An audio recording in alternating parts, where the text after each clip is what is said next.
we go.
Perfect.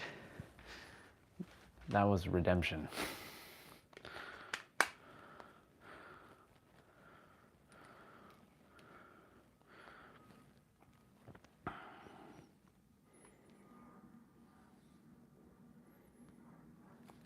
Test 1, 2, 3. Test 1, 2, 3. Good stuff. Test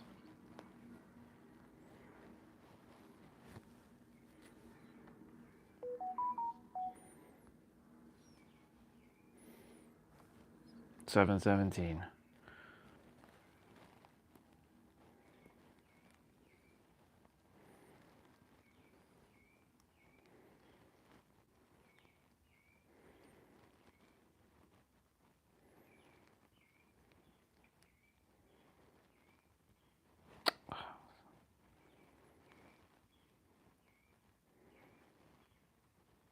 Come on.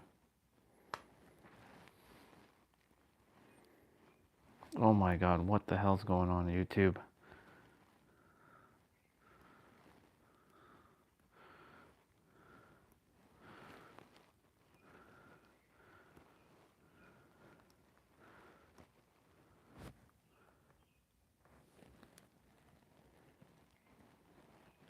It's actually not YouTube, it's Google Chrome.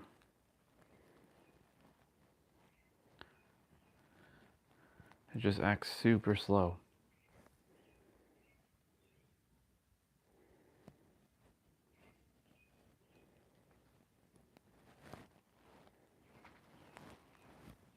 Perfect.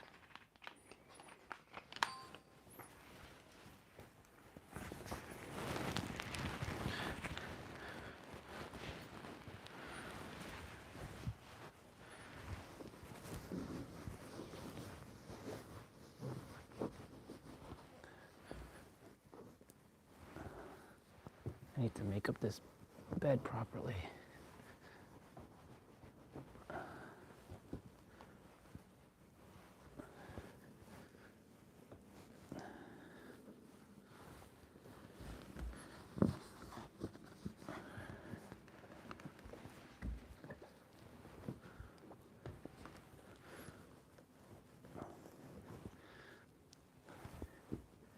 There.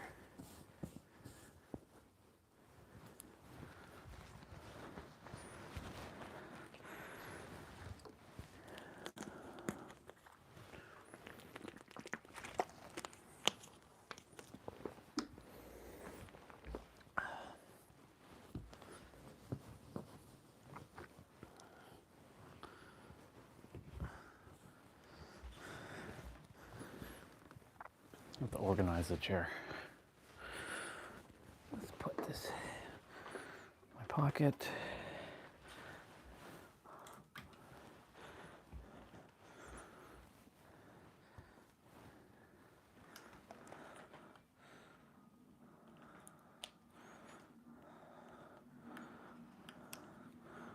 Let's roll.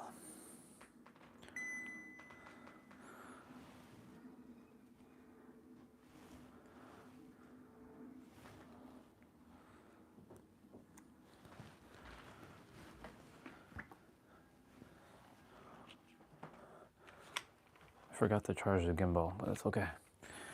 I'll charge it when I get back.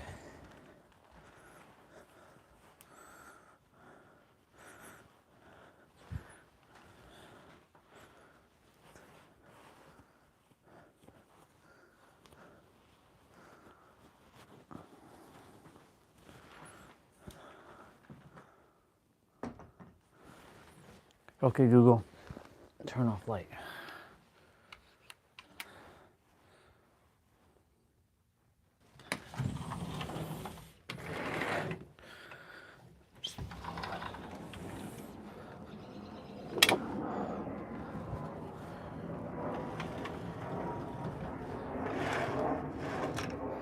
Well,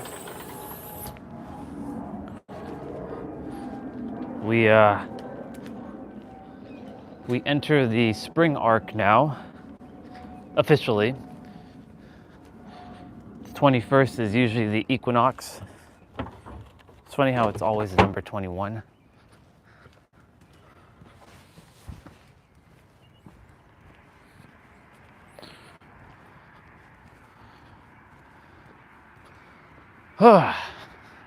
Let's go.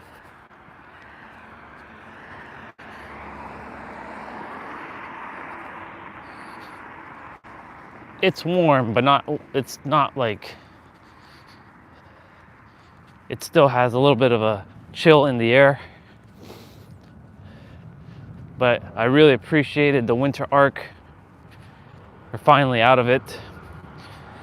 But officially winter is over. But will the weather of winter still show up? Of course it will.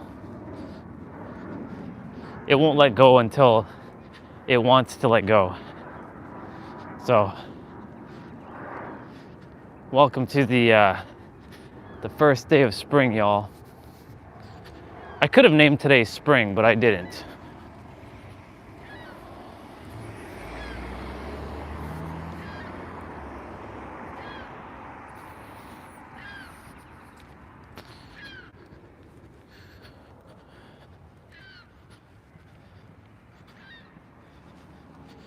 Oh.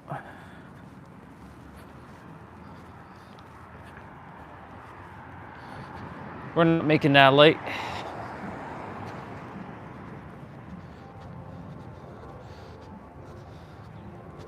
Looks like they were, oh.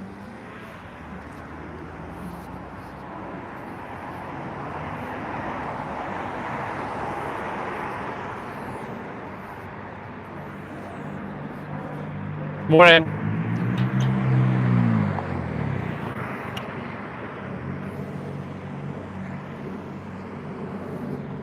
No, all right. We're gonna roll. You're jaywalking. Yes, I am. Yes, I am. All right.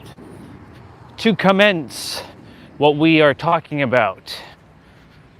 Redemption. A lot of people, grateful for Chase on this one, are in the redemption arc right now. What is the redemption arc? Starting to take back control of their life. Starting to not listen to what the media has been telling them for years. Taking back their control over their own reality. Living from a state of knowing that they are the creator. They're taking back their power. They are taking back exactly who they are in every present moment.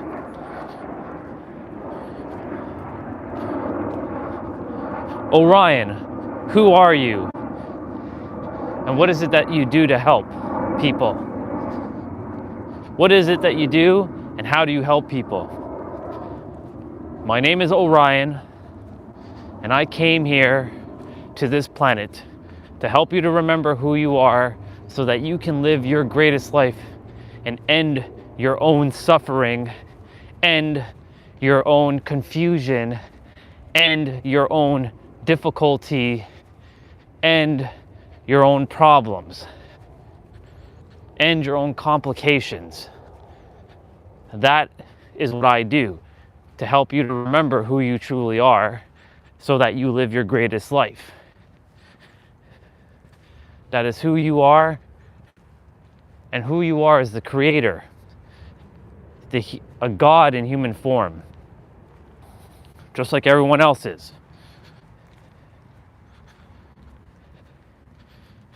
But Jesus is God. We're not God.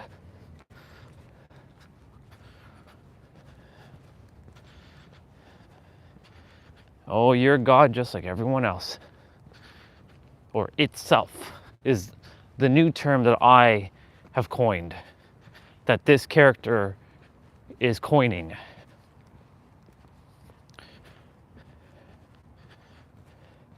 Your redemption arc has started. You will no longer adhere to old programming.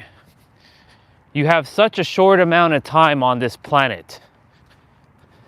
It may seem long, but in the cosmic scale, it's like a blip. So you can continue to suffer. And yes, suffering is going to be necessary, part of this journey. Because awakening is not some airy-fairy like ooh la la. No. Awakening is, which is another word for just remembering. Awakening is going to feel like shit. It's going to feel like annoyance. It's going to feel like crap. You're going to feel all kinds of shit. You might also develop a spiritual pretentiousness about yourself. Some arrogance, cockiness, holier than now, while you're on your awakening state or remembering state. We'll use awakening because that's really where this starts. That's the word that this world has governed or has called it, the awakening.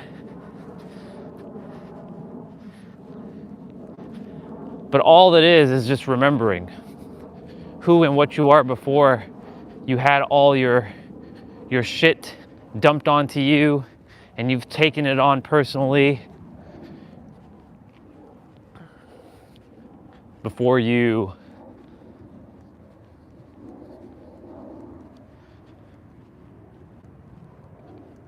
created your identity. Because who you are is God, is the universe. That's why I call it itself. Because itself is very neutral. It just is.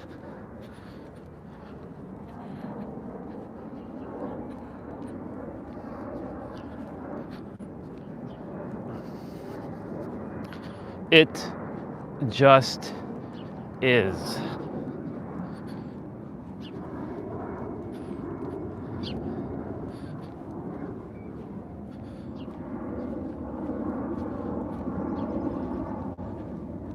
That house used to be very novel, now it's not. We always strive for novelty, but eventually novelty will wear out and becomes part of your experience, like my penthouse, like living in San Diego, like being with my wife, Lindsay Stellar.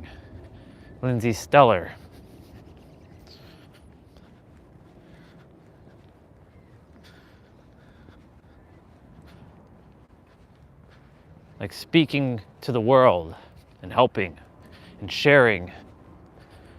I'm not even here to inspire anymore. And I'm glad that me and Olga had that conversation yesterday. Like we once wanted to inspire, but I don't want to inspire anybody. I want to show and mirror back exactly who and what you are. That's what I care about.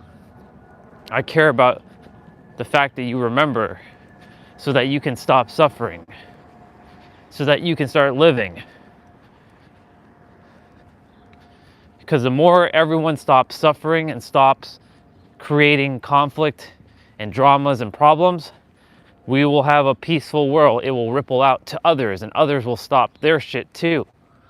And they will stop, and they will stop, and more will stop, and all will stop. And eventually, everybody will just be still. And remember, I'm not here to give more dogma. I'm not here for more beliefs. But Orion itself is a belief. It's not a belief. It's a knowing.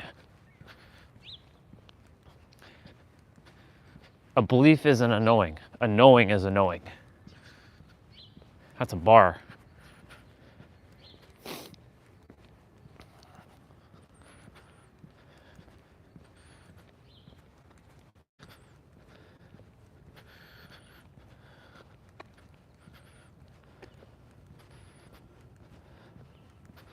This is the redemption arc for a lot of people. My redemption arc is pretty much over.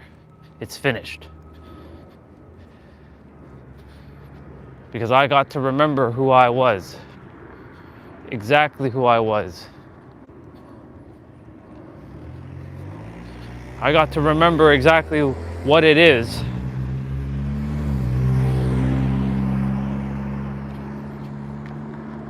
I got to remember that I'm the creator, that I have the power in every present moment to change my life.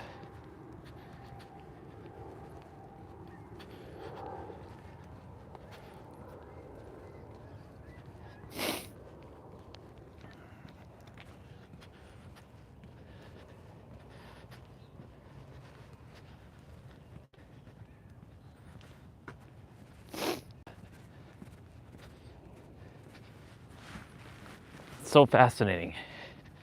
This week went by so fast. It was like a blip. Bloop. March break for the kiddos are over. My brother and them are heading to Japan. I don't know which day they're leaving, to be honest. I don't think they are packed yet. I think they're packing. I think they're leaving maybe next weekend. Who really knows? But they're gonna have an amazing time, and I trust they will have just an amazing time in Japan. Now, back to what I was saying. Little segue there. This is the redemption arc for a lot of humans on the planet right now.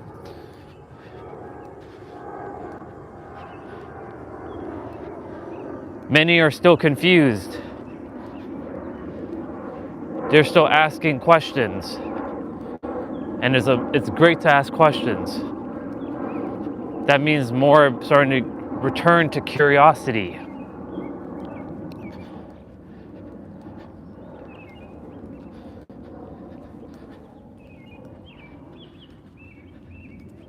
Many are starting to question who they were listening to all along. I did all that. I'm out of all that. Because when you start to know who you truly are, you can start to decipher what feels real, what feels like bullshit, what just feels like tactics, what feels like, smoke and mirrors to distract. That is when you remember who you are and you return to thyself. And tomorrow we're going to be talking about the word return. But for now, we're talking about redemption and redeeming yourself, redeeming back to who you are. The funny thing about that word, redeeming yourself, you never had to redeem yourself.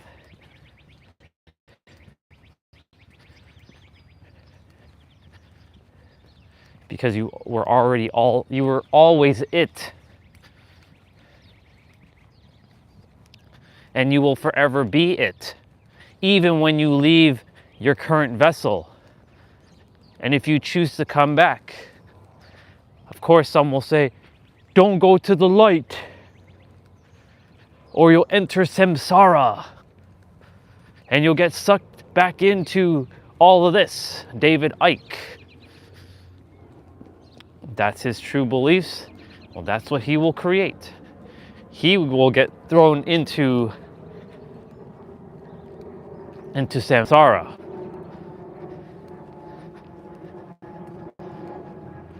That's just another word. It's made up. When no words mean anything to you, you free yourself. You go from suffering to liberation. Liberation is just another fancy word to say freedom. You free yourself. Many don't feel free, but they're free right now. Everyone is free. So the phone battery's at 92%, and I'm not over there. It's okay. I'll just pick up the pace a little bit.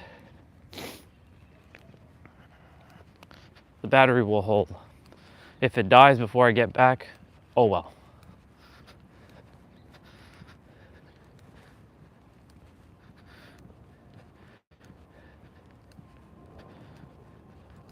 This is the redemption arc. Not for me though. I'm done with my redemption. Now I simply won't adhere to what others say. Because the moment they start using words and they start saying, you must believe in this, that in itself is where they're also trapped up in their own little paradox. I don't believe in anything because there's nothing to believe in. That's why I have no beliefs. But Orion, don't you believe in money? You must be believing that you're rich. No, I don't believe, I know. There's a difference between believing and knowing. Believing is not factual. Knowing is factual. It just is. Abundance. And I'm telling the subconscious mind every day to work with the conscious mind. A team, not you versus you. And that wording out there, you versus you. I've talked about this one before. It's you versus you. Why isn't it you with yourself? Why does it have to be versing? Why is it that you have to compete with yourself? What about collaborating with yourself for once? You know, Caroline Gervin, I love her very, very much. But the wording that she used for like when you're working out, it's you versus you. No, it's not you versus you, it's you with yourself.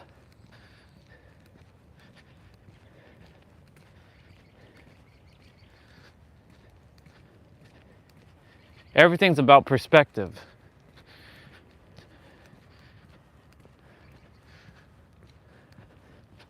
I'm gonna skip the hang for now because the battery is a little low at 89.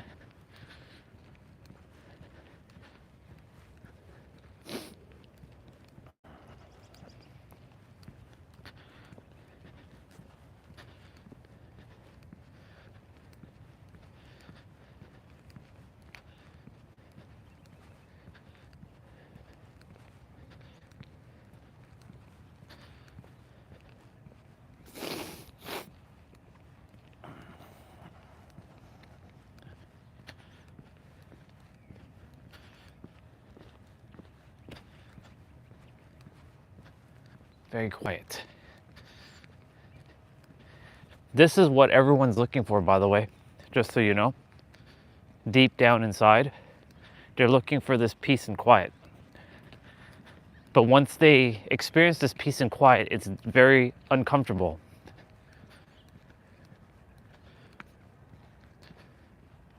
And so they will fill their self with noise, fill their environment with noise. They'll put on some music. Nothing wrong with music, just so you know. And they will distract themselves. There goes our brother with his doggy. We should be running into him probably. We're gonna be taking the longer walk.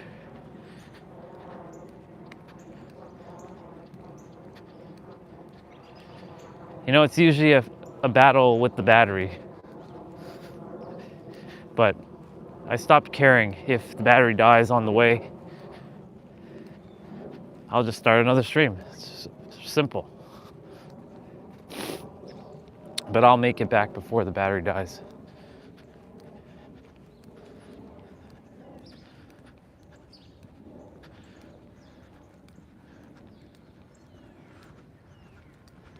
See, you know our brother is an amazing dude when he picks up trash and puts it in the garbage. He's waiting for his friend, which they're over there. But he was just picking up garbage and he put it into the garbage because someone was too lazy to do it. That's why when I was watching, Caesar and people who have command over their dogs, he has great command over his dog. That's why his dog's able to be off leash. Because himself, he has control over himself. I'm gonna run.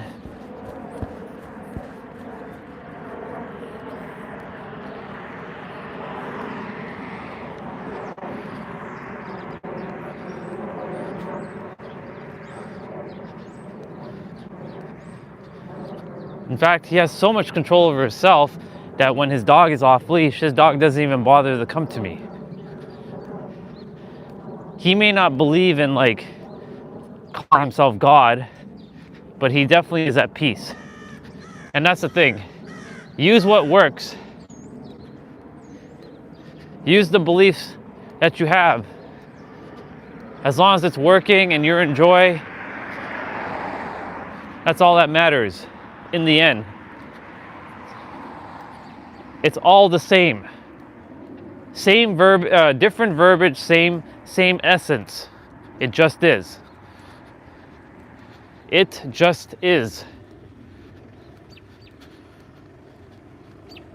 It just is.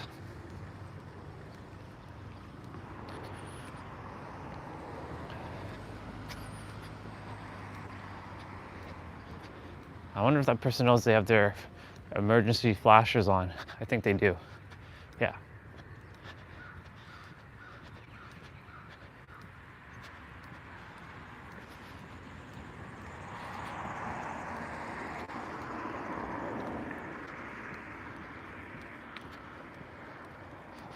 It just is.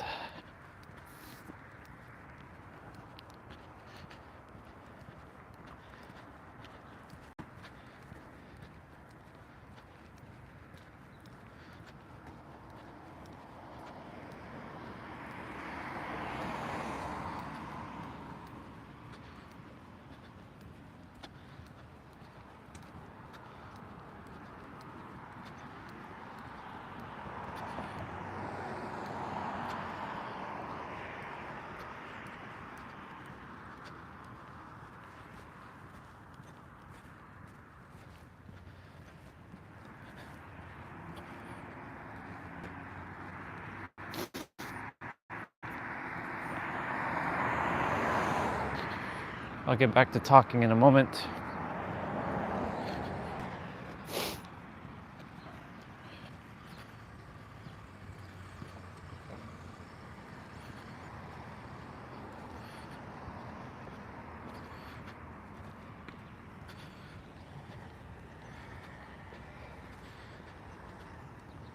When you remember who you are, the suffering will start to end. It will start to cease, and you will start to be.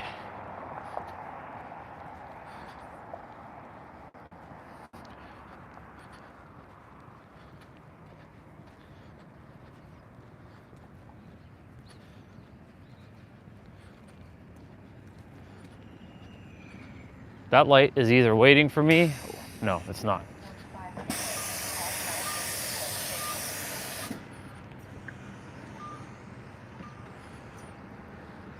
When you start to remember who you really are, you start to stop suffering. The suffering will end very, very quickly. But the problem is, so many people are looking for the answers outside of themselves. but the answer is right here, right now. If more people realize that the answer was right here, right now, that they don't need to look for some illusionary bullshit, they would realize that everything is right here, right now, and they would stop their suffering. But the problem is the world is very distracting. It will continue to distract you over and over and over and over again until you forget. Until you forget who you are. And you run through this world forgetting who you are. The greatest thing that you could do in this world is to remember who you are. When you remember yourself as you are, you will liberate yourself. You will free yourself.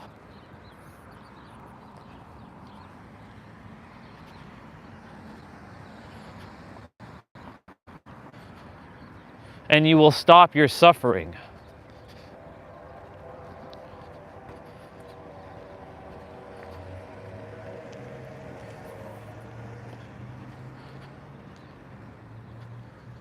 When someone remembers who they are, nothing can touch them, nothing can harm them, nothing can hurt them.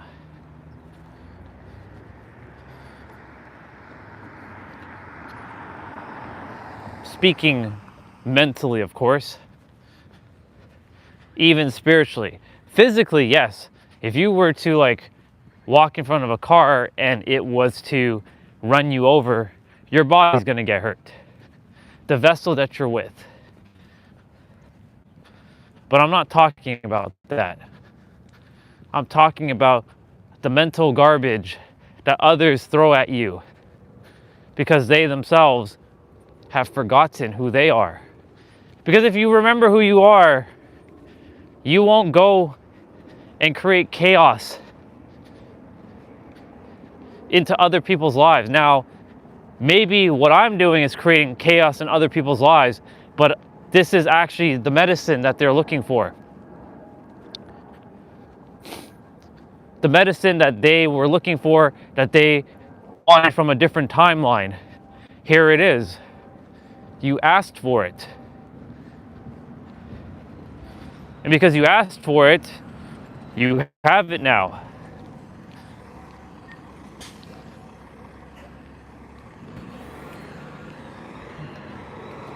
We're gonna take the short way. Oh, there's our brother. Usually we see him in the trail, never usually out on the street. This is cool.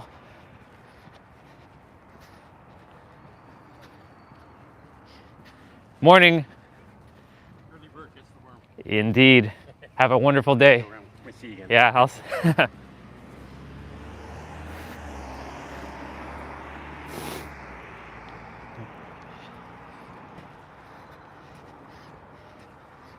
we'll see if we'll see each other again. We will see.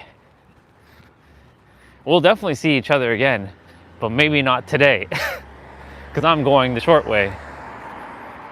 The short, long way.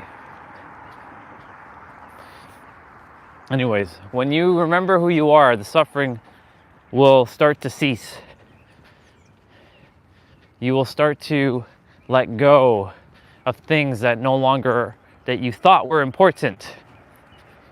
And you realize what truly is important. The here and now. Peace. Because everything exists right here, right now. You're looking for answers, it's right here. You're looking for salvation, it's right here.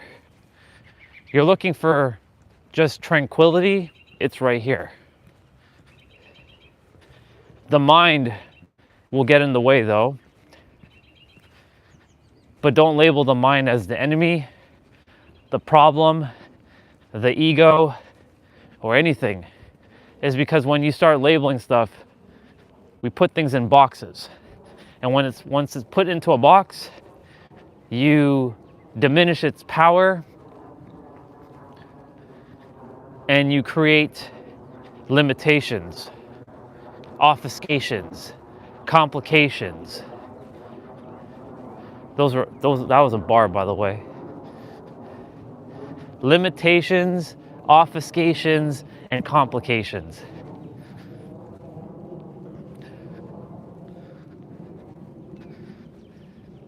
But when you remember yourself, you remove limitations, you remove obfuscations, and you remove complications from your life. It doesn't happen right away, but when you start to not adhere to time, all that will disappear in a flash. You'll snap your finger and it's like, whoa. And you will viscerally feel it. Some will say that's like awakening. No, that's not awakening. That's remembering, realizing, recognizing, revealing, and returning. The final stage is returning, by the way. We just so happened that today was supposed to be the returning live stream, but we called it the redemption because there's a little bit of redemption that everyone has to go through. Because the redemption is what's helping people to get back to who they truly are.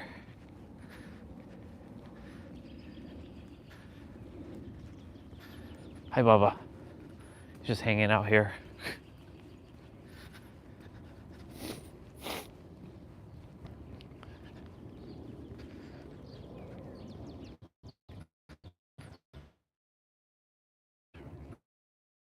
Reveal. These are all codes. Just they hid lots of coding in these languages for ourselves to unlock it for ourselves again. For example, I was playing Phantasy Star Online. There's no accidents why I'm playing this game. I've played this game many times with many different characters. You build your character, you bring them into the world of Ragol. That's what it's called, RAGOL. It's basically Earth, but they call it Ragol. And you go through to unlock the mysteries and find. You're basically finding and investigating the missing person of the Red Ring Rico and Floin. That's a dude. It's an old dude. But really, you're just remembering more yourself. So of course, I've had max level Lacus with all the armor, all the weapons.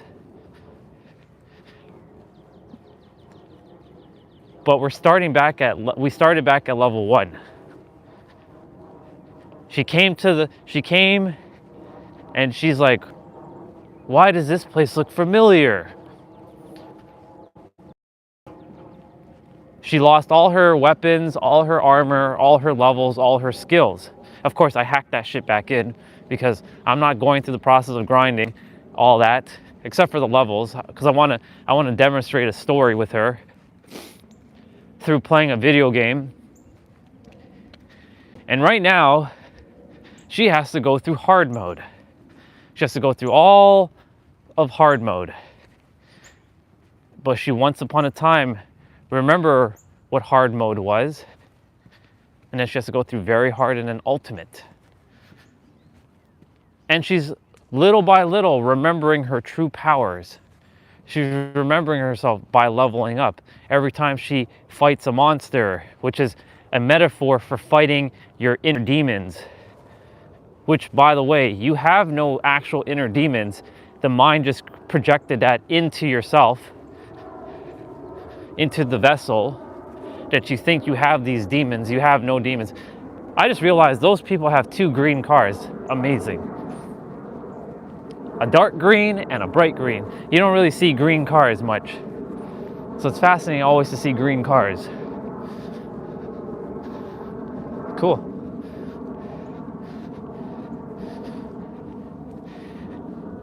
And as she keeps fighting these monsters, which are basically just a metaphor for letting go of all your your traumas and your triggers, which, by the way, those are just other words made up. Because if I go back 10, 15 years ago, the word trigger wasn't actually what we call it today. Trigger was like having a gun and pulling the trigger, or pulling a trigger on that opportunity. There wasn't a trigger of like, oh, you're getting triggered. That didn't exist. Well, it did exist, but we created that into existence, and we all started to adopt that new verbiage, that new meaning of trigger. Because the definition of trigger wasn't, had nothing to do with one's own feelings and getting stirred up. We used to say, oh, you're getting pissed off. Oh, you're getting angry. Oh, you're getting mad. Now, you're getting triggered. So verbiages change, but it's the same shit, basically. Even saying the words remember and returning, right? It's just verbiage that's been spoken for years. And we're just revealing it back to ourselves. You will see me play through PSO. It's boring at times because like the music is just like, ugh, right? I did hack some armor back in and some weapons for Lacus so that she can run through. So you could say that those armor and weapons are things that she left for herself to remember herself from a previous incarnation on Raggle. And I've shared this before. You, the you, that you call yourself you, the I, whatever that is for you, you left all your answers for yourself so that you can find it for yourself again. Like your soul, your version of the soul is just a fragment of the greater soul of itself. But that fragment that you are, air quotes, that fragment left its own answers for itself to find the answers in this lifetime.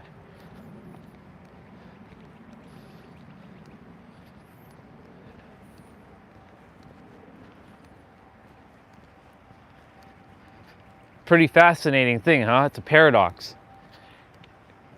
That's that episode of Saved by the Bell, and I've talked about it quite a few times now, where Zach, Screech, Slater, Kelly, Jesse, and Lisa, they left a time capsule.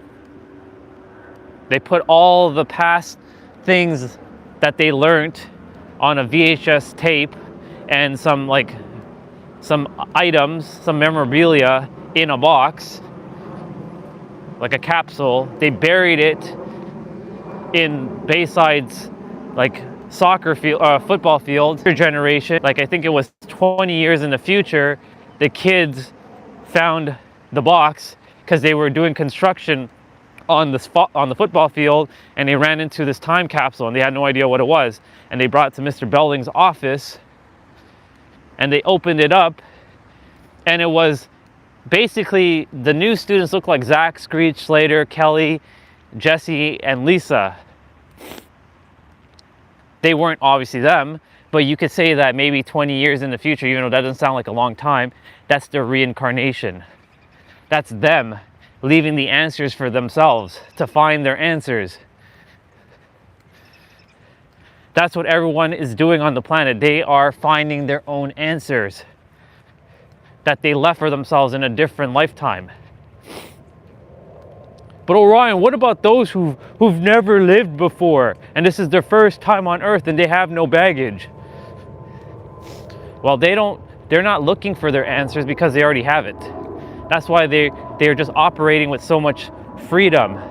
Things flow to them so easily, so naturally, because they don't have the baggage that the rest of us who came many times and obfuscated and have so many different, the soul has all the answers, but when the soul and the mind are merged, what happens, the mind starts to get confused and like, is this real? Is this what I did? Is it, you know, all this stuff? Morning, sister. And what happens is that souls like this fragment, who have been here countless of times, has all of these memories. And then you're like, well, which one's real? And then it gets a little cloudy, a little foggy. Not just a little foggy, a lot foggier. Because you're now having to decipher which reality is real. The one that I was as Sarah, the one with King Ramses, the one with the original Orion, the one where I still don't have the name for her, but she got executed because she was speaking the truth and they wanted to silence her, and they did. Right? There's souls who haven't experienced that. Even though, here's the paradox, we have all each other's experiences. Because we're all one soul that's split into different fragments. Because that's what the Creator wanted to experience, all these different experiences. That's all it cares about, is experience. Experience, that's it. It wants to experience these things. Some of it sucks, but it wants to experience it. Morning. It simply wants to experience all these things.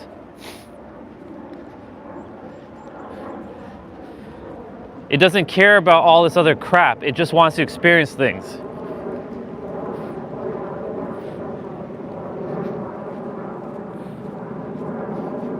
And then we label things, and our human, right? Our human starts to get stirred up, and we have morality. And I'm always going to advocate for morality, be a moral person. But the universe doesn't give a fuck about all that. It just cares for experience. We have the raging water again. I would like to stop, but the battery's at 60%, so got to keep going. Oh, we're going to be passing our brother and sister shortly, and I told you we'd be running into him. Oh, he has him on leash today. Interesting. He normally doesn't have him on leash. But even still, like, I'm looking at him as he's holding the leash, very relaxed, very calm. His dog is feeling relaxed. He's not in any tension. Morning, brothers. Morning. How are you both? Huh? How are you both? You good? Right now, I'm not sure. There is a skunk in the area. Oh, it's over there and it's dead. Oh, it's Yeah, dead. yeah, Ah, oh, yeah, wow. yeah. All right. All right. Well then, thanks. Yeah, have a good one.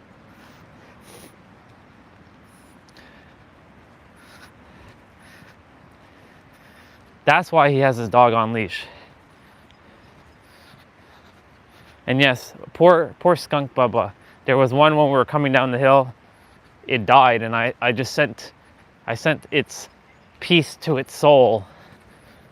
But yes, it's in the air. That skunk is that's why his dog is on leash. That makes sense. But I was to deliver that message. So I'm gonna pass our brother and sister here.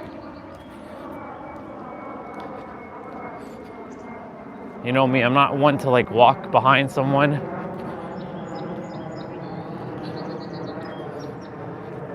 They'll be behind me for a little bit.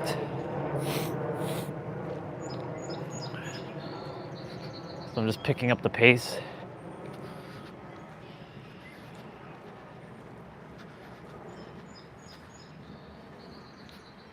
The birds are out.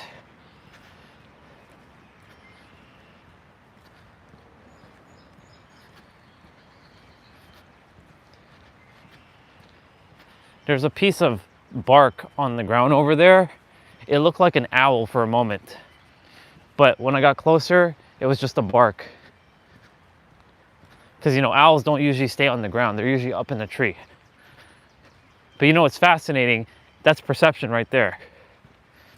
So you see, our perception is skewed because we like in the nighttime, like this green thing would be like, what the fuck is that?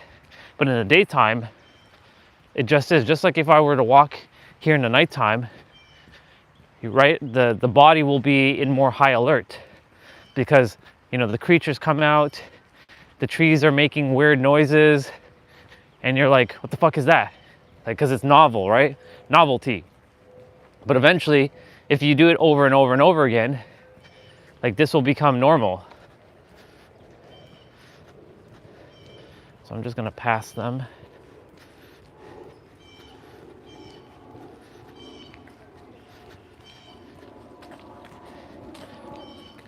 Good morning, brother and sister. How are you both? Good? Good. Have a great day. Thank you.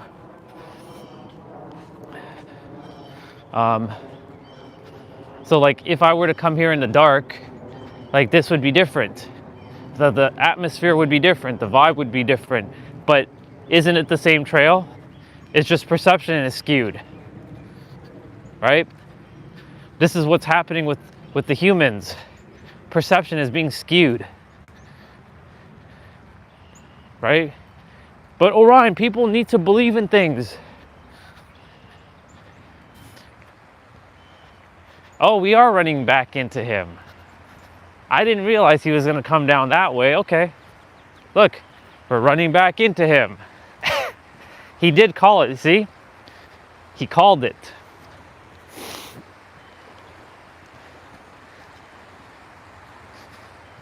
Oh, that's awesome. See, we're getting to play a game right here.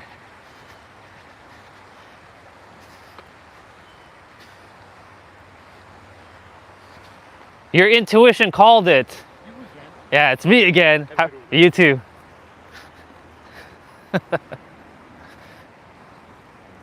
It's me again. It's awesome.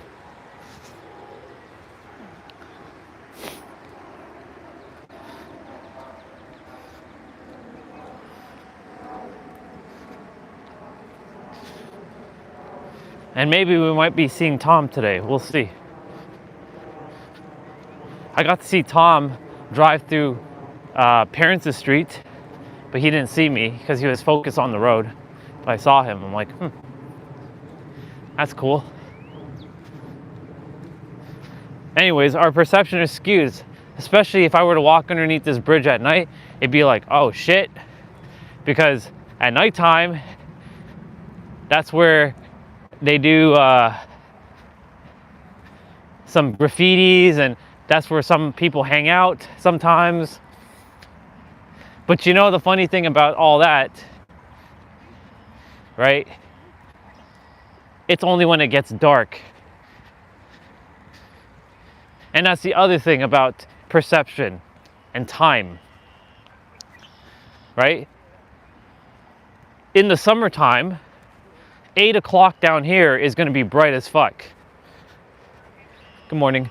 Good morning. In the wintertime, 8 o'clock is dark as hell down here. But isn't it the same 8 o'clock? So it's just perception of time. There's a point to all this. I'm going to get to the point in a moment. You remember, y'all, you know what you got to do. I don't have to tell you. You know exactly what you got to do.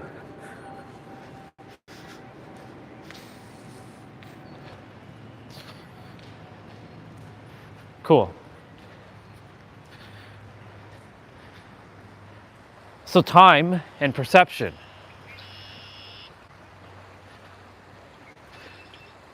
Our mind focuses on past and future. It doesn't focus on now. So remembering who you are happens in the now. It doesn't happen in the future. It doesn't happen in the past. It happens in the now. And simultaneously, once you remember who you are in the present, your past and your future also remembers who you are, even though past and future is all right here, right now. But Orion, I went through that experience with that girl. I didn't remember who I was. I went through that experience of a job and I didn't remember who I was, because you're still perceiving it from the lens of forgetting. You can literally rewrite your past and your future in any present moment, as if it happened or didn't happen. Huh? Yeah. You can rewrite your entire life in a mere moment. But then your subconscious has to truly buy into that. But you'll have to use emotions to feel it. Because this is a feeling world, this is a energy world, this is a sensory world.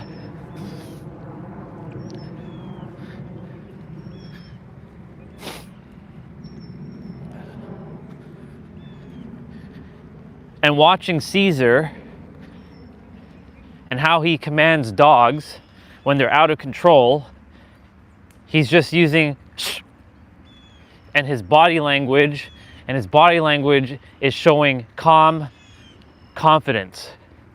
And then he gets the dog to be in calm surrender.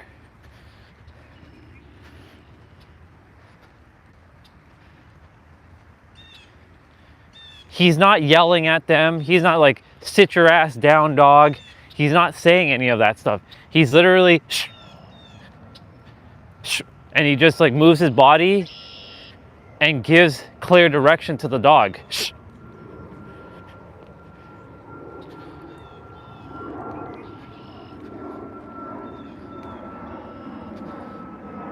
So once you feel what you want to feel, and guess what? You know, the secret is you get to feel anything you want right now.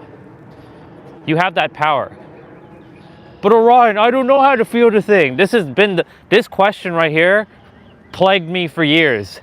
I don't know how to feel the feeling of like being rich or being in love or being successful or being fulfilled. I don't know that feeling, Orion.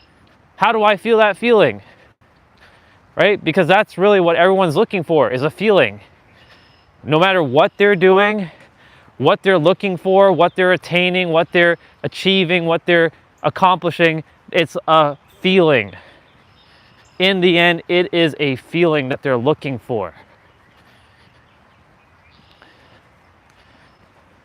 So Orion, how do I feel that feeling?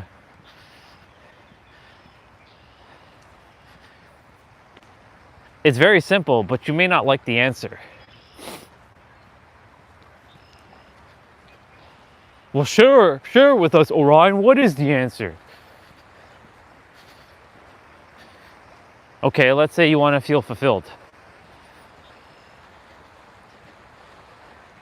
But I don't know how to feel fulfilled, Orion. Sure you do. I can point out at least 10 times that you've been fulfilled in your life.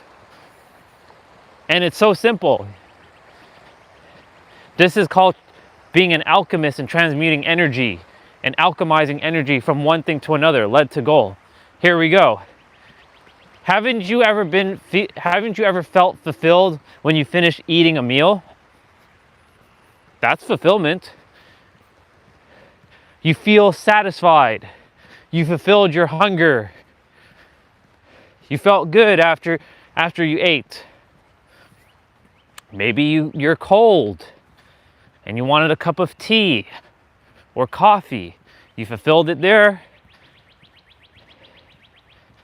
You wanted to take a shower because you felt kind of like sweaty and like gross and sticky. So you went and showered and cleaned yourself. You fulfilled yourself there. It's that feeling right there. The moment you execute the action, that's the feeling. The problem is the mind is going to make you keep thinking about all kinds of other shit that is not even important.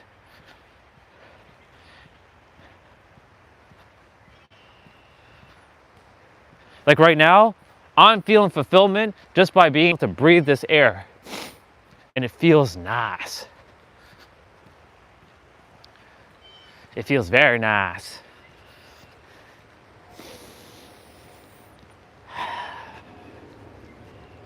Morning, brother.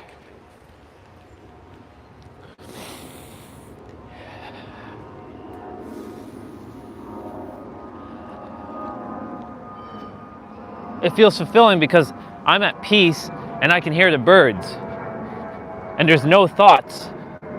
All this that's coming through the voice is not from the mind. This is from the soul. This is from itself. I got this character out of the way. I know when the character is in its head, and I know when it's coming from the heart space. And you all can feel the words too. Even if you're not saying anything, whoever's there, I know you can feel it. Your mind's gonna be like, no, that's not true. Because it wants to fight for dear life to be right. If it goes against what I'm saying, it wants to be right. And it's not even you that's going against what this itself is saying. It's your mind. Because your mind is desperately holding on for dear life to be right, to be alive. Because without being right, you're basically SOL. Look, there's a tiny Bubba. See? See that? That's who we are, right there. That tiny little Bubba that hasn't been conditioned yet, that right there. Morning. That's who we are. That Bubba was just looking at me. It's tiny and cute. If I could, I swear I would do this. If I had the power, I would transform all you back into babies. Like that toddler. And you all would just be like, without all your judgment. I'd remove your judgment and turn you all back into babies. You all have little cute hands and cute feet and cute nose and cute eyes and cute cheeks and cute fingers and cute toes. And you would just have the eyes of curiosity. That's what I would do. But you know the funny thing is, the itself still sees us as that. We're just in an adult body, but we're still that innocent child. That innocent version of ourselves. The only reason why we may not feel like that is because of our memories and experience that your characters, this character, your character, and everybody else's character currently has.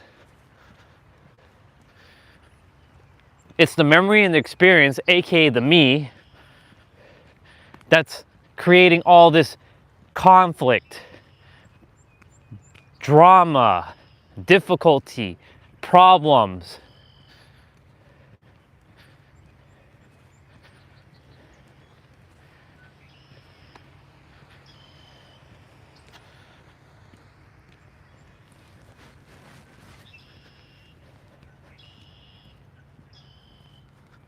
No Tom. Okay. Isn't it fascinating? We saw the raging waters over there, but the waters here are calmer. I have perspective here.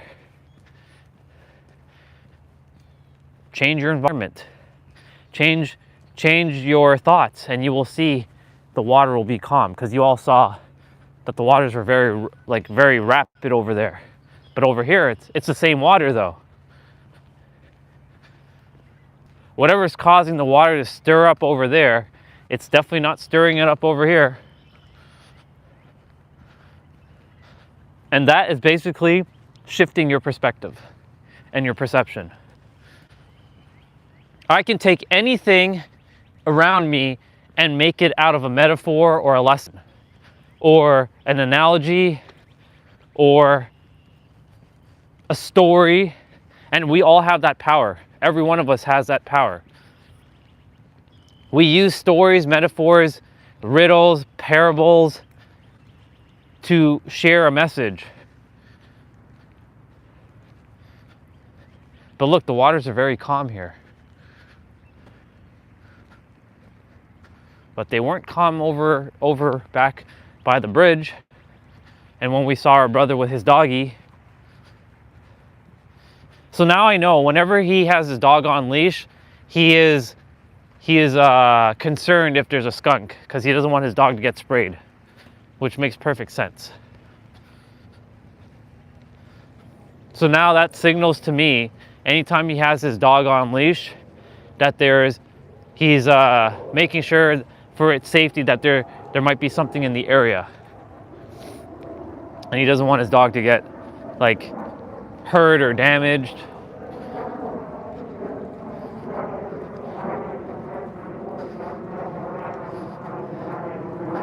And that's just all about observation.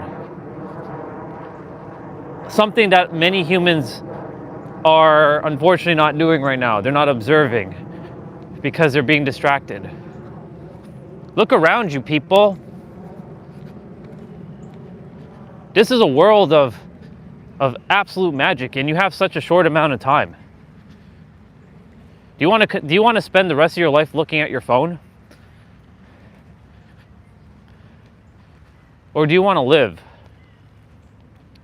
you want to spend the rest of your life on social media comparing yourself to others, even though comparison is the bringer of all joy? Because even if they show you something that you might be jealous of, it's okay to be jealous, because that means that it's meant for you too. Because if they were able to bring it, then so can you. Because you and them are one and the same. Because that itself and your itself is the same itself. The only difference is the mind getting in the way.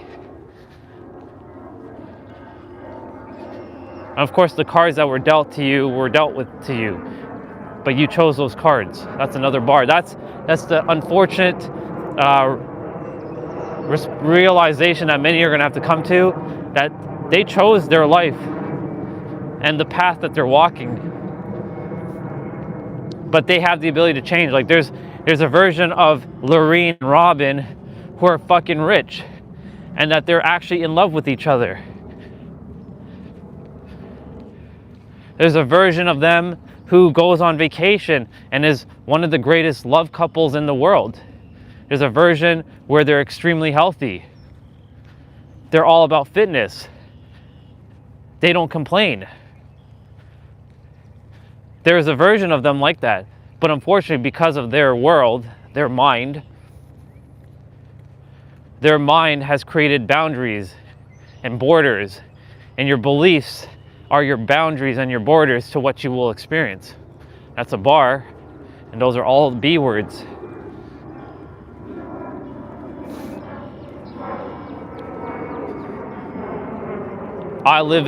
This character is currently still in the same house. I've left many times. This is the final time this character will be here though, because the next time I leave, it's a permanent leave. And I don't leave as the previous name, I leave as Orion, as itself. But as this character who's been around them and their environment, I don't think like them at all. Not even close. You can live in the same house, but you can have completely different worlds. I don't adhere to news. I look at the news. When I'm upstairs and I see the news, because of my frequency, I change the news to positive stuff. I'm not hearing about this person shot this person and all this other crap.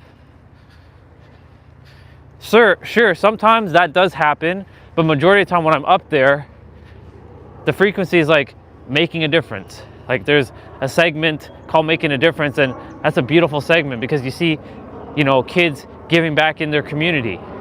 We need more segments like that. We don't need all this other crap. We don't need to be informed about government things. Sure, I know some will say, but you're living in the country, you need to know. No, you really don't need to know a damn thing. You just have to be yourself, and it will find you when you're supposed to know. Information, when something needs to be known to someone, it will be mirrored. I promise you. It will find you. You don't need to go look for it. It will find you. Because someone will come and relay a message. Hey, did you hear about XYZ? No. What's going on with XYZ? Right? And there lays the trap of spreading information.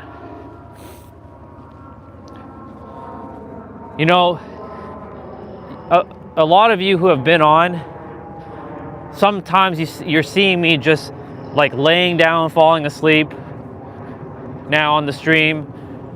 Sometimes I'm just looking. I'm not saying a word. I'm just doing my thing. There's nothing playing in the background. Like there's no like distraction. I'm at peace. The only reason why I put shit on is so that you all are just, because, you know, you could just watch me all day, but you'd probably get bored. But here's the thing, let that boredom sink in. Sure, I play video games and I listen to music and I watch content, but I don't do it throughout the day. I don't watch it 24/7. Like there are times I'm taking a pause. Like when I get inside, when I grab my breakfast, I'm gonna sit and I'm just gonna enjoy my breakfast. I'm not watching anything. Once I'm done everything, then I'll play a video game or I'll put on something. I'm not gonna even bother with the tablet. I don't want to. There was a comment yesterday on a video. Before we go, I need to shake out my boots because there is stuff in my boot. So much better, so much more relief.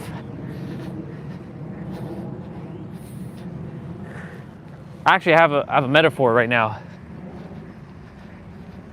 Nope, see, it's back. Come on, you dang thing. These boots have to be thrown away.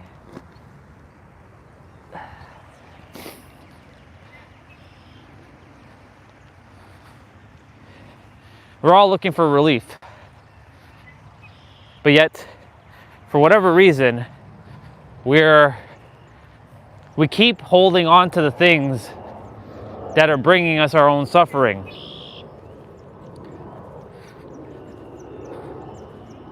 And because we keep bringing things that are creating our own suffering, we're not feeling relief, and it becomes a paradox. And all you have to do is just drop it. Let it go. Morning. You just have to drop it and let it go, and you will feel a relief. And again, I have to take out my boot because this thing, whatever the fuck it is, doesn't want to come out of my boot.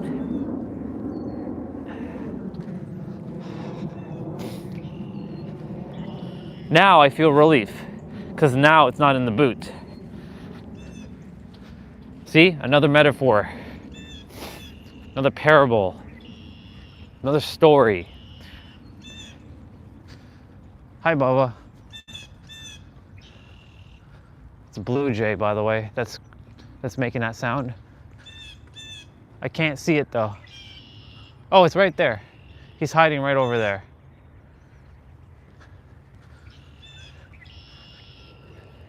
Look at all the birds, just like making their sounds.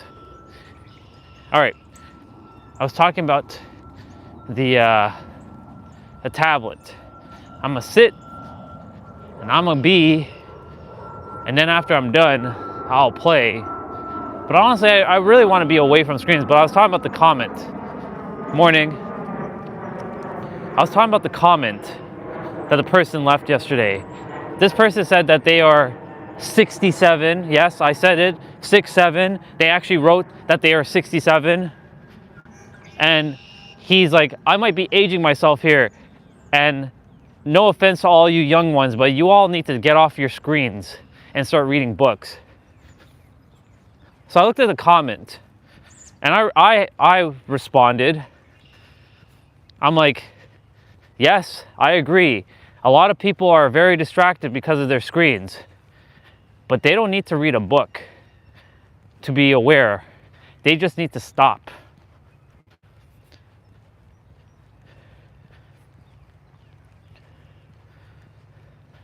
I used to respect what they called the elders, and I have full respect for people who are, their age number is a little up there,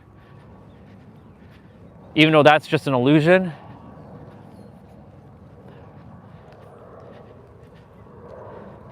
But I don't adhere to people just because of their age. You can learn all kinds of lessons or remember all kinds of lessons from any age number.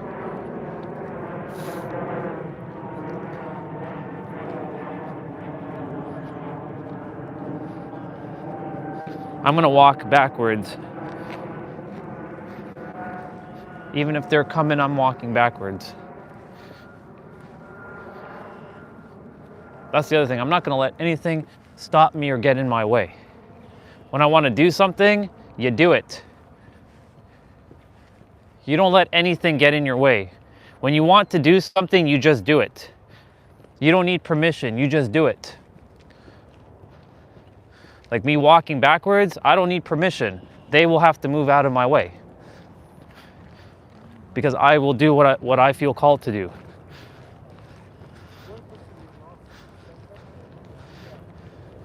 And as you see, I did it. I would have walked up and been like, yeah, I'm not gonna do it, fuck that. And I say whatever I want. Not to offend anybody, but I'm not going to stop doing what I want to do just because of somebody and their bullshit.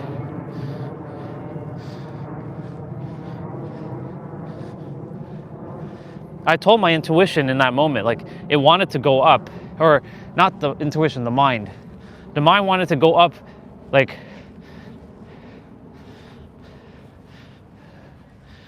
it wanted to go up, like forward. I'm like, no, we're not going up forward. We're going up backwards.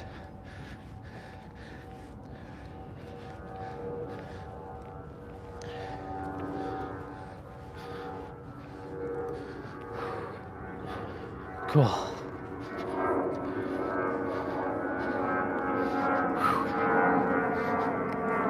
Morning.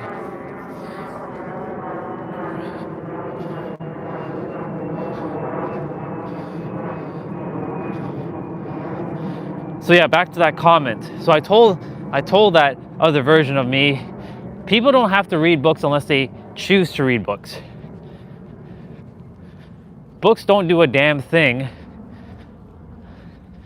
You can read a book, but it doesn't mean that you're gonna enjoy the book. But books help you open up your consciousness and you're expanding your vocabulary. It does. But you know what also helps you to expand your vocabulary? Being still and not getting distracted.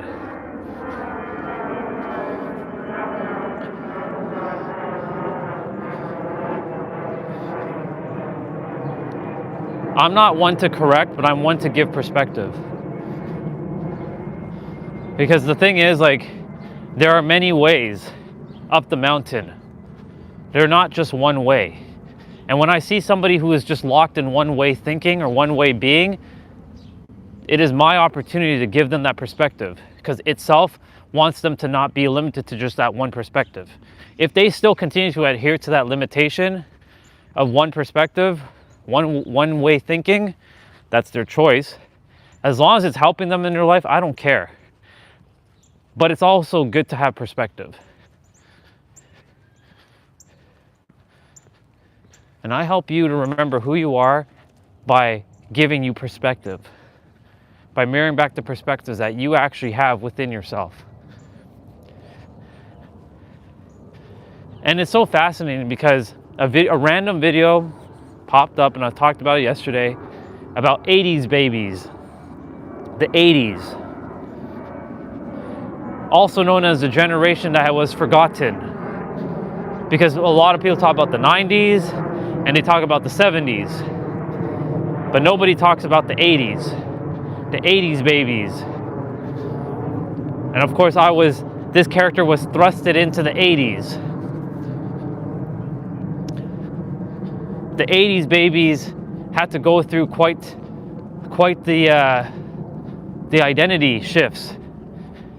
They are the generation that got to live in both the analog and digital, like growing up aspect. The 70s babies grew up mainly in the analog. They of course they've experienced digital stuff, but they grew up mainly with analog. The 80s babies grew up with both analog and digital because that's when a lot of the tech stuff was happening. So the 80s babies have something that a lot of the other generations don't really have. One word: perspective. We were granted perspective. I mean, not to say that nobody else has perspective. Of course you all have perspective. But the 80s babies were granted with interesting perspective. Based on our upbringing and living both in the analog and digital, we couldn't really be like, we didn't really have something to like clinch to or fight for. Like in the 70s, it was like the hippies. In the 90s, what was in, well, a lot of shit was in the 90s. It was like the tech boom. Like hip hop and rap and rock and that kind of stuff. But in the 80s, it was like, again, this is just, years are irrelevant. That's an illusion. That time period, even though I was saying time period is also an illusion, that moment in reality,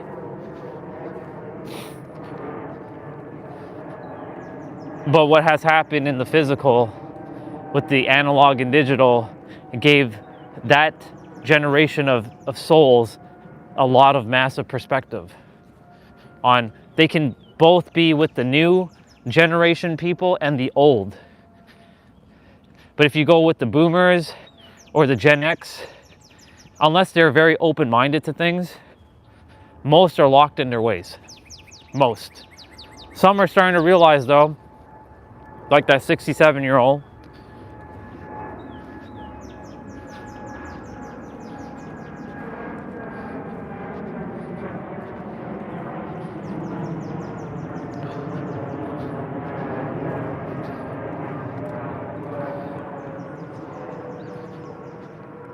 I'm actually grateful I was born in that time era because it's given me massive perspective on how to handle situations with individuals, like the younger souls, the gen, well, not even younger souls because souls are all the same age. The age doesn't exist. The characters experience on the earth, let's call it that. Dealing with the characters who have only been on the planet for a couple years, I know how to deal with them. And of course, characters who have been on the planet for many years, I know how to deal with them too. But the thing with the ones who have been on the planet for many years, they're a little bit tougher to crack because of their conditioning.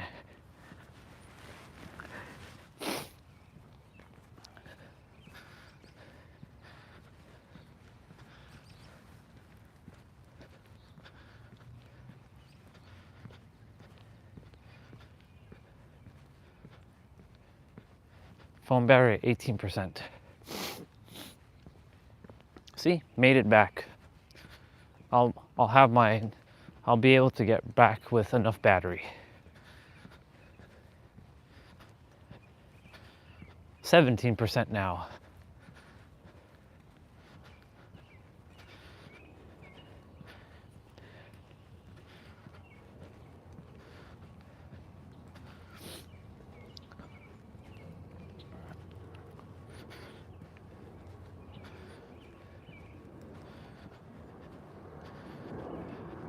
See, right now, I just had a feeling pass through my system. This feeling of me being home in San Diego. I'm walking by the harbor right now. And because I'm walking by the harbor right now, I can feel the water. I can see my condo, my penthouse.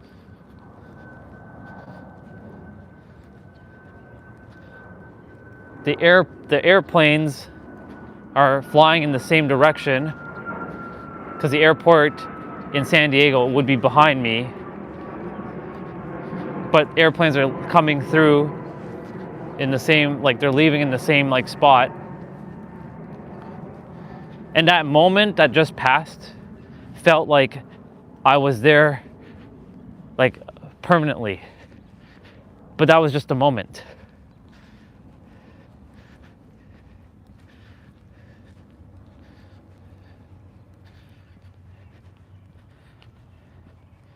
The character misses home, but I tell the character, you can't miss home because home is right here.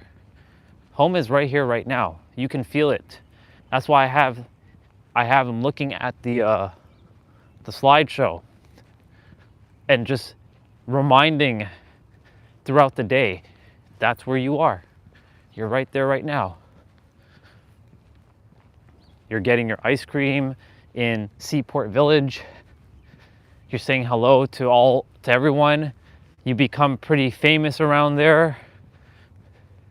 You're walking around and everybody's saying, "Hey, Orion. What's up, Orion?"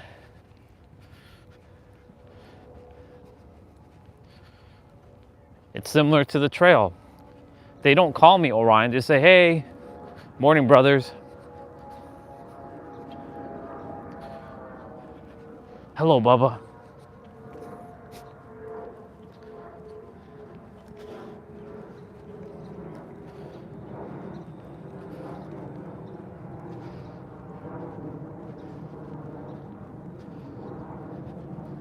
The sun is attempting to peak right there.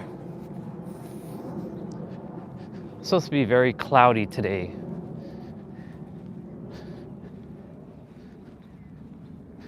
I'm really grateful for this winter arc.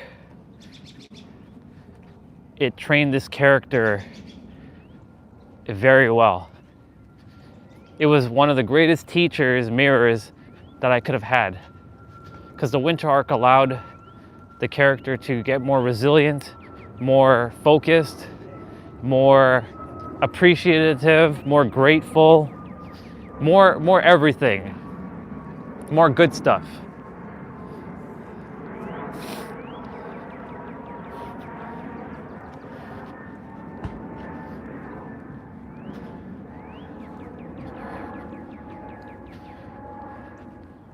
I love that. That's a cardinal, by the way. It's so far away, but you can hear it.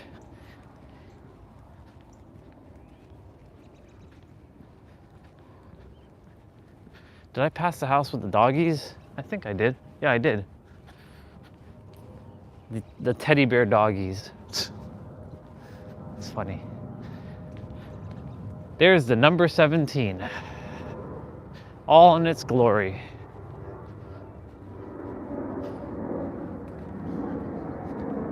The number 17.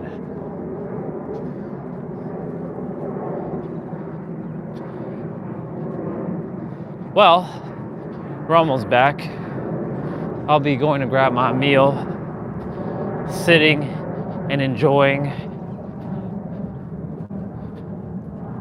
hearing the energy feel of this character.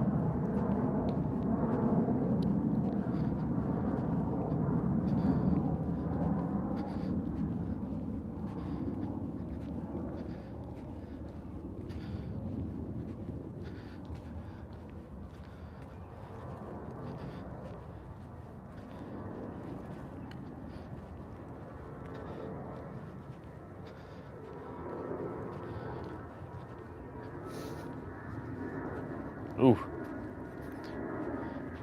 Yeah, that sucks. Get a new car like that and it's grazed, it sucks. My Supra is like in pristine condition.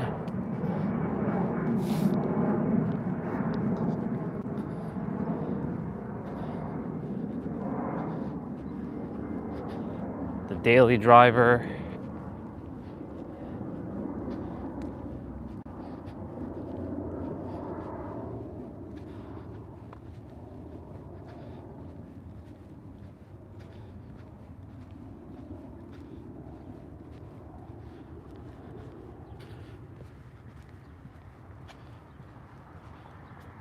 Well, that's interesting. Usually there's never a car at Lucky's place. So this must be his son. Somebody's over. Because normally there's never a car here. This is definitely his son's car. Kia Rio.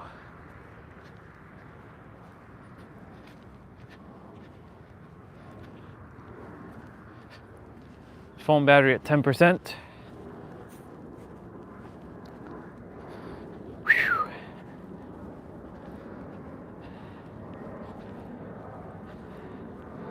Definitely will start my movement a little bit earlier if possible. Not if possible, I can make it possible.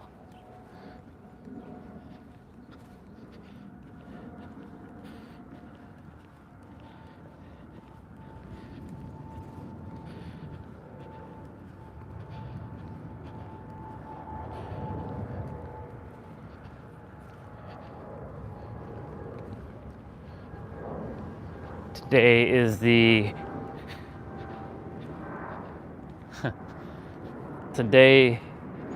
the long jump rope day. It's always exciting doing an hour-long jump rope.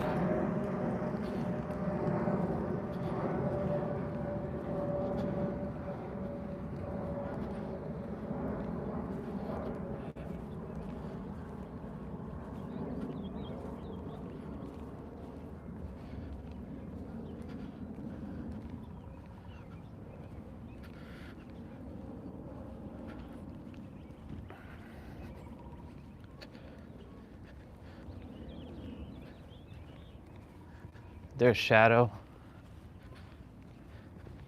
walking around.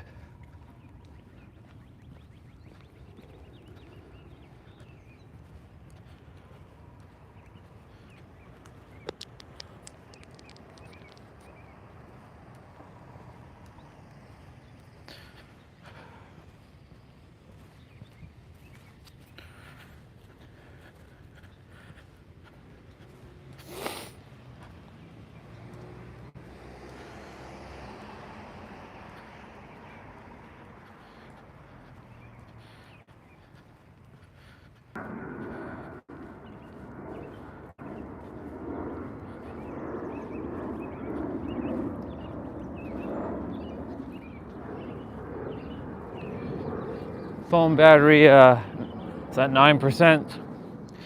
The internet cut out for a moment.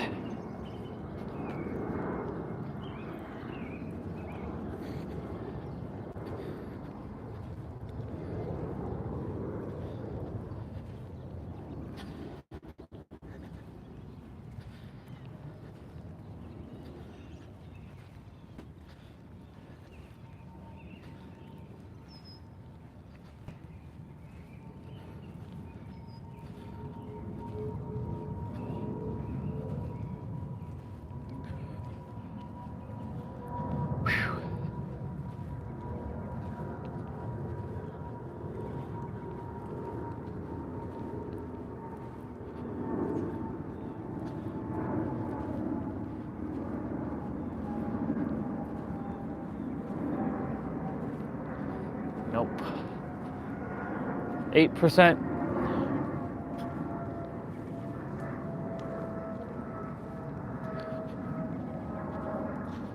A lot of people out right now.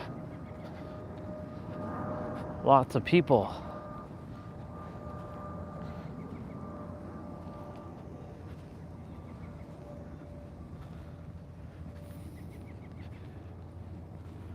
I can hear a woodpecker.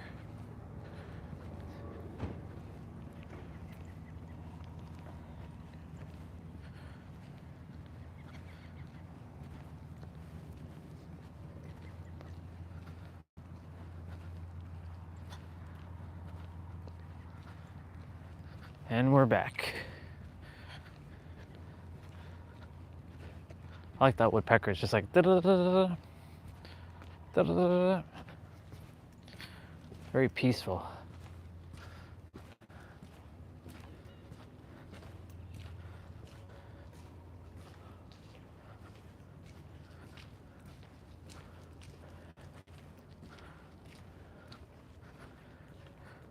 I made it back. Good job.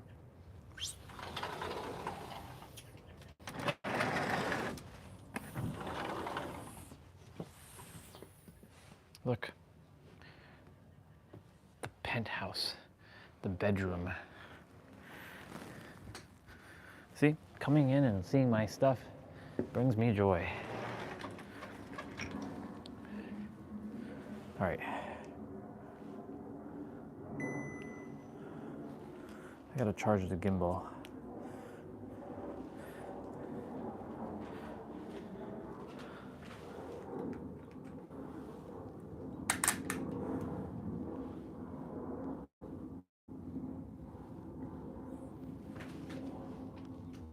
My bad.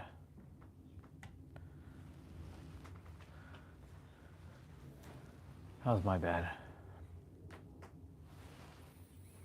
Look at you, Orion. Yeah.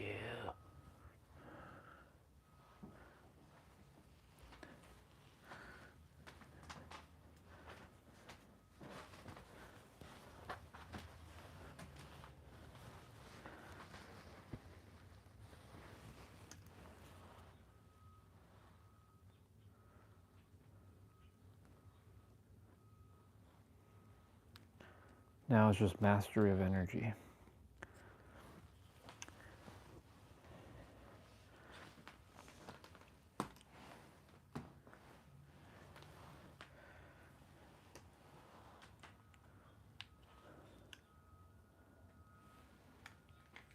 Nice.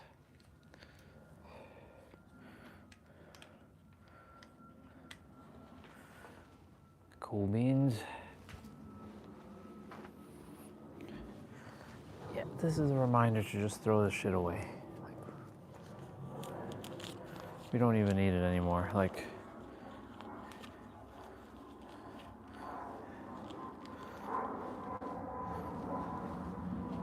thank you for your service, resistant band.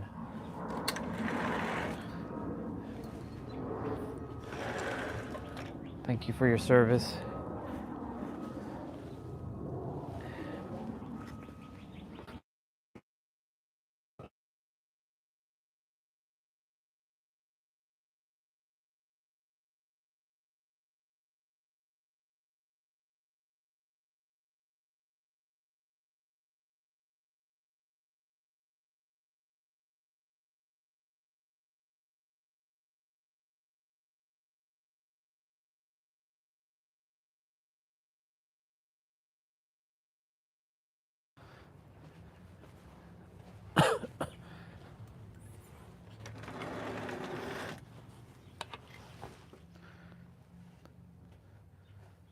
It needed to be thrown out.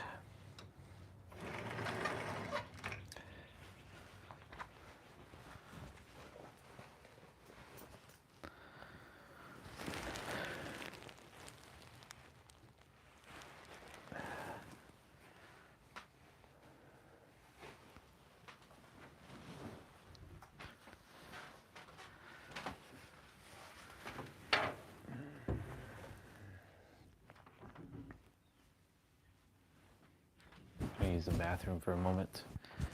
Mute myself.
Let me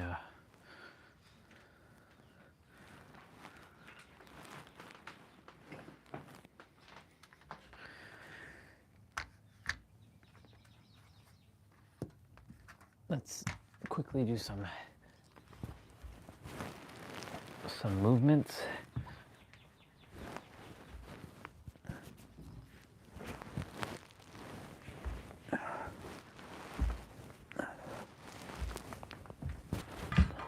Ooh.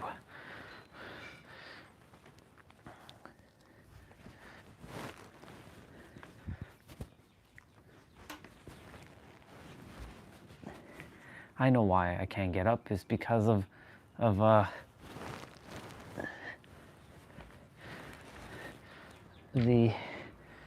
I can get up though. Okay, before I do anything, I wanted to deal with this.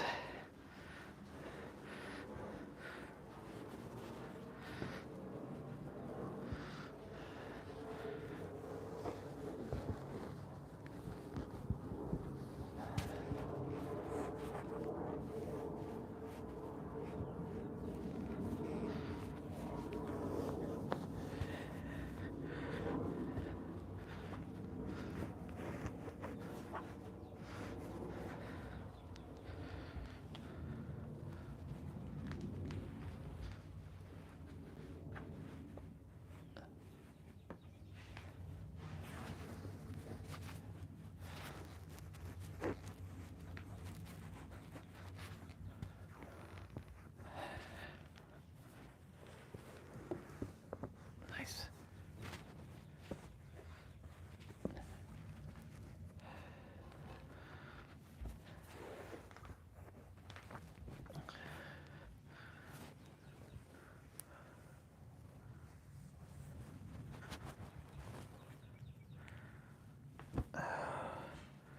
Okay.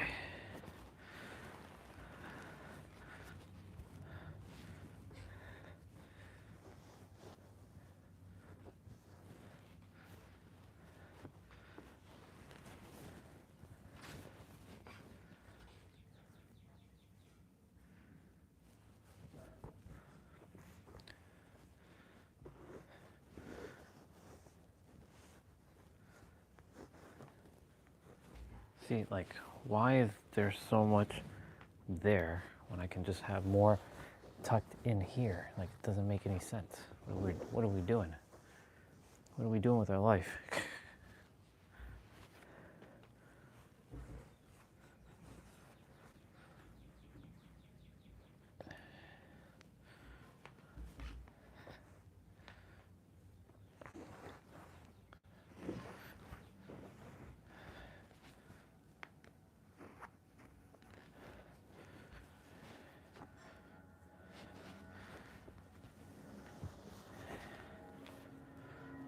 Yeah, what the hell is going on here?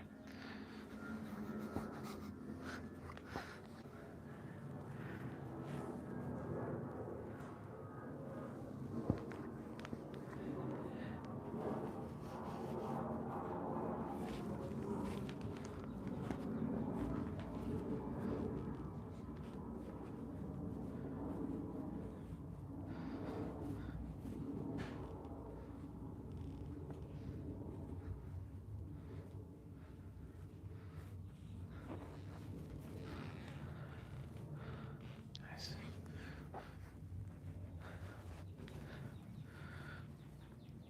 I wanted to reseat that so badly, and now we've done it.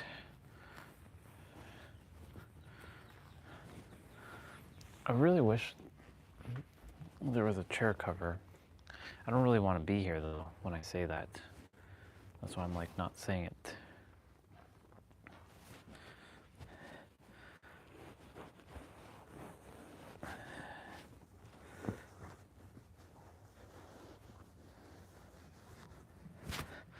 I'm not here. I'm not in Toronto, I'm in San Diego. And I have everything and it's perfect. It's perfect there. From parents to penthouse.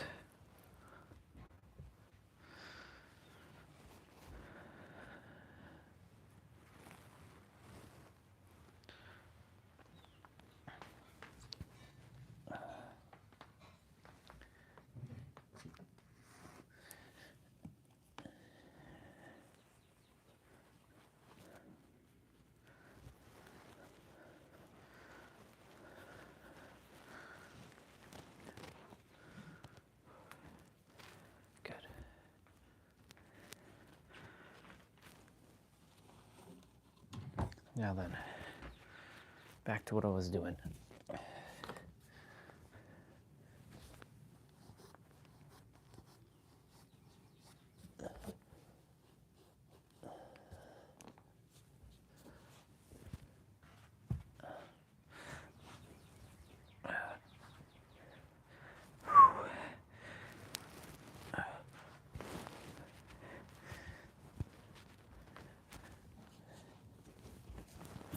Yeah.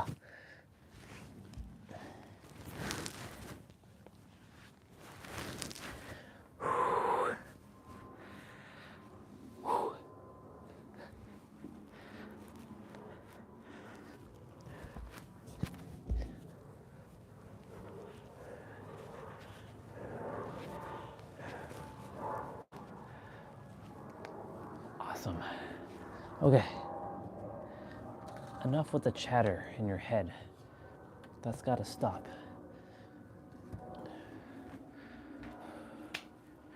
Awesome. Okay.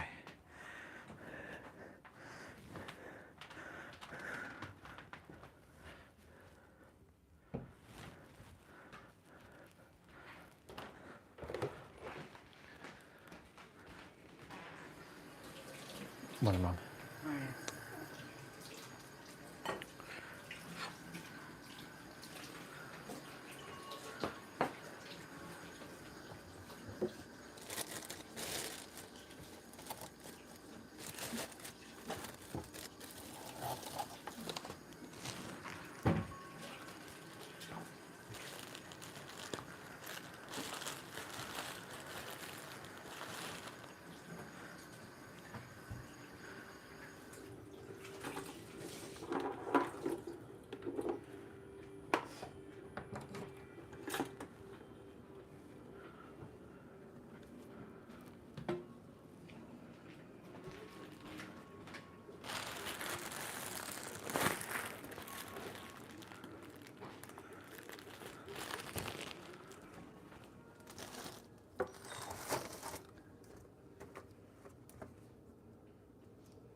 Bon appetit.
That was good. The only problem is it was scrambled eggs, so Scrambled eggs are a little bit challenging when you're when you're eating it in a sandwich and it keeps falling out.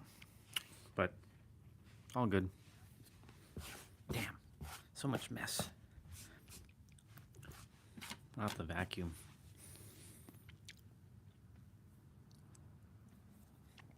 We'll do that later on or tomorrow or whenever. We won't run into the same problems we had last week.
Well, that was good.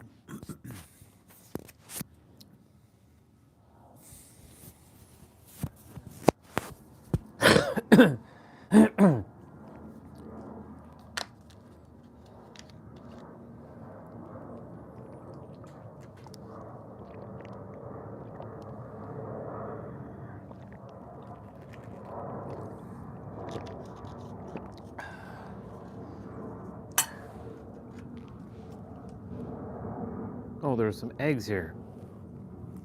Well, just ate those. You ate from the ground? Sure.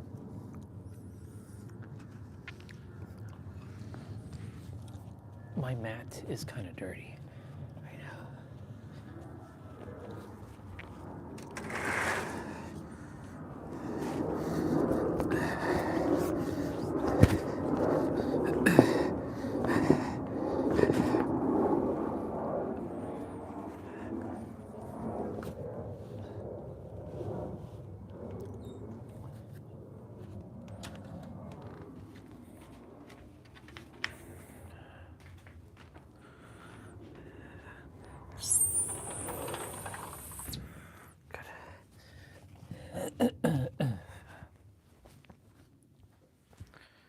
Okay.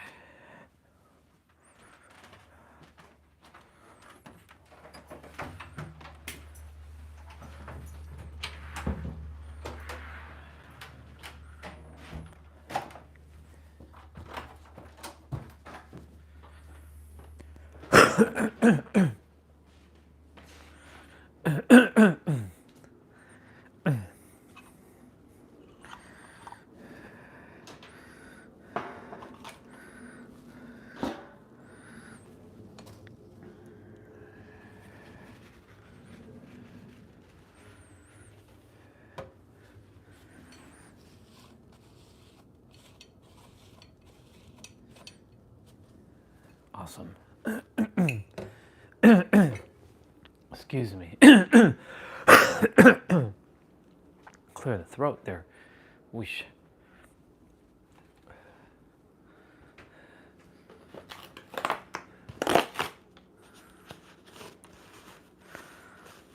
Blow my nose.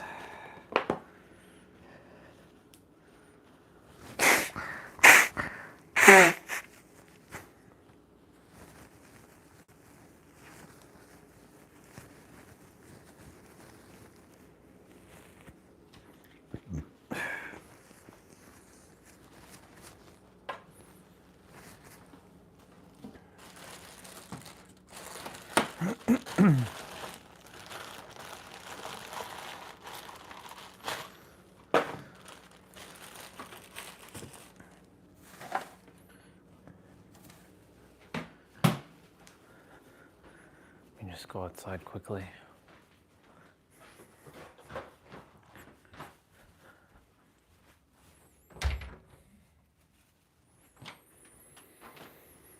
I love I love my room. It's so, I love this space right here because it is so fresh and clean.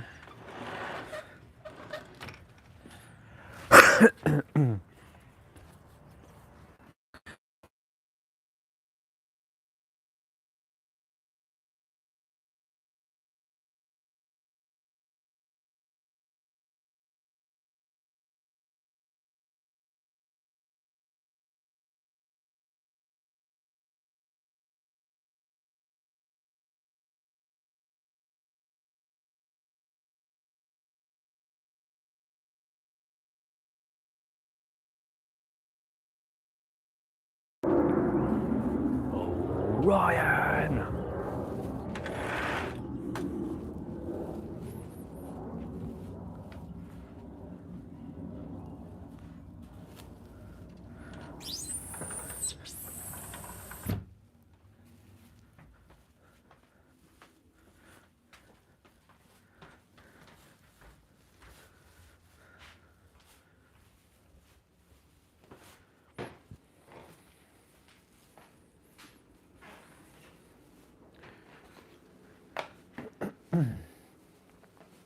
What is is this?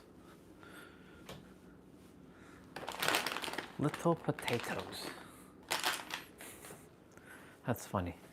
Little potatoes. That's actually a company, apparently. They put it in this little baggie.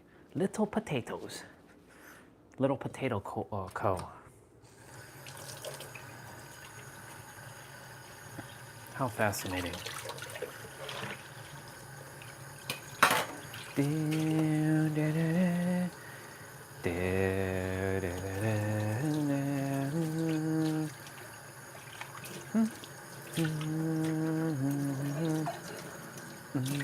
I don't know why I want to sing the Tales of Symphonia title theme.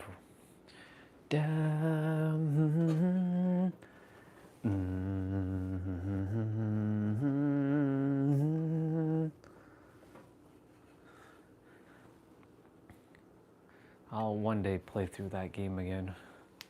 Tales of Symphonia. But when Tales of Abyss came out, oof, it became my favorite Tales. Tales of the Abyss, and then Tales of Arise, then Tales of Symphonia.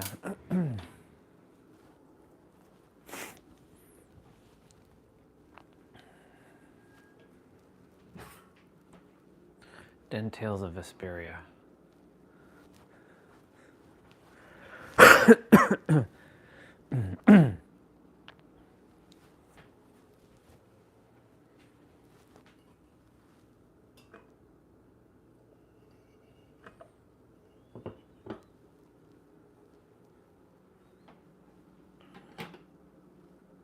Right. No, this is still warm. So I have to wait a little bit before we can pour it in.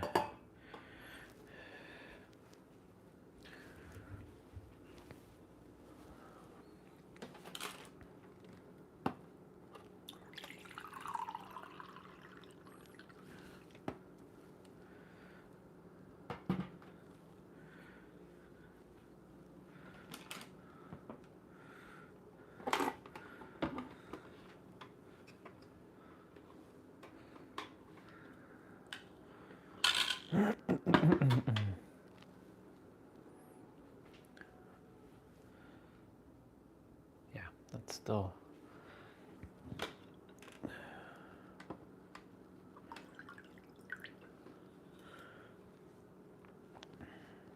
Just use it up.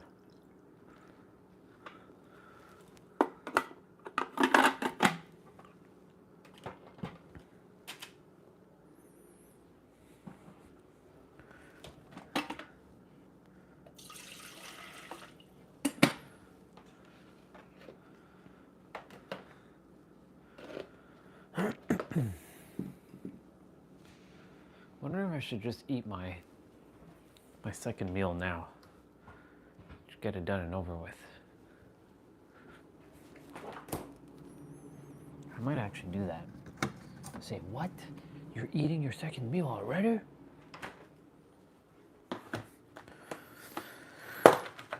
Yeah, that way I don't have to eat again.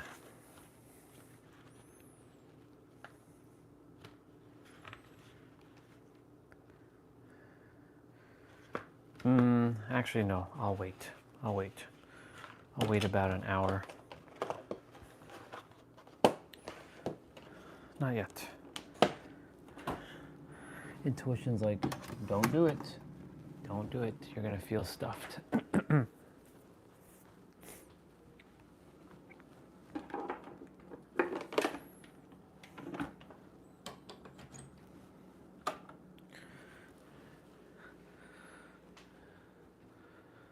I want to check the TV.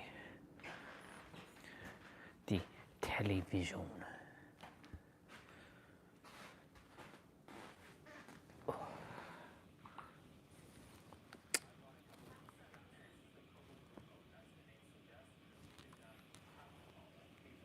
A Kobo Libra color.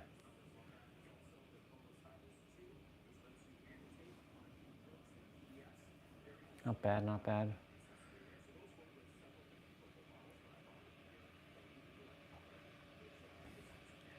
I do want to get an e-reader at some point, but my tablet became the e-reader. All right, so 46364. So we're starting to warm up. It's good. Alexa Plus is in Canada? What the fuck is Alexa Plus now? Oh wait, Buick is a company that makes suitcases? What the fuck?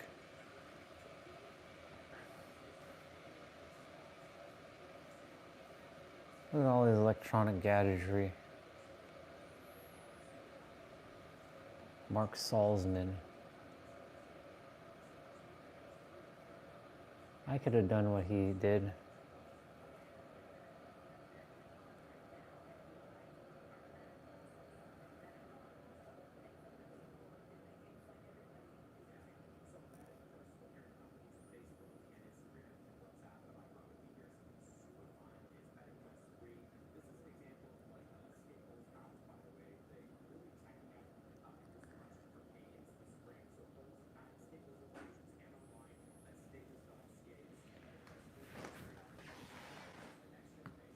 Not bad. Tell a vision. It's telling a vision. A vision to tell.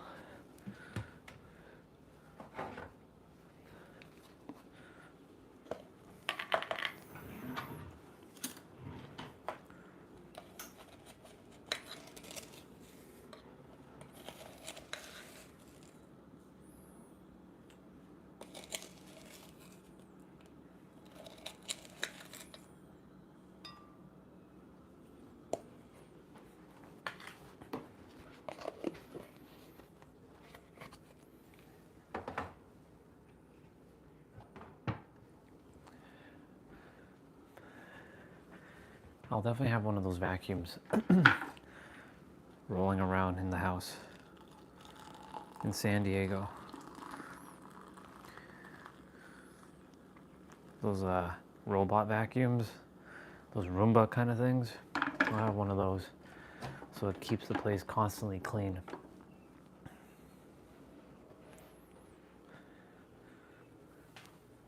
What the fuck is this? Portable power station.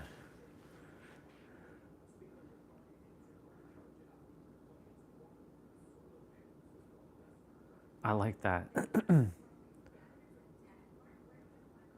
Buick. So it looked like a luggage for a moment. It does look like a suitcase.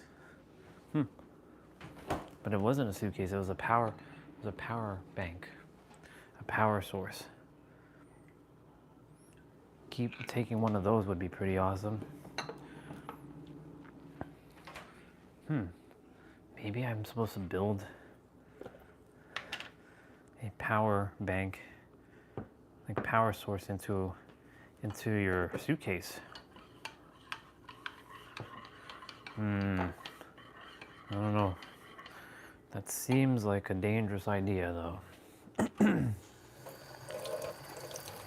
Knowing how the pressures of a battery can, yeah.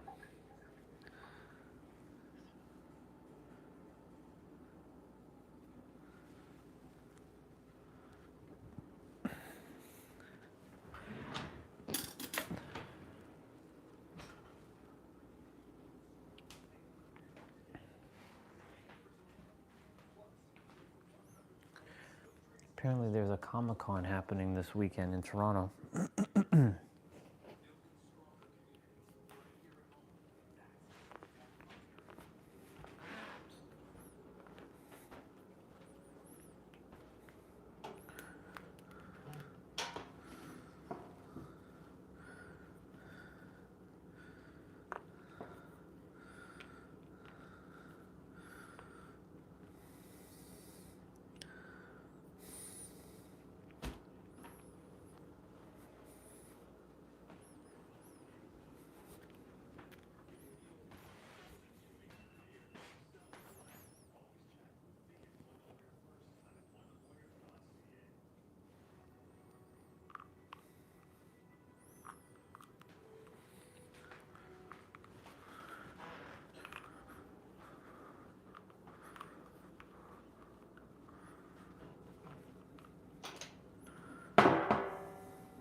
Adventure awaits for me.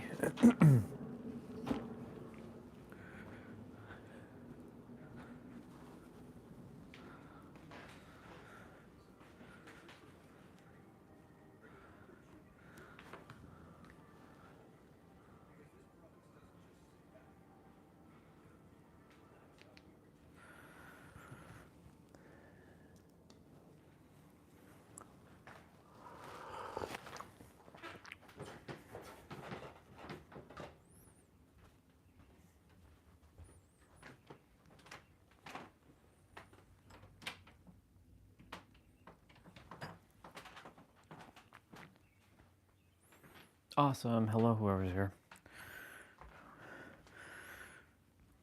That Buick power thing looked pretty cool. Ooh. It's not bad. Not bad at all.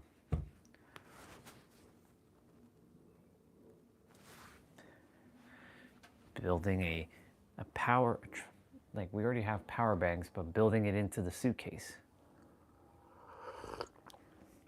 Technically that already exists to some degree because my suitcase has the USB-C port built into it, but you just have to have the battery bank plugged in.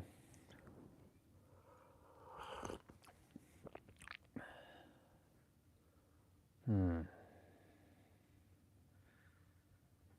gonna have to change the batteries in the air tag soon.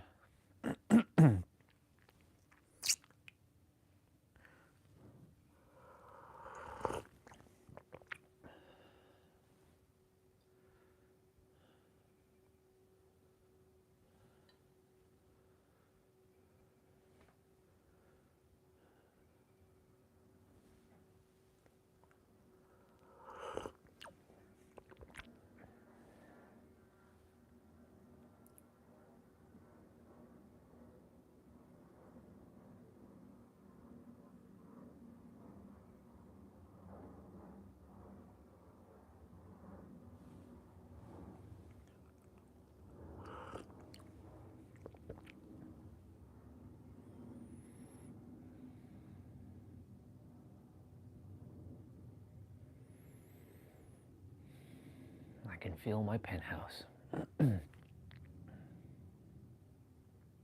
I know exactly where I am, sitting with a cup of hot chocolate or something to drink. I'm in the balcony,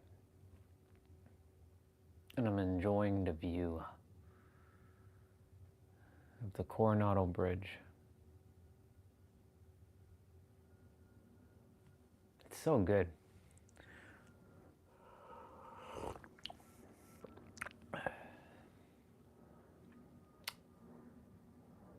I love the fact that when people come to visit, they're like, whoa, you live in that? Yep. This is my space, y'all. I can see the little Roomba, you know, vacuuming around, keeping the place clean.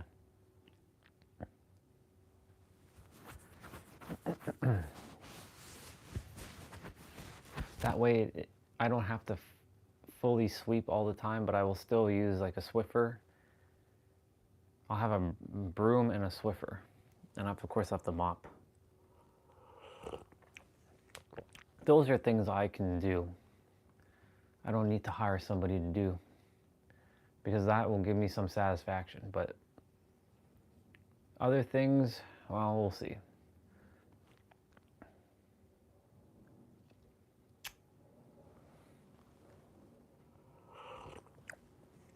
I don't want to get to a point where I'm not doing anything and everyone's doing everything for me.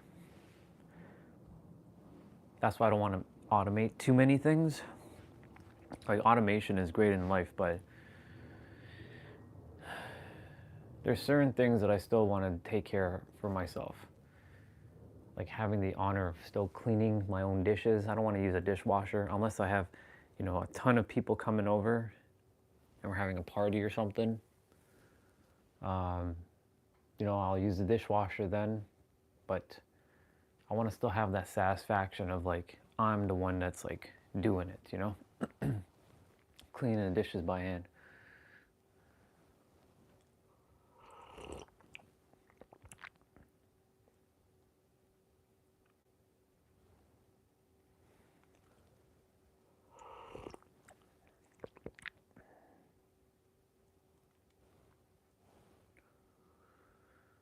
Yeah, I'm sitting outside right now in the balcony, enjoying the view, breathing in the fresh air. I closed the door right now, but breathing in that fresh air.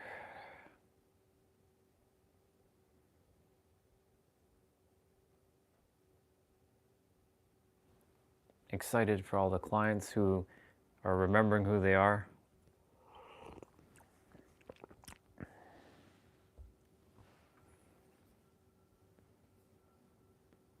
It's fun. It's fun times.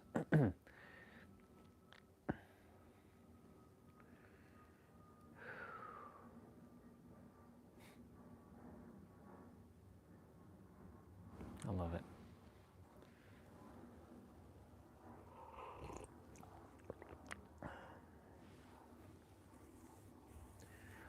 All right. I'm going to use some cheats. I'm going to install some cheats, and I'm going to have to make some items in PSO so I can give Lacus an advantage. She doesn't really need anything else, but there's still some things I want to make. I want to make a holy ray. I want to make a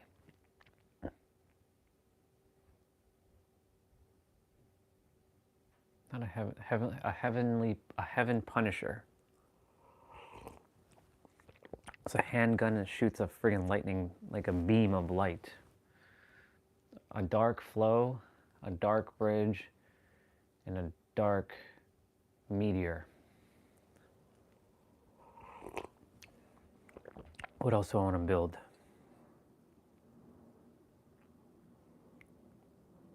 You'll see me do it. I'll have to keep opening up Google Chrome though for this. Okay. It's time to have a little bit of fun. Lots of fun.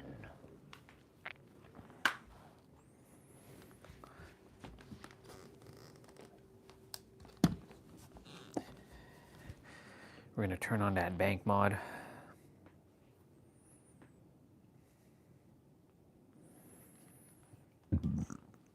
But before we start, I wanted to just check what's going on in this world.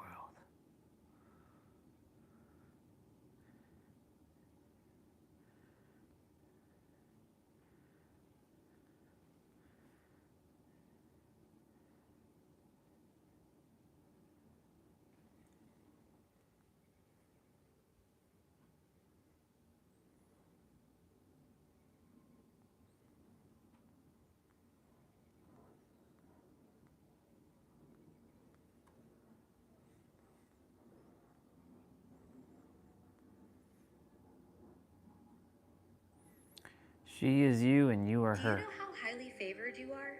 Because I can almost guarantee that if I were to ask you, can you do that? Do you have access to your breath? Do you have access? Yep. We are extremely favored.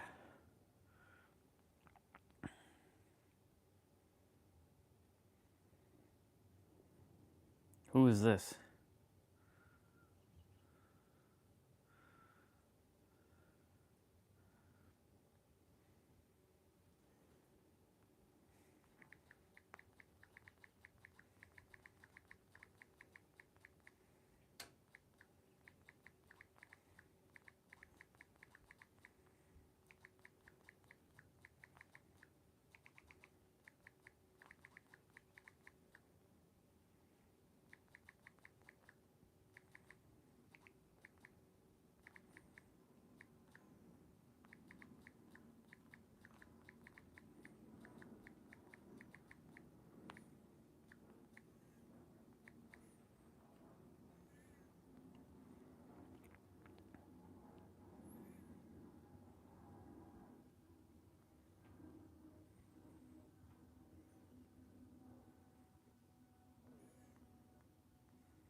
Dorian, huh? Dorian.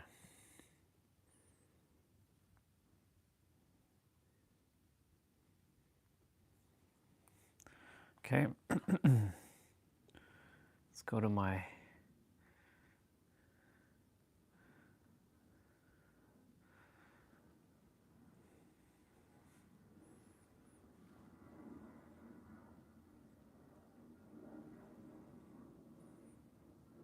yeah, see.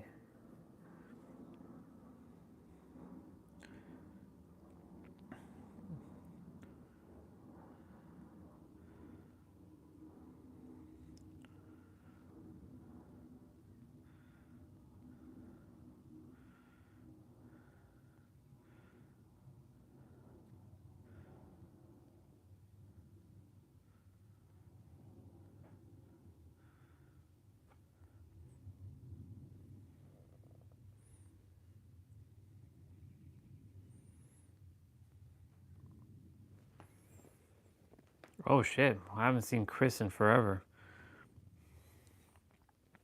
This guy's alive. Holy moly. Haven't seen this dude in forever. Oops.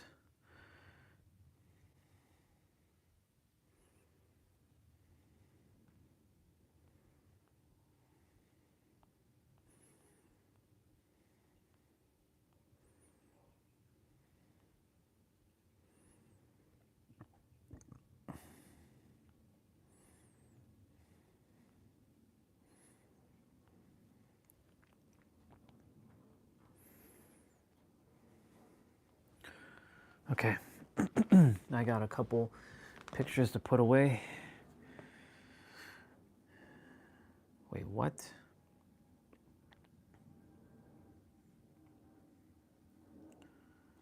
Why do we have 2 copies of that? Move to trash. Cars.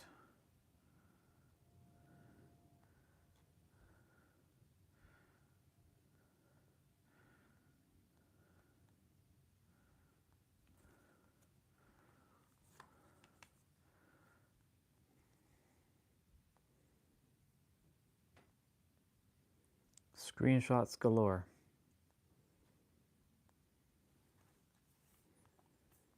I think these are all synchronistic moments.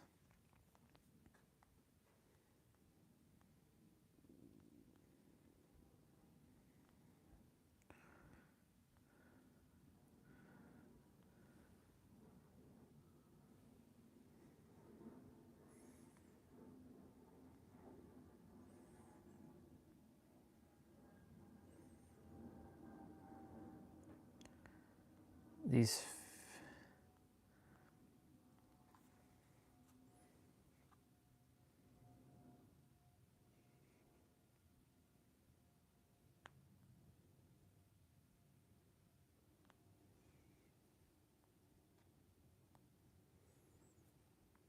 okay, so move, SD card, pictures, Orion, synchronistic moment.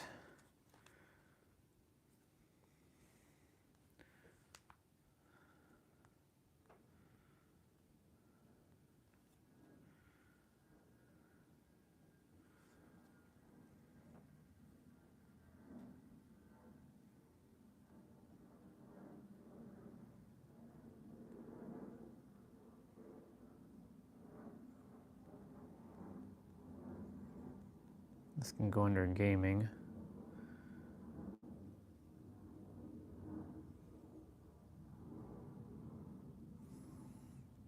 Move,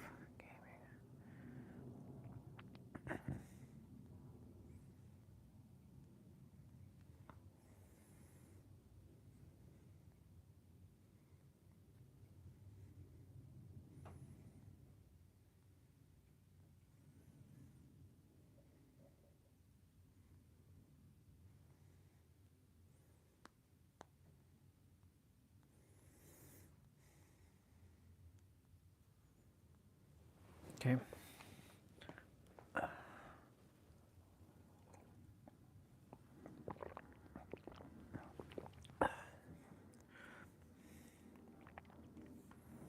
Synchronistic moment.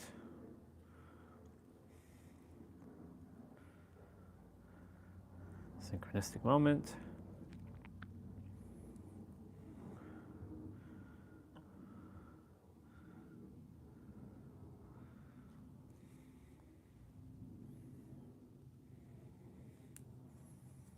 These can go under synchronistic moment.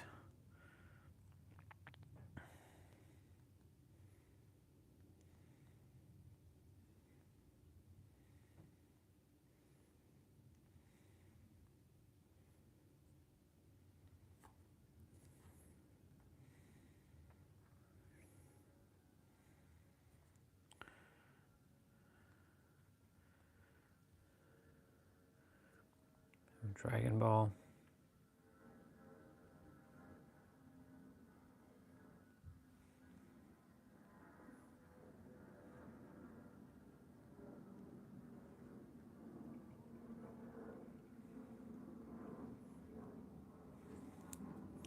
Ooh, baby, cars.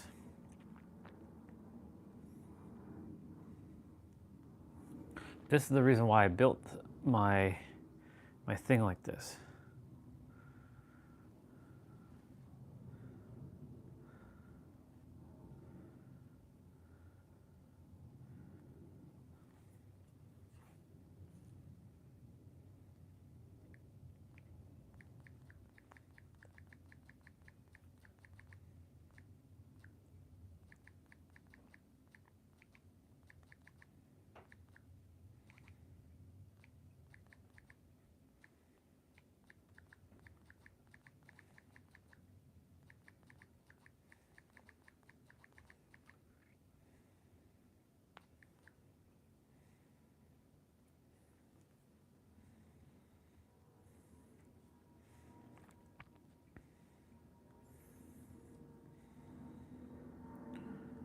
Delete. I will not be accepting new friend request. It's a tough break for Philly once again dealing with injuries as Vince Carter with his highlight film. That's something they wanted to see last night, and Vince said he'll show it today. Kobe said, "Where is my help?" And his partner in Shaq, who normally guards the basket, you watch his reaction. He throws Gary Payton back, and he says, "Whoa, that's nasty." It's a tough break for Philly once again dealing with injuries as Goku, what's wrong? Well, no matter how you slice it, I figure there's really only one way we can save the Earth at this point. what? Goku, what are you talking about? Goku. Goodbye, my friends. 10 seconds left. Let's just call our little Max a draw, shall we? Goku!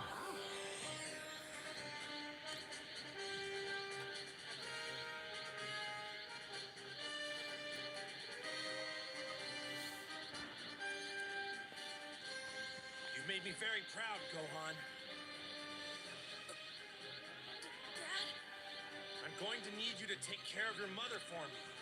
I'm going to have to tell her I didn't have a choice. What?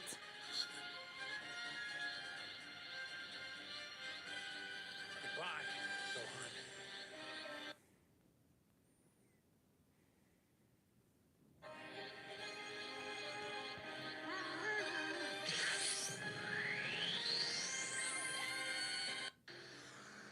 Ugh, DBZ Kai. Or Dragon Ball, yeah, Dragon Ball Z Kai. Just gross. Okay. I have notifications. Whether you realize this or not, all human beings, well, most of us that grow up in, not upper class or middle class or whatever, to be honest, because middle class also has this. This is more a peasant type of thing, us being the peasants. There is this association that we've been conditioned to have, which is the idea that hard work equals self-worth. Our boy is starting to make content Hard work equals self-worth. Hard work equals self-worth. We've been throughout the conditioned week. to have this idea without realizing how this particular Good job.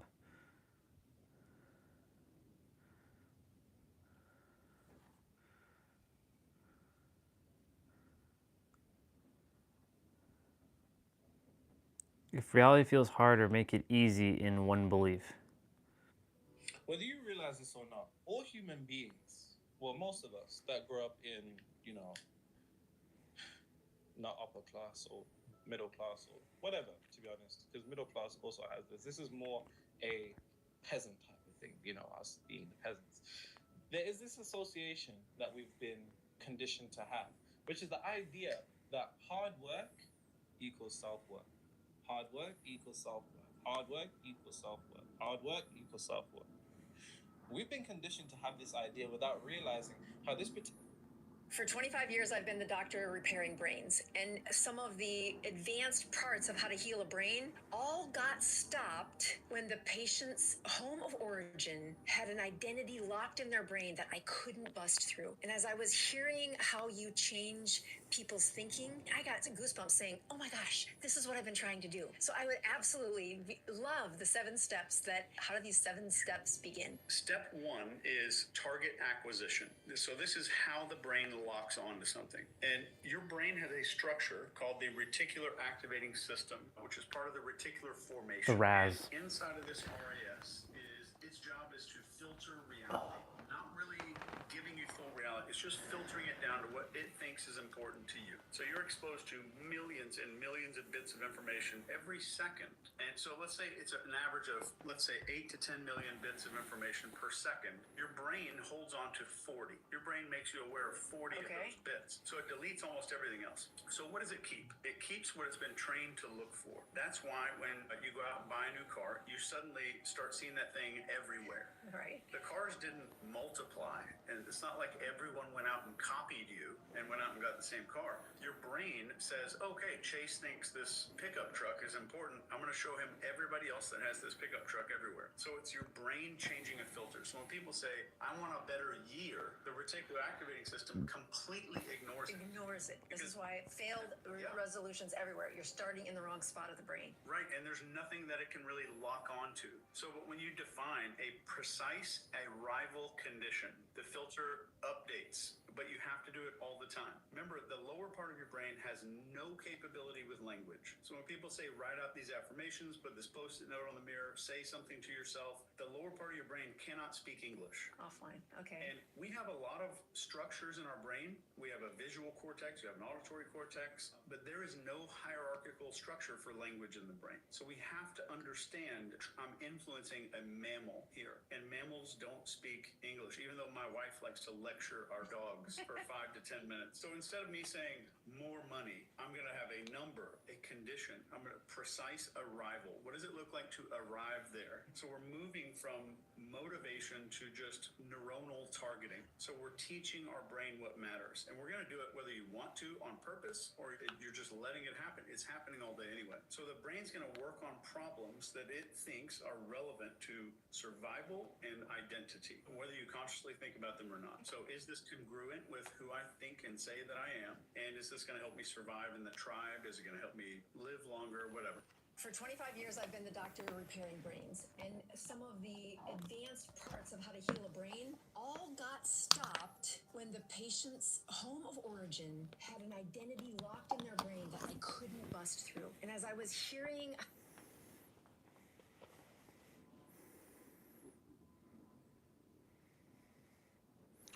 Synchronistic moment, because it's 17 minutes.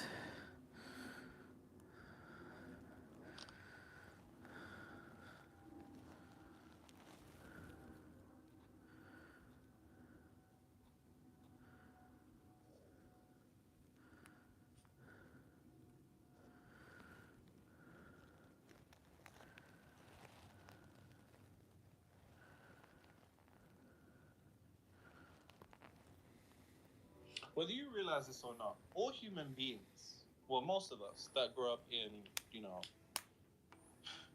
not upper class or middle class or whatever, to be honest, because middle class also has this. This is more a peasant type of thing, you know, us being the peasants. There is this association that we've been conditioned to have, which is the idea that hard work equals self-worth.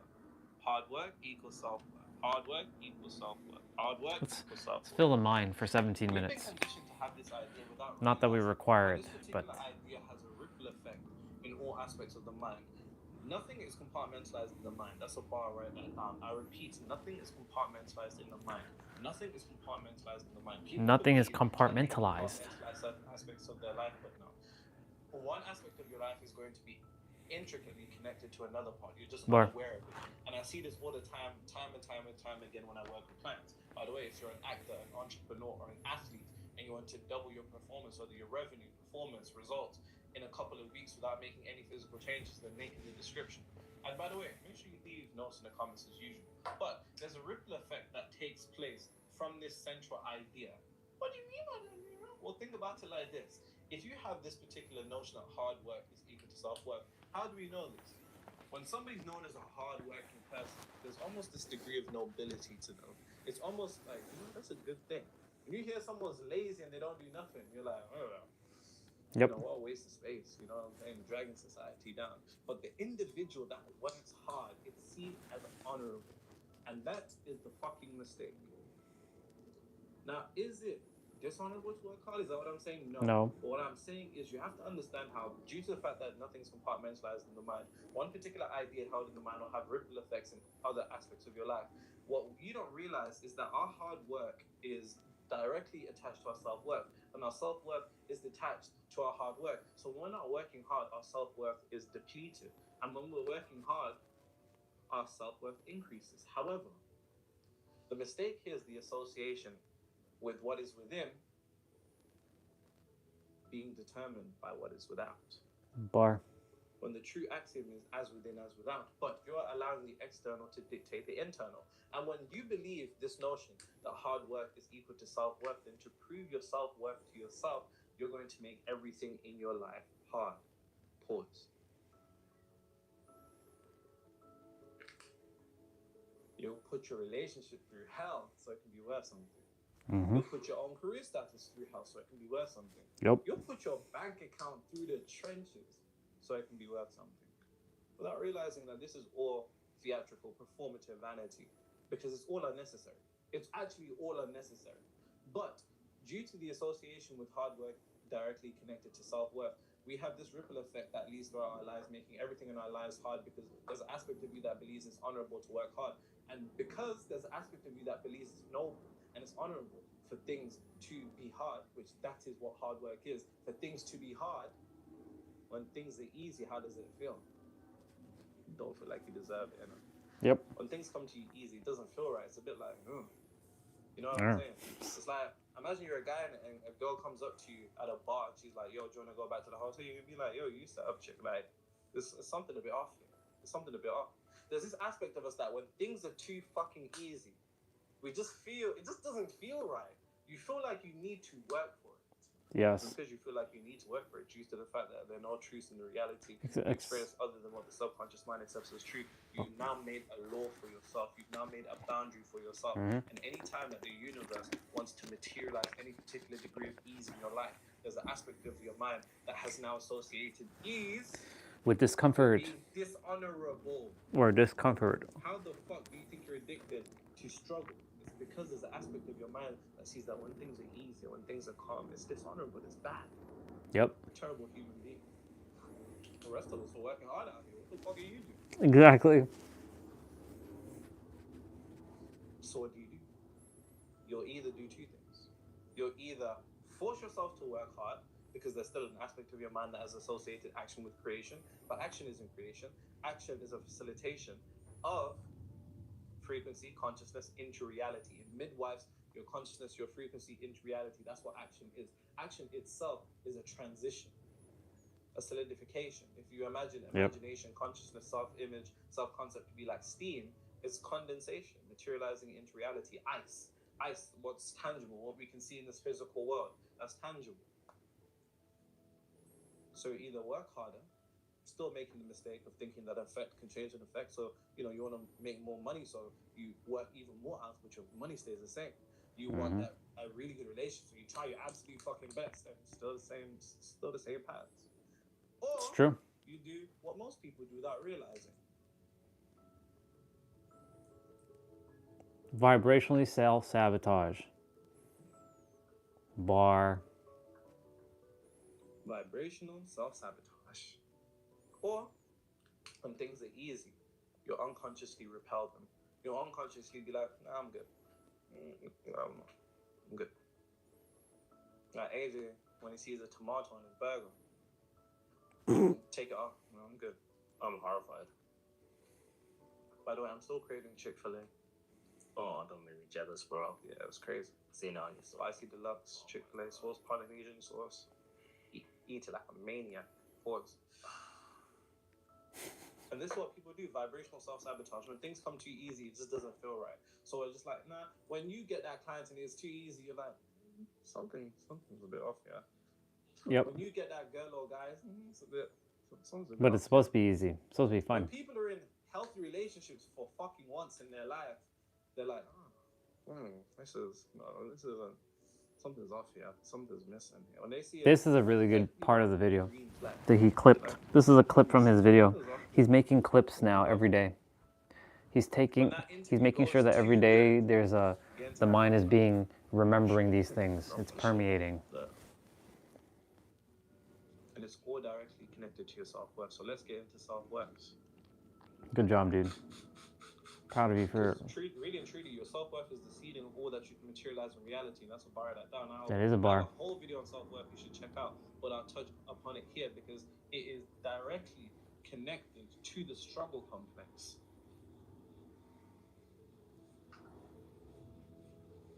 Hey, Nero. Hey. I had my college exams. And let me tell you, the exams are all graded on 100. And I had such self-doubt that the first few I didn't get a single 100 in any of them. And it was driving me mad. But in my last two exams, I remembered I used to watch you a lot. And I used my study breaks to do that. And I got 98 in one of them, 100 in the last one. Nice. I tell you, I literally wasn't sure of 4 questions, but in the exam, I wasn't even stressed because I kept repeating, to doubt self is to doubt God. Real. From that one video. That is real. From that one video. That's real. That's real. That's the video on self-doubt. Self-doubt, yeah. Title just self-doubt. Yeah. Yeah, cool. And I didn't feel the need to even check my results at first, so thank you. My average grade is 96.8, and the other things happened, like I got gifted $200 for being good at the exam from relatives, and also a few other gifts, and my parents got their salary. And my parents got their salaries after close to 3 months of not getting it. And another thing is I get my desires in minutes when I imagine it playing out in my head with complete, utter conviction. Even if it's small wins, I'm still happy about it. Amazing. Hey, shout out you, man. Life's up. No, life's up. 96 on average out of 100. That's that ease complex right there. That's that ease complex. That's that ease complex indeed. Remember in school, like really think about this. Really think about it. In fact, I'll say that for the end. I'll save that for the end.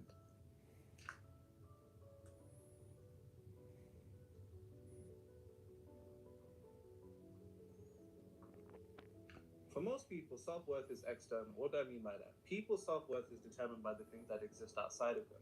That means every day we'll be watching a Nero clip. External is this third dimensional realm, which is confined to polarity, which means that the energetic polarity of up and down exists. In this reality, things can go up, things can go down, things can go good, things can go bad, things can be negative and positive. So for the average person, their self-worth is directly determined by what is external, without realizing that they've attached themselves to the third dimensional realm. The third dimensional realm is an illusion. Forever changing. So the individuals that have their self-worth directly forever changing, inflated by what is external, their self-worth is forever changing. When they've got money, they feel amazing. When they don't, they feel terrible. When they're getting girls, things feel great. When they gotta be constant within. Guys, they feel great. When they don't, they're not. When they look good, they feel great. When they don't, you get the gist of what I'm trying to say here. But that's why I've been looking like this, and no matter what I look like, it's just who I am. Self-worth, and when we think about self from a point of metaphysics, the self is and who I am is divine. Truly be your God worth, but how many people have the worth of God? Ooh. Without realizing that when we're talking about God, we're just talking about an impersonal energy. Let's go back. Let's go back a little.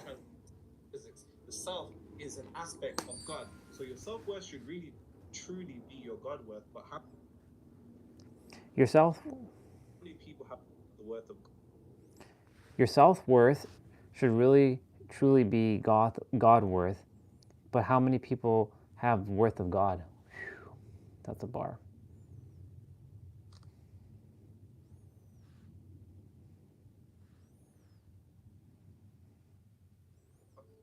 Watch Katie start copying him when she starts making clips every day. We're talking about God. We're just talking about impersonal energy that That's funny. transcends this third dimensional realm.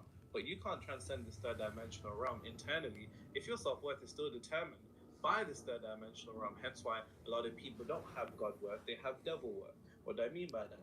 If you think about the story where Christ and the devil were in the desert, the devil said, listen, all the shit that you can see, this is an esoteric story, by the way, all the shit that you can see, I'll give it to you. But Christ, being the unification with the infinite intelligence, already coming to a mental degree of oneness, knew that everything around him already was his. Everything around you, you are already one with. Your desired reality, you are already one with. All of those particular frequencies already exist within you. It only merely takes for you to reveal it to yourself. You're like a fucking seed. If you look at an oak tree, the seed of an oak tree already comes with the genetic potential for that oak tree within the seed. Bar. You just need to allow yourself to reveal it to yourself, and that's a bar of that down. Allow yourself to reveal it to yourself. See? Is formed on a subconscious level. Let me just make a mental note. I'm gonna make a mental note.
Nice.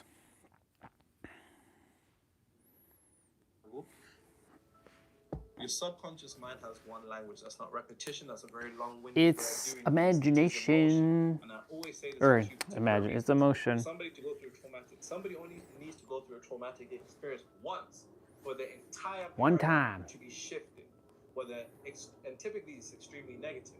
But because the energetic polarity exists, you can do it in a positive direction. It only requires 1 degree of emotional intensity. So sure does. Self-worth is determined by subconscious. Subconscious is determined by emotion. But really and truly, it is what you have emotionally experienced. Your self-worth is determined by what you have emotionally experienced. What do I mean by this? Yep.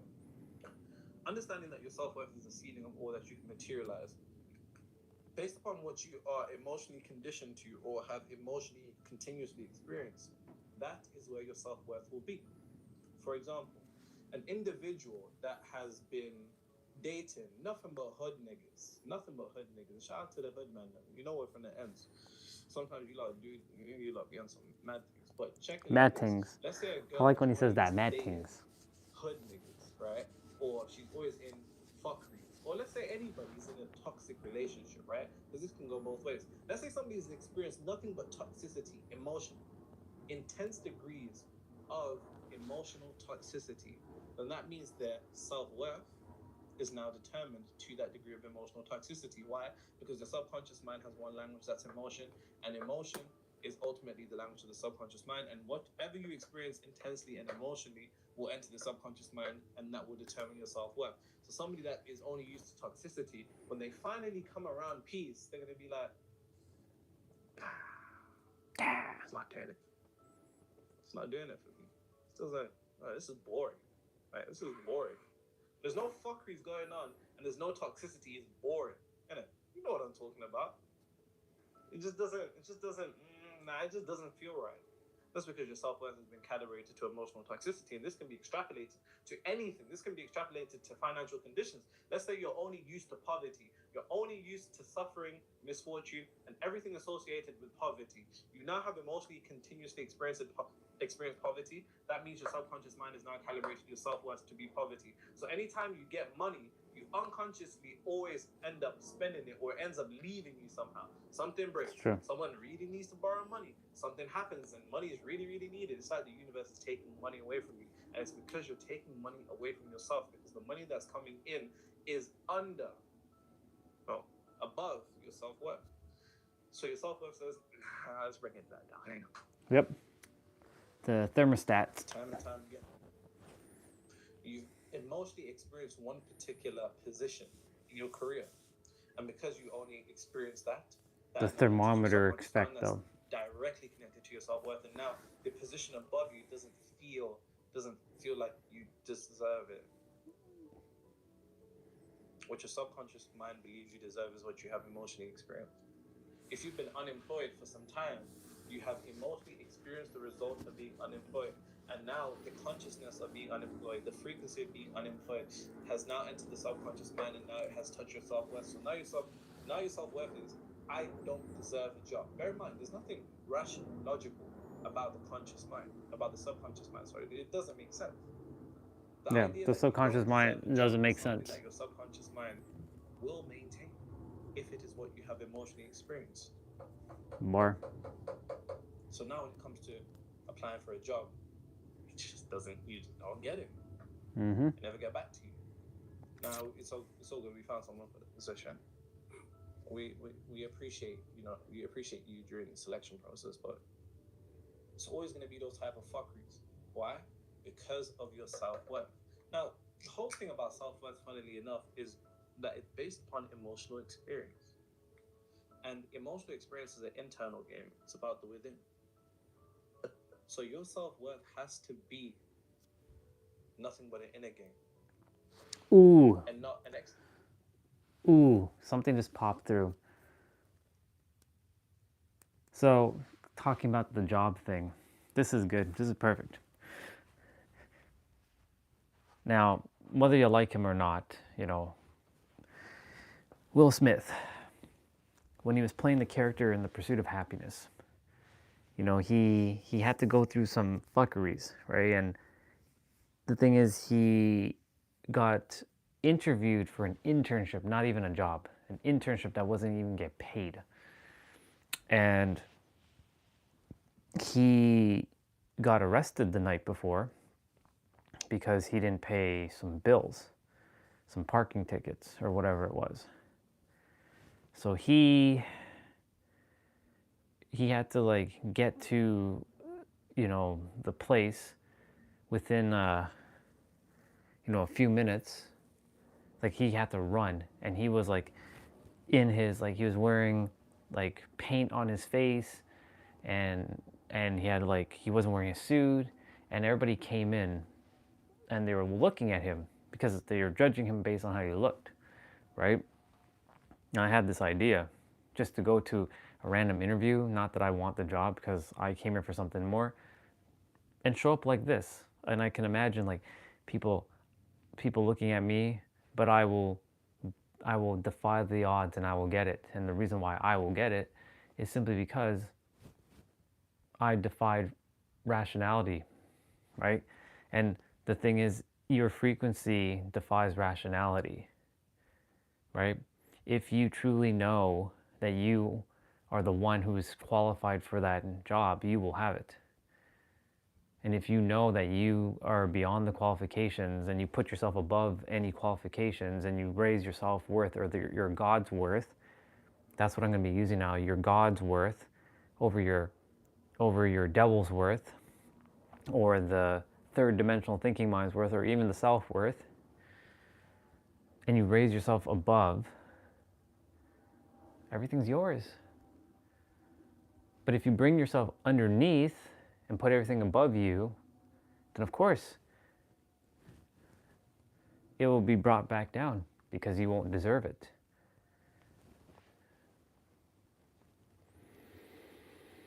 So with Will Smith again, The Pursuit of Happiness, in that scene, you know, he defied rationality with his frequency, because he's like, can I just say something? He's like, if I don't know something, I'm the type of person that's going to tell you that I don't know. But I'll tell you right now that even if I don't know in this moment, I will find the answer, because that's how determined I am. I will find the answer.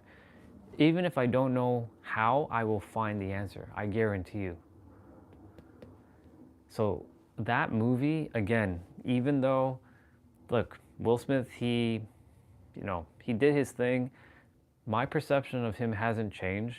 He's still Will Smith to me. He's still a cool dude. You know, he's made his mistakes. He's done his thing, right?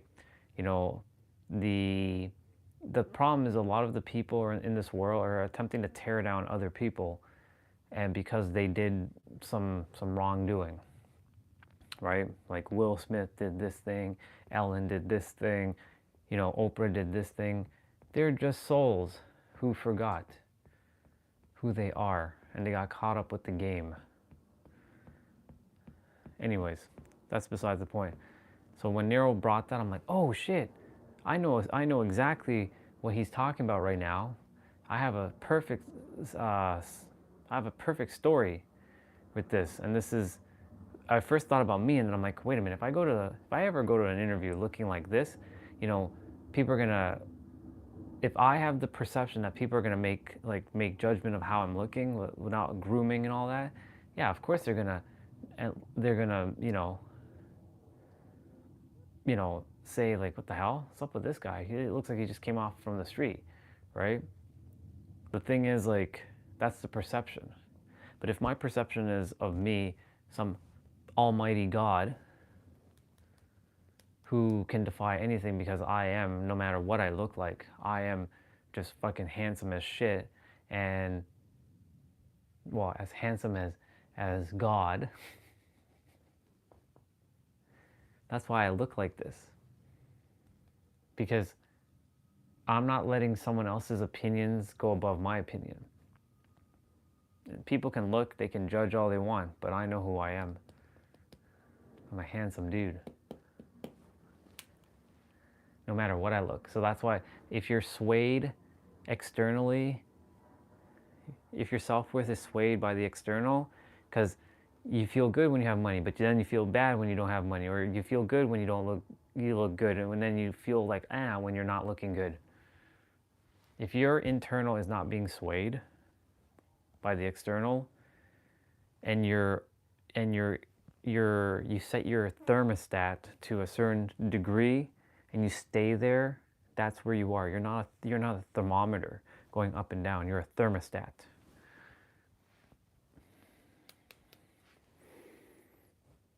Good job, Nero. This is a good video. This is a good clip from your video. But in a game, and not an external game like it is for other people. And the only way you can do that is by vividly, intensely cultivating a scene with your imagination that stimulates emotion. Yep.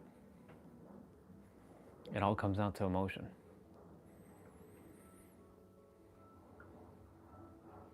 The mind's going to do its job to block you, though. And it's quite simple.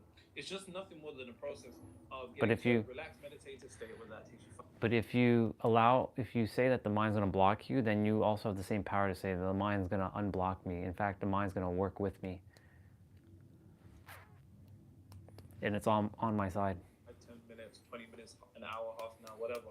When your body is completely relaxed, create an imaginative scene where somebody is acknowledging you for attaining whatever it is that you want internally, and loop that again and again and again. If you do that again and again, you're going to end up stimulating emotion. When you end up stimulating emotion, you're going to emotionally experience something else. And when you emotionally experience something else, what you have emotionally experienced changes, your self-worth changes.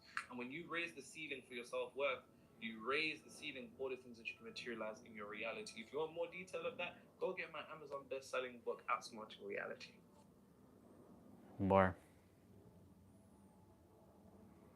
And they left the code. The ancients decoded reality. That's perfect. All right. That's fun. Now we can play. But before we play, I'm gonna go grab my second meal. I don't know why I turned on my controller. It's whatever. God's worth. Do you have God's worth? Or do you have the worth of God?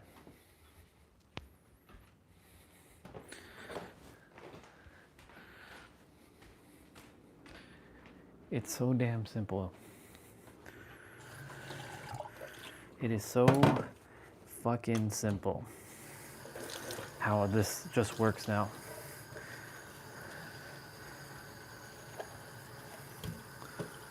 Like nervousness disappears when you know who you are. Like the body's still gonna feel nervous, but then just remember you're not the body. That's just the body having a response to an experience. Like for example, skydiving. This is a perfect one. Your body's gonna have an experience of like, oh my God, but that's not who you are, because who you are is God, and God is infinite. Then Orion, what about all the people who die? Aren't they God? If they knew they were God, or if they say they are God but they still die, then what happens? Your body still has an expiration date.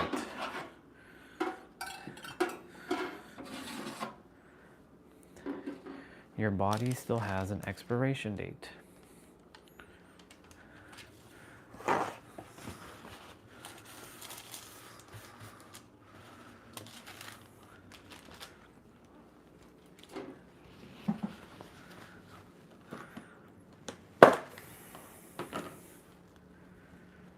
Pizza, by the way. There's 3 slices, but one of them is like this skinny piece of slice. So it actually makes up like 2 slices. I'm not leaving that one skinny slice. It's like ridiculous.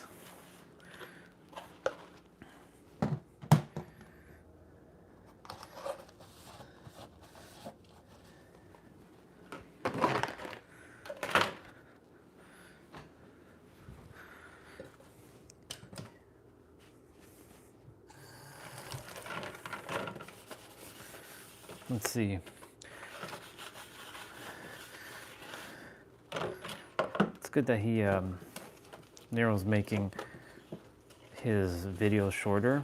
Like, well, not making his video shorter. He's still going to do an hour long or whatever on Sundays, but every day he's going to give clips of videos of the lectures. That way it's in microdoses, because you're able to absorb more information in less time than you are to absorb more information in more time.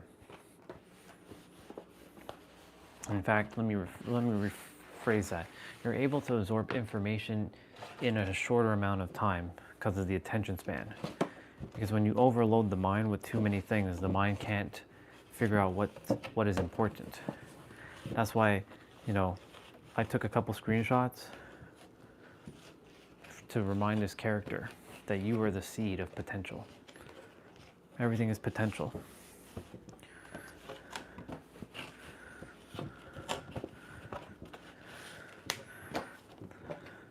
This morning, I had my experience. I was meditating with Lindsay. She was sitting on my lap. Her and I did breath work together. She was putting her head on my shoulders. And she was sitting in my lap. And she closed her eyes and I closed my eyes, and I was holding her hand and we were meditating. And that was it. And I felt that experience. And I looped that one for about a couple minutes, and I felt the emotion. And I can feel it right now without me having to close my eyes.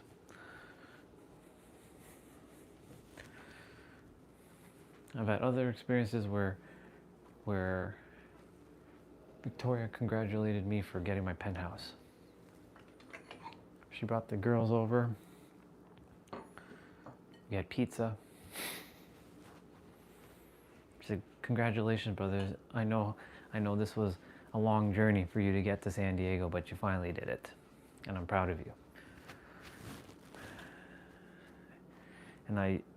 And Victoria is a good anchor point because she's she's the representation of San Diego for me. Of course, there's Matt, there's Agape, there's Chuck, but Victoria is who I'm deeply connected with more over there. Of course, there's Beatrice as well. Beatrice and her hubby. There's the people in the crystal stores and blue reflections. Is it Blue Reflections? No, that's a video game. What's the name? Crystal Reflections, I think it's called.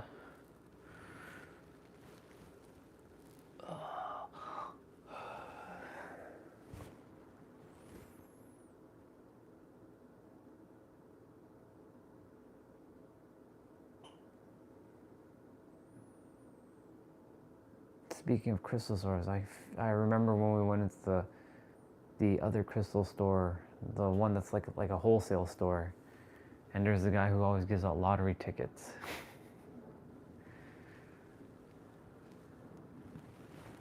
He's always like, "Here, draw a lottery ticket." It's not Shmuel. That's not how you say his name. That's the guy from fucking The Chosen. Shmuel? Shmuel, or something like that. Shmuel. I think it's Shmuel.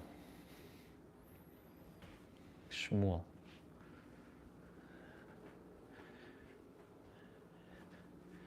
Yep, Shmuel.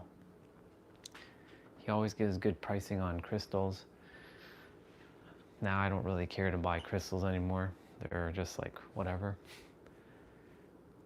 I'll still go into crystal stores, but there's really like, I used to get excited for crystal stores. Now I'm just like, whatever. I don't really feel the need to go to get more crystal bracelets or anything like that. I'll buy it for people, and I know exactly where to go get them. I know the properties of them all, but I don't know. Don't really have this need. Like, I'll go to Chuck's store and buy a couple more bracelets, but not for myself, but for others.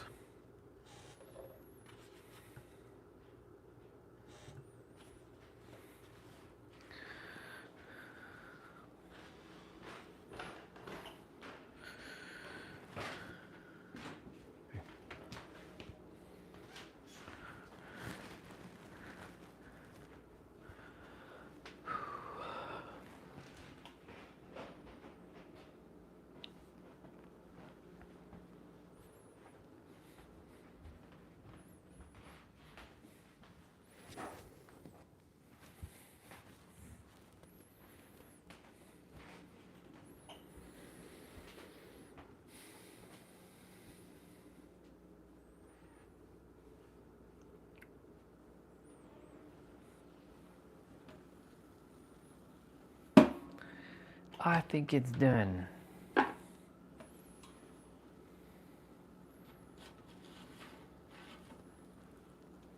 They're done.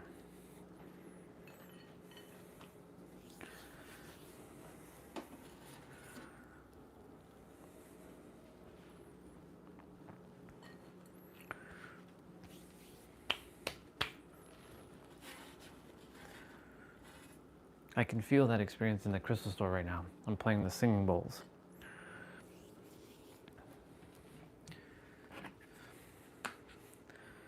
This is what itself wanted all along for me, for this character.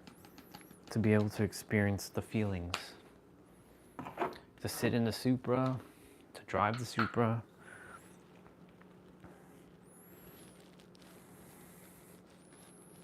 Right? Because we had the idea of like, wait, can we look up a Supra in Turo?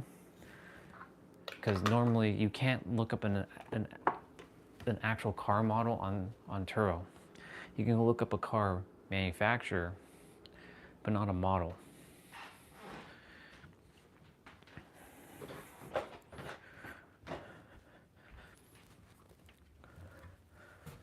So it gave me the intuitive hit one evening while sitting in the back of that car in San Diego to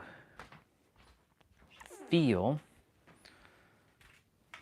like I'm sitting in the Supra and driving it, because I've already sat in the Supra once. Okay, let's put the pen away.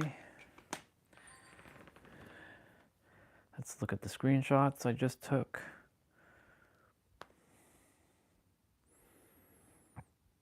I have 3 screenshots.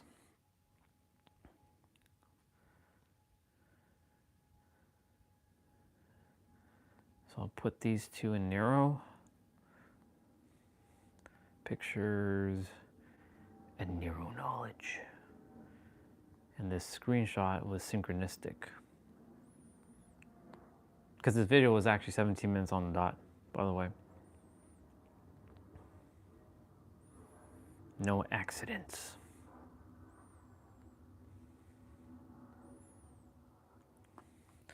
I'm gonna go use the bathroom. We're gonna play.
I was like, where the hell is the microphone? I was like looking on the person. I'm like, did I take the microphone with me?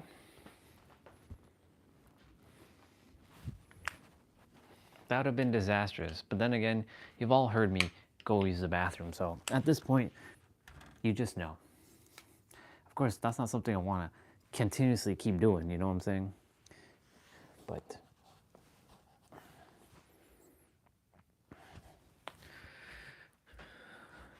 all right, you're gonna see me do my magic, do some hacking. You're gonna hack? Yes. But that's wrong, Orion. You should be doing it legitly. Why? That's your perceptions. Okay, so I need to open up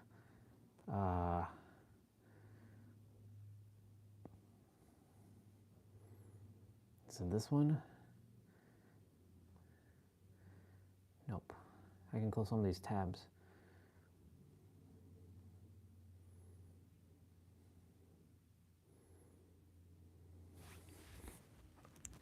Good.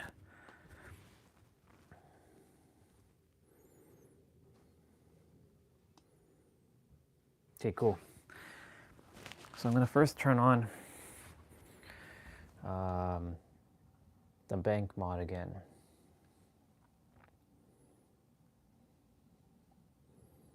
Have to go here and turn on bank mod.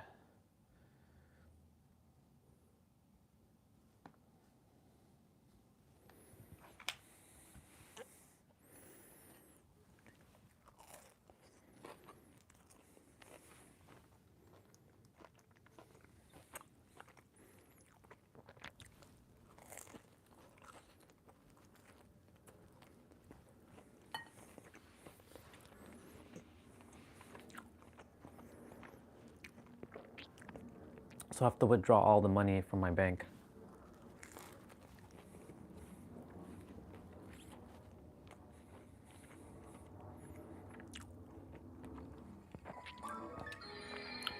Lacus, you're gonna remember everything who you are. She's level 21, 4 hours and 16 minutes. We'll do it on hard mode.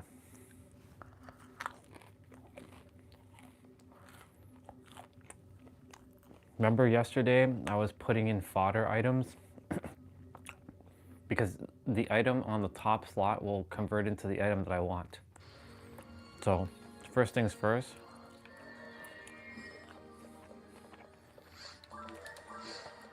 First things first, I need to drop the current amount of money I have. So I'm gonna leave this money right here.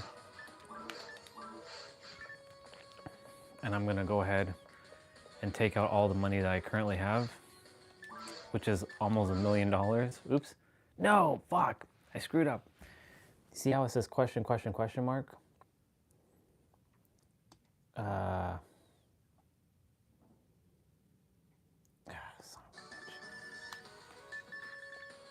was supposed to take out the money, not the item. So take, all right. So you see how it says question, question, question mark for that item? So now look, I think it should be okay. Son of a bitch, come on. What are you doing? I have to scroll down. So there's the list of items. So the number I have to put in the bank is that amount to get the items I want. So like if I wanted final impact, I have to put 2,311 meseta. But because of that error you just saw, I don't know if it's gonna work. All right, I don't want to really care for Origito. Okay, so I want a Holy Ray. So that one, 4864. So deposit meseta, 4864. See? Ta-da! Holy Ray. And if I go back, I can duplicate the Holy Ray. See? It turned into another Holy Ray. So I have to take out the money. Take meseta. So we got Holy Ray now. So look. Ta-da! We got a Holy Ray. And items that are red or items that are like that are red. These are special items. And they also have yellow text. Items that are like this are like green and blue. Like this mag is blue. And like this scape doll is green. And then money is yellow. So you see Lacus is remembering who she is. She's going through the process of remembering who she was in her former power.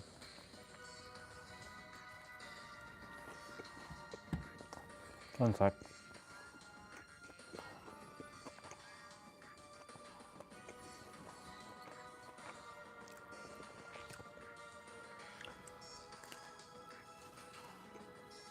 Okay, so we have a Holy Ray.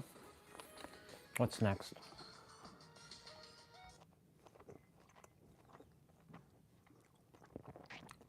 That's what I want, Heaven's Punisher, 7680.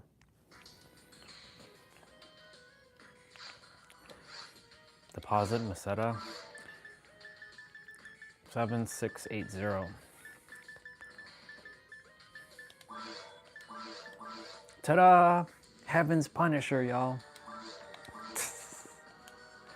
You're so cheating, Orion.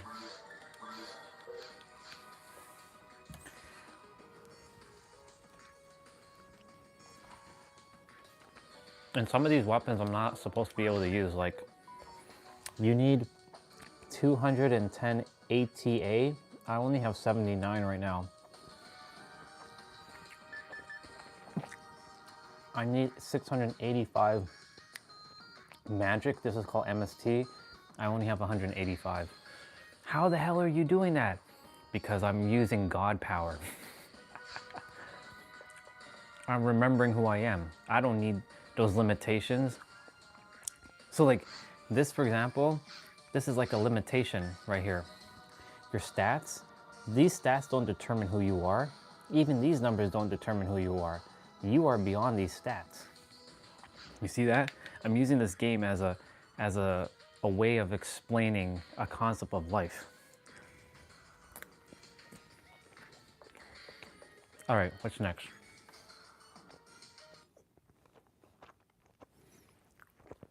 What else do I want?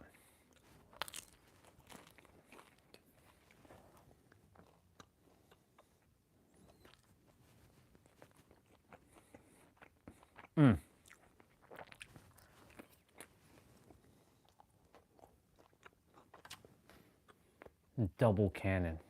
There's the sword. The Sumikuri J sword. So 1233.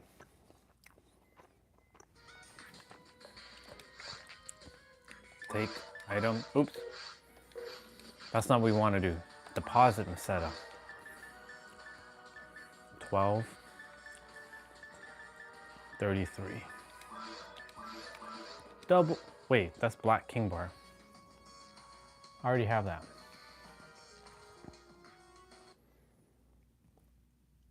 Oh, 1280. 12288. My bad.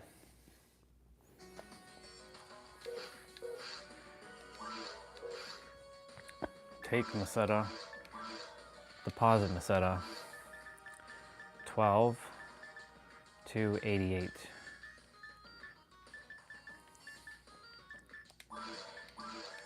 There we go. Double cannon. Notice how the second item, after you take it out, it becomes a double cannon as well. I can only carry 30 items, so I have to drop some of these once I'm done.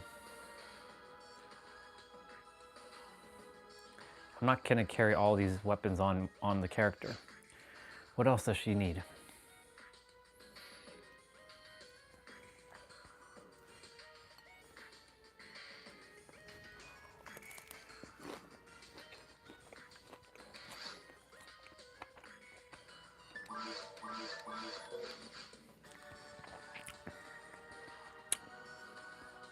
I have to be able to save.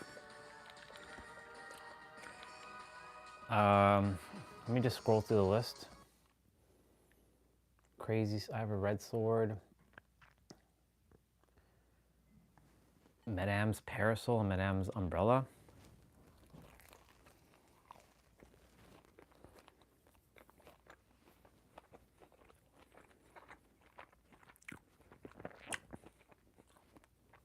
$14,848. Okay.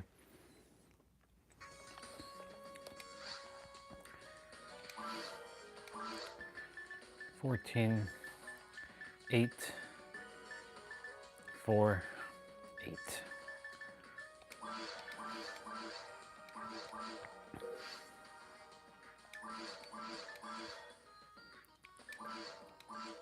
Oops. Oops. Deposit Meseta. It started with 15.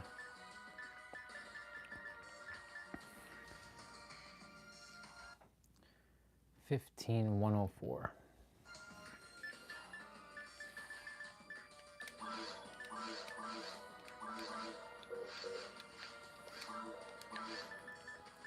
Do you see that, people? Oh yeah. Okay, we're gonna go down to, we're not gonna pick that money up yet. Since I have max money in the bank, I don't want to lose that money. We gotta finish Caves 1. So here's some of the weapons I just created, just so y'all will see. That's one that I've already had. So I created this weapon. It's called Holy Ray. Then I created this weapon. I mean, I created all of these, but this is the one I just created. It looks like nothing, but Wait till I show you what this one looks like. Check this out. I think this one's based on time though. Yeah, there has to be a specific time.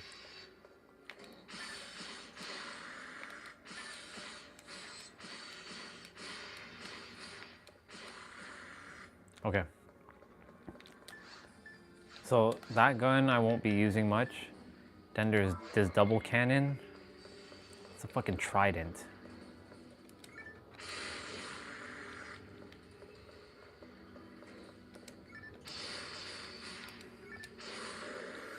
Okay, and then we have the parasols. We have a pink one, so she walks like that. Look at that! Look at that pink umbrella. Then we have the blue one, and they tell you what they do. So a proof of it increases the range of shift on the band. So this is good for teammates.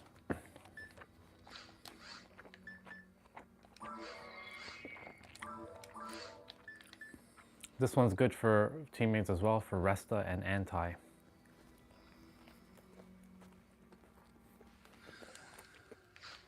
Okay.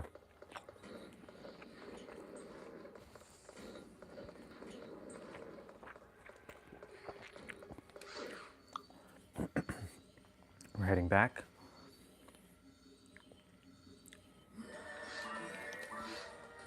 I can only make 2 more items. And then I'm gonna restart the game.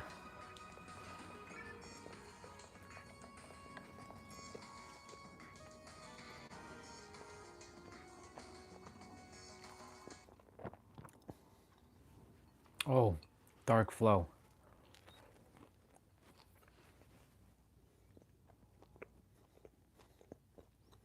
I made Goldmilla.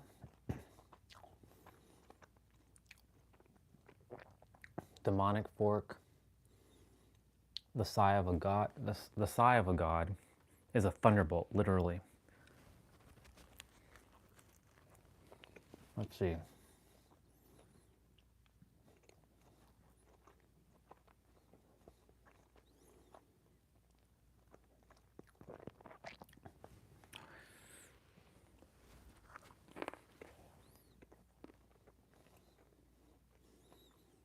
Where the hell are you, Dark Flow?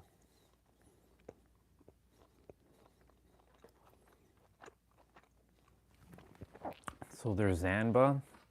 So Zanba looks like Cloud's Buster Sword. I don't care to make that though. I already have a powerful sword. There they are. I'm gonna make dark flow and dark bridge and dark meteor. All right, so 4192. 4192. Oops, take Meseta. Always start with the bank account empty. Otherwise you'll have to like calculate shit.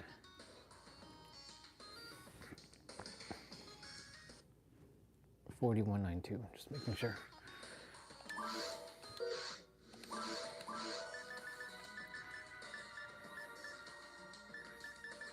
Just so you know, this item I'm about to make is like a extremely difficult to have. There it is, dark flow. Look at the attack power that goes up.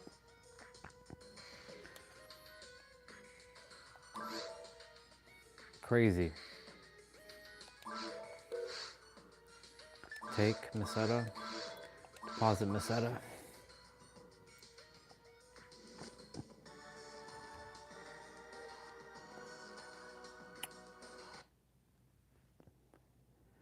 Dark Bridge. 40. I'm gonna do Dark Bridge first. Have to drop one item. Or I have to.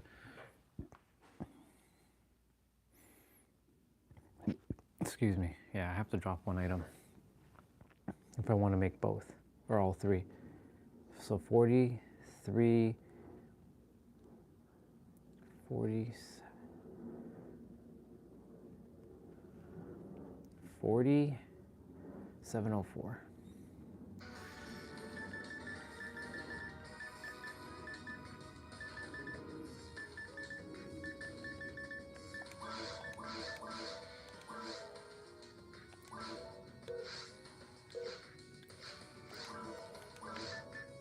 All right, I'm at max. I need to take away something.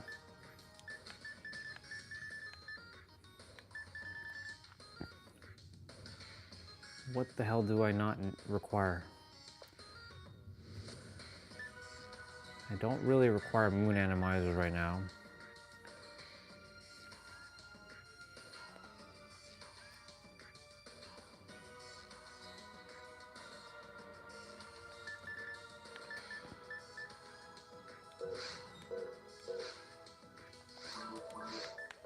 So I'll show you what I just made.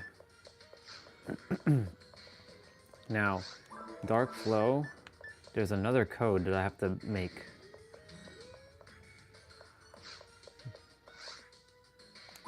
So I have to have very, very, very low HP for it to work. But dark flow, that's dark flow. This is the weapon of the final boss of the second episode. But it can only swing one time. I can't combo with it. But I need to put in the code and see if it works. And if it works, oh my god. Wait till you see the shit that's about to unfold with this weapon. So the other weapon I made is this. Dark Bridge. Very creepy looking. It's a mage weapon, by the way.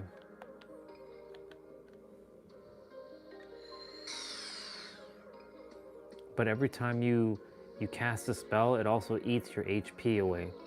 Because whenever you're casting a spell, it shouldn't drop your HP. Cycle Wand also does the same thing. Well, that's a healing spell. See, my HP went down. That's how I accidentally killed myself. All right.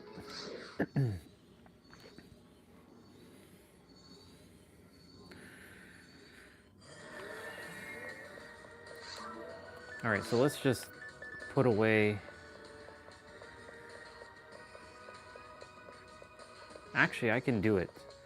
As long as my mag is okay. Deposit, item. Yes. As long as those items are okay, we're fine to make we're fine to make 2 more weapons. Take Masada, and then Dark Meteor. 40448.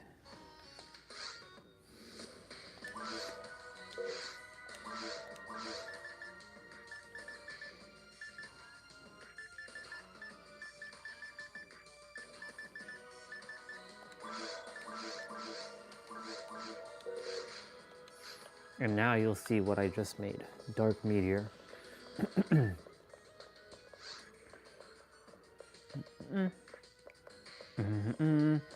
The reason why I'm not picking up that other money is because when you do, you lose the money. When you have like 9, let's say you had 9, almost $1 million, right? You had 99998 or 99, was it 5 9s and an 8? So 900,998, and you picked up 46,000. You don't get those 46,000. It just, you basically lose that. So that's why you only get $1. The cap is 1 million. You can't go past it. So it'll just register that as 1. So here's Dark Meteor. Look at this gun. Pew. So it has two functions. It can shoot like that, and it can shoot like that. So some of these weapons cannot be used by this character, Lacus, because of her hunter class. She is called a hunter class. There's a ranger class and a force class. Forces are basically known as like mages that uses magic. She can use magic, but she's not a mage. She's like a hybrid. But the thing is, I'm breaking the game by allowing her to use weapons that she's not supposed to use. She's not supposed to be able to use Gold Milla. She can use mech guns, but she can't use this gun. She's not supposed to. Rangers can use this gun. She's not supposed to be able to use Psycho Wand. This is for forces. She's not supposed to be using Dark Bridge.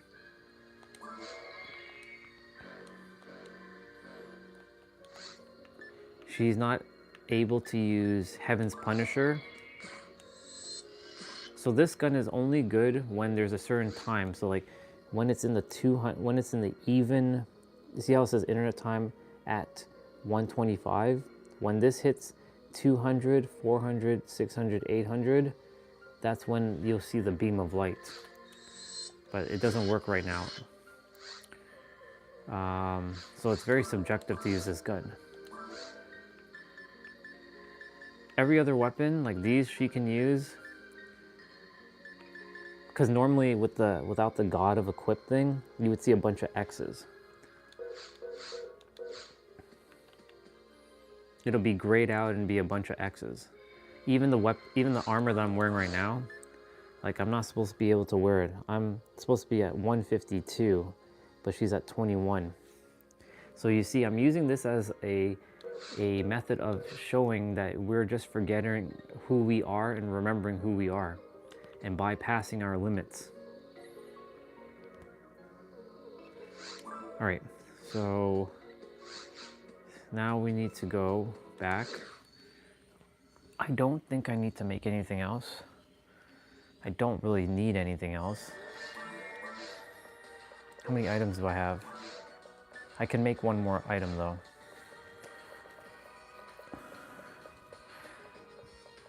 And when I'm done, I have to deposit all the money and then pick that up.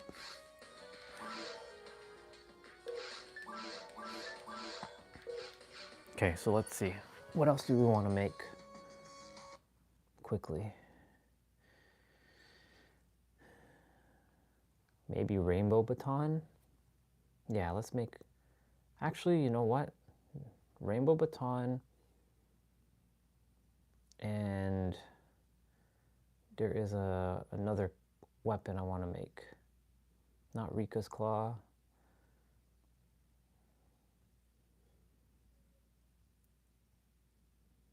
So let's make rainbow baton quickly. Oh, I picked up some money, you see? So I need to drop this money. So let me show you exactly what's gonna happen.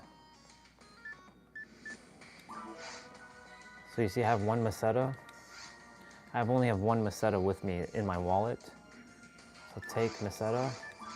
Now I have 103 with me. So remember, there's 99998, but watch when I pick it up, 99999. There is no extra 103, so that's what happens. So you lose money basically, like that. That's why I'm not picking that up. But you see, I can't pick this up right now because I'm at max wallet. See how it's, when it's bright green, you can pick it up. When it's dark green like this, you can't pick it up.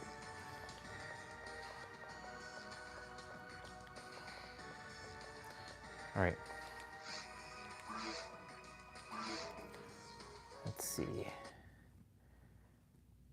Rainbow baton, 39936.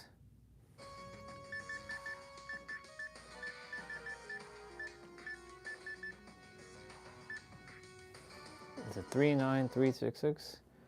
Yes, 3993666.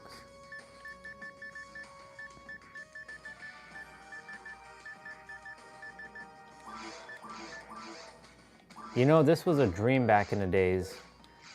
Like back in 2002, we wanted all these type of weapons. but we never got any of these types of weapons. And then one fateful day in 2004, my character, Lacus, well, actually not Lacus, my former character, Yue, he got a weapon called Red Sword. And then we learned how to duplicate. And then we were able to find AR codes and finally cheat the game. After beating the game however many times. All right, so we have Rainbow Baton. I'm going to drop, I'm gonna drop these monofluids because I can get them back.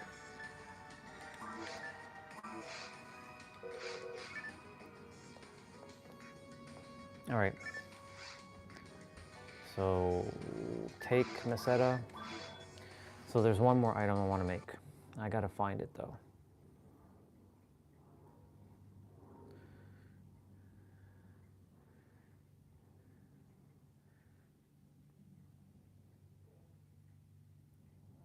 Musashi, S-rank cutter. I don't care about S-rank weapons. They're stupid. There's a weapon. So this weapon, called a Heart of Pum, is, ooh, it's 1111, is only designed for Lacus's class. Like, legitly, this can only be used on her class. So 26880.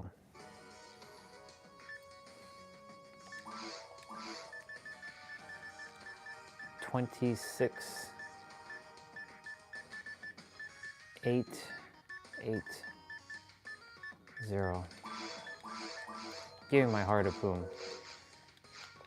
So the Heart of Pum, by the way, boosts all her stats, as you can see.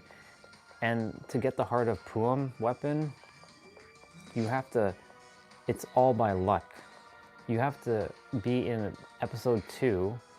It has to be Valentine's Day, or no, it has to be like a special event, or it has to be a rappy that looks like a love rappy, and you have to have a certain class, and you have to have a certain person kill it. Can't be anything. So like Pinko, if a Pinko were to kill a love rappy, it wouldn't get the Heart of Pum. It has to be a Skyly. So you'd have to find someone, a teammate. So you see how hard it is just to get these weapons? You have to, it's very situational, basically. So I'm gonna go in and show you what these look like now.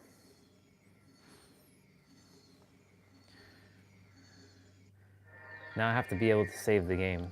All right, so let's do Rainbow Baton. There's Rainbow Baton. It creates confusion, and then this Heart of Pum. You're gonna love this. Look at this. Look at these claws.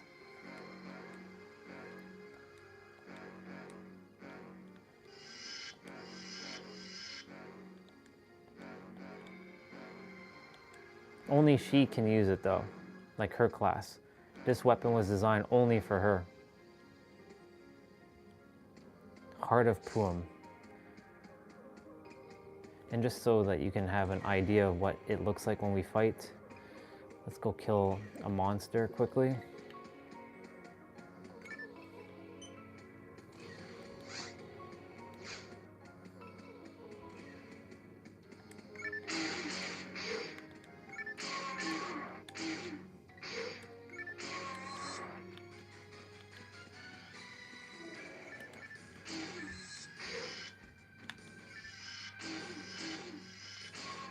It creates confusion in the character. So like this character,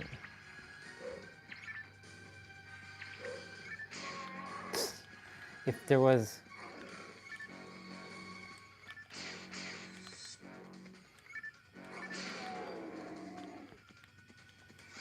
I don't really like this weapon as much as I used to, but this is Rainbow Baton. So it randomly hits things like,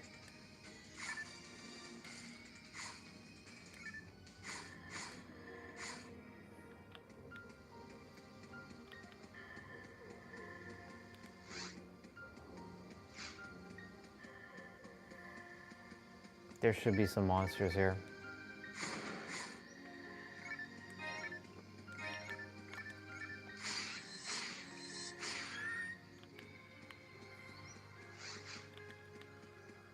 So you run away from it,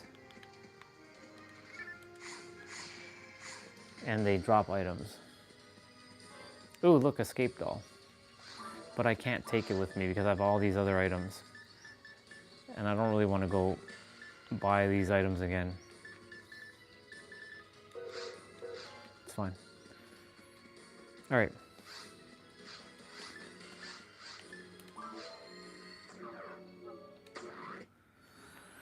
Very nice. Okay. So we are done with making items. Unfortunately, I'm gonna have to leave those 9 there. Actually, not. I may not have to do that. Deposit items. Actually, let's take all the item. Let's take all the Meseta. Drop. So basically, I picked up 44 Meseta, essentially. Take Meseta. And I'll put it with this bundle. And I'll drop this bundle.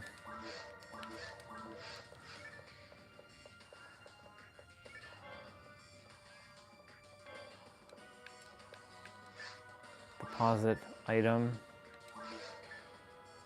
These should not disappear.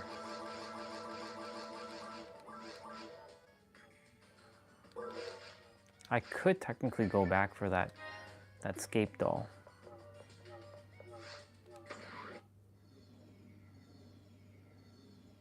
The only thing is, we have to see if the game's gonna save, because if we got that error, she has no weapon on right now, as you can see. Ryuker!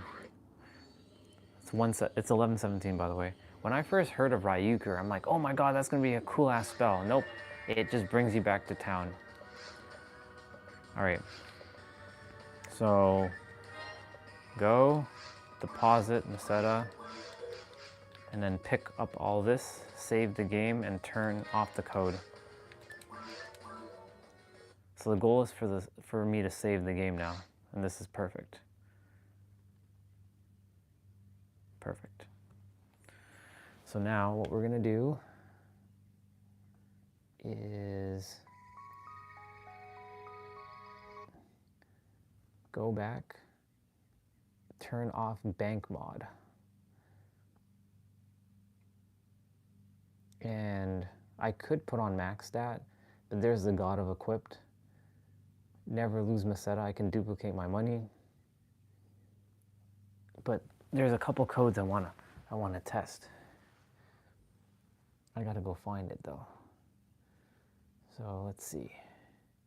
I can instantly level up to 200 if I want. Extreme stats. Must be on for extreme stats. I don't care for that. I don't want to do all that. God of grind. Enemies always drop rares. I have that. Don't need that though.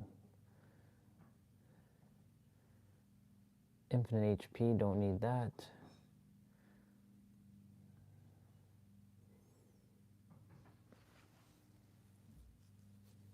These are the other classes, just so you know. So, D-pad med. Revive, cure status, L plus R plus D-pad up. Kill yourself, L plus R plus D-pad down.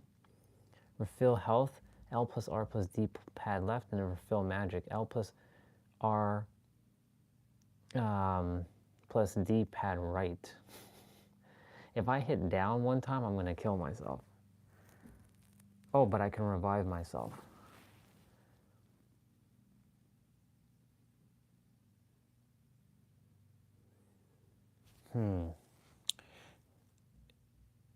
Yeah, fuck that. I can level up slowly. I can level up to 200 right away. Level 145. Level up slow. Max text equals 0 TP. That would be broken actually. You know what? Let's do this one. Actually, no, fuck that. I don't want to do that. There's breaking the game, and then there's really breaking the game. Steel bank, Meseta codes, God equip codes, partial equip mag codes.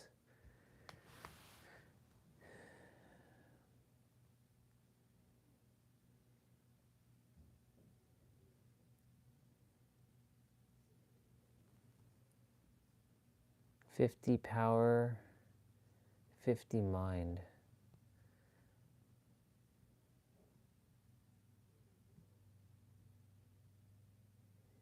PV mod.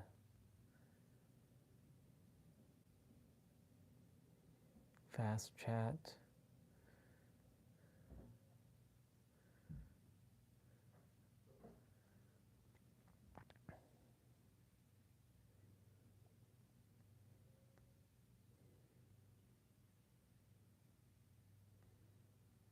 This is warping codes.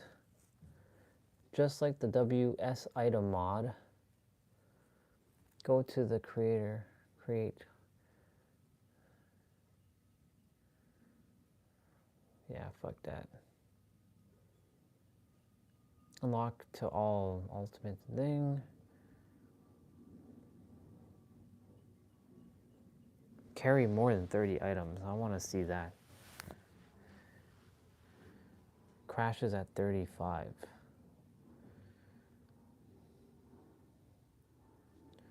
No weapon lag.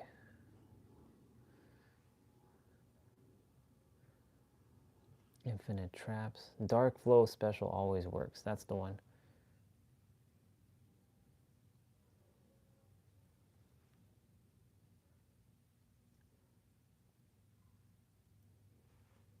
So copy.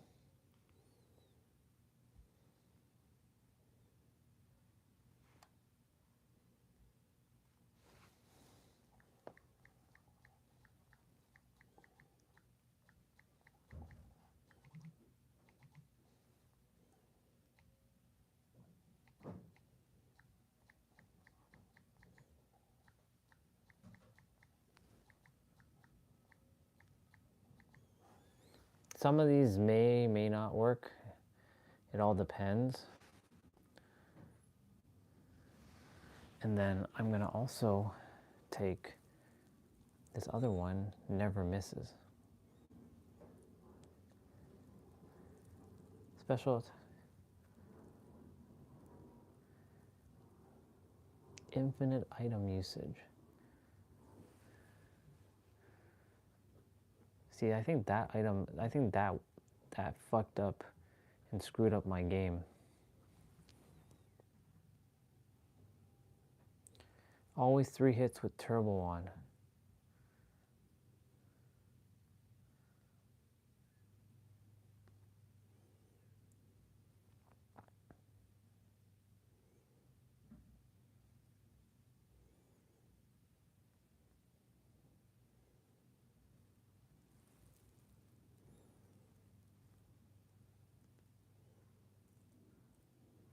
Fast text always run. Lead aura, real 1 hit.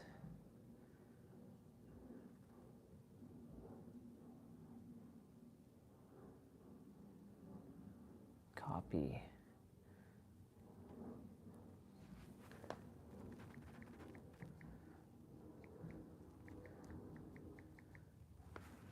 Never miss.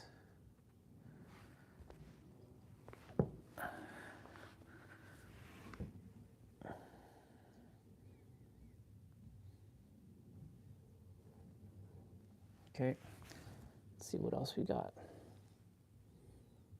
I think this is the one that got fucked.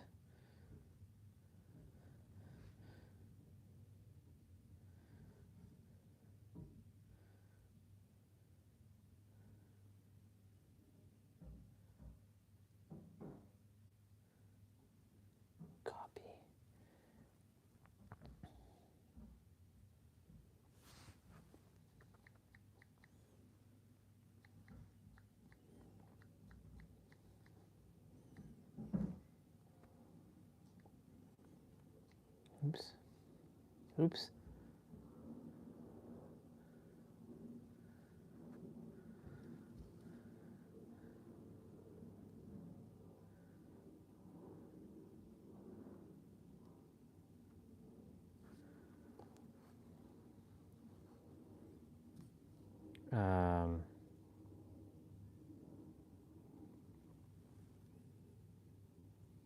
Do I put those?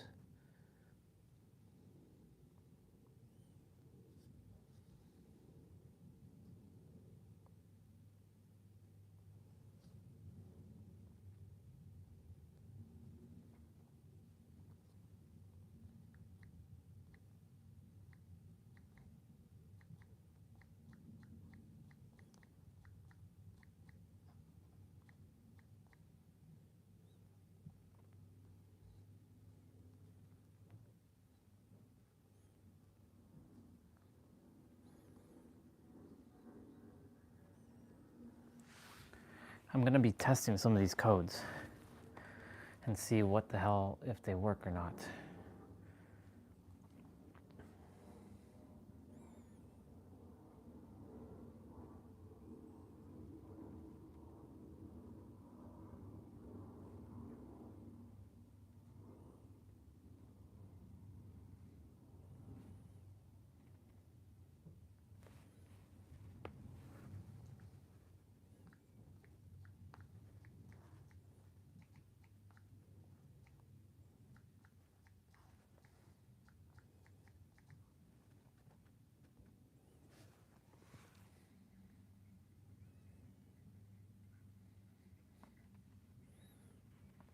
Too many codes might be fucking shit up though, so we'll see what happens.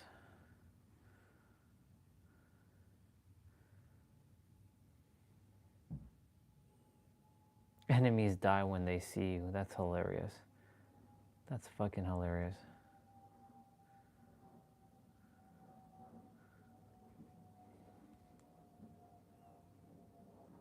I think this one's called Faster Tech.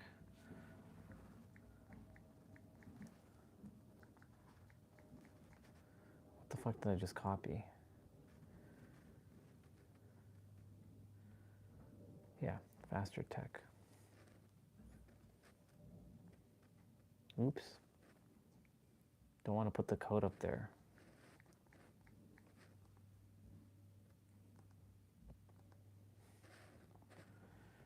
You're breaking the game, Orion. You're breaking the fucking game. I know.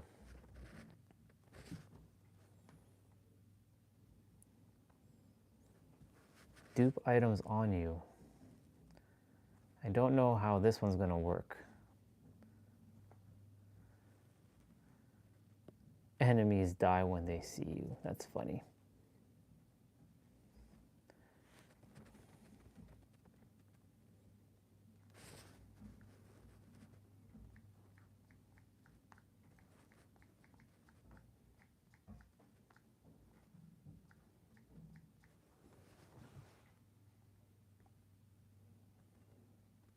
Dupe items on you.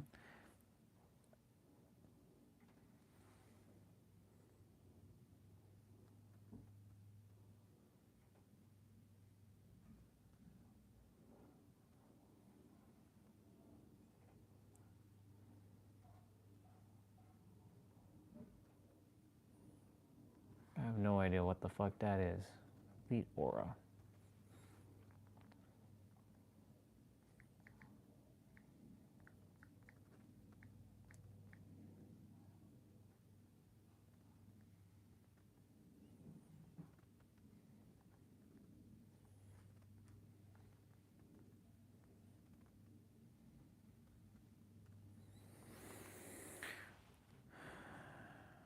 And then some of these are ridiculous.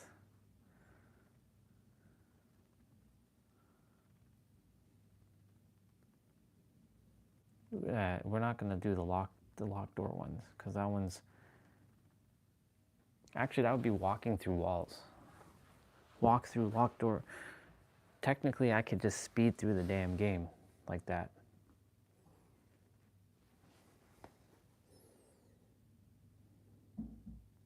Enemies die when they see you. That's funny.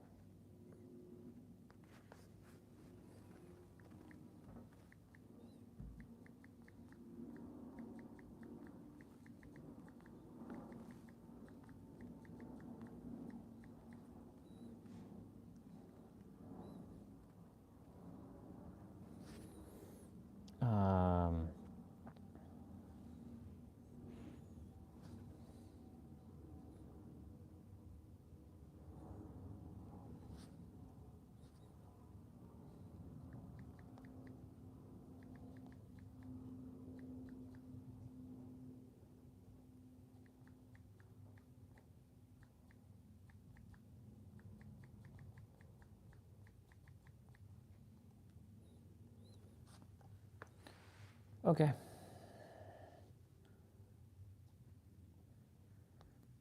If we see errors, we know what's going on. So we'd have to test all one of these. So let's take off some of these. So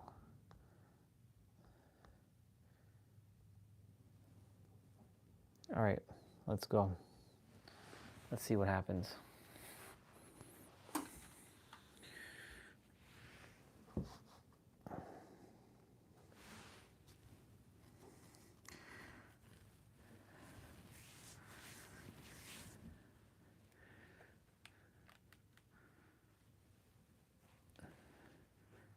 That'd be pretty nuts. If that actually works, that's gonna be crazy.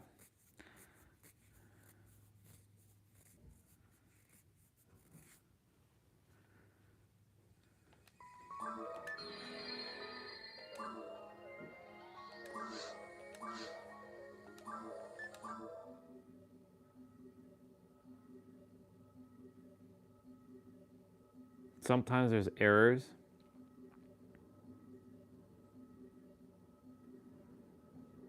We're basically testing out codes.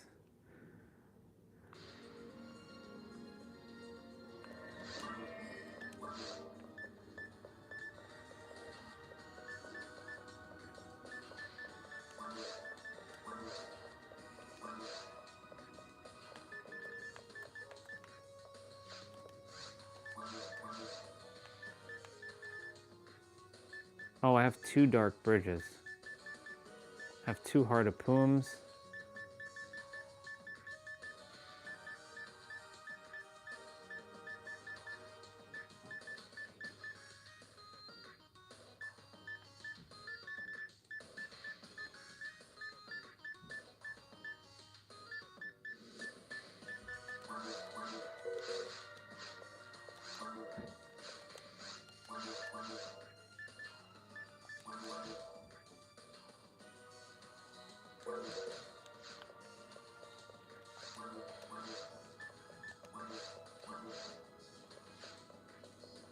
All right, moment of truth.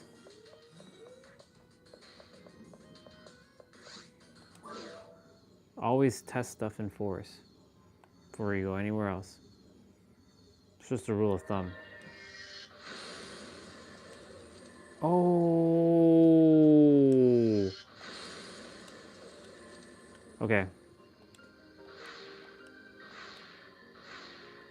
Okay, the code works. But it's slow as shit.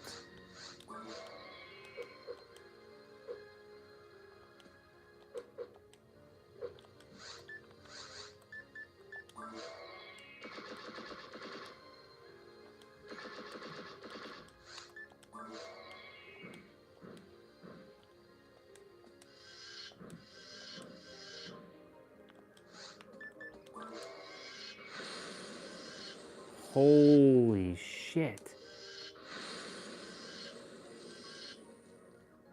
Too bad there's not three strikes, because that would have been pretty fucking badass.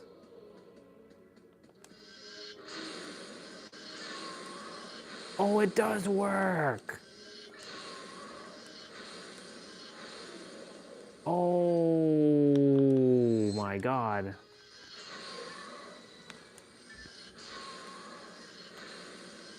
Holy shit.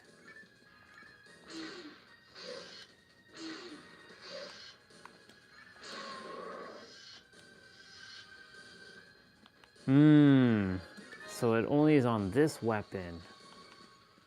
Okay, alright. So it auto combos. Okay, alright, it fucking works. Oh my god. Alright.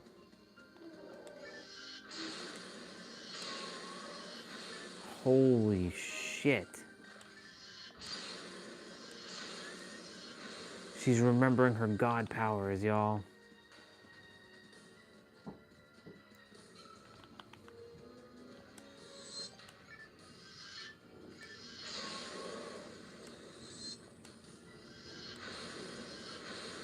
It's not really consistent. Okay, so it's a little slow doing some of those moves, but oh my god, it fucking works. That's crazy.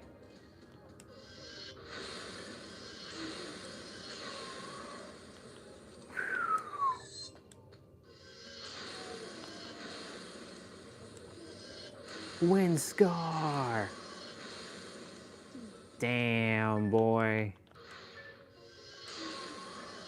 That's crazy.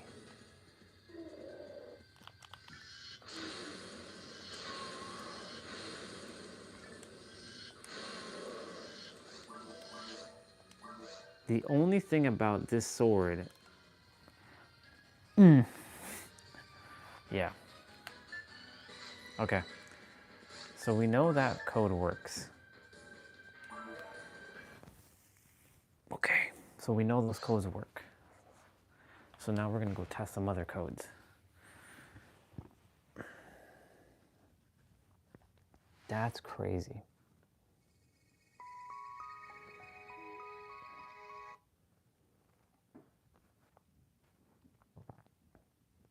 So,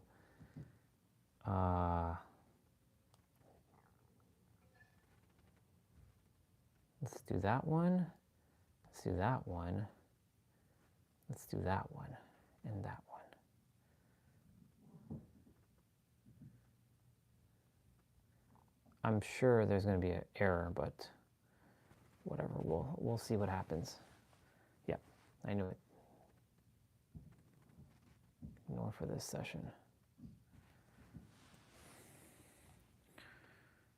I think it's the infinite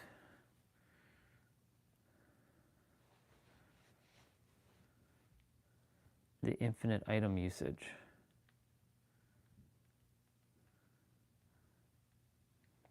One of those codes don't work.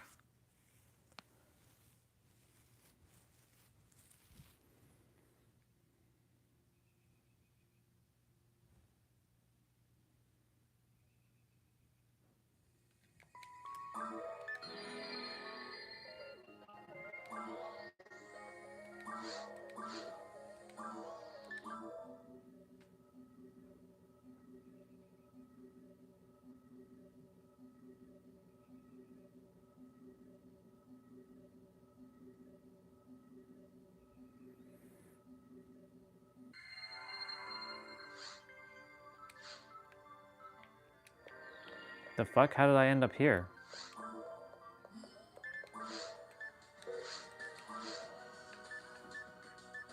Whoa, whoa, whoa, whoa, what the fuck is all that? Holy moly.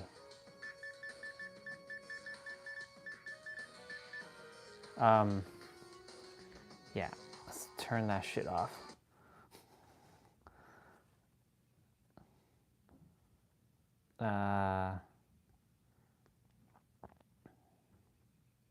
That's crazy.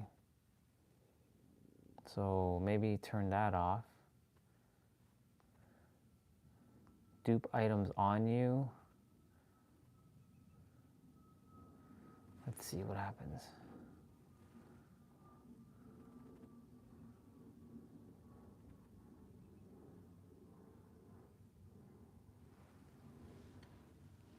Wow. That was crazy. Breaking the fucking game like that. That's crazy. I've never seen so much items like that in my life like that. But I ended up in the as soon as I warped in, I fucking was dead. Oh my god. But of course I lost my meseta. That's crazy.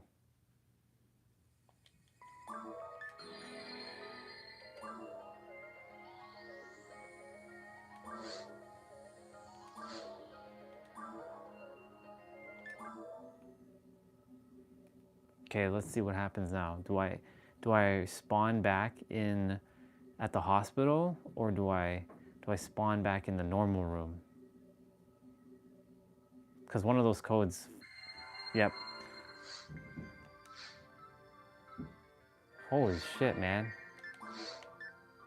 Look at that. Look at all those items. It's crazy. What the fuck?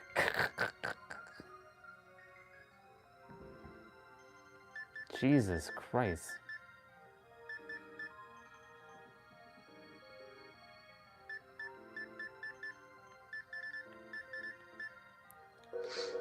Okay. Okay, so we don't want to be doing that. So let's turn that off. And let's see if the code still pop, if we still have run into that problem. Yeah, we do. Maybe the walk-through wall one is causing the problem. I'm seeing which one is causing the error. Jeez.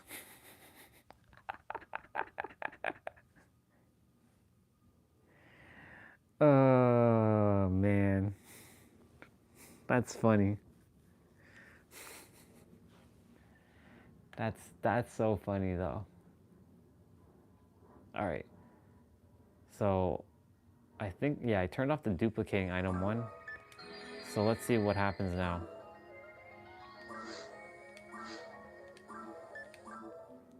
Will I end up back in the hospital, or will I end up in the main area? Because the goal is to be back in the main area, not in the hospital. Because when you end up in the hospital, that means you just died. And when you die, you lose all your meseta. Okay. Shit, so I won't have my money when I load back in because it's saving each time. So items. So my items are back to normal. That's how it's supposed to look. It's crazy.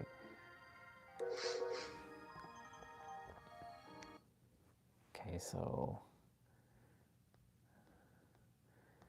let's take that one off. And let's see if the error still pops up. It sure does. It still pops up. So one of the I think I have to test which ones are working and which ones are causing the chaos.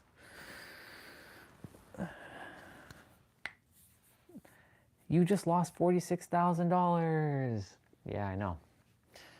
But guess what I'm gonna do? I'm gonna get it all back in a moment. You watch. Watch what I'm going to do. At least the dark flow code works. That's exciting. Just spamming the hell out of that special. So good.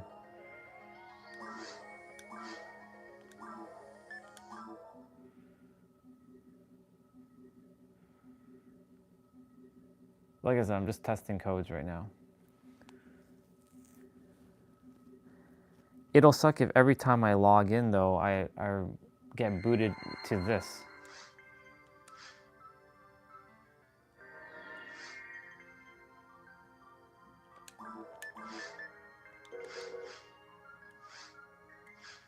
I don't know which codes I have on, but I'm going to have to test.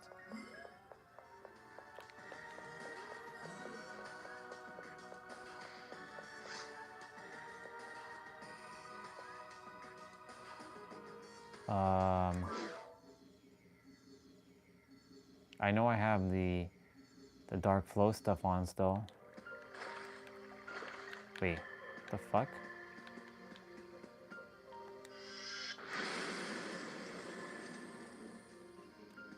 Okay, do I have lock? No, I don't. Oh, they got smashed. They got smashed without me even doing anything. That's crazy. Okay, so I have 61 Meseta. Check this out. They're dying as soon as I walk. Whoa. Yo, they are all dying as soon as I walk in. Like, my aura is just killing them all. Look, they're all dropping.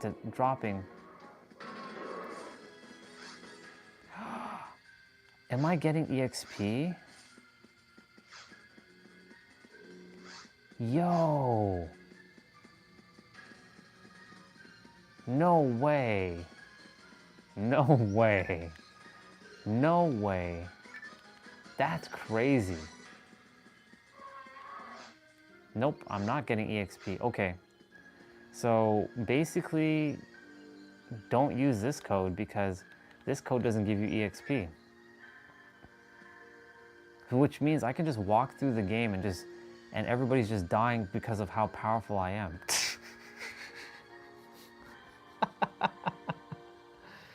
Oh my god, okay. So turn off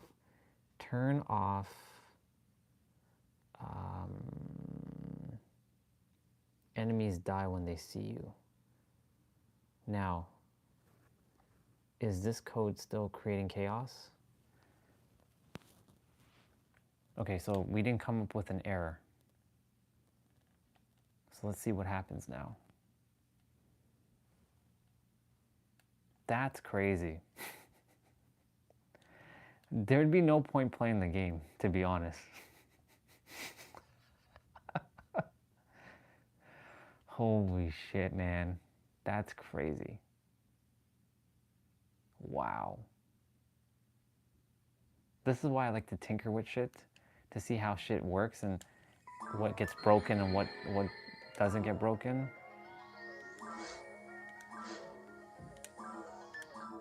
Okay, let's see what happens here.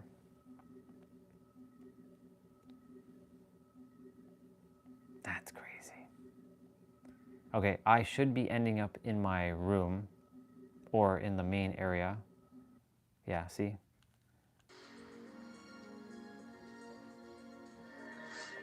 Oh, I do have my money. Look, I do have it.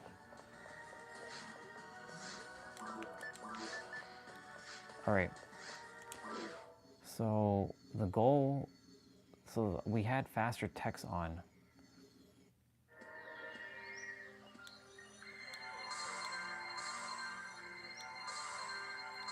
Ooh. Ooh, it's so much faster.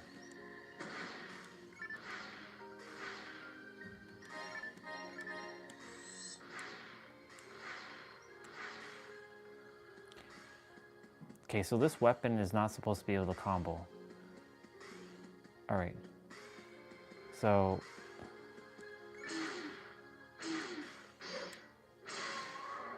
the problem is it's an automatic. It doesn't stop. Unless I get...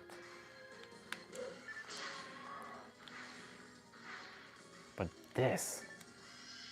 Eat that, boy! Wind scar! The problem is it has to be locked into something.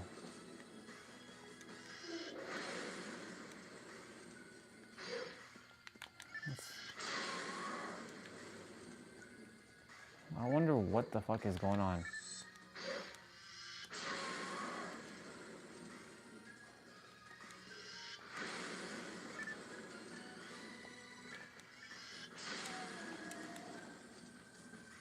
Unless... Well, the code was working. The fuck?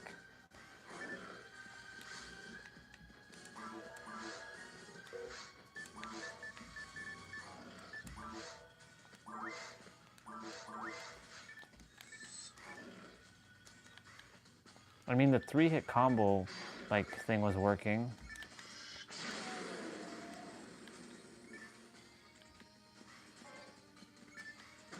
It is, well, the 3-hit combo thing is working, but the the special isn't working exactly the way it was earlier. Could be because of faster text, maybe. I'd have to test that out. Okay, so the killing everybody was causing the problem.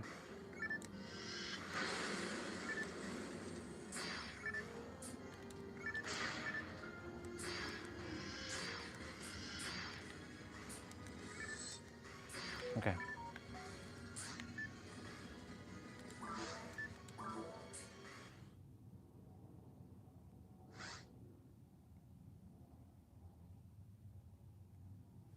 Okay. The question is now, I should have actually turned off the code before or turned off the game before I did that. So turn that off.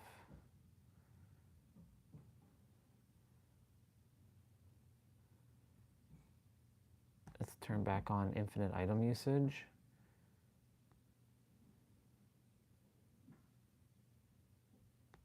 Or dupe items on you. Let's see what these codes do.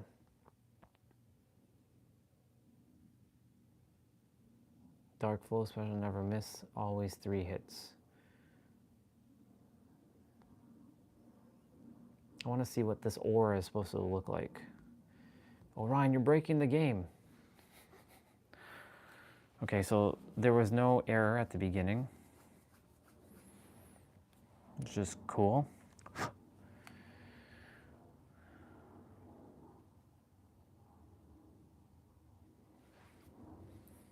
This is how we test shit up, people.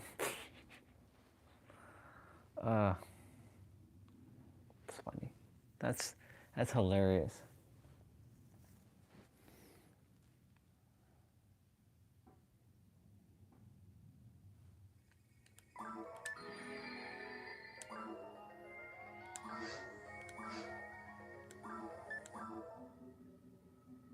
So I took off faster tech, so I should be able to. So let's see if we end up back in the hospital or if we end up in the main room. Okay, we end up in the main room. Whoa. Okay, I don't like that aura. What the fuck is this? Okay, that's annoying. Is this supposed to be Super Saiyan or something? My character can't move. Oh! Because you're paralyzed. What? Okay, that's a dumb... Okay, so that aura shit is not gonna be used. Fuck that. Turn that shit off. Alright, so we have the same never miss, dark flow always works.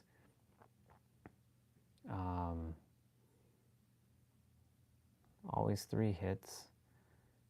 Dupe items on you.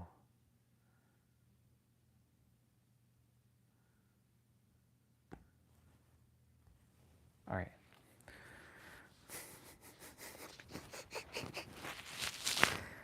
Yeah, we're not using that one ever again. I wanted to see what Lead Aura was like. Now I know what Lead Aura is. Fuck that noise. We're not using that. No way. No way. No fucking way are we ever using that code again. That's funny. That's hilarious.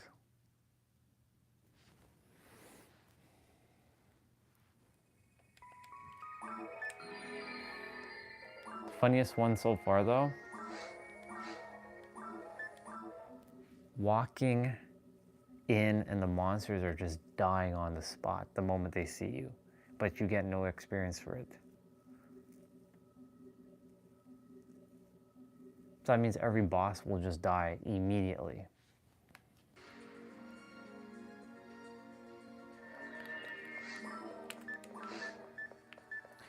Oh, okay, so these items are... Holy moly, look at that. That's crazy.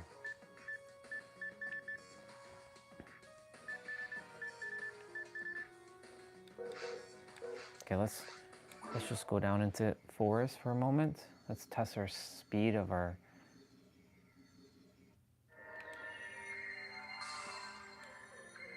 Yeah, so this is normal speed.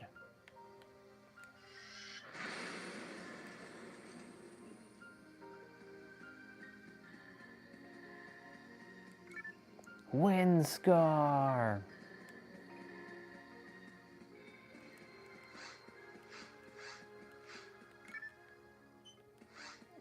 I'm not gonna have those items like that.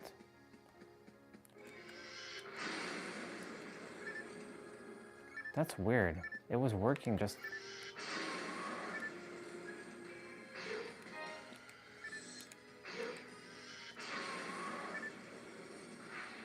I might have to turn it off and turn it back on, the code. Okay.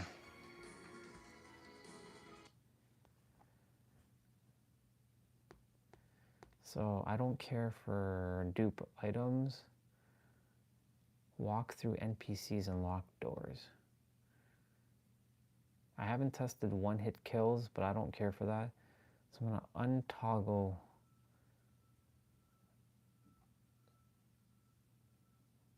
the misses. I don't care about the misses.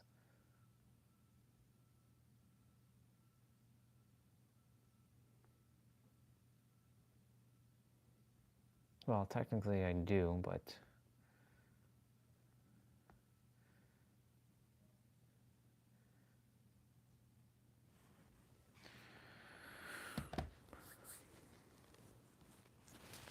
One could have dreamed about doing this back in the day, and now it's a reality. Do you see? Life, you don't know what life is going to be like in the future, because like back in 2002 when I was playing this game with the boys, we would have never been able to do this, ever. We didn't have any of these things. We'd be playing on a CRT TV. We wouldn't be able to play on a tablet. We wouldn't be able to take PSO with us. We wouldn't be able to modify the game in such a way. We would not have been able to do any of this stuff, ever. Ever. It's pretty nuts.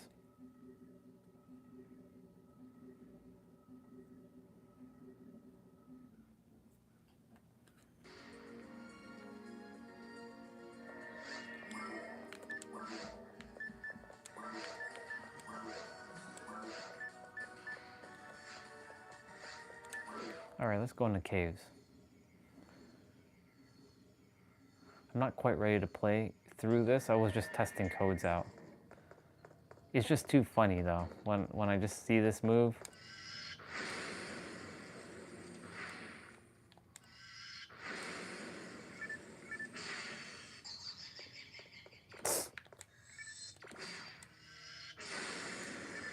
Whoa, special weapon.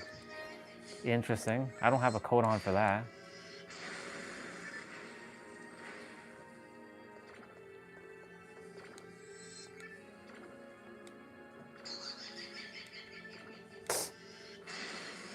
Sit down.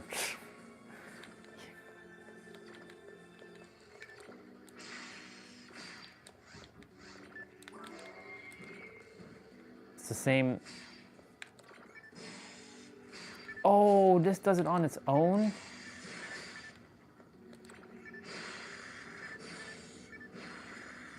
Interesting.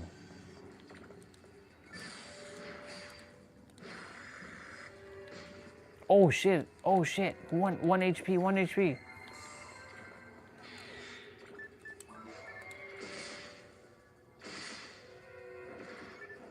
Okay.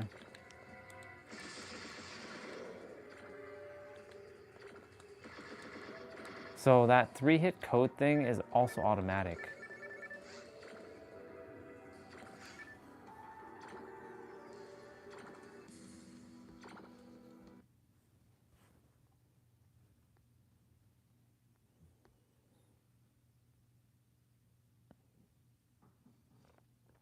I take off always three hits, that means my sword will only just do one slash going forward.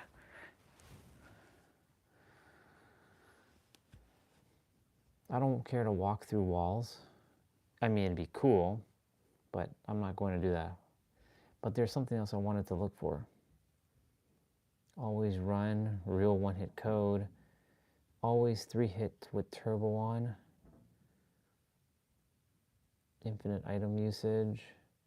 Dark flow always works.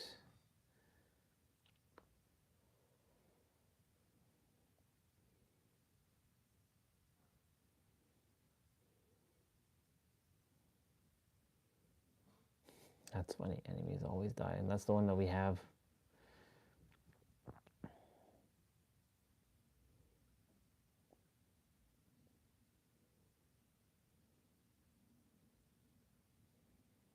Just seeing if there's anything else I want to like put on. I think I have what I want.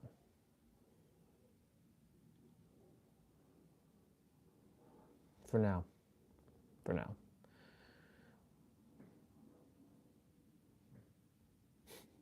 That's crazy. That is crazy.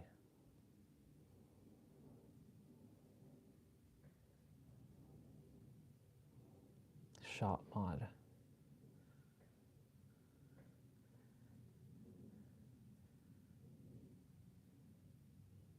That would be a cool one. Text equals 0 TP.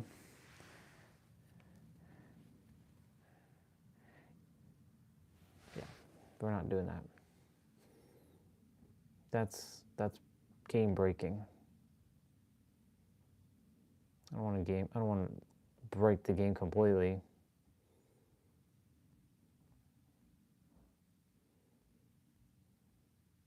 What I want to see though, I want to test one of these. I do have the one-hit combo, like the one-hit kill. I want to see if this works.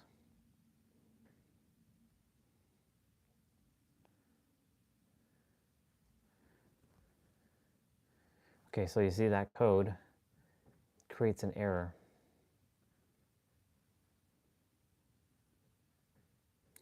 Invalid read from the game probably would have crashed on real hardware. For accurate emulation, enable MMU in advanced settings.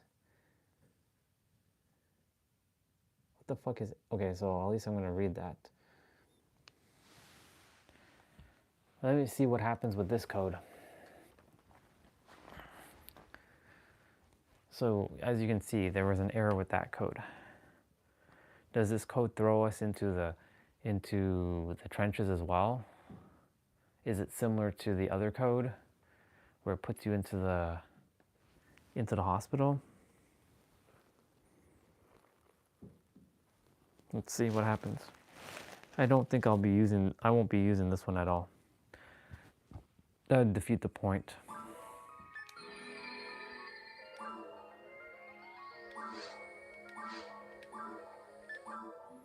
Let's see where we end up.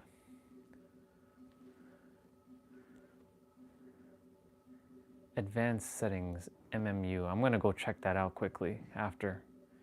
I never really read that error message until now. Okay, so we ended up in our room.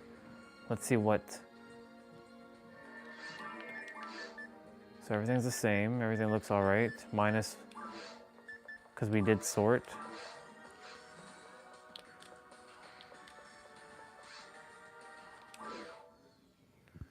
I shouldn't be able to one-shot things still.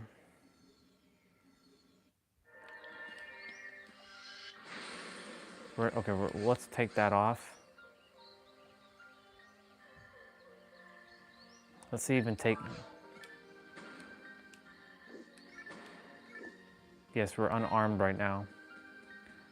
If I can punch and kill something with one shot, that means it works.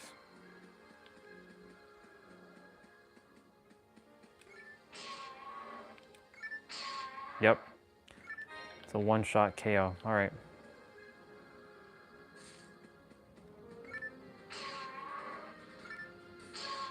I shouldn't be able to kill them like that. Okay, so we know this code works, but it comes with an error. So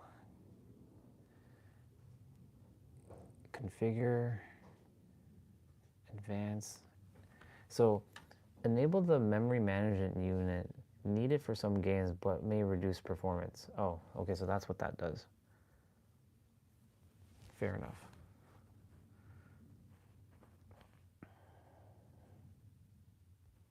Okay, so we don't want to do that. We don't want a one hit.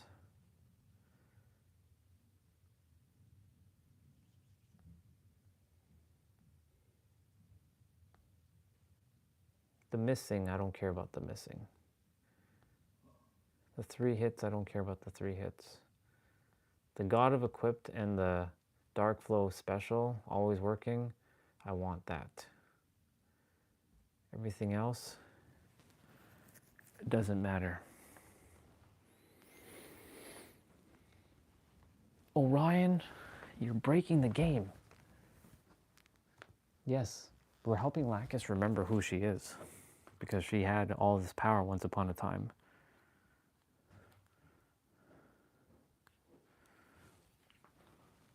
She had all this power once upon a time.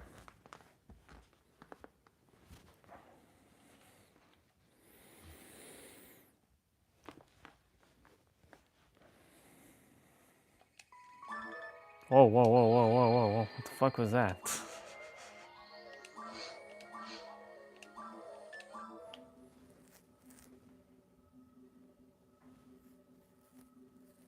So I could unlock Ultimate right now, and I can go in and one-shot shit if I wanted to, but I'm not going to do that.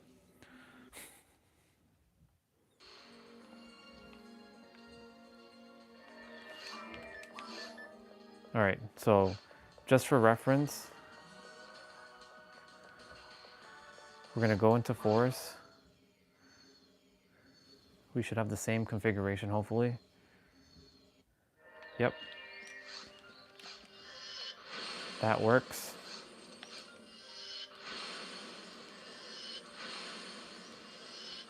It's just faster to do this. All right, so we're gonna take off the weapon and we're gonna go punch something, same monsters, and it shouldn't punch. See?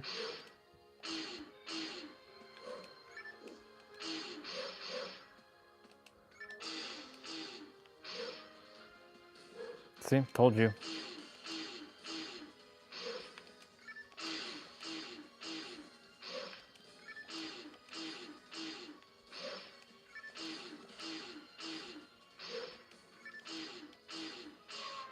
See how many hits it took just to kill that one?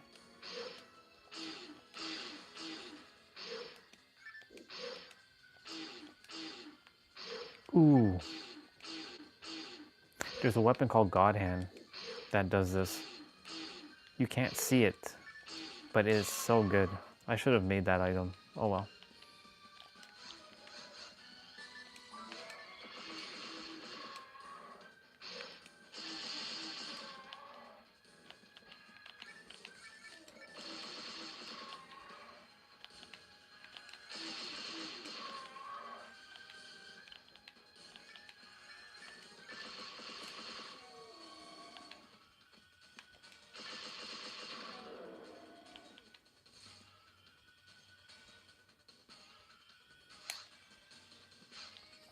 I'm not saving. I'm gonna.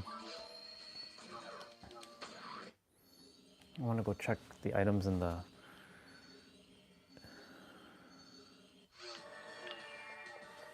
I should make God Hand.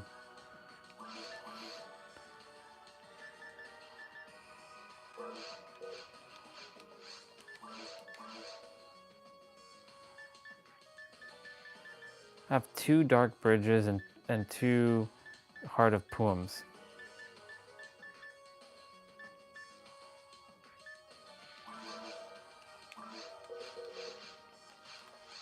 Nope, it's not time yet.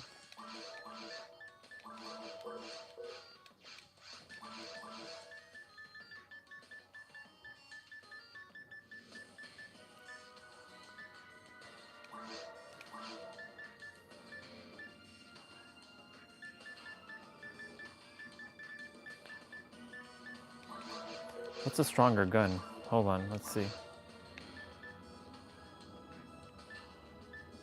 Heaven's Punisher is a stronger gun, but this has more range.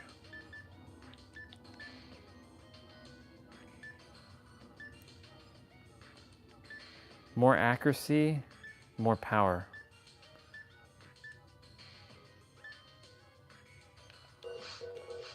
I need to test something. I want to test which gun has a further range. I need to stand far away from enemies. So mech guns don't have good range. They have terrible range. The ones that I'm using,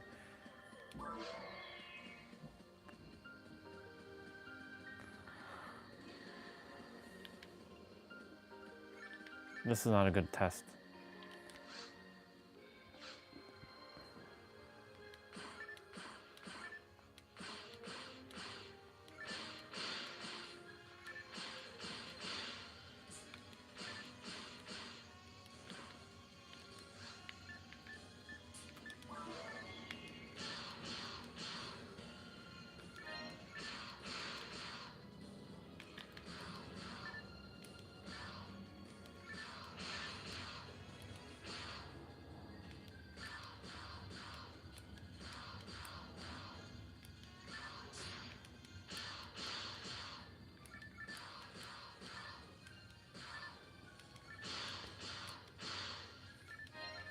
Again, I'm not saving because I want to go straight into the caves and just obliterate things. Let's see.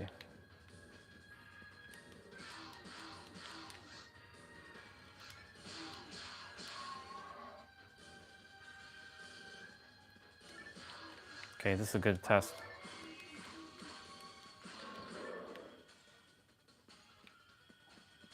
I think I like Holy Array better. Not because of how it looks, but I think it's because of... Yeah, Holy Array is the gun I would use. It's quicker. But there's a gun in PSO Blue Burst. I wish I could be playing Blue Burst right now on the tablet. Because Blue Burst has a gun called Last Swan. It's like a mech gun in a handgun form. And shooting 9 times. Alright, this is a good test. Right here. Alright.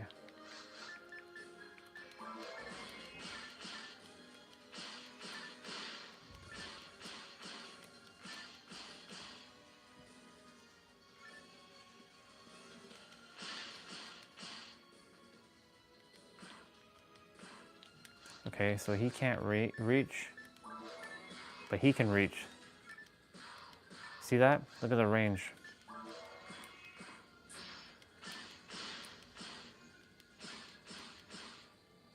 So you see, I'm standing right here. I can't reach that monster. If I change, oops, I can reach, but with Heaven Punisher, I can't reach.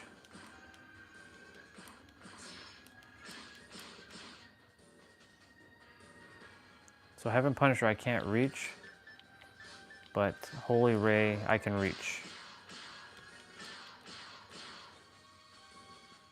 But I have to face the monster.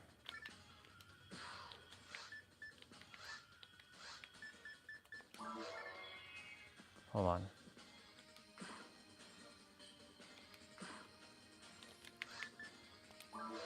Yeah. So the Holy Ray has a longer range.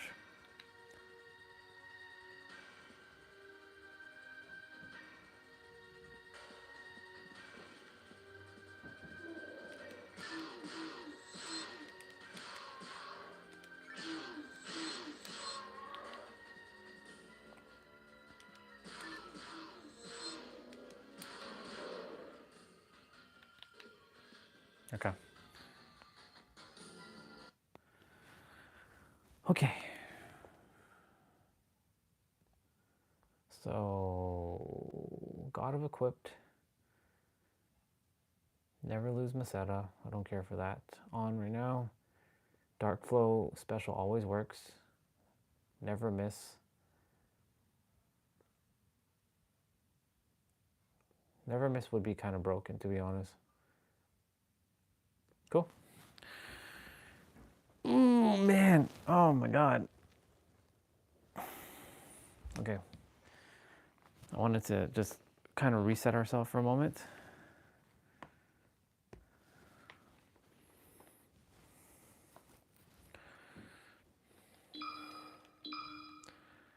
I need to patch Super Smash Brothers this game again.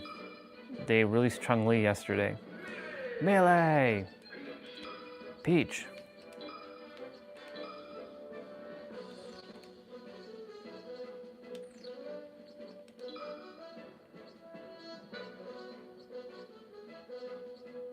Isn't there a way to turn them all off?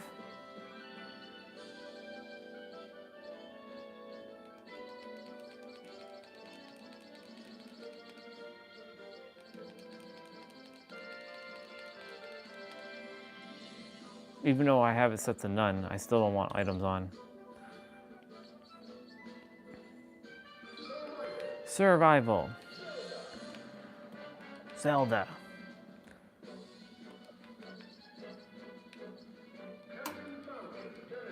Ganondorf. Ganondorf is ridiculous.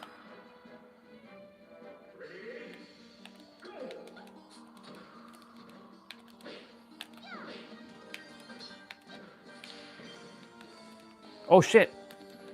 Almost died there.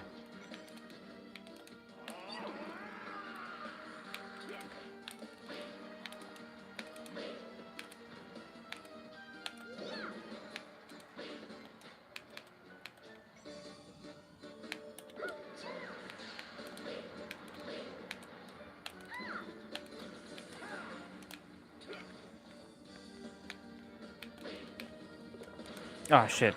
He got me there. Got me again? What the fuck?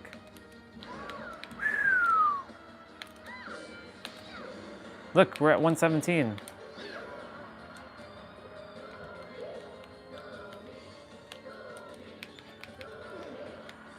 He got bitch slapped.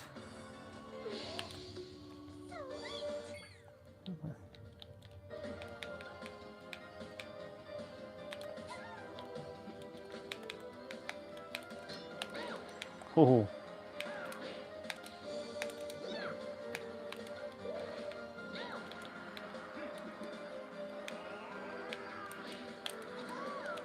Shit. I'm not dying.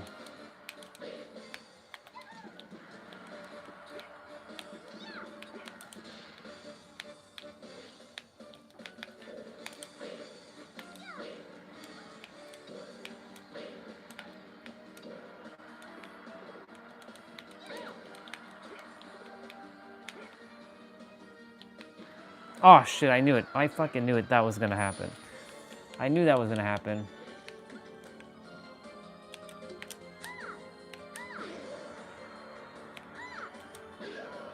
Sit the fuck down, boy.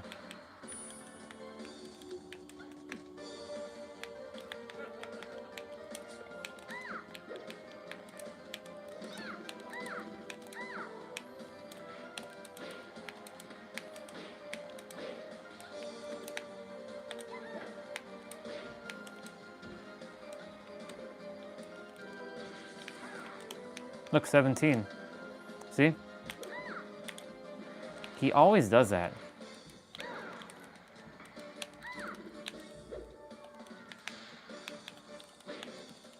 Shit. Comboing me. Comboing me. Ah, shit. I let that 2 out.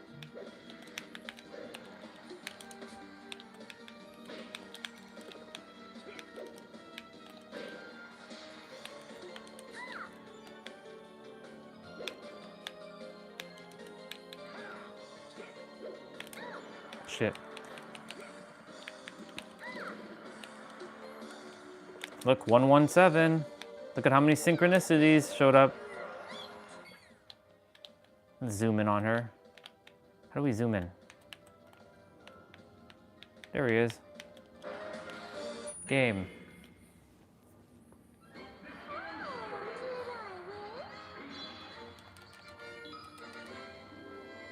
It's my character, people. Falco!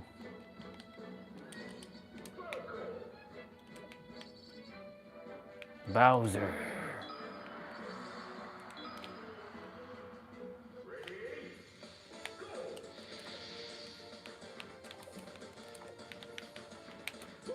I just want to drill kick him so badly. Oh, he caught me.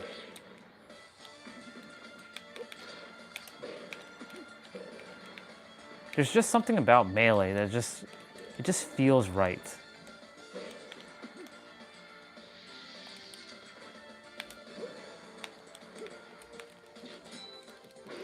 Oh, oh, damn.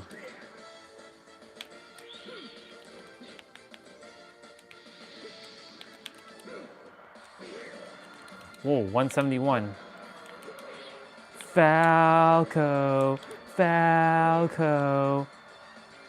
Look, look at the percentage, 171, 177. Told you, the numbers. Synchronistic.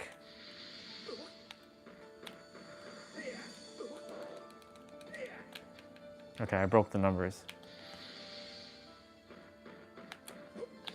He's gonna...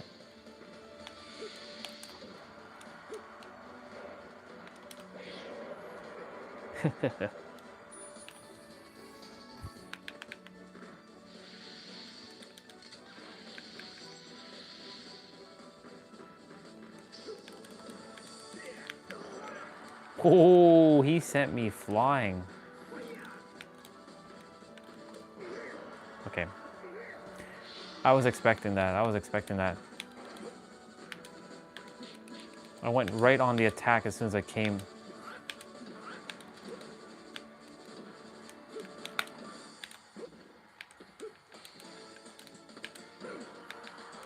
He's getting worked right now. He's getting worked. Sit down.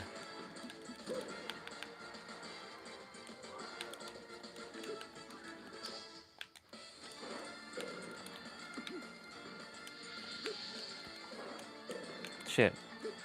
I'm missing my timing right here.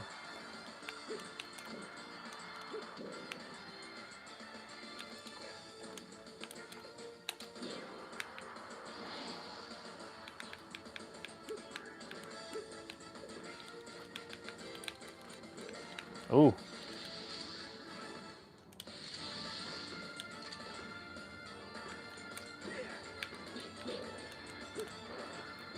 Oh, good job, dude, good job.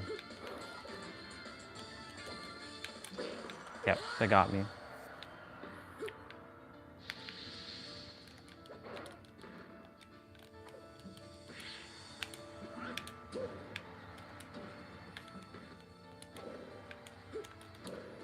Ooh, those drill kicks are just so good. They're so satisfying.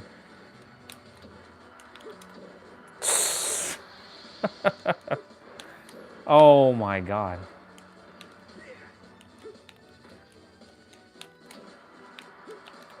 Nope. He's dead. Game. Mission complete. Of course, I want to do the knee with Captain Falcon. Same map. I like this map. This is my favorite map.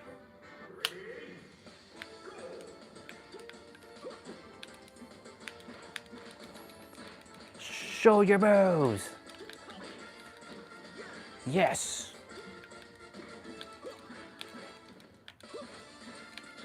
Stop that. Ooh. I just want to hit him with the knee so badly. Oh, I almost hit him with the knee there.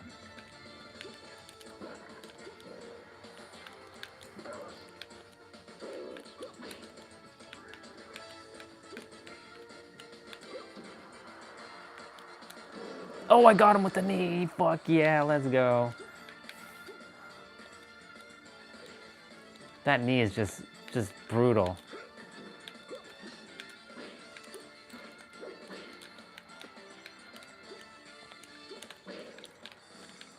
Damn, Donkey Kong.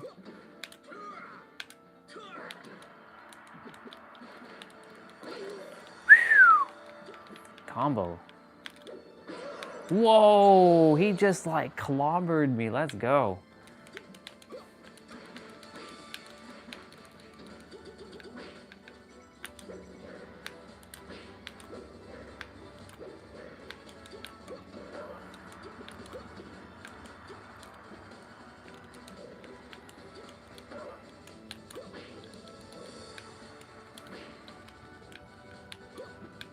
Where you think you're going, dude?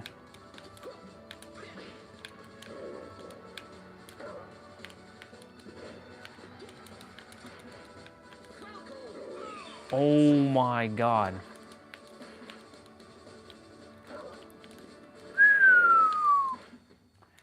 I'm fucking up right now.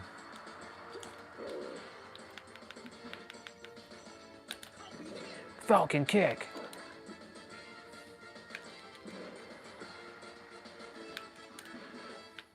He doesn't want me to hit the knee. He doesn't want me to use the knee. Shit.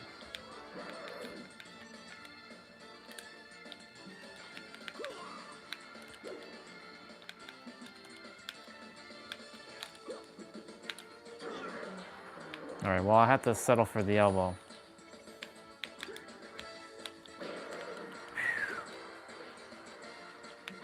He just came clobbering. Oh, shit. Damn, I didn't want to do that. That was the wrong move.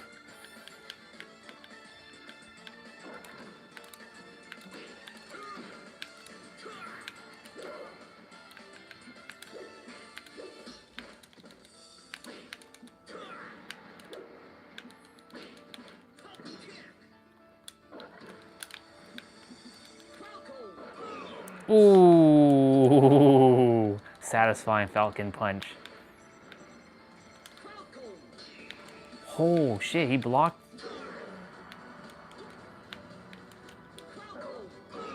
Bye. Show your moves. Yeah, let's go. All right. So I had a little bit of a reset.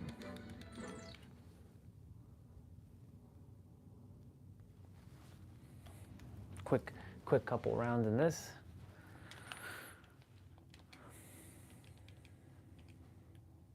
One of my favorite games of all time. I need to clean my tablet because I just, lots of fingerprints. Soul Calibur 2.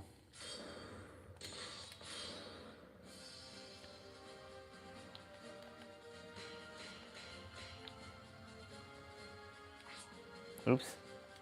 There we go. That's what I wanted to do.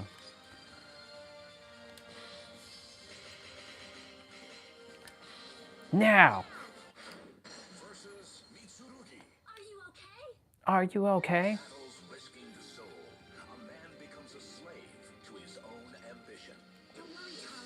Believe in yourself. I accept your challenge. Battle 1. Fight.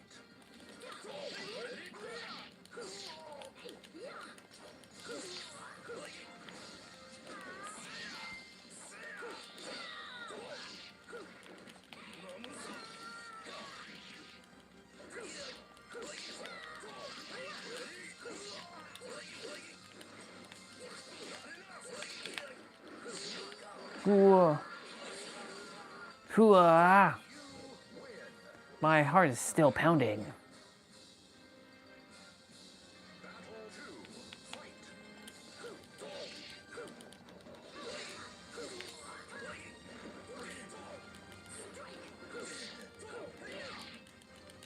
My weapon actually gives me back my health, just so you know. That's why you're seeing my health go up when I hit him. That's so cheat. I know. Hooah, hooah, hooah, hooah, hooah. I am one with the wind.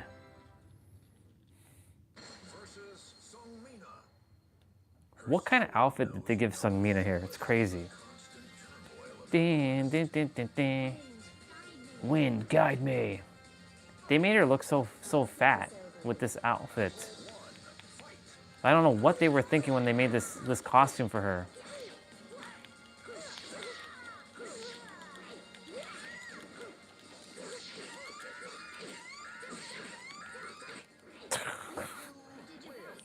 I respect that.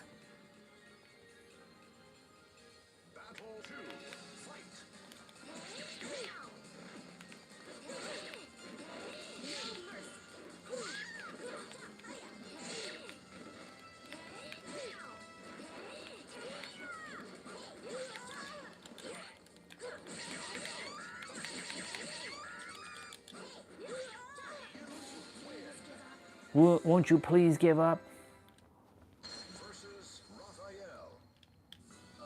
Versus Raphael. Yes, her name is Talum. He's a fencer, by the way.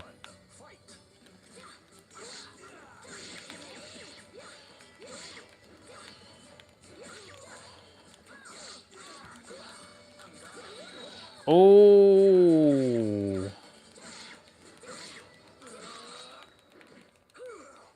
Go away.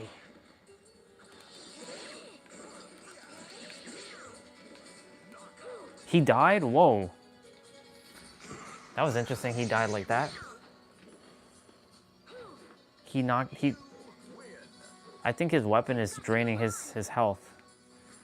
His weapon is draining his health, and my weapon is giving me back health. Oh yeah, it is. I see it. He's dying. His weapon is actually stealing health from him. Interesting.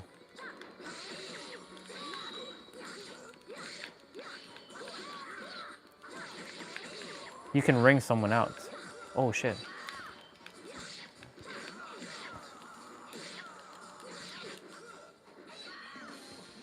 I can do this. Payback. This is my other character that I'm gonna face, and one with the wind. This weapon should be draining from her.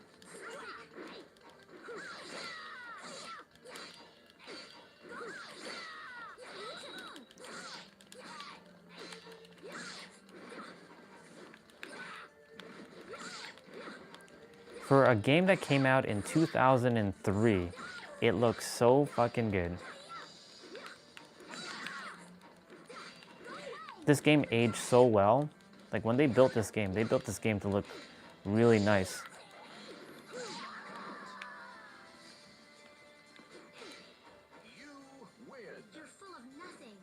Ooh, you're full of nothing. Usually Talum is very respectful to her opponents, but that was kind of disrespectful.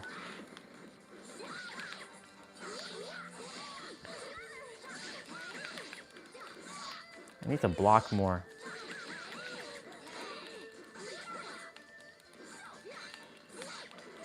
She might actually win. Nope.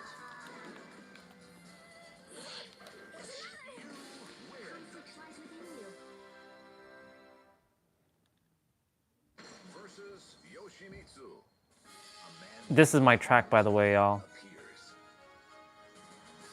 I'm gonna let it play out.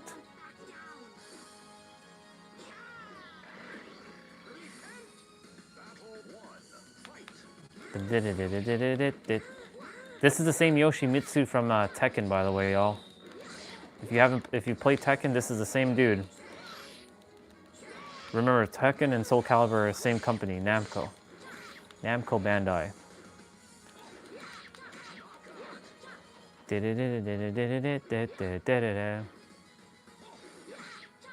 don't know what the hell he was doing.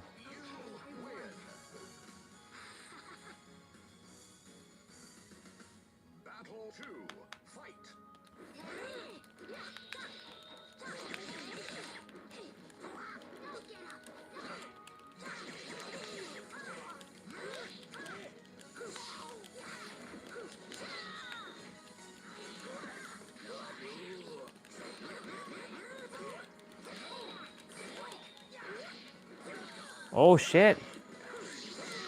Oh, he almost got me there.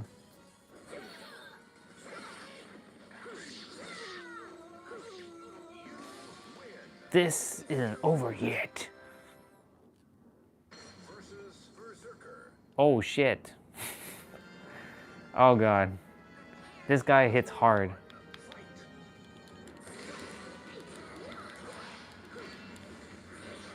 Get the fuck off of me, dude. Oh my god. Okay.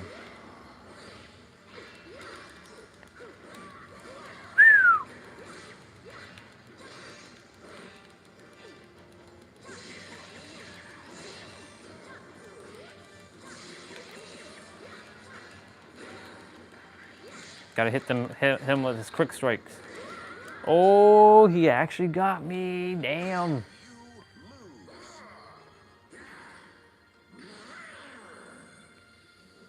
Shit, man. Okay.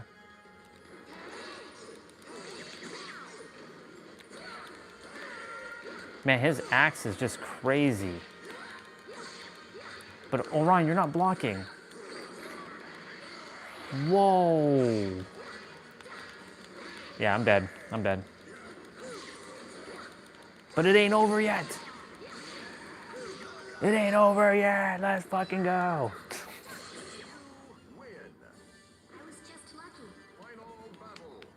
Nah, we were just persistent.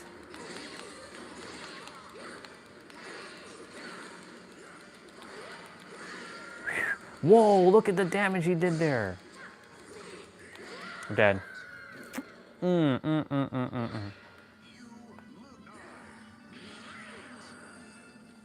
Let's go. Game over.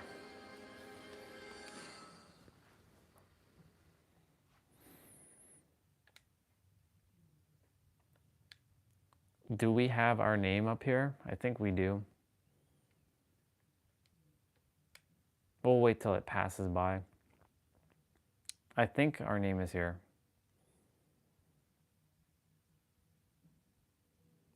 No, it's not. Soul Calibur 2. I like when she says that.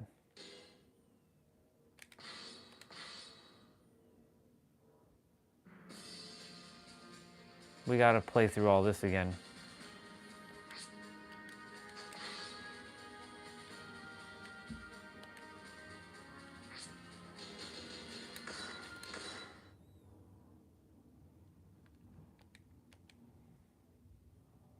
Soul Calibur 2.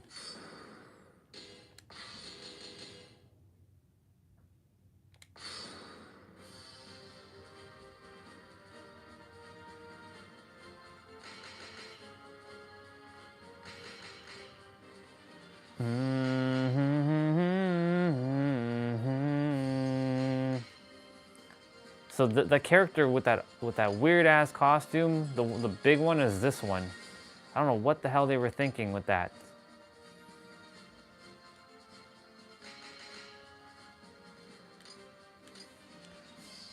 Do, do, do, do, And yes, this is The Legend of Zelda. This is Link. This is exclusive to the GameCube version. You know what? Let's go with Sungmina.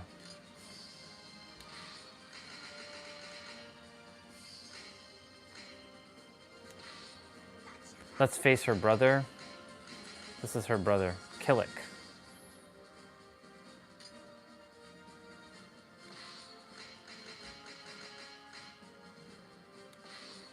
I got you.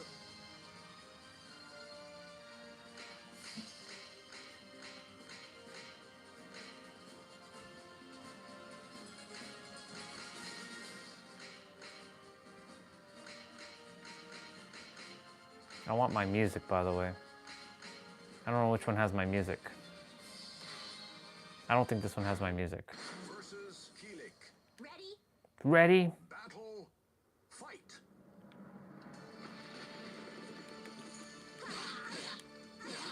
This is practice, by the way. We can ring him out. Ring out. Let him...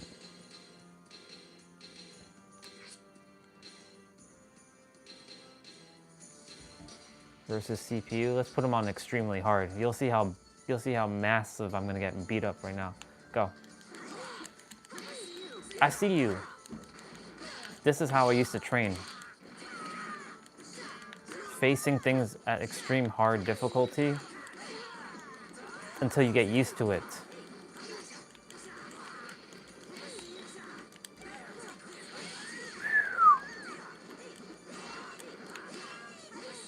I see you.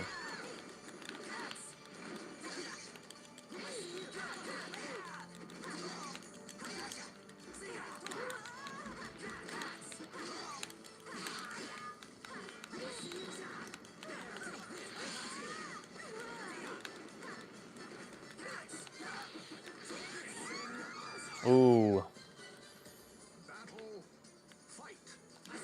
We're in I just realized we're in fucking Egypt, y'all. Did you not? Wow, okay. I just realized we're in Egypt. And I didn't realize that this game had Egypt in it until now. Do you see? Even back in the days, Egypt was home. Look, home. It's me. It's me.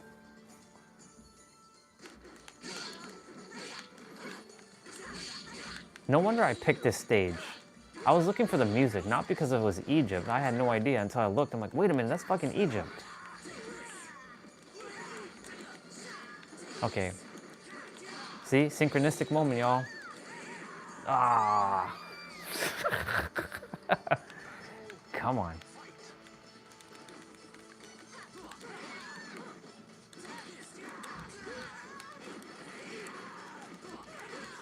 Oh my lord.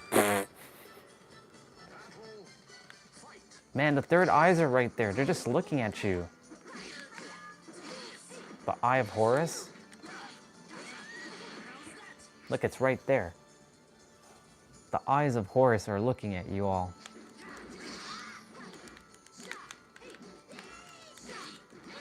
I see you. I don't play as Sung Mina as much, so... Ooh, she can do that too.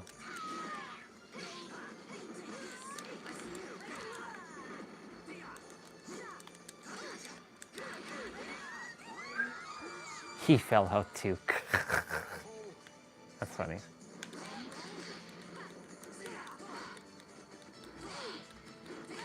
The thing is, even if you block, you have to block. I jumped out. That'll.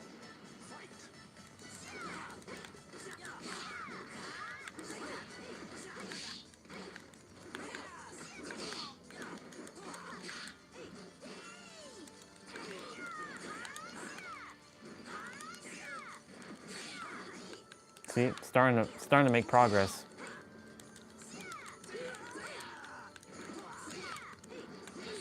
I see you.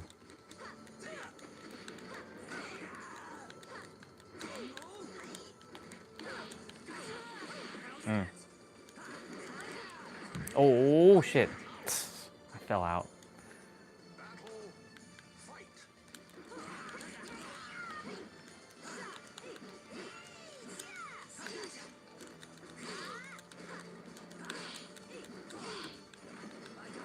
I got you.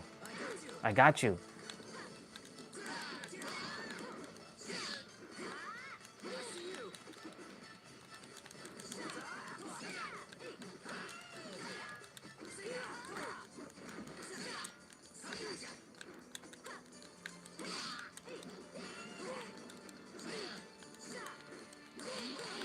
That move, by the way, that move that he just did there, I used to do that all the time, and it used to piss everybody off when I was facing them. Because, like, it's a very hard combo to block. I used to piss so many people off with that move. When I wouldn't play as Talon, I'd play as Killick. If I wouldn't play as Killick, I'd play as Xianghua. So let me change character.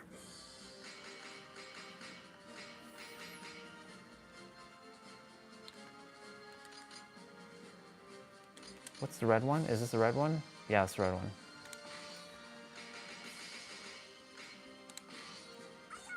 Ah, yeah. Let's face Link.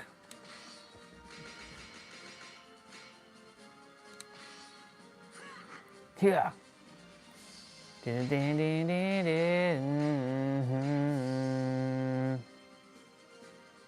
I wish I could change the music. So that's Egypt. I really didn't know that was Egypt, to be honest. Maybe this one? Versus Link. Battle. Yep, it's this one.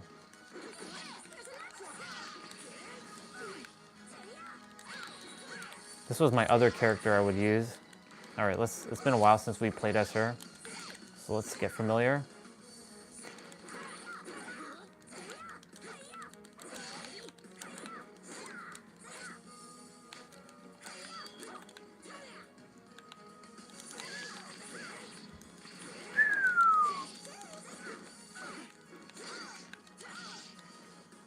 He can throw a bomb, and he can throw his I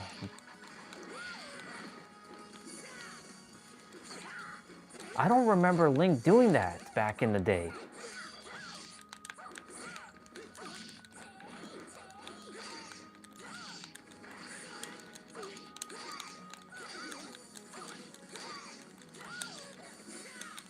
Nice try. Oh, his boomerang came right back. That's right. I'm attempting to block right now.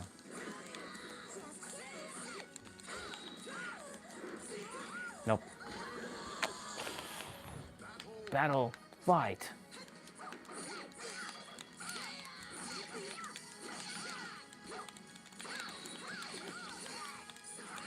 Oh, shit.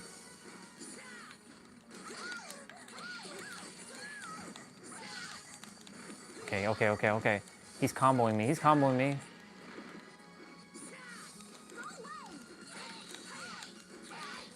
If they ever re-release Soul Calibur 2, they won't be able to put Link in the game unless they put it for Nintendo.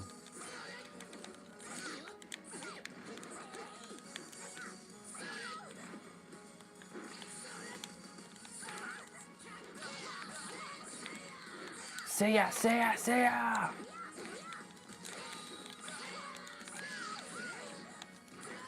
This is how you just get good. You have to practice against the hard CPUs.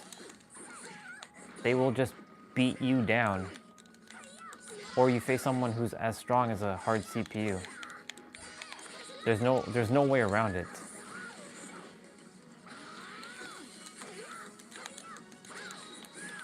Shit. I knew he's gonna kick me out of the ring.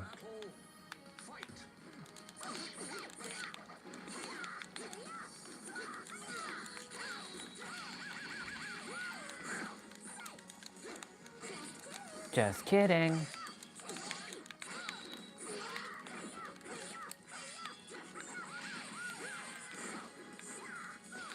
So, GameCube had, by the way, 333 on my timer. GameCube had Link. PlayStation 2 had Heihachi from Tekken, and Xbox had Spawn from the Spawn comics. I played the Xbox version one time, and I got to play as Spawn once.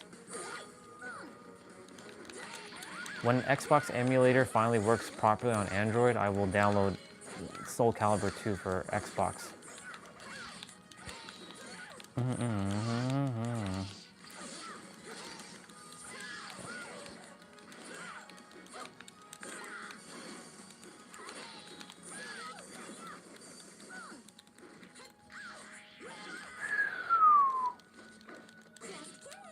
Just kidding. This is good because it's training the hands and the hands, the eyes, and the mind to be like situationally aware of what's going on, and it builds dexterity with your character.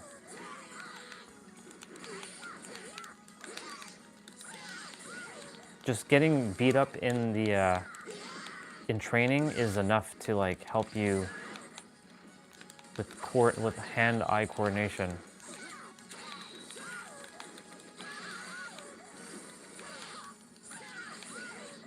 I'm gonna fall in. Yep.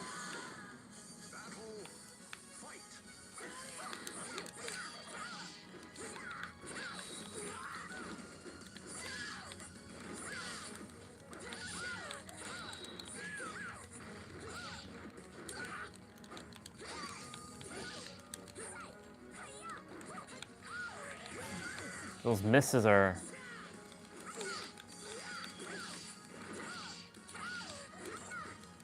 Look at that backflip he's doing.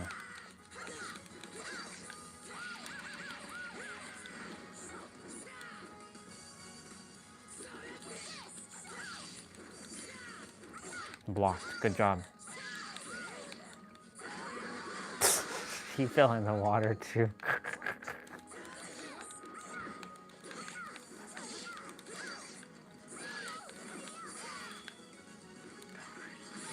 Shit, you can't block those. That's right. Those are unblockables.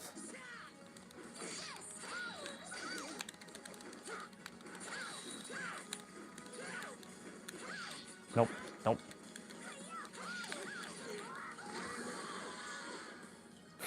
He just stared me down with that.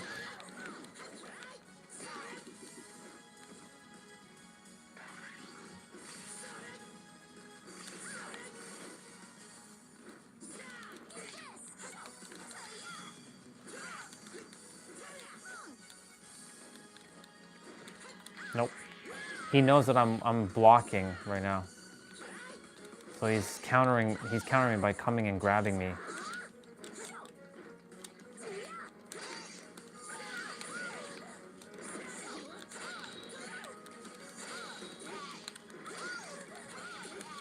Every time that happens, he's deflecting my sword. So this is what I used to do for hours, just so you all know. This is how I would not get frustrated when I'm playing a video game. Because I would just be like, whatever. Like, I'll take the beatings. Like, I'm not one to cry over like, come on, what the fuck? Like, yes, when I'm playing Dead by Daylight, it's kind of weird because it's like I totally had like clear those pallets and stuff, but like in fighting games and stuff, like it's just if I get beat up, I'm getting beat up. It's just there's nothing I can do about it. But this is a good thing to do. Nice.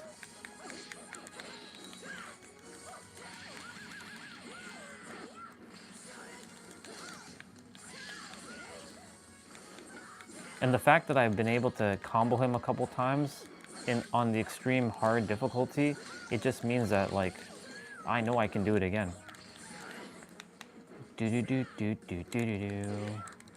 Using everything as a lesson in life. Oh, nice. He got me.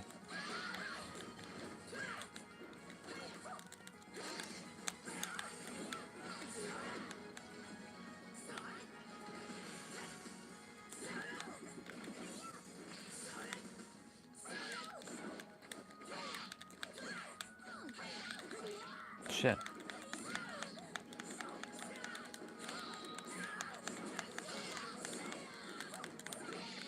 He's getting me right now.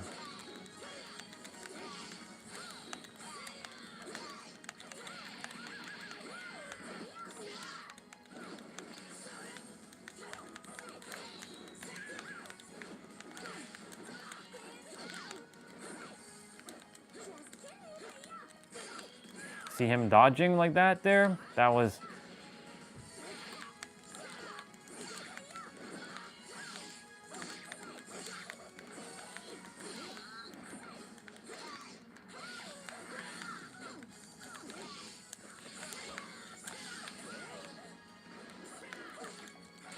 Come on, come on.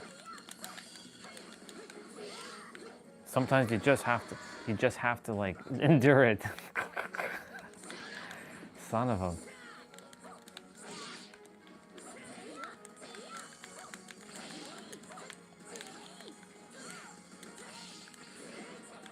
Okay. Let's change character for a moment. I'll go back to Talon in a moment.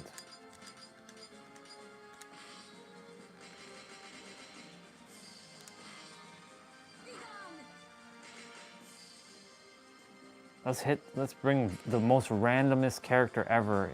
In video game history, this guy right here, Valdo, is the most randomest fighting game character you will ever see. I guarantee you. And you'll see why in a moment. All right, we're going back to our stage. Which one was it? Was it this one? Yeah, it was this one. That's Egypt. Versus Voldo. Battle. Fight. Check this guy out. He's so random. Like, his movement is unorthodox.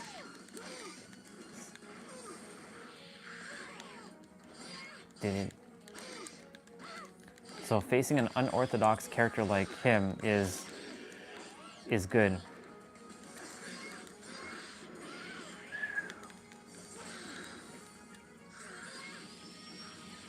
That's crazy. Oh, God.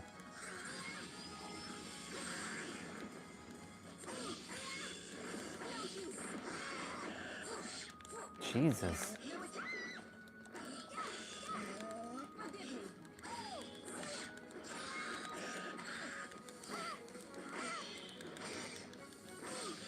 In Soul Calibur 3, they put the mask on her and made her look so ugly.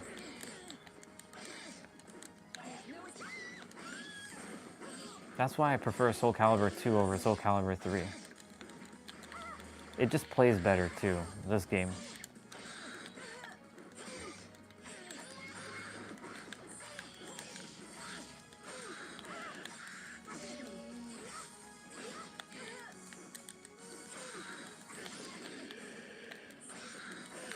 God damn. This right here. When he starts doing this. When he starts getting on his knees and he starts bending backwards. Yeah. That's why every time I'm doing those backwork bends, I feel like I'm Valdo.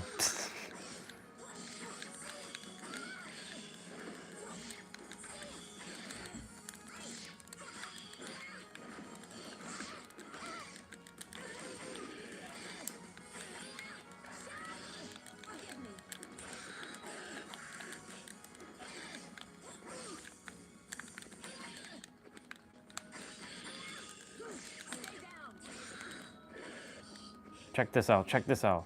Look at that, look at that.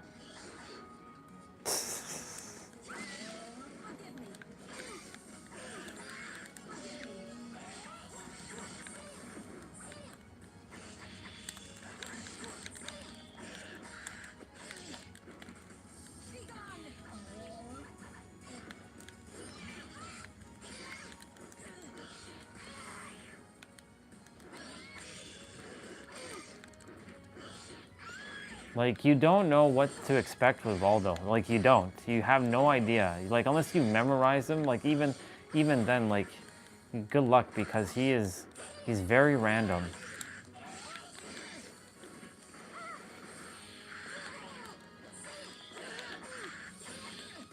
Like, the other characters, you can kind of predict their movement, but this guy, not so much. When he starts going, like, he's on a whole other level.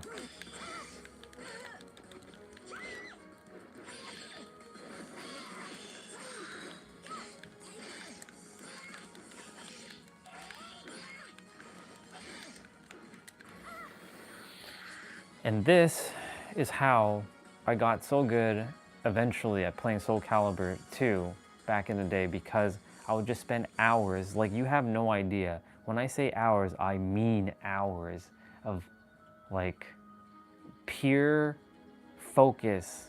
Like, during the summertime when there was no school and I had my own GameCube, I'd play this, and then I would go over to Dwayne's house and the others would be there, and we would fight each other in this game, and I would kick their ass because I practiced so much. I took pride in that back then. It's crazy. It's funny how stuff like that used to be so important to me and now it's not. Like, I don't really care now. It's like, whatever, I'm just here to have fun. Used to be very competitive. Gotcha. Blocked your ass there. Nope, nope, nope, nope, nope.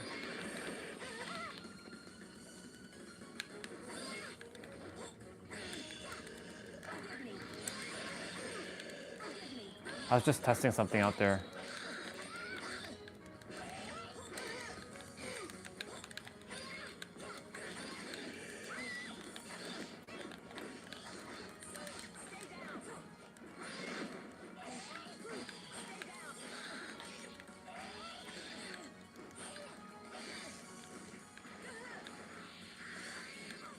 Jesus.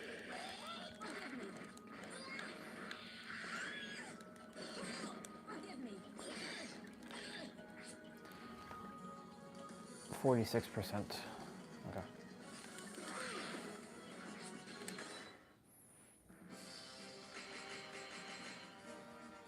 Sophitia.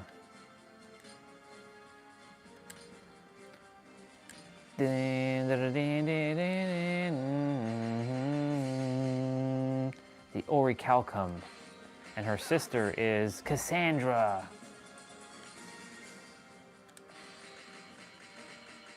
The Valkyrie.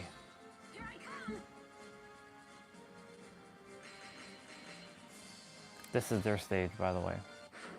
Versus Cassandra. Sorry. Battle. Fight.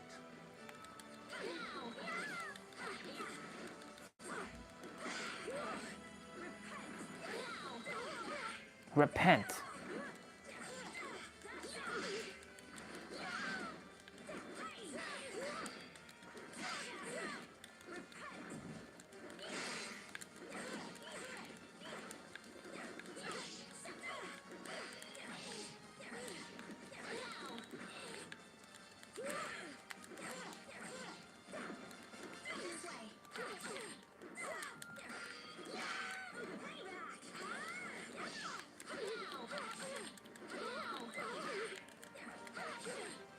Now she's getting me. Now she's getting me.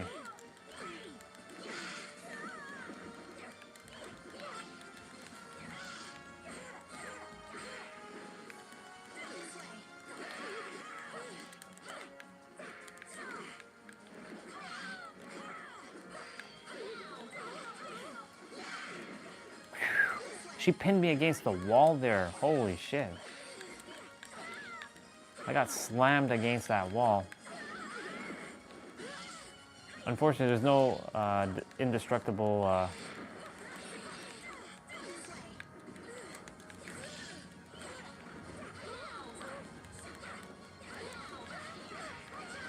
Jesus Christ. Payback.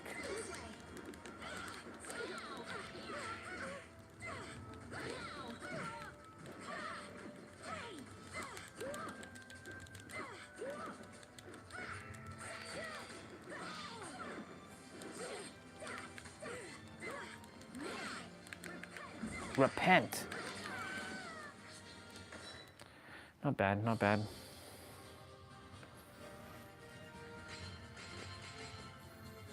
I don't really play as guy characters as much.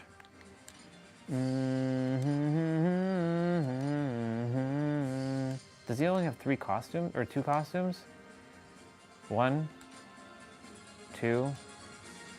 Yeah, he only has 2 costumes. What the fuck? Everybody else has 3. Oh no, that's not true. Necrit has only 2.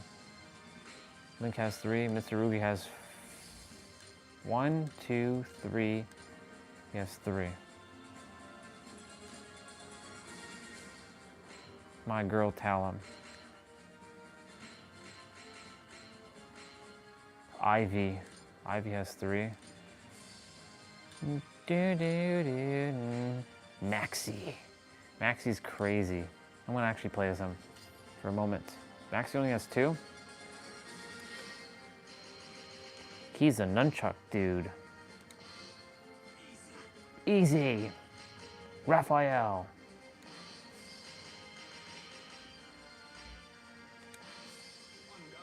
On guard.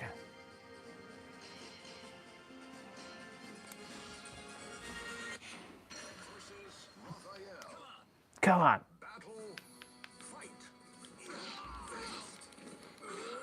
Raphael's ridiculous, by the way.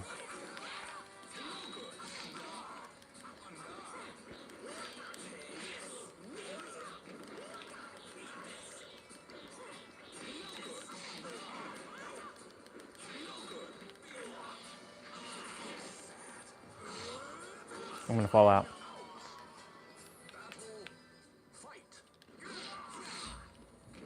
Man, Soul Calibur 2 music is actually really good. I really like it a lot.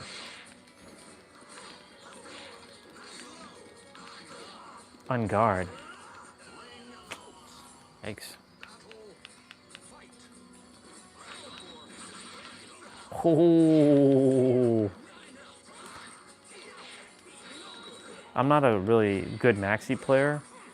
Well, I'm all right with him. He's not my dude.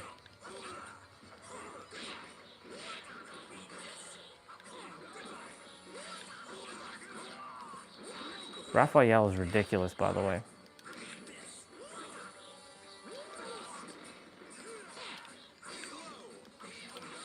On guard.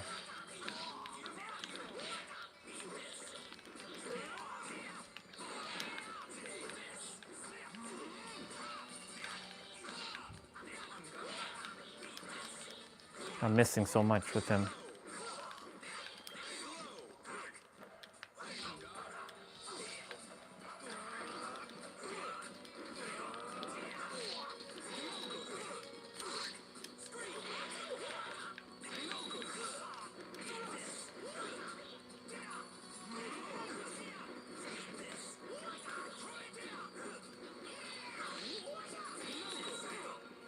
Okay. Let's hear her say it one more time. Soul Calibur 2. Soul Calibur 2. That's Talon, by the way. Soul Calibur 2.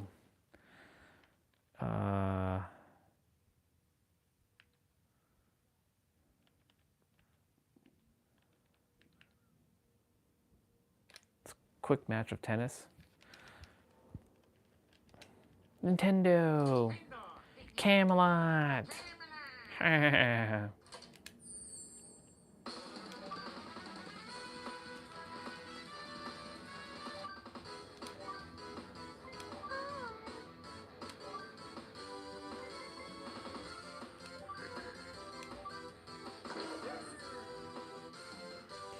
gonna play expert version. Actually, hold on. Let's go there. I want a quick match.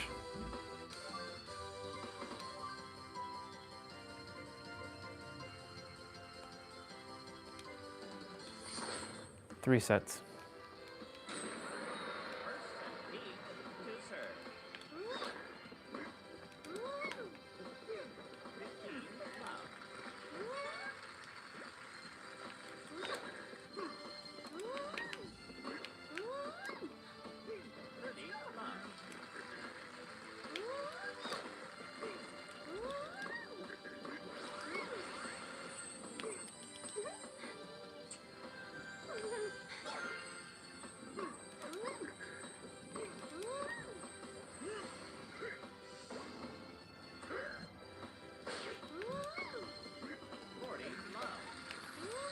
I should have put it on expert. Oh well.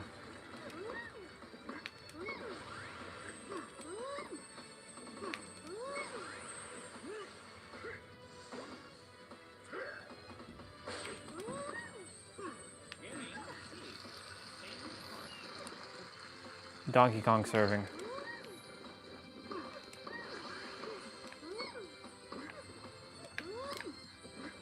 Nice.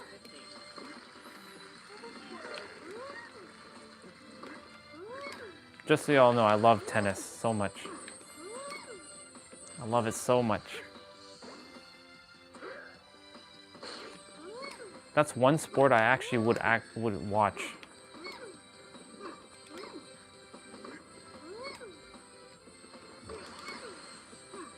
Oh shit, he saved it.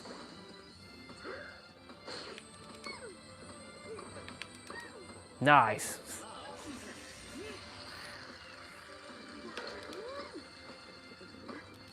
Oh, he got me, he got me, he got me.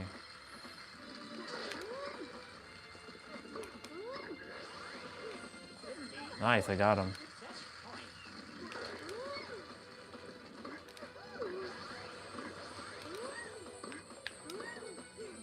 Oh, he saved it? That's bullshit. Nice. Good job, Peach. Peach to serve. The shadow Bubba is barking outside. Nice. Rah, rah, rah, rah. I don't have the door open, so he can't hear me.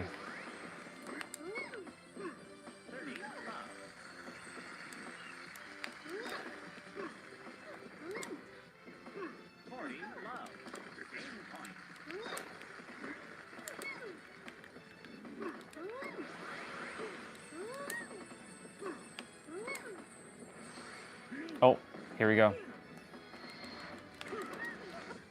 Oh, I still got him. Look at that. Check that out, y'all. Boom.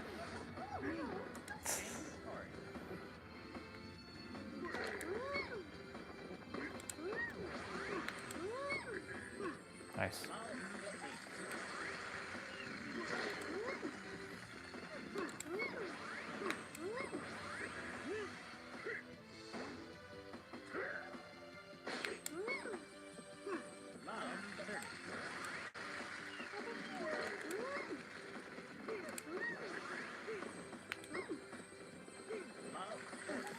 Game point, or match point.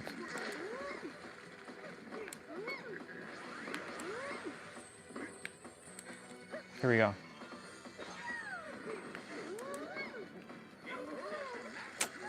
Let's go.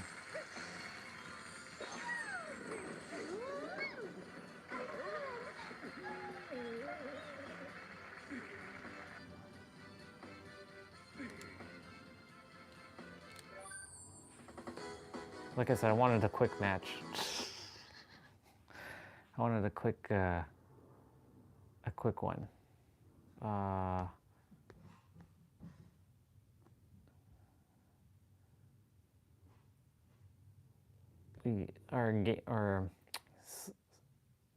SSD is plugged into our laptop right now.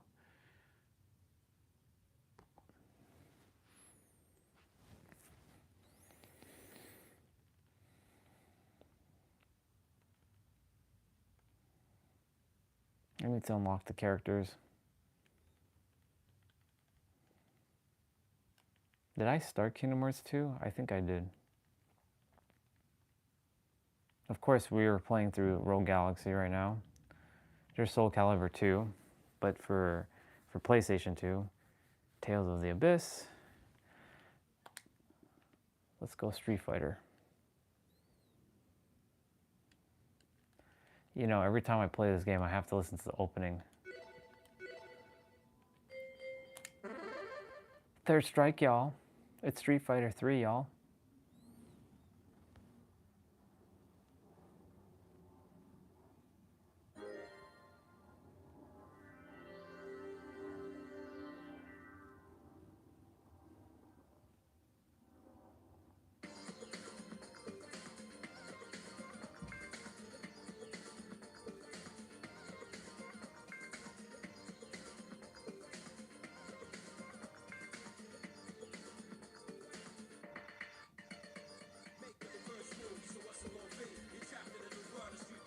A third chapter, so what's it gonna be? Make your first move. What's it gonna be? Chapter in the new world, Street Fighter 3. The third chapter, so the third strike from Street Fighter 3.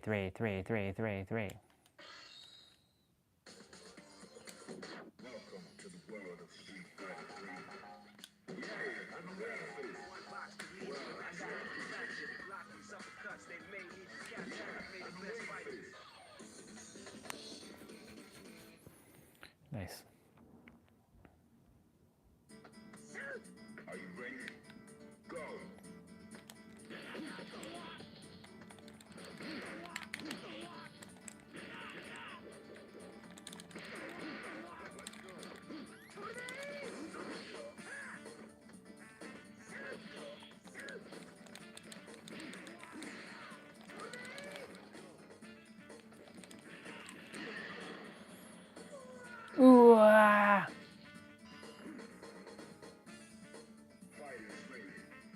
Ooh, ah.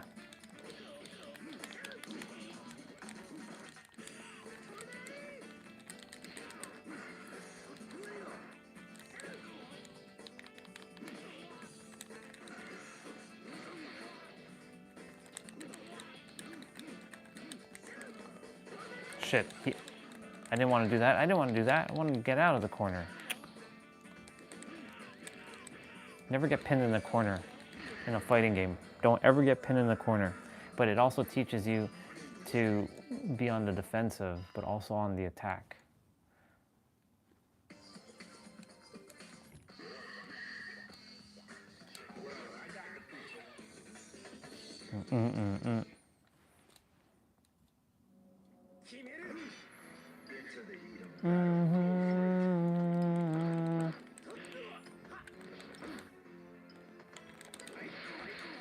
Oof.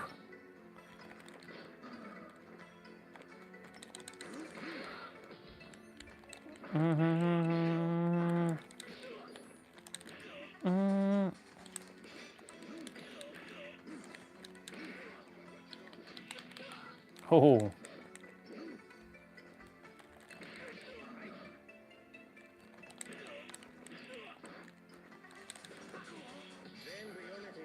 You dare mock me, boy? You dare taunt me while I was doing that?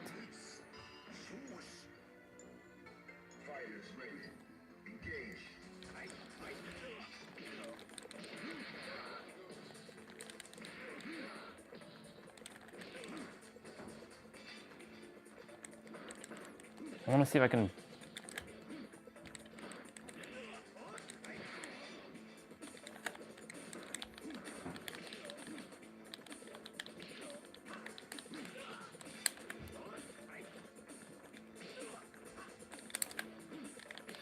I'm attempting to pull off a special right now.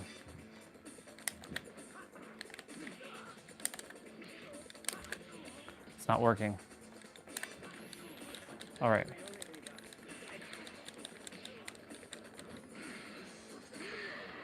That's not what I wanted to pull off, but I'll take it. You win.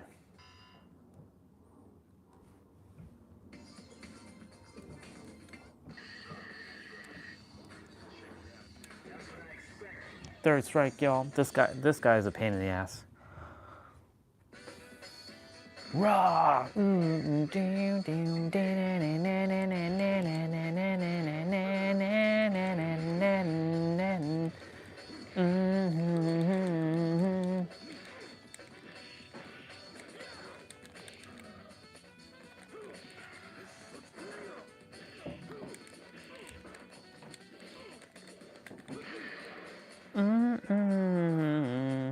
It's 119 already? What the fuck?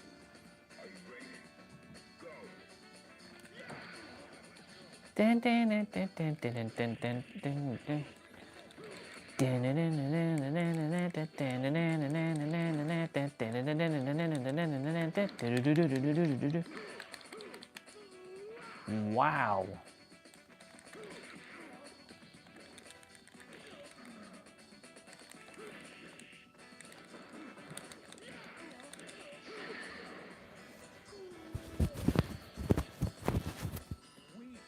Weak.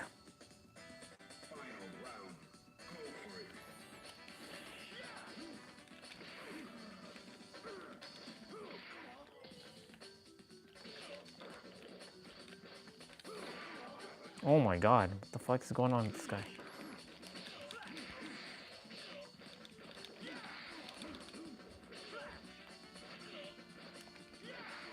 Jesus Christ.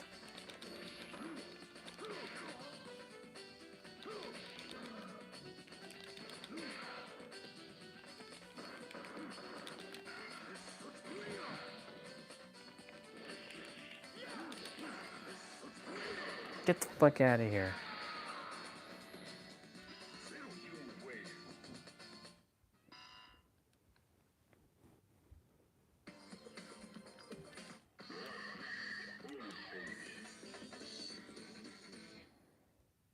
You have to beat up the car.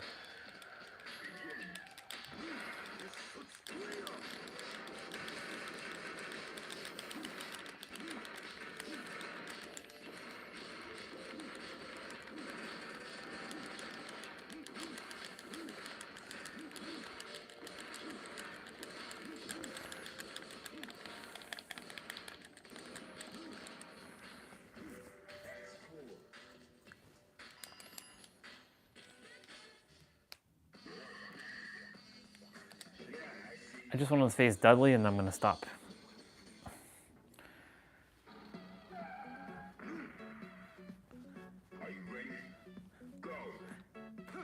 Gutter trash. Uppercut.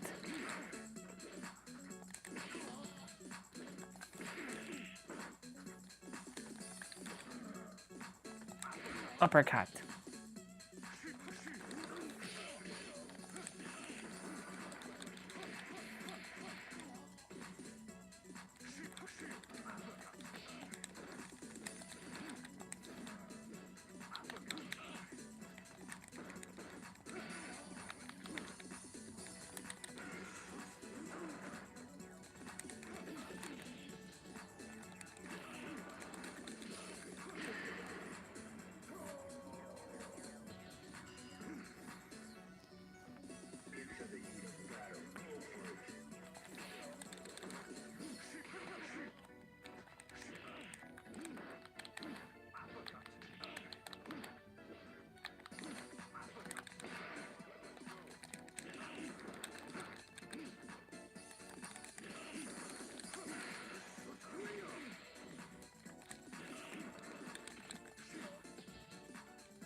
Yo, get the fuck off of me. What are you doing?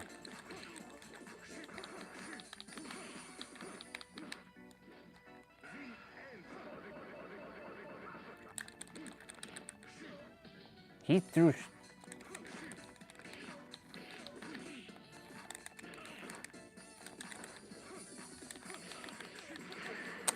Yikes. Gutter trash. I could have beaten him. Uppercut.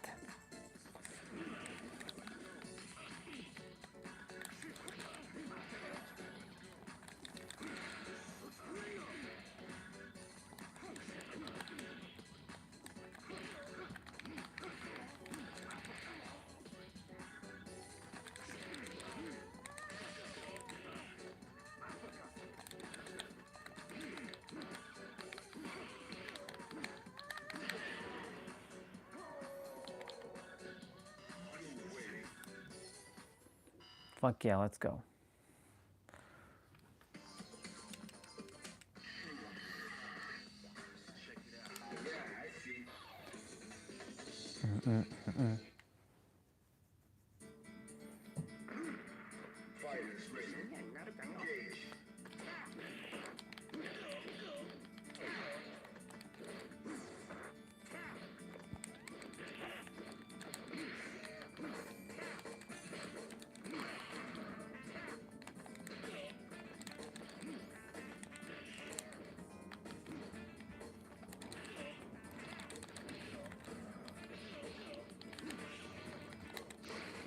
Holy shit.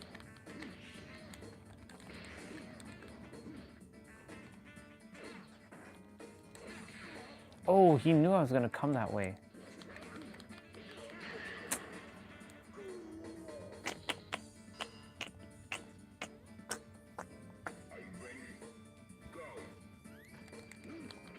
Oh, he got me there. Good job.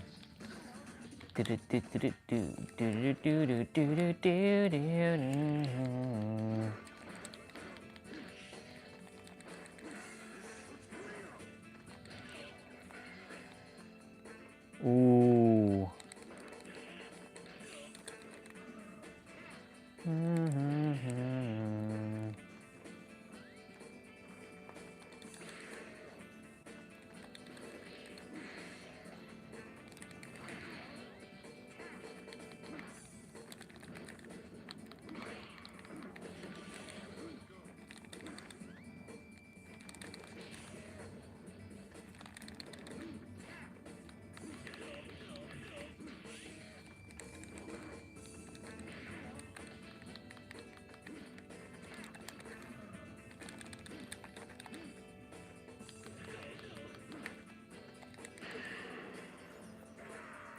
Wow, that one was actually pretty.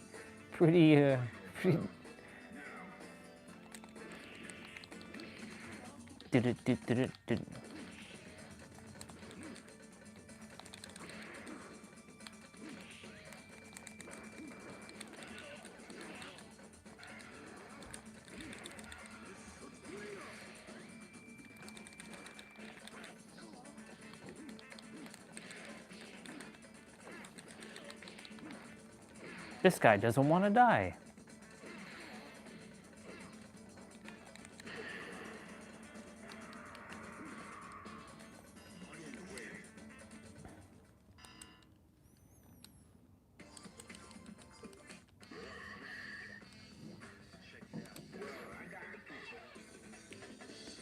She's gonna be really broken.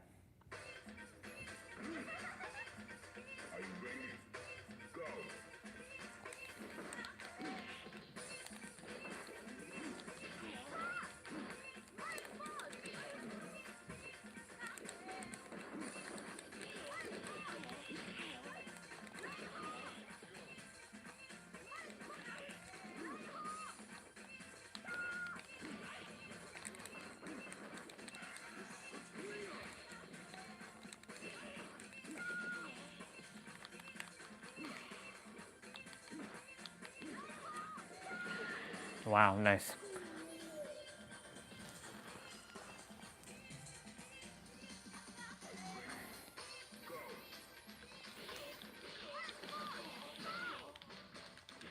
Oh my god, I haven't even hit this person once.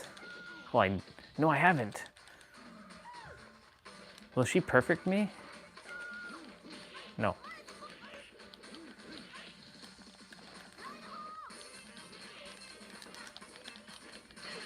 Okay.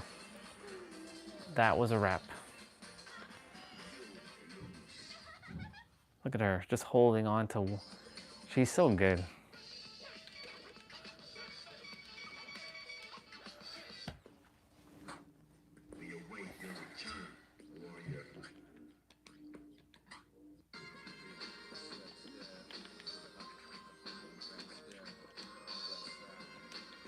AAA? Sure, whatever. F++, wow.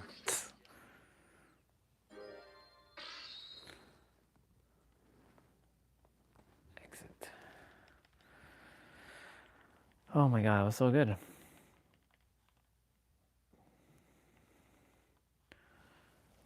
Do I have Time Splitters 2 for GameCube? I do not. I do not. Well, I do, but it's on my computer downstairs. Wow. That was crazy, y'all.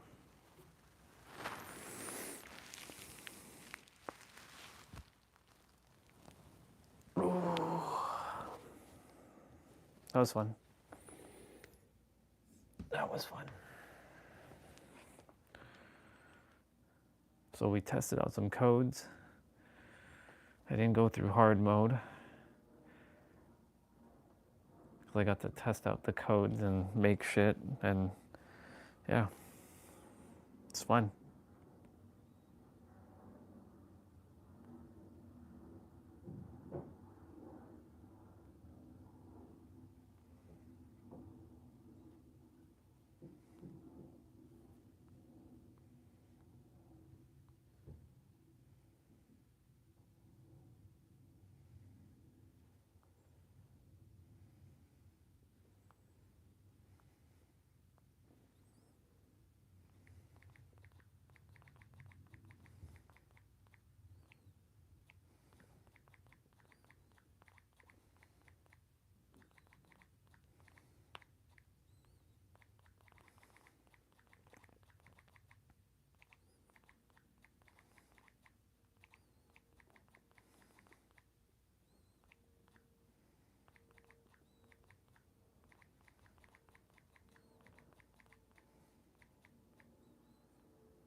Okay. Access. You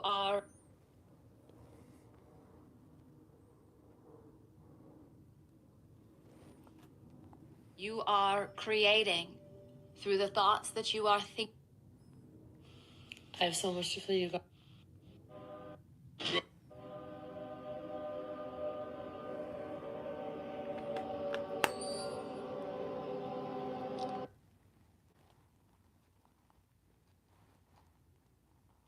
Glad you went to Sedona so you could experience Sedona for what it is. You are creating through the thoughts that you are thinking, through your emotions, your feelings. What do we got going on here?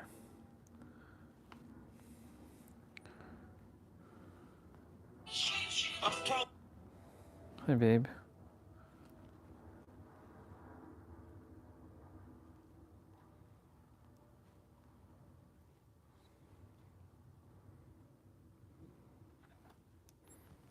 Out. When you breathe in, stick your belly out like you're blowing up your balloon. When you breathe out, pull your belly in like you're pushing out the air. This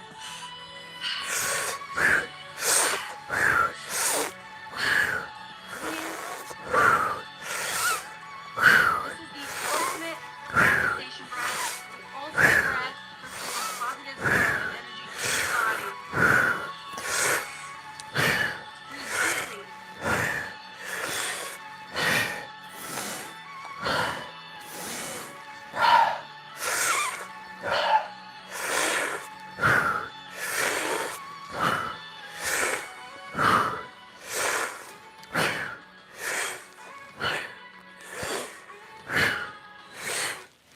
Good job, baby. You did good.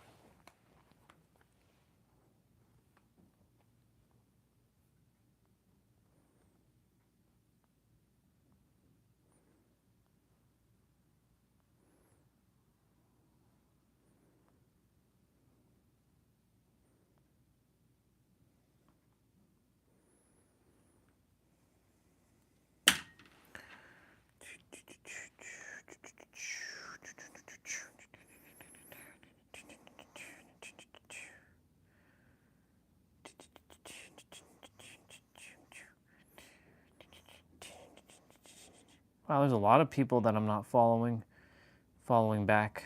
It's crazy.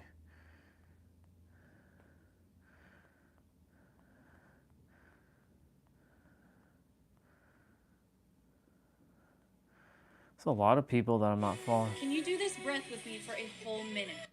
You might be high achiever if you finally sit down and relax and your brain goes, great, let's improve our entire life. But sir, we were watching Netflix. Say hi, follow along, get honest and occasionally funny, usually both. I'm not interested in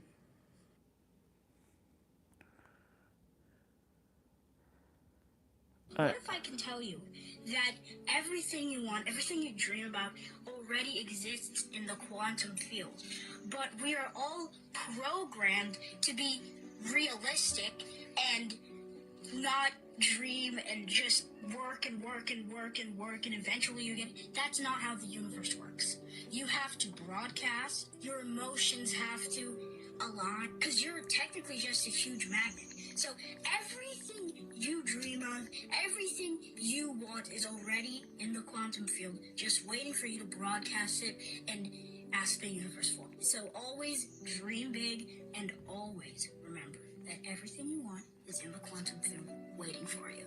What if I can tell you that everything you want, everything you dream about already exists in the quantum field, but we are all programmed to be realistic and not dream and just work and work and work and work and eventually you get. That's not how the universe works. You have to broadcast, your emotions have to align, because you're technically just a huge magnet. So everything you dream of, everything you want is already in the quantum field, just waiting for you to broadcast it and ask the universe for it. So always dream big and always remember that everything you want is in the quantum field waiting for you. What if Bar. I talk a lot about duality, and the reason why I do is See, a little kid not even a little kid, because that's actually disrespectful because they're not little. Ooh, yeah.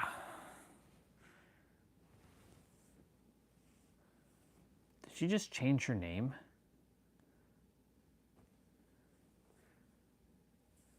Interesting. She changed her name.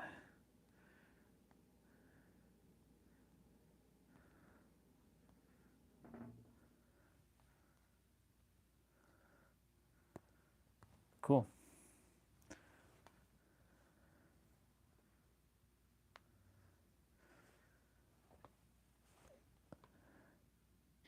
Spiritual people are always talking about trying to find the end of suffering. The Buddha saying life is suffering. That's the definition of life. To live is to suffer. Okay. That's one intellectual way of looking at it. But right now, where's the suffering? Right now, where's the problem? Exactly. Bringing those in, saying that the Mr. Sugiano.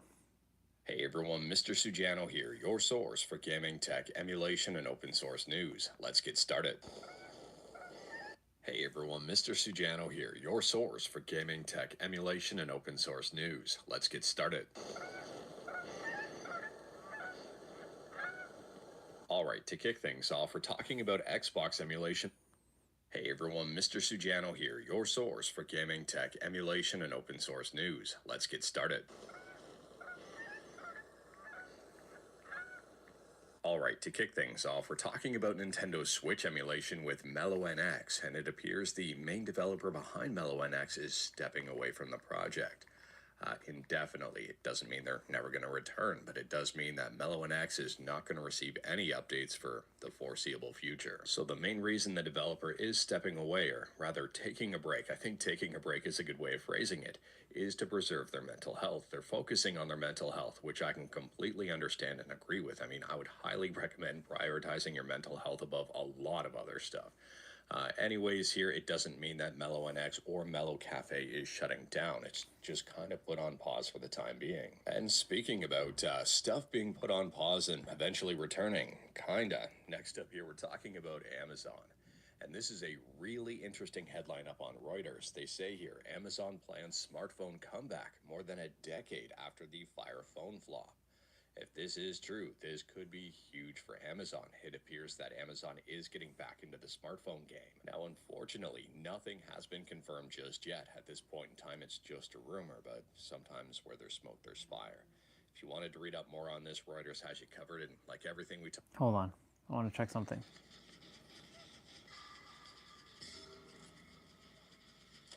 Well, hello everyone. I hope you're all doing well. The new update came out yesterday, and Killer Mains, I hate to say it, but it's time to panic. What I'm about to show you, in my opinion, is absolutely insane. And I talked about it briefly in my PTB video, but the perk Fast Track just got reworked. And what it does now is every time a survivor gets hooked, you get 3 tokens. And for each of those tokens, you remove 2 permanent charges from a generator, which means, let's just say 3 survivors get hooked. That means you can permanently remove 18 charges from a generator. A brand new part is only 10. Weaving spiders is only 10. You know, I'm sure a lot of you are visual learners, so here's what it looks like after 1 survivor gets hooked. Nice, we shaved off more of the gen. Here's what it looks like if 2 survivors have been hooked. Oh, shit. And here's what it looks like if 3 survivors have been hooked and you have a maximum of 9 tokens. We Whoa. actually have a chance. There's no way. In all of those Whoa. you may have noticed that the generators were already missing 10 charges. And that's because either myself or my duo would bring invocation weaving spiders, which if you didn't know, you go down into the basement, you do a little ritual, and then there's 10 charges removed from every generator on the map. So then you come upstairs, someone's probably already been hooked by the time you finish the ritual, use your brand new part, and there you go. Now here's what it looks like if you have weaving spiders, a brand new part, and a full 9 tokens of Fast Track. Spoiler alert, it's the clip from the intro.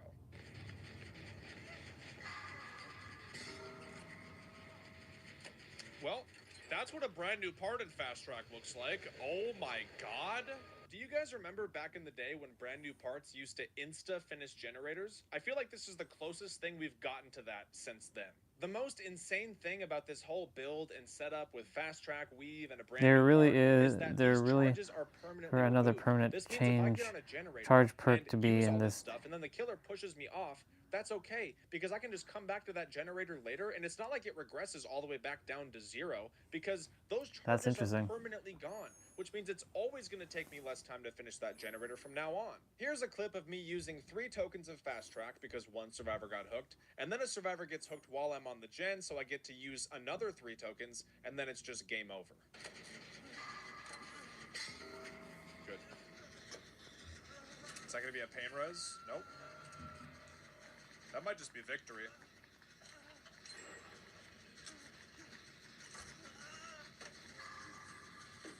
Yep.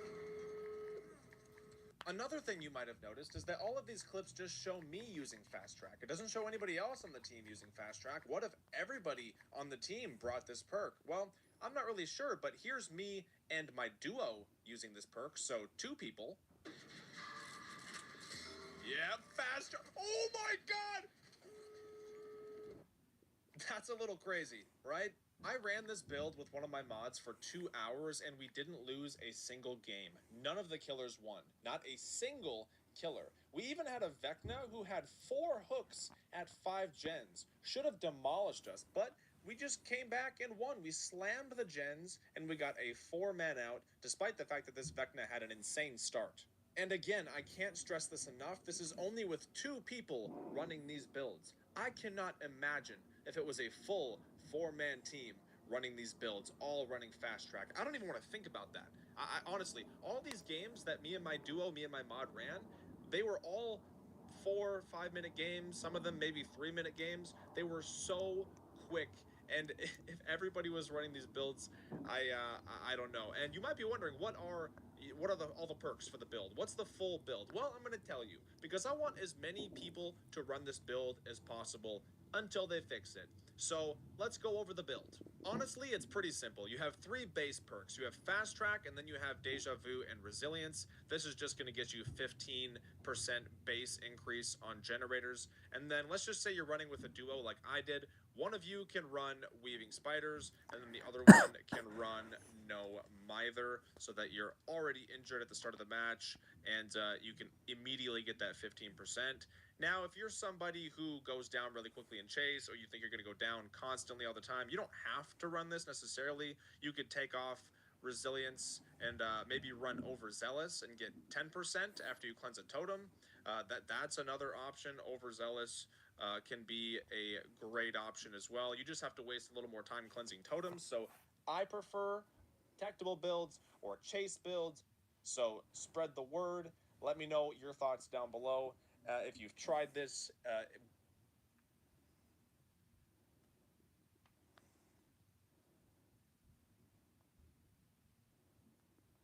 Hi there, everybody. This is David, and I can't help. This is David. Of those 8 games that were leaked, 7 of them have come to fruition. We got the Chrono Cross remaster. We got the Final Fantasy VII remake. We got the Final Fantasy Tactics remaster. Kingdom Hearts 4, the new strategy game, which was Deifield Chronicle, Tactics Ogre remastered, and the unannounced card game, which was Voice of Cards, The Forsaken Maiden. The only one that we haven't yet gotten is the Final Fantasy IX remake. So we pretty much know that this leak is the real deal since, everything came to be, except for this Final Fantasy IX remake. But now the anime is back, but the game still hasn't been announced. But let's look into this a little bit more. Last year, Yoshi P had a collaborate. I say this to kids and anybody else. How long could you live without your smartphone? And then ask, what is an alcoholic? What, an alcoholic? Is someone addicted to alcohol? Yeah. Why is he addicted to alcohol? Because he can't stop drinking it. Yeah. But you can't put your phone down. And if you do, within a few minutes, you pick it up again because you're addicted to it. So are you controlling that bit of technology in your hand, or is that controlling you? That's controlling you. So do you want your life controlled by a bit of technology? Exactly. Do you want the rest of your life controlled by it? Or are you now going... Most people will never gather that concept.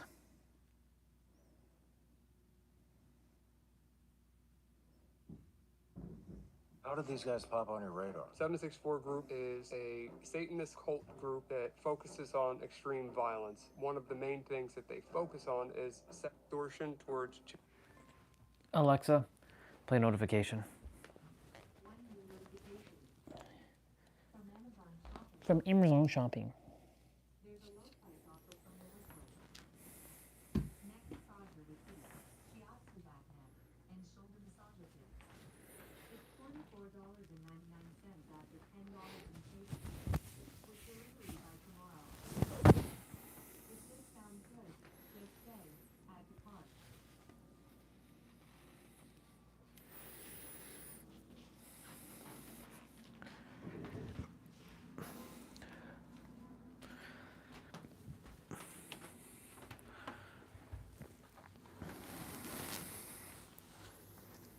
You know what's fascinating about getting off your phone? Because I've been off my tablet and my phone much. Like I'm using my phone as my streamer, but I'm not really looking at my phone. It's just kind of there, you know? It's kind of helped me to break the habit of using a phone and looking at tech and looking at text messages and looking at this thing and that thing and all the other things. And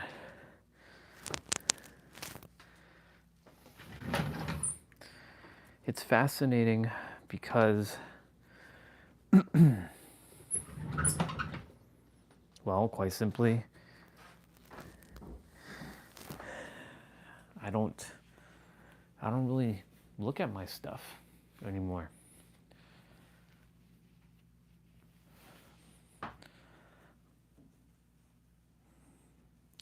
If I wasn't streaming, I'd just be sitting and really just not doing anything much.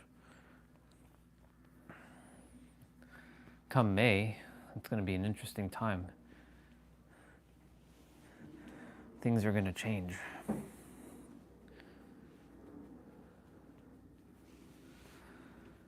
All things must come to an end, but a new beginning will begin.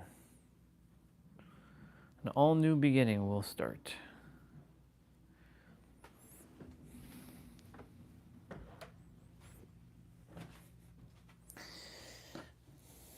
I'm gonna get rolling with my movements.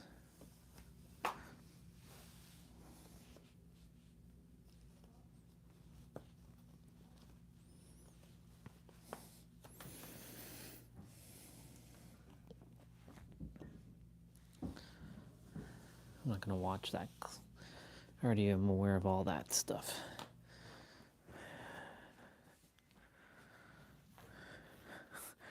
TV is crap because they want you to be on your phones, but then they want you to be on your phones so that you can be distracted, so that you don't focus on yourself.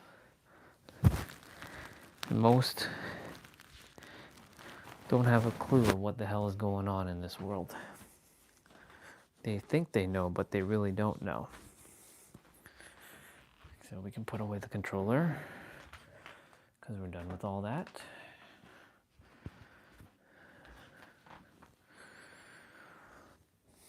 We're gonna watch Caesar Milan. I'm gonna go use the bathroom.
Extreme violence. One of the main things that they focus on is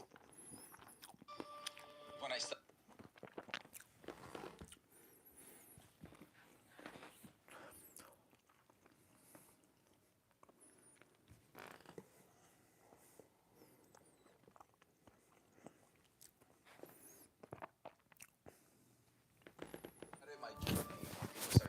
dog whisperer.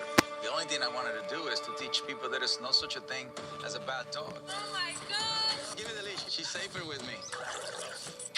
Today, I'm still doing what I love, but the world has changed.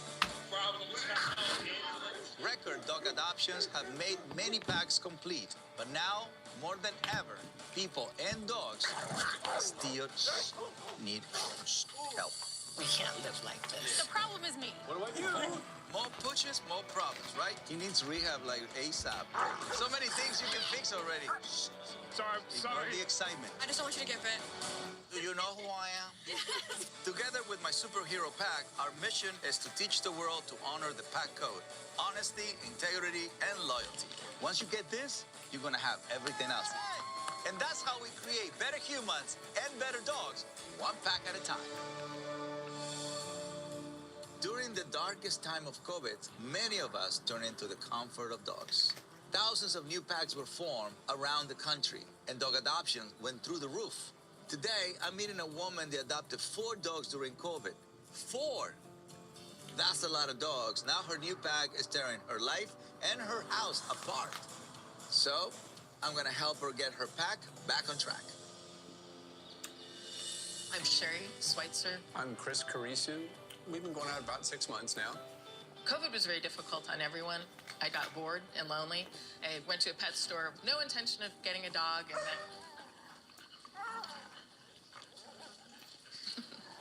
I just couldn't leave him. So, get back over there. I have 4 dogs. There's Brewski, the Pomeranian Husky. Lunatic, she's a Husky. And then there's Kenzie. I think she's a Basenji Dachshund. And then there's Jameson, who I think is a Basenji something. And she's a little over 1. She still is a puppy. Each one of these animals is just absolutely amazing. Wait, give me, big girl. When we first met, it was made clear that she has 4 dogs. When I came into the house, I was a stranger, and it was a little intimidating because it is absolute chaos.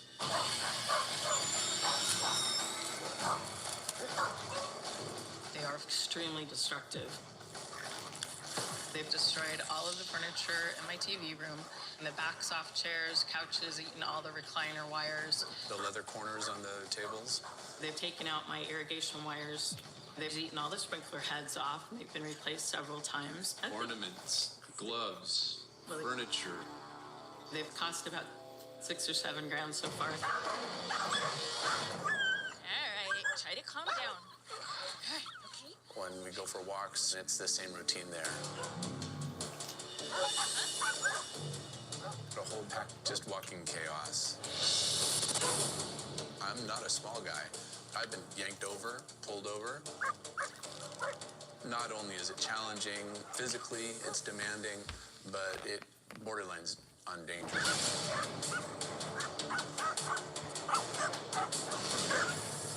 One time, Jameson and Luna went out and killed a skunk. The neighbors were awakened by the noise and called animal control. That gave me a citation, but it gets worse. Over the course of my living here, neighbors have probably called animal control on me 8 or 10 times, and it's $300 every time. Kenzie! Come here. Kenzie, Come here. come on. Kenzie. They're not fun letters to get, that's for sure. Come on, come inside. The worst case scenario would be for me to have to surrender all of them, and I just don't want to do it. Within the last decade, I've lost my mother, I lost my dad, and I lost my brother. I have almost no other direct family. The dogs got me through a lot of death, and they got me through COVID. So I owe a lot to these animals. It's really important to me to get help from Caesar because I don't know how to deal with this destruction. I don't know how to deal with the chaos. We are at our wit's end. We don't know what the next step is. These dogs have been my way of just moving forward, forcing myself, get up every day, just keep moving. And so this is really frustrating for me, and I don't know how to get out of it. So I'm just really hopeful that Caesar's going to give us the help that we need so we can move forward.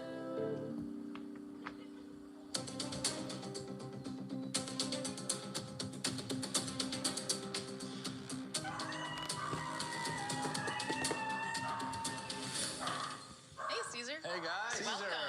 Welcome. Oh, my God. Obviously, you like cats? Yes. Yeah.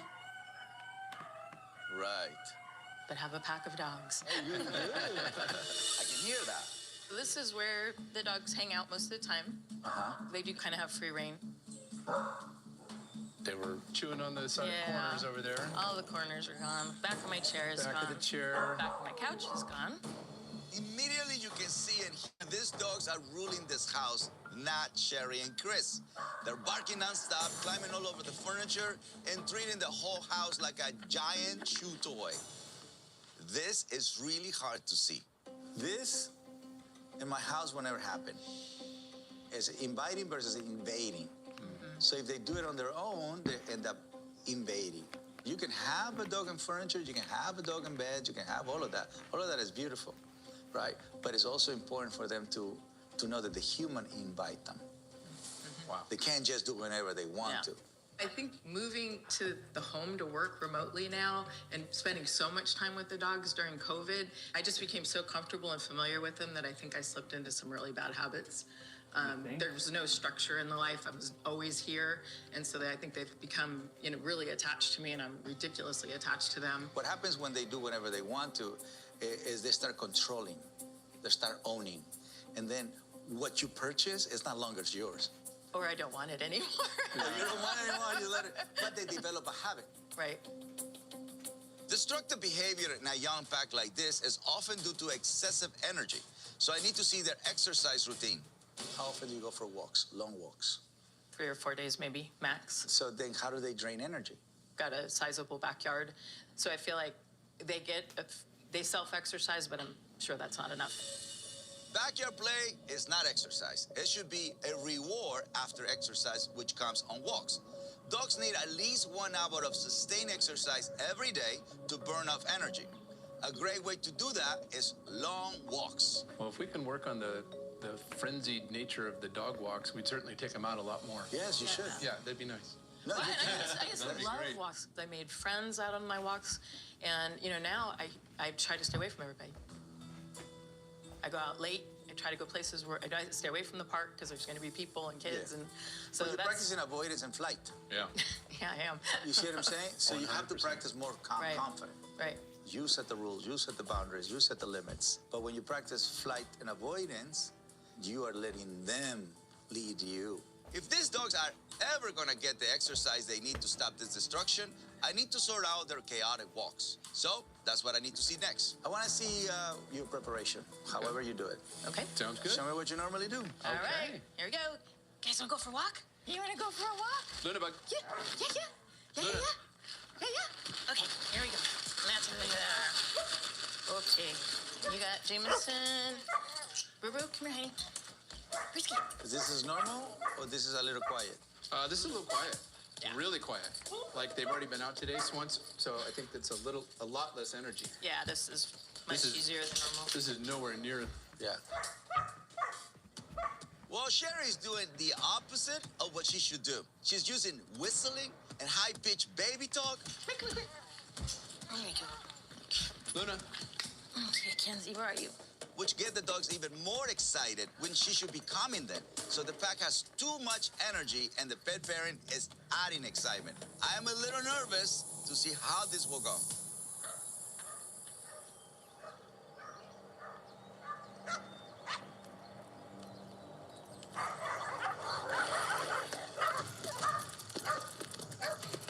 Just calm down, okay?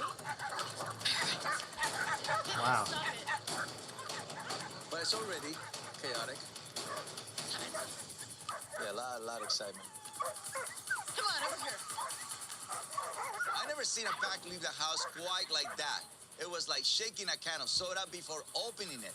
Hey, yeah. Okay. That makes total sense with how I saw Sherry getting them ready. Leave it. Leave it. And chaos just continued down the street. Yeah, the two brown ones are the one they're sending the message to attack. Yeah, it's pretty chaotic. But the little one is definitely sending the message. Uy. Guys, stop. Somebody's gonna get hurt. I think we all seen enough. Look. Come over here, guys. The two brown ones. Yeah. That one is sending the message. Kenzie? This one is about to finish the job. Jameson? The chaos in Sherry's pack is really caused by one dog, Kenzie. Is nervous and excited, locking on everything that passes, charging and barking. Then newcomer Jameson picks up on her lead and goes on the attack, joined by the rest of the pack. This one is the one is sending like the trumpet. And then they send the mercenary. Boom. I knew that Kenzie had anxiety issues, but there was so much destruction and so much havoc being wreaked that it just so overshadowed everything. But now to see that Kenzie is actually the instigator, it makes total sense. This is the one that's giving you the, hey, look at that. See that? The whole, hey. Yeah, this is the one that's giving you the aggressive tone. Let's go and make chaos everywhere. And then everybody goes, okay. She's leading the pack. Wow. Sherry assembled this pack, but right now is being led by Kenzie, whose anxiety gets her pack mates worked up, making walks chaotic and dangerous. So, Sherry doesn't walk them as much, which leads the dogs to turn all of their energy into destruction of Sherry's house. Let's use the healthy leashes. It will help them calm down. I need to find the source of this nervous, unsettled energy because that will be the key to calming this chaotic pack. Earlier, you also asked me, where did they become anxious? They match you. Dogs absorb the negative energy we provide. I was actually trying to think what was going on in my life when I got Kenzie, and I had just lost my job. Yeah. We were in the middle of COVID. Yeah. I'm sure I was just giving off waves of not very happy. Yeah. Maybe I transferred that to her. I look back over my behavior and some of the tense times I was going through when I brought Kenzie into my house. I wonder if I didn't feed some of her anxiety issues with my own. They've had a very unstructured existence in this house. So, yeah, it's going to be some work. Without a doubt, I want to definitely invite you to the DPC. It's a calming place that should help both you and Kenzie get a handle of your energy. See you at the ranch. All right, Okay. thank you, guys. Caesar. Appreciate it. Bye, Caesar. Thanks Bye, again. guys. We'll see you at the Bye. ranch. The next day, Caesar heads to the streets of La Cañada, where two problematic pooches pull a family's youngest members into danger. I'm Gina. And I'm Will. We have two daughters, Hi, I'm Sammy. Hi, I'm Madison. and we also have two dogs, Ollie and Bailey. Bailey is a Woodle, or a soft-coated Wheaten Terrier Poodle. Bailey, up. He's very sweet-hearted, very gentle, and loves to give everyone kisses. No, Ollie's tired. Ollie is the older one. He's a little Maltipoo. Let go. Hey, Ollie. He's like a rascal. But he's still really cute and nice. He's very loving and loves to snuggle up next to us. But as much as we love him, Let go. Hey, Ollie. No. Ollie is quite the punk. It's the walks. That's where the stress happens. No. Ollie will start barking, and that will always set off Bailey. When they see another dog, they will both bark and be aggressive towards the other dogs, and then start directing that towards each other. No. Hey, come on. Our neighborhood is an awesome area, but we have no sidewalks. The roads are narrow. There are blind corners. So as pedestrians, you do have to take special care. It becomes really difficult when the girls are walking the dogs. Because once they get triggered, they're literally pulling you into the street. Really? No. There's that time with Sammy. They're all walking together. Ollie and Bailey saw the other dogs, and then Ollie started running into the street, and then Sammy started walking to the street as well. Chasing after, oh my gosh, chasing after Ollie into the street, trying to grab her dog. It's one of those moments where you hear about it, and it's just, as a mother, you know, your heart just sinks and it jumps, because she could have gotten hit by a car. That didn't happen, but it could easily happen. You're always thinking in the back of your mind, could that happen again? Could it be worse? I wouldn't want the dogs to get hit. I wouldn't want our girls to get hit. If Caesar is able to resolve this issue, it would be huge. Yeah. I know. This is our chance to really help our dogs, help our family, and kind of eliminate that fear of something's going to happen.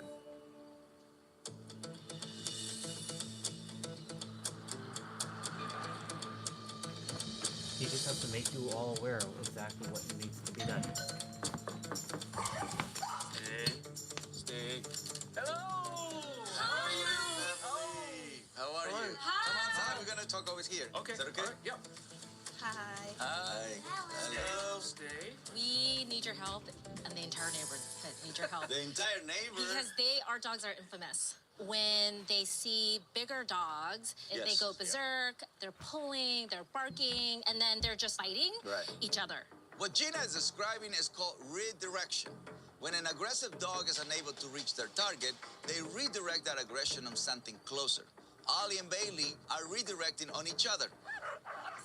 But getting caught in the crossfire is another way that Gina, William, and especially the girls could get hurt. Our primary concern really is our daughters. Yes. You'll notice how our neighborhood doesn't have any sidewalks. Yes. There's always a chance of a car coming up, kind of an accident waiting to happen. Oh.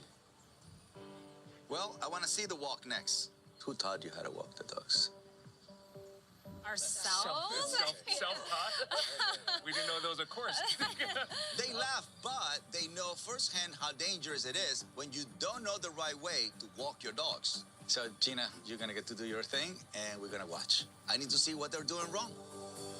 We have some dogs waiting for you. Oh, there she comes. Yes. Bailey is pulling. Yeah, Bailey's pulling. Bailey is physically stronger, but Ollie, It's the barker. he's very slow. Until he sees another dog. Yeah. And then he becomes a teenager and just... Not too close to the dog. Not too close to the dog. Wow. Ooh. Keep moving. You don't want to get caught between them. Wow. Stop, Gina. Here, give me Ollie. He's the troublemaker. Both Ollie and Bailey's lunging is dragging Gina around the street. Even worse, they're redirecting their aggression on each other, and Gina got caught in the middle. She really could have been hurt. It's clear that Ollie is the instigator and Bailey is just following his lead. I need to get Ollie under control immediately. Ollie. Stop saying his name because he can sense your fear. He's nervous, that's why he was doing that. Ollie's a nervous, excited dog. He's sensitive to tense and fearful energy, which is exactly what Gina is giving him. She's scared her dogs will attack, but Ollie senses fear and thinks he must protect her. Bailey joins his pack mate, and all the lunging and barking causes Gina more fear. Hey, come on. Even worse, the dogs then redirect on each other. Ollie and Bailey can't reach the neighbor's dogs, so they turn on each other instead. It's a vicious cycle of fear that leads to dangerous situations in the road for Gina, and especially for the girls. I need to work with Gina on controlling her energy better. But first, I have to calm Ollie down.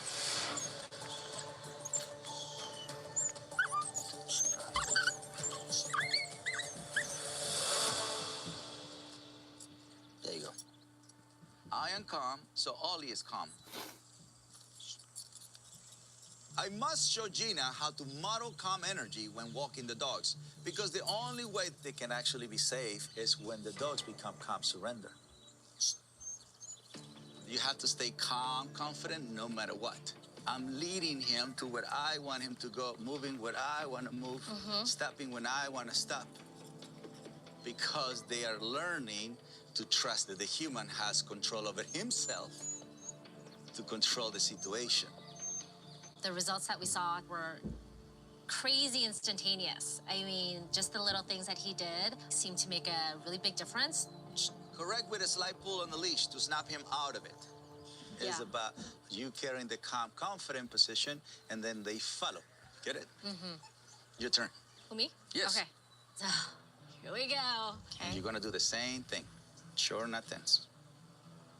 Go ahead. Don't hesitate. Ollie, come on. Oh. Hold on. So with this guy, you have to act faster because he gets stuck. Yes. Okay? Get your energy right. Let's try it again. All right. Come on, Ollie. Go ahead. No. Keep going, keep going, keep going. A little faster, a little faster, a little faster. There you go. There you go. Correct. There you go. Correct. There. See that? He stopped barking because he have to pay attention to her lead. Once Gina was projecting calm, confident energy, she didn't tense up when Ollie barked. And she even corrected him effectively, which calmed him down. Now, it's time to see how she does walking Ollie and Bailey together again. Last time, they redirected on each other, so this is a big test of Gina's energy and leadership. Same thing. Calm, confident, move. You're moving too close to the pack. There you go. Yes. Ollie didn't even react to that charge because you didn't seem afraid, which means he's following your lead. So this is amazing. This really is. Yes. So this is a very good lesson. I need to kind of exude the calmness first, and then the dogs will follow. Yeah. The dogs All actually did starts really with well. you. I feel really hopeful. Ollie. I just want to leave you with some homework. Okay. Practice self-control. The self-control. That means being aware of and maintaining calm, confident energy. Yeah, so by the time you move, you just ask them to stay in that zone. We have to focus on Gina. Gina is definitely excited, tense, and I want her to be calm and confident. Simple as that. That means Gina is just going to have to practice her walks with confidence. Walk. Practice. Because it's only after Gina commands the energy of the household with calm, confident leadership that we'll reach our goal of the girls safely walking the dogs on their own. Thank you. Bye. A few days later, Caesar returns to La Cañada to check on Ollie and Bailey's progress. I need to see if Gina has practiced the calm, confident dog walks needed to calm this pack, so the girls can safely walk the dogs without being pulled into traffic. Hello. All right, this is a beautiful, obedient state of mind. This is good. I like it. They've definitely improved in terms of controlling the dogs. They're walking beside us. No barking, no craziness. Even the neighbors with their dogs passing us, they'll comment, "Oh, that's so much better."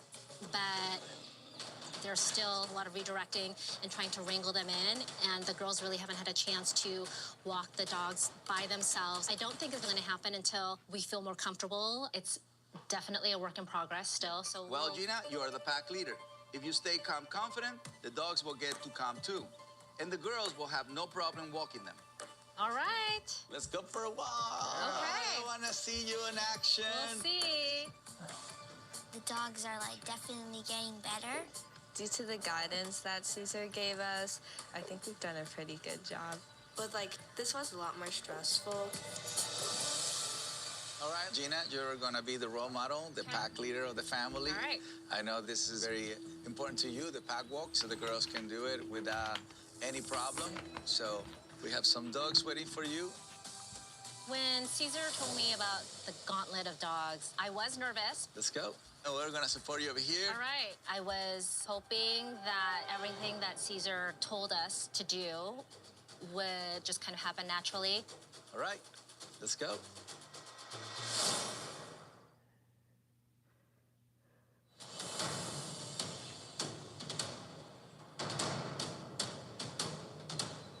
see a dog too close, you have to... Watch out, watch out. Give him a little distance. Calm, confident. Breathe. Gina is tight and stressed, which puts the dogs on edge, so when they pass dogs with more aggressive energy, Ollie reacted and Bailey followed his lead. Gina needs to move with more calm confidence. Beautiful. Relax the shoulders. There you go. That was great. Keep going, keep going. Bring it in, bring it in. He's trying to negotiate. Don't let him hesitate. Keep moving. Yes, yes, yes, yes. That was the best one. I see a different Gina, more confident. Ollie tried to stop in the middle of the road, but Gina wasn't having it. She pulled on the leash to correct him, and Ollie got right back in line. It was a perfect, calm, confident correction. She's becoming a true pack leader. Gina, how you feel? I feel good. You did great. Thank you did great. Yeah, yeah. When I was walking Ollie and Bailey past the other dogs, I saw that, you know, they're able to handle themselves because they take after what we show them. I think you're ready for your final challenge. Now, we'll see if Ollie and Bailey can stay calm with the girls. Girls, Come on. you ready? Here, have Bailey. Yeah. Gina and Will were terrified about letting Addison and Samantha walk the dogs. Out of fear, they've been pulled into traffic. But under the calm leadership of Gina, both dogs are in a much calmer mindset on walks. If Sammy and Addison can keep moving them and give distance when necessary, they should have no issues controlling them. That's it. Don't think about it. Just go. Okay. Yep, that way. When Caesar said that me and Sammy were up next to walk the dogs, I was like, seriously? Like, I was a little unsure about myself. We don't want this. Yeah. We want this. Projection. Calm, confident. Yeah. What's also bad posture? Huh? Bad posture? It's also bad posture. That's right. Look, they didn't even react to the other dog. Oh, that was good. Yeah. Ollie's trying to control by shutting down and stopping. Don't let him push you. Correct that. Beautiful. Look at that. They're doing really well. That's Yeah. good. Good job, girls. Yep. There you go. Look at the box. Yeah, you remember. That was great. Yeah. You guys did better than Mom. How does it feel? It was good. I was surprised that they were like barking or pulling. They're just Right. walking. That's right. I do feel much more assured that the girls have more control of the dogs and that they're safe. Yeah. They're not going to get pulled into the street like they were before. This is going to enhance our relationship with our dogs, you know, like because the stress level has gone down immensely. The entire Lee family is feeling the effects of Gina becoming a strong, calm, confident leader.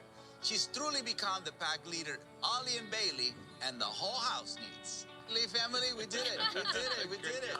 We did it. Let's go for a pack walk. All right, I feel great about today. I'm really proud of the way Ollie and Bailey reacted or didn't react to all the dogs that were kind of coming at them and walking past us. And I feel like we really implemented all the tools that Caesar gave us. I'm proud of us.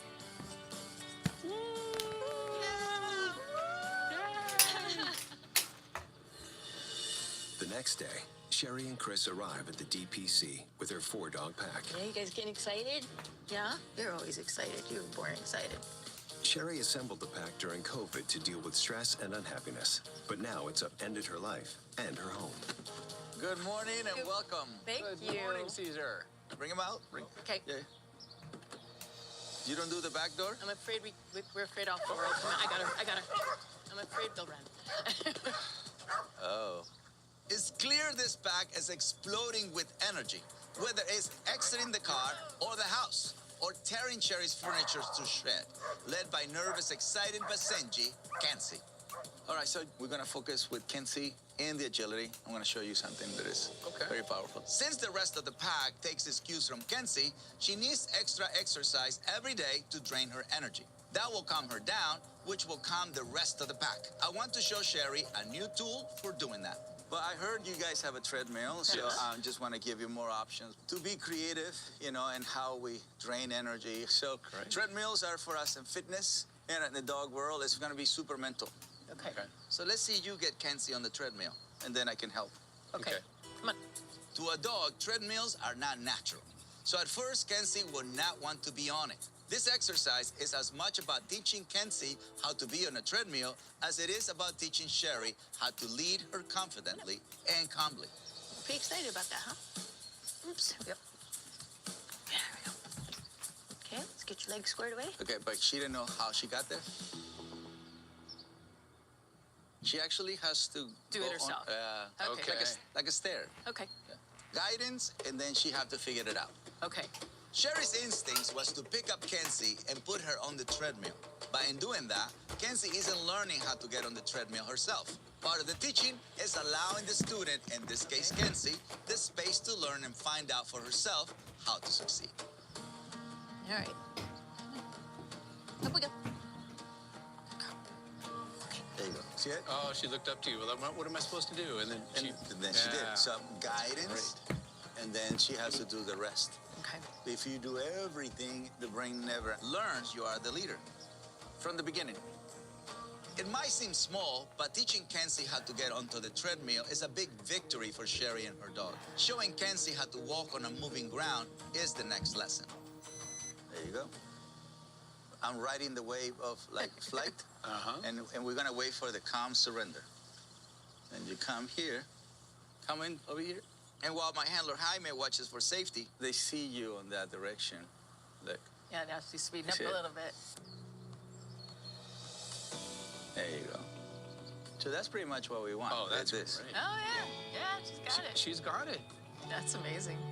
When Caesar asked me to get her on the treadmill, I never thought it would work. But, you know, it's just patience. And amazingly, she just came right around over time. Whose dog is this, and what did you do with Kenzie? There you go. We're gonna stop. We're gonna stop in a good note. Draining Kenzie's physical and mental energy with structured exercise, not just the backyard play, is key to getting her into this calm surrender state. She's now ready for her next step. You can take the leash off, because if the pet parents are holding the leash, then they can also go into protecting the pet parents. She has to do it on her own. This is the first time she's been off leash anywhere. Yeah. Oh. I'll be right back. Okay. I'm gonna bring my pack. On day one, I saw how Kenzie's nervous excitement turns into aggression around new dogs. So now that she's in calm surrender, I think she's ready to meet my pack. Are they all just kind of come marching down the road, do you think? I don't know. But really, this next exercise is a test of Sherry's energy. Oh, boy. It's overwhelming to see this variety of dogs because they're all different, and there's little tiny ones and there's giant ones. Kenzie's running around, and yeah, I'm tense watching him come in. I have to say, I'm a little concerned about the little dogs. Certainly don't want any dogs to get hurt.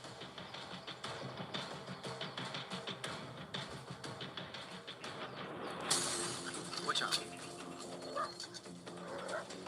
Now she's getting 2 inches.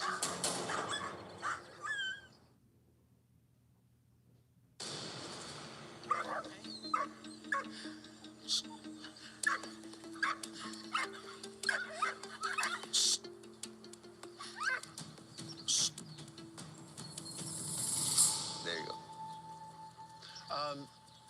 What's going on right now? Well, The other dog?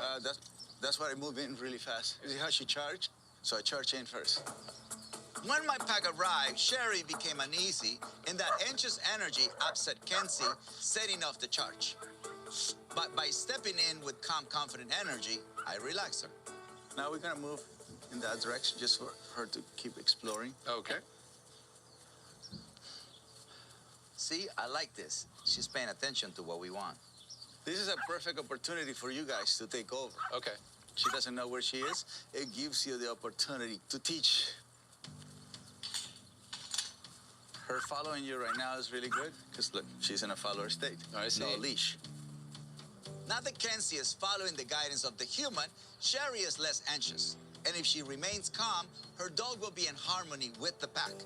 This is the key moment that Sherry must experience for her pack to truly transform. Sweet girl, peaceful girl. I'm very respectful. She's doing it.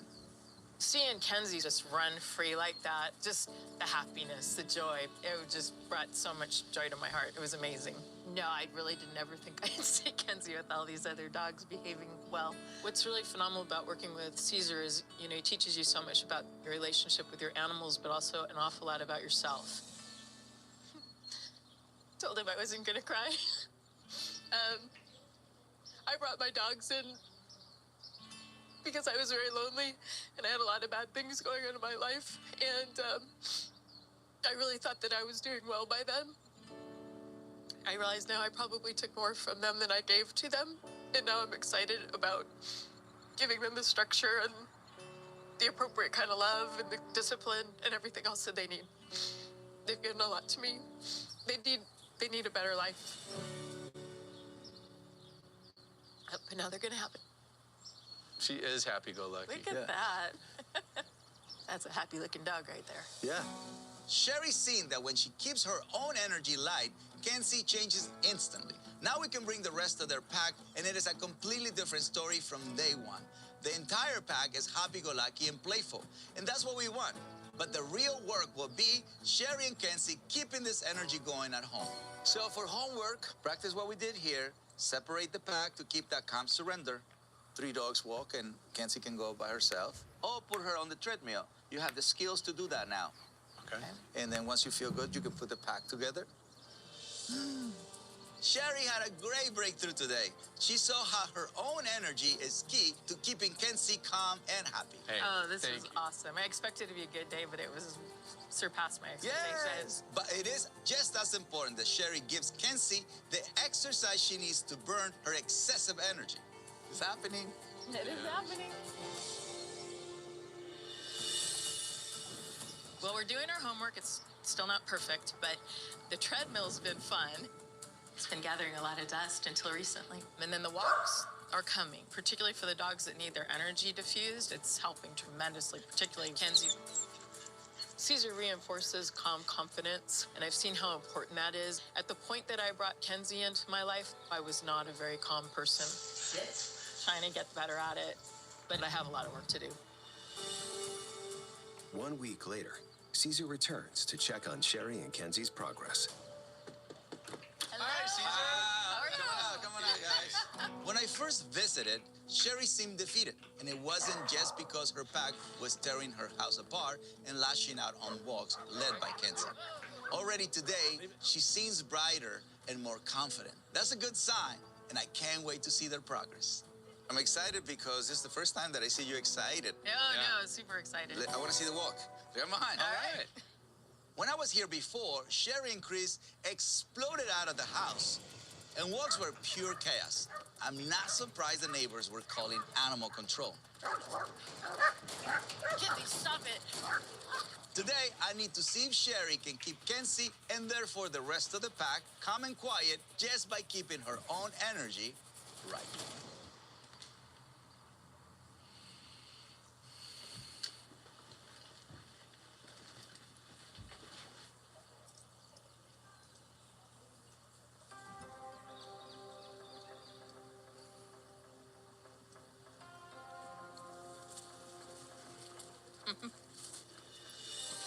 Who are these dogs?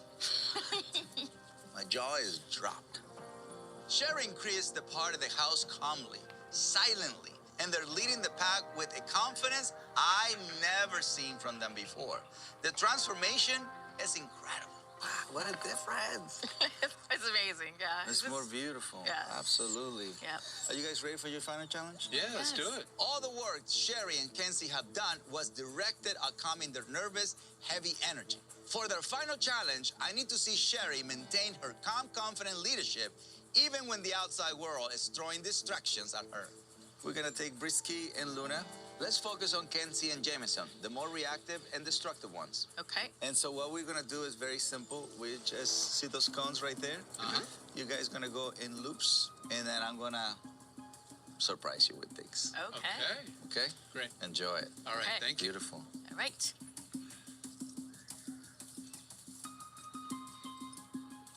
Kenzie is doing really, really good. She's entering into a happy-go-lucky self. All right, guys, get ready. My crew is gonna start bringing things your way. We've done a lot of work, but they're not perfect. fearful. I'm wondering what's going to happen. This is just the beginning. Don't hesitate.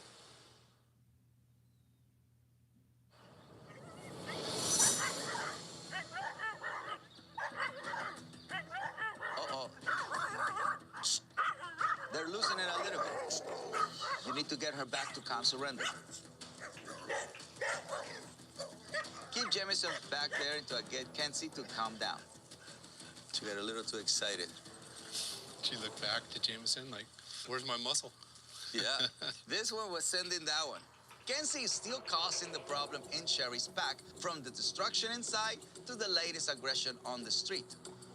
She gets nervous and starts barking and lunging and gets her younger packmate Jameson to follow her lead. Sherry created this situation by not correcting Kenzie as soon as she began staring at the approaching dog.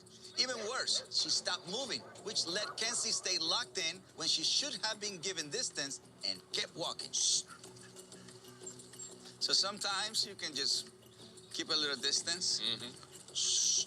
Just like the social distance, moving away from a problem situation gives you a chance to make your corrections and to get your energy back into a good place.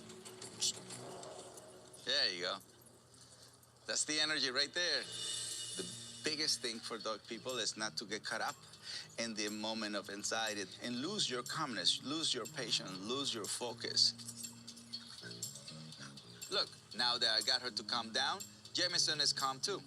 Sherry, you come take Kenzie now that she's calm. You keep her in that state. I had a little bit of self-doubt, actually, and I think that she picked up on it. Kind of embarrassing, but Caesar showed me how to do it more gracefully, with a whole lot less stress. Again, practice makes perfect, and the more repetition, the better it'll get. Much better. That's what we want right there. The silence tells you everything. You come take Kenzie now that she's calm. Never thought I'd see the day. Kenzie's in a perfect follower state. All right, let me walk right next to you. If I bring Jameson over and Kenzie doesn't get inches, then you guys are really as calm as you seem. See, Kenzie's calm, so Jameson's no problem. Wow. Wow, you can see it clear as day. When Sherry's energy stays light and upbeat, Kenzie's is a model citizen, and the other pack members fall right in line. I'm passing her. There you go. The transformation of both of them is remarkable. That's it. Amazing. Fall in love with calm surrender. That's your best destination. Tell me how you feel, Cherry. Just amazing. Yeah, this is more than I could have ever asked Aw, for. Cherry. Get two calm dogs in the middle of my neighborhood in the middle of the day. I don't have to go creep around at night. I can actually look at what my neighbors' houses look like. How about that? When I first met Sherry, Chris, and the pack, there was so much pent-up anxiety and bad energy, and it was literally exploding out of the dogs and out of the house. It was chaos, and it was dangerous. Now, seeing the work Sherry has done with her dogs and her own energy, I am super proud of her, Kenzie, and the whole pack. More importantly, with the entire pack getting more exercise, led by a happier pet parent, destruction in the house should be a thing of the past. No longer concerned about animal control being called. That's going to be relief. Thank you. You're the real deal, Caesar. Feels really good. Seeing you, especially you, Cherry, because you were so worried when I came, and just the lightness in your face. When I arrived this morning, I wanted to cry. You know, I wanted to cry because it touches, it touches how much you love your dogs, obviously. And the freedom that you felt, the relaxation, the happiness, the clarity. But I'm feeling the gratitude, so I thank you. This has been as much about me as the dogs. This has been a huge transformation for me personally. So thank you very, very much. I felt it. Absolutely. When I brought Kenzie in at a dark time during COVID, I knew she was an anxiety-ridden dog. So to see her change the way she has and improve and calm down has been wonderful. I'm actually looking at life with a new lease on everything. This whole experience has been eye-opening and life-changing for me. Thank you. Thank you so much. Appreciate it. Good job. Thank you so much for your help. Thank you, Caesar. Thank you, guys. It's something I see again and again. Dogs show us what's wrong with us. When we're happy, they're happy. But when we suffer, they often suffer too. During COVID, so many of us were stressed, unhappy, and grieving. And that's what our dogs reflected back. But as the pandemic eases and people do their hard work of healing from what we have endured, their dogs will be right there, healing alongside them. When you fix yourself, you fix your pack.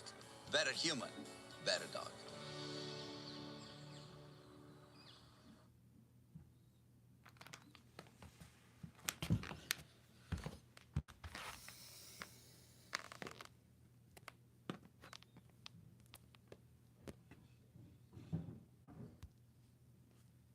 When my journey began, Hold on. when I started my journey and people started. There we go. When my journey began as the dog whisperer, I taught the world there is no such a thing as a bad dog. Today, my message has evolved. But it's clear the people and dogs still need help. The problem is me. He needs rehab like ASAP. I just don't want you to get bit. Do you know who I am? Together with my superhero pack, our mission is to create better humans and better dogs, one pack at a time.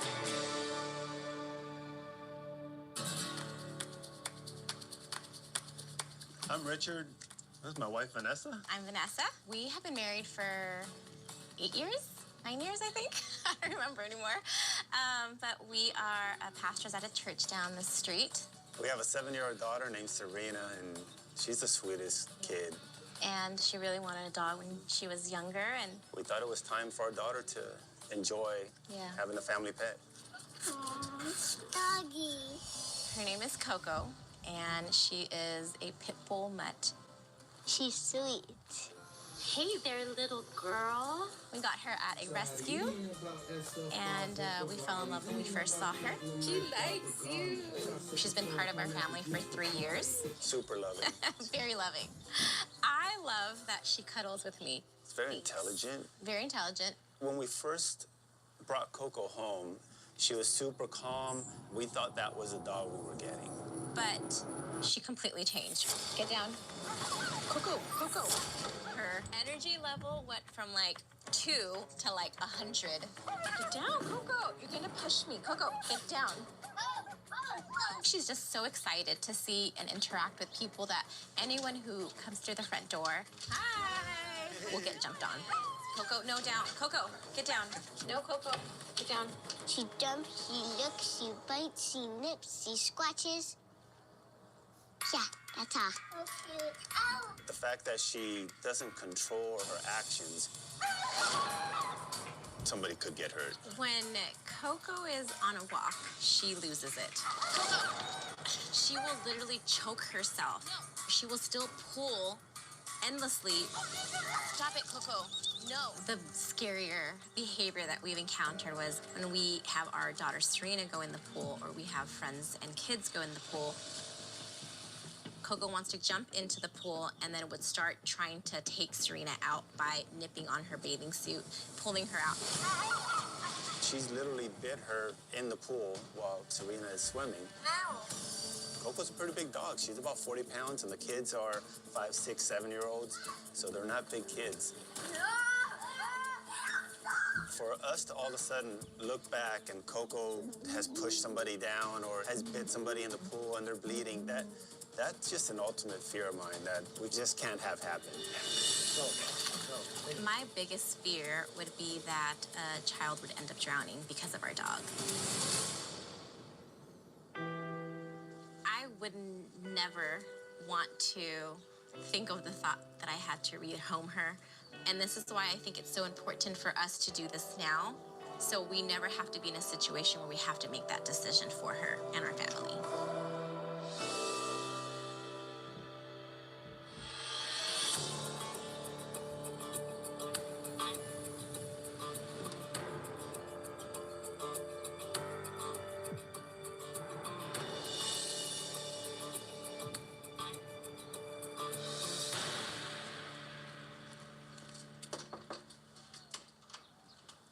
How are you? Come on out. Come on out. So how can I help you? Well, I actually had put in the request because you. I saw the frustration from him. Okay. Our dog loves to jump on people. Yeah. I can't walk her anymore. Yeah. Because I don't know how to control her. So now he's the one that will walk her. So Vanessa, you sort of given up. Is that right? I tend to be a pretty calm person. And I feel like Coco is taking the worst in me. It's just gotten to a point where I'm waiting for her to mess up, and then I react and just, start yelling. And you're now working together. Coco acts up, so Mom gives up, while Dad gets frustrated. So a little bit of friction within our relationship. We have such unity. Raising our dog is the one area that we just do not see eye to eye in. It takes a lot to really get him frustrated. So I'm like, we need help. What I'm hearing is that these two pet parents are not working together. Vanessa has lost her confidence, so she gives up. Richard is handling the dog alone. He's trying to remain calm with Coco, but because they allow the overexcitement for so long, Richard is getting super frustrated. So let's start with you and Coco in action. Show me the walk. All right. Let's go get Coco. Yeah. Get her. Okay. Vanessa and Richard say that Coco's excited affection is uncontrollable, but no dog is uncontrollable. Overexcited usually means that pet parents are not providing the dog with enough exercise or enough direction. I need to see what's causing this behavior, so I'm having them take Coco for a walk while I watch. It's okay, baby. It's okay. She is way too excited. She's hyper. You got friends? Oh, no. Let's go. Come on. She gets excited easily. Uh-oh, there's a dog coming. Is the dog? Yeah, you gotta go to the other side. No? Coco. Coco, come on. Let's go. Let's go. Ooh. Keep going. Wait. Nope. Nope. Come on. Let's go, baby. No. Hey. Let's go. This dog is way too excited and out of control. Oh, that's bad. Oh, no. Yeah, that's really bad. No wonder you can't hold that. It's okay, baby. That's too much. Okay, baby. These people are struggling. No, it's all right. It's all right. It's okay. Don't pet her. Don't give that reward. Okay? Come on. It's okay. Oh, no. It's okay. It's all right. Come on. Okay, it's time to get control of Coco before something happens. It's like she's possessed. She is somewhere else right now. Control that demon. She's overly excited. Don't try to comfort her.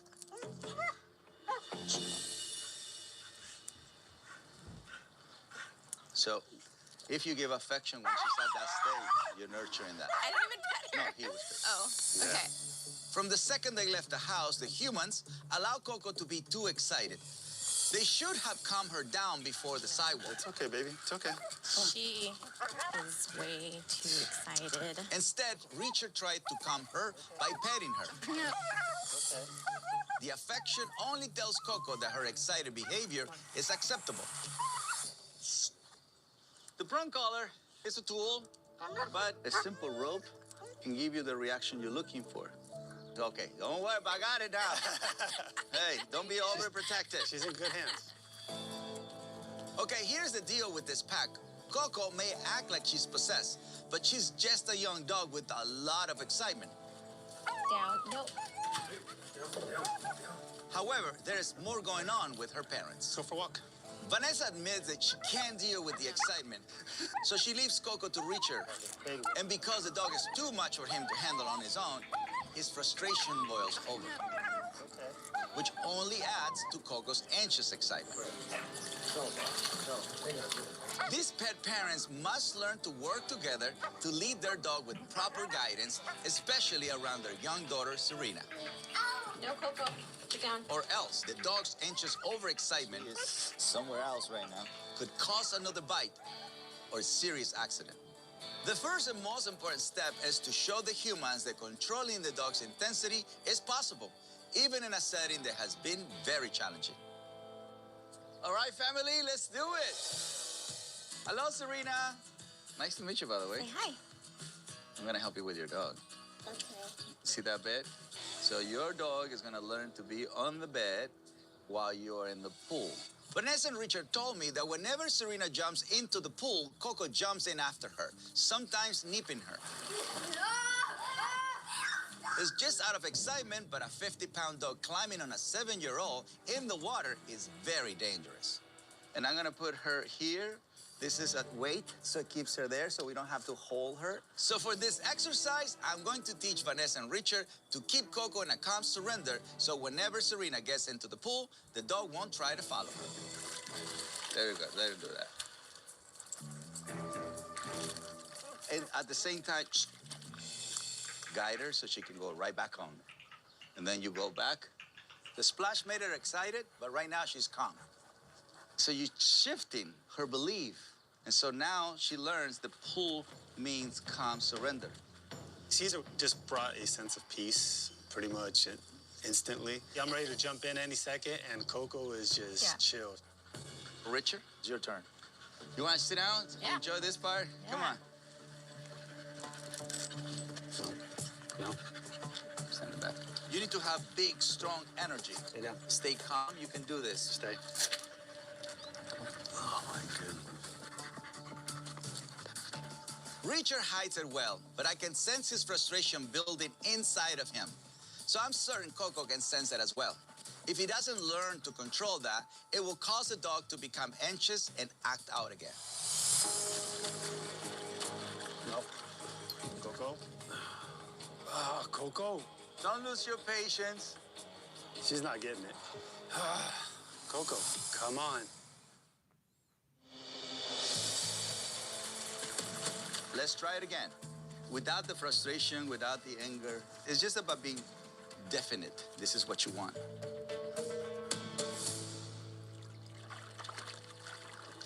No.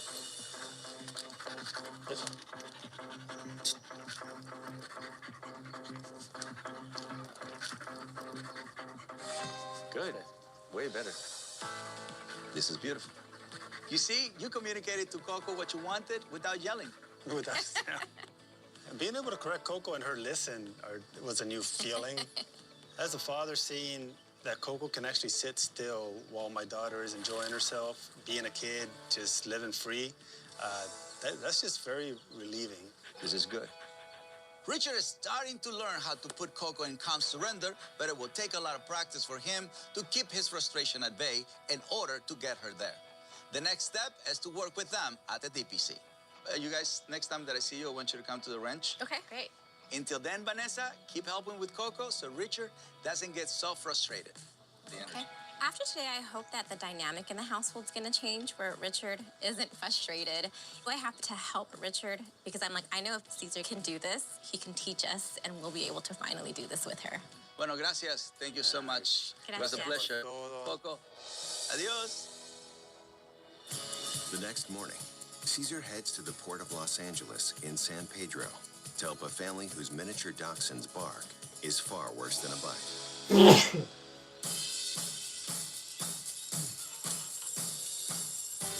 My name's Marla. I live in San Pedro, California with my son Anthony and my dog Panini. She's a miniature dash hound. She's 1.5 years old. Panini's got a big full name. It's Panini Glizzy Sausage Philando. My son Anthony named Panini. Yeah, it was a fun, good name to give someone a laugh. It's just, I don't know, it just makes me laugh. It's funny. It fits her though. We just fell in love with her right away with her short little tiny legs and her little long body and long nose and her little tail and the way she kind of shook her butt when she walked. She was just like, you know, a little queen from the very beginning. First thing I fell in love with Panini was her kindness and her loving. She's happy all the time. The nonstop wagging her tail. So when we first got Panini, it was during the pandemic, and there wasn't too much, you know, other people coming in and out of our home. But once things started opening up, that's when the barking really started to occur. It's just nonstop, piercing, irritating, pure craziness.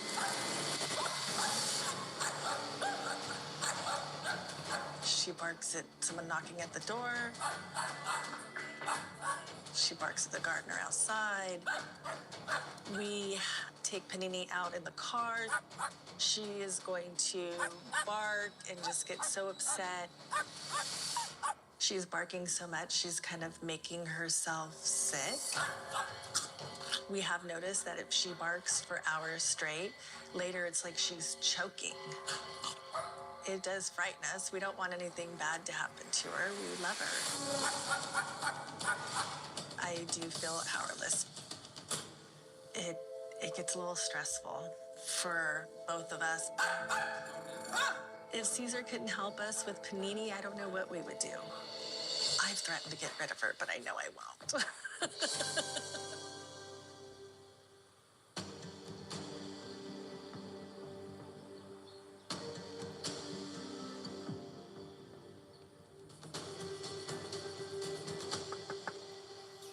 Caesar, hi. How are you? Good, nice to Pleasure. meet you. Come on, let's go talk about your Panini situation. Okay.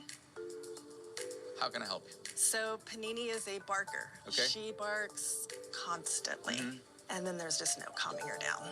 She barks so much now that after it's like all over, she like starts to do this like cough and vomits and throws up, Yeah. which is super concerning to me. What do you do for a living?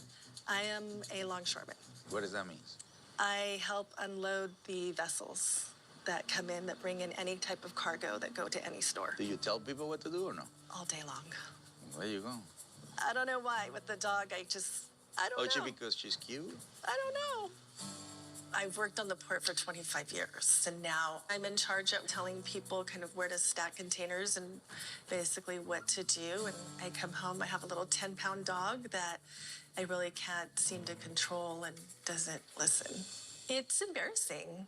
We're gonna figure it out today, Marla. Right. So I'm gonna have one of my crew guys to knock on the door so I can see that in action. Okay. Let's get this panini in the oven. What are you barking at? Go. Come on. Panini. Come on. Excitement. Go around. You're fine. Stress. Panini. Here. She's pleading. Come here. Here. You can see it in her face. Panini is like excited. Hey. Hey. Come here. Calm down. Sit down. Sit. Sit. Sit. Calm down. Just calm. Oh my goodness, she just rewarded the behavior. Oh my God, now she's getting affection. The tail is completely up. She knows there's somebody outside. Yeah, oh my goodness. Okay. Oh my goodness. Panini, stop. Knock on the door, please. Just a minute. Stop. Oh, this is not a regular excited Stop. bark. This one is gonna bite. Calm down. Stop. Just a minute. Oh my God. Poor lady. I'm ready to go inside. I don't want to let this escalate. Let's go help Marla.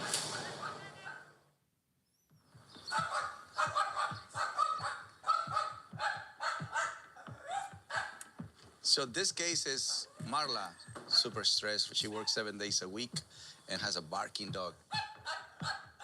Think about it this way. This dog is not barking just for 3 hours. This dog has been barking for 1.5 years. And it's only getting worse and worse and worse because she's developing the stamina on barking. The more I pull her back, I feel like the more she barks. First off, let's use a different leash. Let me show you how to stop this excited bark.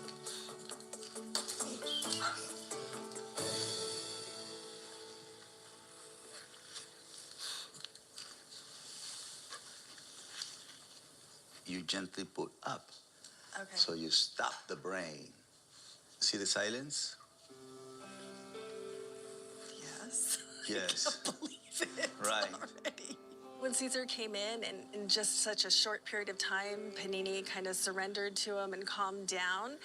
I mean, it's exciting to watch, and it's like, wow, she's a good dog. She can do it. Let's head over to the couch. Okay. So over here, she's right. not allowed to come on the couch yet. Okay. Okay. Not acknowledging the excitement. Okay. I need to understand what's actually behind the excited energy that is causing Panini to bark for so long and hard that she's making herself sick. This behavior is guarding. She's guarding you. Which is not good. No, because that can also make them bark. They get excited. and they guard things.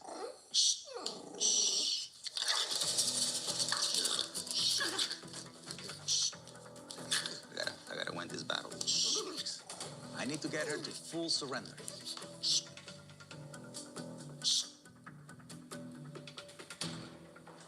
There you go. Okay.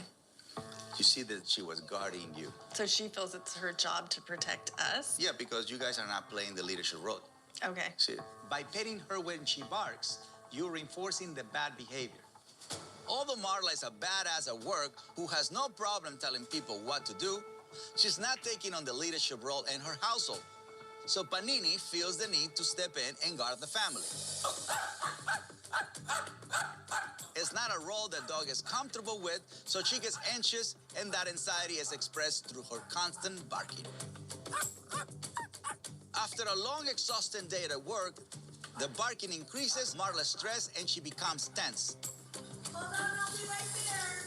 Panini senses that tension, making her bark and guard even more. So the first step in stopping the guarding is to learn how to claim your space. She doesn't have to be on top of your shoe or on top of you. I didn't realize it until Caesar told me that when she's always like right next to me, she feels like she has to guard me. And that's kind of not what we should be doing. We start small, keep her out of your personal space, okay? You can just do it by ignoring or blocking. Whatever works for you right now. All right. So that's pushing. So blocking, just like kind of put my leg over. That with the right leg, yeah. Get it a little more, yeah, more. Yeah, more. There you go. That's it. And then bring your feet. There you go. So that's block. Okay. This is so different. Yeah. Yeah. This is good. So basically, like, I want to guide her each step so that she calms down. Exactly. And we're doing that right now by setting boundaries for Panini. My goal is to remove the tension. The laughing I love, the smile I love, but the tension it would be a good thing to remove, you know. That's all for today. Practice claiming your space with calm confidence and keep her calm when people come to the door. I'll be back. I'll see you soon. Thank you. Yes, ma'am.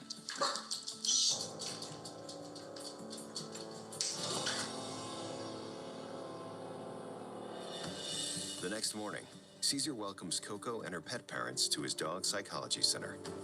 All right, Caesar, ready or not? Here we come, Caesar. The overly excited pit mix bites and clings to young daughter Serena in the pool. My biggest fear would be that a child would end up drowning because of our dog. Coco! And pack walks pose a threat to the whole neighborhood. Coco! Vanessa feels Coco is uncontrollable. Stop it, Coco. So Richard is left handling the dog alone. His frustration only fuels the dog's anxious overexcitement. Coco? She's not getting it. Welcome to my version of my church. Bienvenidos. Gracias. Sácala. Job number 1 today is with Vanessa. She lost her confidence in herself and her dog. She cannot be allowed to give up and leave Coco to Richard. Because as Coco's behavior around the other dogs that partly shook Vanessa's confidence, I need to show her that with the right energy influencing her, the dog can stay calm no matter who's around. Go for it, straight up. Don't look at the ground, that's right. Don't look at the ground like beauty pageant.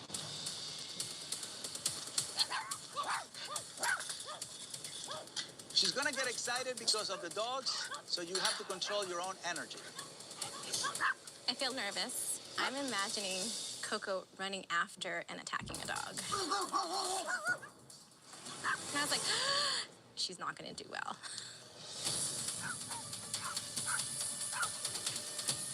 I got you, Vanessa.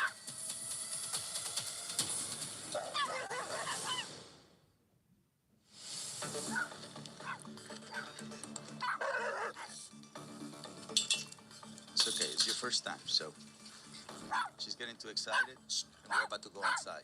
See it? So the whole point of doing this is to claim the fence. Okay. You're in charge. Coco's aggressive overexcitement has caused Vanessa to hand over all pet parents' duties to her husband, Richard. But that approach is only allowing more dangerous behavior, especially around other dogs. Stop it, Coco. Eventually, both pet parents will need to work together to guide Coco into a calmer mindset. But first, Vanessa must learn to take responsibility by practicing proper guidance and correcting any misbehavior from her dog. And with the right energy, she won't have to. You have to find your calm confidence before we open the door, or else Coco will continue to be excited. Shh. See it? Boom. Okay. So that puts her in a place. Go inside. Shoulders up. Look, turn around. Puts her in a place where she lowers the head, the ears are to the side, and she goes to sniffing. So she goes into a surrender state. This is who she really is. And because she's a new one, she knows by nature that she has to stay there until they accept her. See, calmly, gently.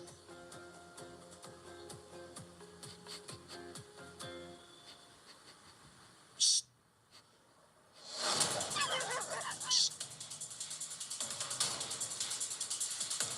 Shh. When there was a little bit of teeth and growls, I think I kind of just froze for a second. Internally, I was like, not it, not it. Watch, we're gonna do a follow through right now. There you go. So she's not allowed to show any teeth or growl. Vanessa and Coco are both still learning. Shoulders up. Mom is nervous, so she's not exuding confident energy. And Coco doesn't understand that she wants her to remain calm. Shh. The bigger issue is that Vanessa froze up. When I corrected the dog, she realized her mistake and reacted well. But it's Vanessa who has to find her inner power, which will stop Coco from acting out again. Let's go and do it again. Caesar is showing me that I can't give up on Coco. I really need to be accountable. So I just had to get into a state of mind like, okay, I'm just gonna walk in confidently and do what I'm supposed to do. But the second, there you go. See, she knows what to do now. So Coco looks less excited too. Open the door and just go right in. Make yourself at home. Own the dog park. There you go. Much better. Coco's happy-go-lucky. Seen Coco get in the dog area with about 5 other dogs. 13. 13 dogs? I counted, You yes. counted them? Uh-huh. Yeah, this is definitely one of my favorite moments. Just seeing her in her element, not aggressive with the other dogs, really having a playful spirit. I just feel so hopeful that she can do this outside of the dog park. What I'm seeing is more a product of our environment that's causing her to react certain ways and create bad habits. It's like us, you know, making excuses for how we're raising. That's right. I am glad that Richard and Vanessa are starting to understand how their energy and behavior have been negatively affecting Coco. Now that Vanessa has stepped up and begun to guide Coco with new, calm, confident energy, it will be easier for Richard to address his frustration issues when he's with the dog. One thing is controlling her excitement, and the other one is controlling whatever is inside of you. If you get nervous inside and tense, that's an energy that is going to be passed through the leash. Since Coco has shown she can interact calmly with my pack, it's time to increase the challenge. We'll see if her pet parents can work together to keep her excitement in check when confronted with a different kind of pack. Richard, time to show me how you keep Coco calm. Vanessa, your job will be to support him. There you go. Yeah. All right, awesome. You got this. How are you feeling? I feel great. Okay. Then it's time to go in. Yeah. Jaimito, stay close just in case you gotta step in. Stay calm and do not get frustrated.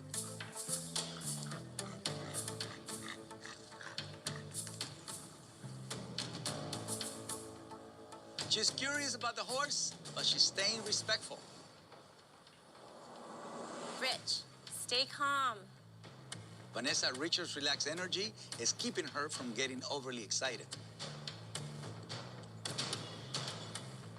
You got this, sweetie. She gave the shepherd distance. That's great. That was practically perfect. You got to see me do it a couple of times, that's why. Like, she wants to take all the credit. Oh my goodness. When I first met Richard, his frustrated energy was confusing Coco. Nope. Coco, she's not getting it. And in that state, there is no way she could have remained calm around other animals. But now, Richard did a great job keeping his frustration in check as he entered the dog park. And as a result, Coco followed his lead. They're starting to understand how to transform Coco into the happy-go-lucky dog that she truly is. But it's still going to take a lot of work to get her there. Homework. Practice getting your energy right and putting Coco in calm surrender before beginning any new activity. Whatever you gotta do to stay calm, confident. Yes. All right. Thank you, brother. Awesome. Thank you. Hermanita, thank you so much. A few days later, Caesar returns to San Pedro. Oh, there are people here. Just been downloading my stuff in the background while doing some of my moves. Although she's a strong leader at work, Marla's weak energy at home causes the dog to guard and bark excessively, threatening the dog's well-being. When I was here last time, Marla was beginning to learn calm, confident leadership so that Panini didn't continue to feel like she needed to protect her and the household. Oh, this is really good. This distance she's giving is everything that we've been doing. If she continued to practice that, there should be much less barking.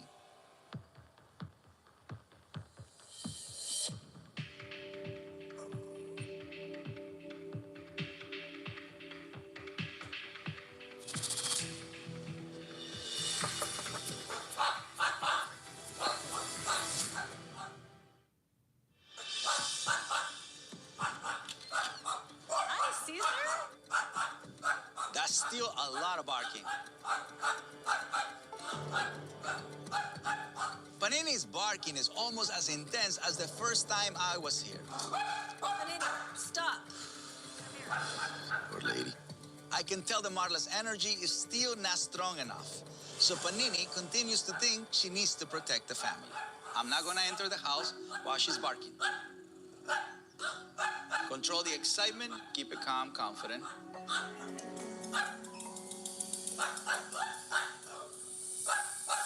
If a dog is barking, it's best not to go inside. Let the owners take care of the chaos, and then once their dog is calm, then you can come in. That way you can practice respect. Strong energy, use your longshoreman confidence to snap her out of this excited mindset. Let's go, Panini. You can put it back. That's it. That little, that was it. She snapped out of it. Take advantage of that moment where she slows down to calmly put her on the bed. That's the moment where you come in there. You keep it right there. It's not that she's choking. That moment is a moment of like, I'm coming down. And then that's when you send it back into the window. You see it? So the whole point is to send the brain to calm surrender. Despite the intense barking when I first knocked, Marla was able to eventually get Panini to calm surrender. The best way for Panini to learn is to keep practicing. So I'm going to have multiple crew members knock, and the goal will be for Marla to keep her calm. So you just have to pay attention to what's my level of energy of making this decision, low, medium, high. If she feels that is low, she's not going to listen to you. Oh, okay. Before Caesar, I never realized how much my energy affected Panini and her behavior. If you're not ready to keep her on the bed, you can take her to the door. Just make sure she's calm. Okay.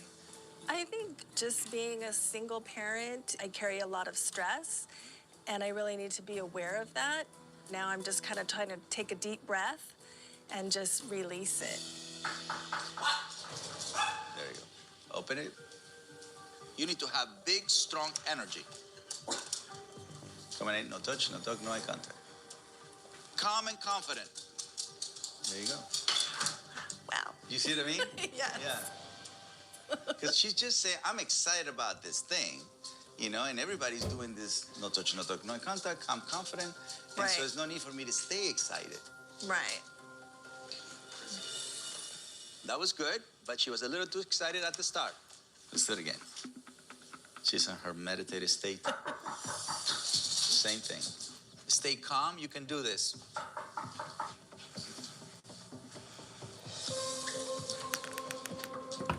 Shoulders back, you're doing great.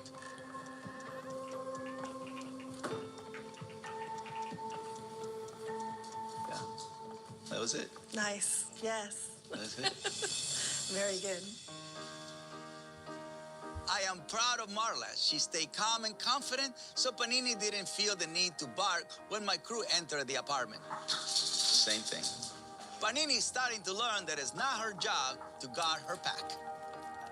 This is so huge for Panini. And she's so calm, and it's great. Yeah. I am so happy for Caesar's help. I'm really appreciative. So right now she wanted a massage. Why not? Panini is so much more calm. We're going to continue to work with the tools that Caesar gave us, and I think it's just going to continue to get better and better. Well, I am very happy to meet you guys, and We're definitely you see it. You saw what's possible. It is my pleasure to help you. Marla was able to take the calm, confident, powerful leader she's at work and project that at home, so Panini could just be the family pet instead of the protector. As long as Marla keeps working on keeping Panini in calm surrender, she shouldn't have any more issues where her barking becomes unhealthy. Thank you, bro. Thank you. Thank you. All right. That's all right. It's all right. Yeah. She doesn't want me to go. That's all. She wants you to stay. Let it stay. 1 week later, Caesar returns to Chatsworth to check in with Vanessa and Richard on the progress of their overly excited pit mix, Coco. The dog's red zone intensity on neighborhood walks created a frustration in Richard that only fueled the fire. Coco, it's just gotten to a point where I'm waiting for her to mess up, and then I would start yelling. The first test of the progress will be whether there is any chaos when they exit the house. What time is it? Come on out. What? Come on out. How's it going? Going well. Nice and silence. Very good. Nice and calm. Look at this miracle. Nice and calm. Miracles do exist. How's it been? How's the homework doing? Oh, man. It's been very different than the first time I like you it. were here. Come on, Coco, let's go for a walk. I can actually take her out and not have Richard next to me. And I think there's just a confidence that I'm ready to do this. Stay calm, Rich. Just stay calm. We've been working really well as a team together. Coco, Rich, stay calm. I'm still struggling with that calm confidence, but Vanessa's help and encouragement has gone a long way. Oh, she didn't bark. And I see she's doing fantastic right now. Look at the leash, relax. I mean, I love this. The progress on the homework is clear. Vanessa and Richard are really starting to work together to manage Coco's excitement. When Richard gets frustrated, Vanessa has been stepping in to give him the physical or moral support that he needs to try to remain calm, confident. So for the challenge is the pool, that means excitement, right? So you guys go get changed, and I'll meet you at the pool. All right. All right. Perfect. Coco's past behavior around the pool was super dangerous. She would jump on and even nip Serena. So I need to test whether, with Vanessa's support, Richard can control the dog's excitement in the toughest setting imaginable. A pool party full of Serena's friends. The way to keep a dog's excitement low is to maintain control from the very first moment the guests arrive. So we invite some people to your house. Party Good. time. Party time. That's it. Okay. I'm feeling anxious. The main thing that I'm worried that could happen is that Coco is not going to listen, and she's going to go into this anxious, barking, squealing, crying, and she's not going to be able to snap out of that. I just need to remain calm for Richard right now. Yeah, look at you, brownies. Yay, what's up, man? Hi. Uh-oh, her ears are up. She's getting excited.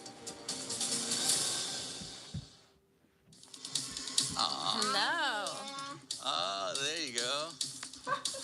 Control the excitement. There you go. Magic. There you go. Great job, honey. Coco got a little excited when the first visitors arrived, but the most important thing is that Richard was able to get her back to calm surrender before their guests say hello to the dog. And now that she's calm, it's okay to introduce everyone. This way, Coco learns to associate visitors with calmness instead of excitement. This is calm surrender, so just to keep it up.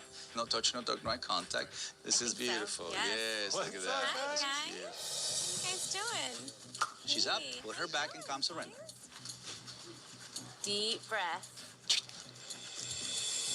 Yeah. Sit. Good correction. Okay. You like it? Like it. Yeah. Good. Let's bring in the other family. Welcome to the party. So you'll go say hi to everybody. Hi. Very good. How you doing? Hi. Say hi. Send them back. Hi. How you guys doing? Send them back. Hi. How you doing? Hi. Very good. Richard continues staying calm, confident, making Coco understand that she needs to stay calm whenever visitors come over. So now we're going to increase the challenge. So now the next thing, guys, is you guys enjoy the pool. So please go for it. Come on, guys, everybody in. Bring it in. Richard, you got this. Calm her down.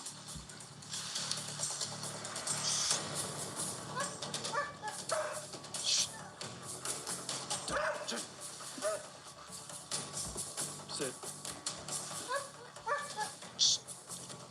That's a little anxiety because her girl is in the water.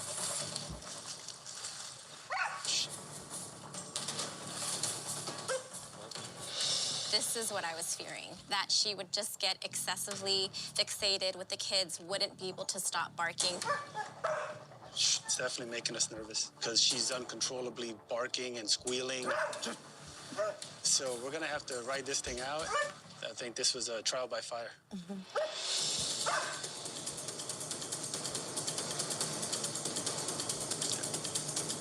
Coco, settle.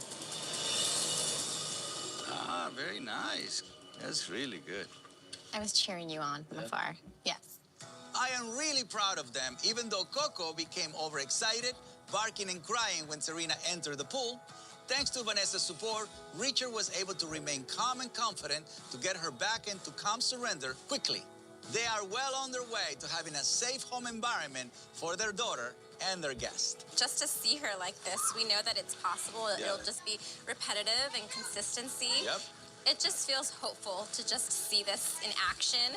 Yeah, I've seen a huge miracle of an improvement. So, Yes. you know, It's called a miracle. It's called a miracle. That's I like it.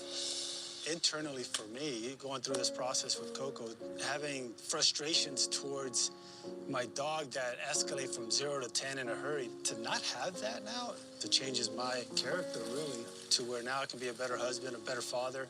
It means a lot. Do not want to get emotional.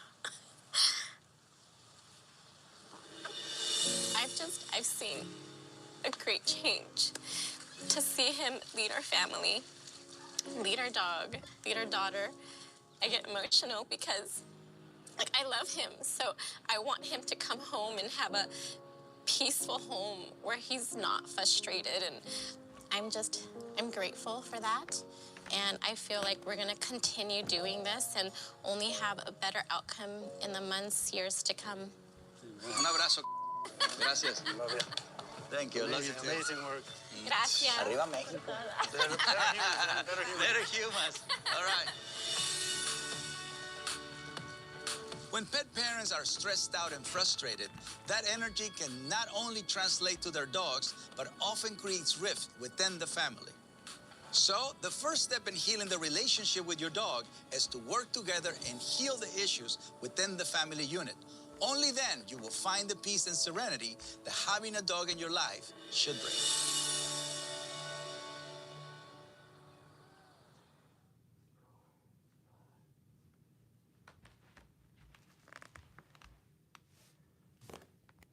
If language is a parasite, how do we reverse engineer it to where we can make it? What are the elements to make something highly contagious, make it spread very fast? Tonight's lecture topic is called cognitive virology. You already know that language spreads, it hijacks attention, it messes with people in ways that most people are completely unaware of in their lives. What is new and what matters is why that happens. Biology figured something out a very long time ago. Nothing about life moves as a whole. All of life, everything in biology moves as units of information. They're called genes through all life. Genes are just little packets of biological instructions, and whichever one replicates best survives. Culture works identically. An idea is a unit of cultural information. And we have a word for this that's been stretched like around the internet, and this is a meme. And I'm not talking about internet cat photos. A meme defines catchphrases and beliefs, narratives, worldviews, rules. So memes are to culture what genes are to biology, and they obey the identical laws. Religion's made up of memes. Politics is 100% memes. There's nothing else. Corporate culture, memes, family rules, memes. The voice in your head is full of memes. So once you see that, you stop asking, is an idea good or bad? And you start asking, is the idea fit? Fitness is what decides survival. Even if the idea is beautiful, even if it would save your life, truth is absolutely optional. But what's not optional? Replication. Memes don't care about your well-being. They care about getting copied, moving from mind to mind. And they do that by hijacking things that evolution has already built into your body. It's fear, belonging, authority, certainty, moral outrage, feeling smarter than somebody else. Every meme will go past a guard, guaranteed. For most of our history as humans, this wasn't really dangerous. In tribal societies, ideas spread vertically, parents down to kids. The elders passed it down to the tribe. So that's gone now. So now we have ideas that spread horizontally. Instant, it's around the whole world, and the cost is zero. A meme can rot you from the inside out. It can distort reality, and it can still go viral. Algorithms just accelerated it. They amplify whatever replicates the best. Emotion always beats accuracy. Outrage will always beat nuance, and certainty will always beat humility. That's the evolution of a meme. Most of the ideas that you think that you believe, you didn't choose. You didn't debate your way into the idea. It replicated in you. And once a meme gets in, it starts developing a cluster. It starts metastasizing. They're self-reinforcing, they're self-protecting, and self-defending. So you didn't just get a belief. You got an immune system wrapped around it. That's why questioning something feels super dangerous if it's viral. Look at COVID. Literal facts will just bounce off of people. Genes care about lineage, and they're constrained by biology. Ideas behave a lot more like viruses because it hijacks our machinery that already exists. An idea can increase anxiety. It can fragment entire families. You've probably maybe seen it in your own. It can erode trust or destroy trust. It can collapse meaning like crazy, and it still spreads faster than anything in human history. Viruses do not care about your health. If the host suffers, totally irrelevant. So if the host burns down their relationships, they torch their career, they start going absolutely schizo bonkers, as long as the virus spreads first, it wins. It doesn't care. An idea gets inside, it reframes your whole past, it predicts your future, it provides you prepackaged villains, and it gives you belonging at the same exact time. And the problem is that viruses are not spreading randomly. They follow that replication cycle. You're going to start seeing it everywhere once you see the cycle in politics, families, school board, your HOA, and even in your own head. So I'm going to give you the entire loop first, and then we're going to break it down. It's 5 steps: attach, enter, replicate, defend, and transmit. So that's the virus cycle. That's the whole game. If one of those fails, the idea dies. If all 5 succeed, the idea owns the human. First one is attach. In attach, this is where we find a receptor. They're binding to what's already there. They start with emotion. You hear things like, if you've ever felt overlooked, or most people struggle with the same thing. In parenting, you might say, I know that you want to do the right thing, and I know this feels unfair. In leadership, you might say, I realize everybody's tired, and what we're going through feels really uncertain. That's attachment. No attachment, no entry. You don't get to step 2. And step 2 is entry. So let's do it. But once an idea attaches, it still has to get past the resistance part. This is typically where most people think persuasion is taking place, but it's not. Entry happens through shortcuts. Your brain has shortcuts built into it, and it's just using what's in place. So what are the shortcuts with entry? Everything about the fate model is just a mental shortcut to keep us alive. So you've heard, like, experts agree. Everyone's starting to see this. This is being suppressed. So the language doesn't convince anybody. It pre-approves the message. And then replicate is the next step here. Replication means the idea starts generating new thoughts inside of the host. It's going to help them explain their past. When you join a brand new cult, instantly that idea of the new cult already says, well, I've never succeeded any time before because I didn't know this secret alien technique and how to communicate with the aliens in Alpha Centauri or whatever it is. Step 2, it predicts their future. It's automatically working on the expectancy. Next, it reframes other people. Those other people are bad and we are good. Step 4 is defend. If I'm trying to start a cult, or I'm trying to get my kid to not eat Fruit Loops 6 times a day, I'm facing skepticism, doubt, and contradiction, right? It doesn't matter. Doubt is still there. It's just reinterpreted as evidence. So once we install this layer, arguing becomes fuel for the idea. Step 5 is transmit. Now the idea needs to leave the host and go into another person. Why do we share ideas? It makes us feel smart. It makes us feel good about ourselves or our past. It gives us a role. The moment somebody explains that idea to another person, the loop is complete. If you do understand it, we can stop ideas in the middle of infection when they're coming into our head. So here's how the virus system gets weaponized. If all stages meet the criteria, the idea spreads. So stage 1 is that receptor match. This is the attachment. Ensure the idea attaches to pre-existing human circuitry, not logic, as threat, uncertainty, social belonging, status comparison, relief-seeking behavior, moral tension, identity instability. So if the body doesn't recognize it immediately, the mind will not open. Stage 2, we call this the entry phase. Move the idea past resistance without triggering evaluation. If the listener feels persuaded, you fail. If the idea invites any debate at entry, you fail. So then we move down into stage 3. This is the replication phase. To force the idea to produce new thoughts autonomously, all by itself. The idea explains past experience without being prompted. The idea predicts future outcomes convincingly. The idea compresses complexity into a single frame. The idea feels like it connects a bunch of dots that the host or the subject already had. And then we get into stage 4. Doubt should be reframed and never removed. Then we get into stage 5. This is where we're going to anchor the identity. The idea must upgrade the host. Think about how this is done in politics. Left side, right side, both sides. They're shaping it into identity. Ideas spread fastest when they make the host feel more themselves. Even if it's making them not themselves, they just have to feel like it's themselves.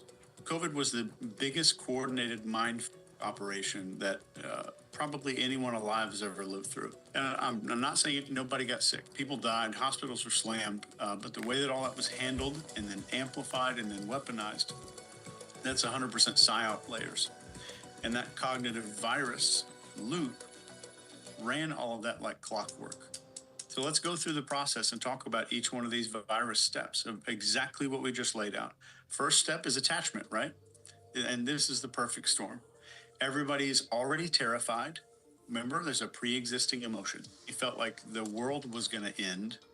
There's an invisible killer. No one knows who's next. Jobs are vanishing. Kids are locked inside. There's fear and uncertainty and Relief seeking, remember we talked about relief seeking behavior, is cranked up to 11. The media is hitting this nonstop. But remember, they didn't need to invent the emotion for you. It was already screaming in every human being. And what's the next point on the viral process? We have entry. This is a textbook bypass.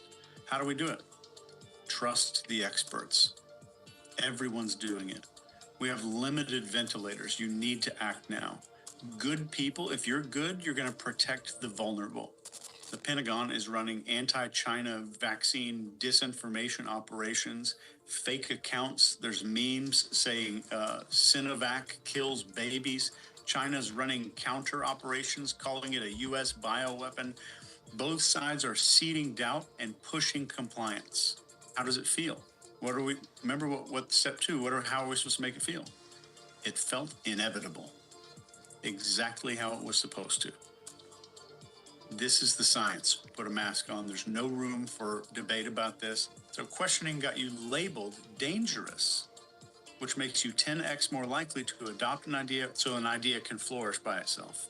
That's starting to get into immune suppression territory. And then the next piece, replication. Replication in the mind. That cough that I had last year, if you're thinking this in 2020, I had a cough like 8 months ago, COVID. It automatically predicts doom.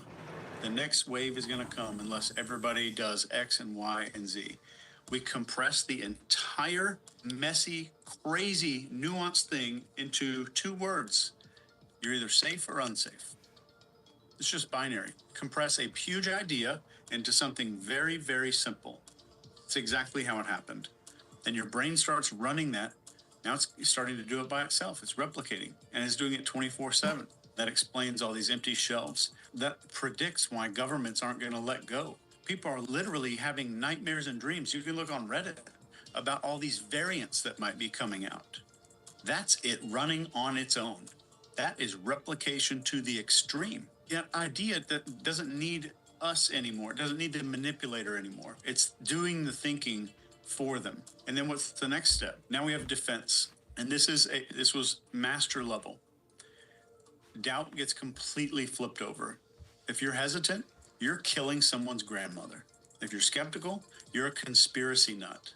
Resistance proves the threat. Protests spread it more. Contradiction made the narrative stronger. The lockdowns suck. It's a necessary sacrifice. There's a huge overreach on mandates. It's for the greater good. Doubt was eaten and shat back out as more compliance. So we eat the doubt. That's what they got us to do. You eat the doubt. So the next phase is transmission.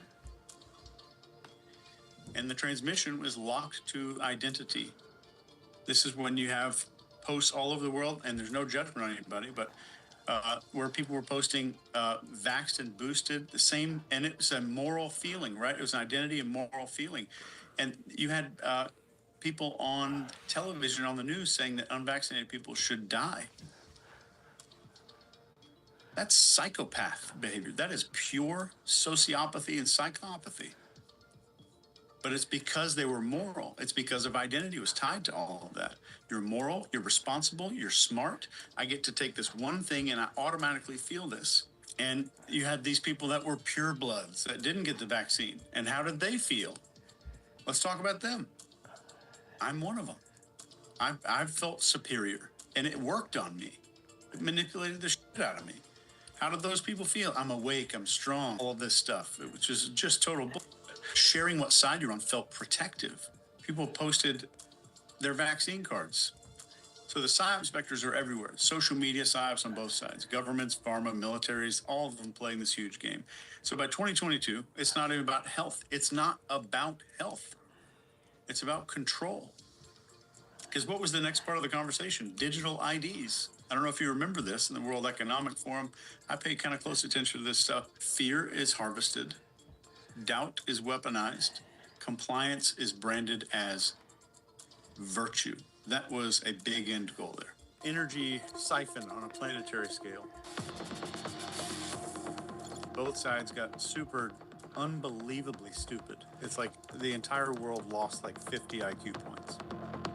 If you study history, identical loop that took Rome down, took the Soviet Union down. It's just a lot faster and way more digital.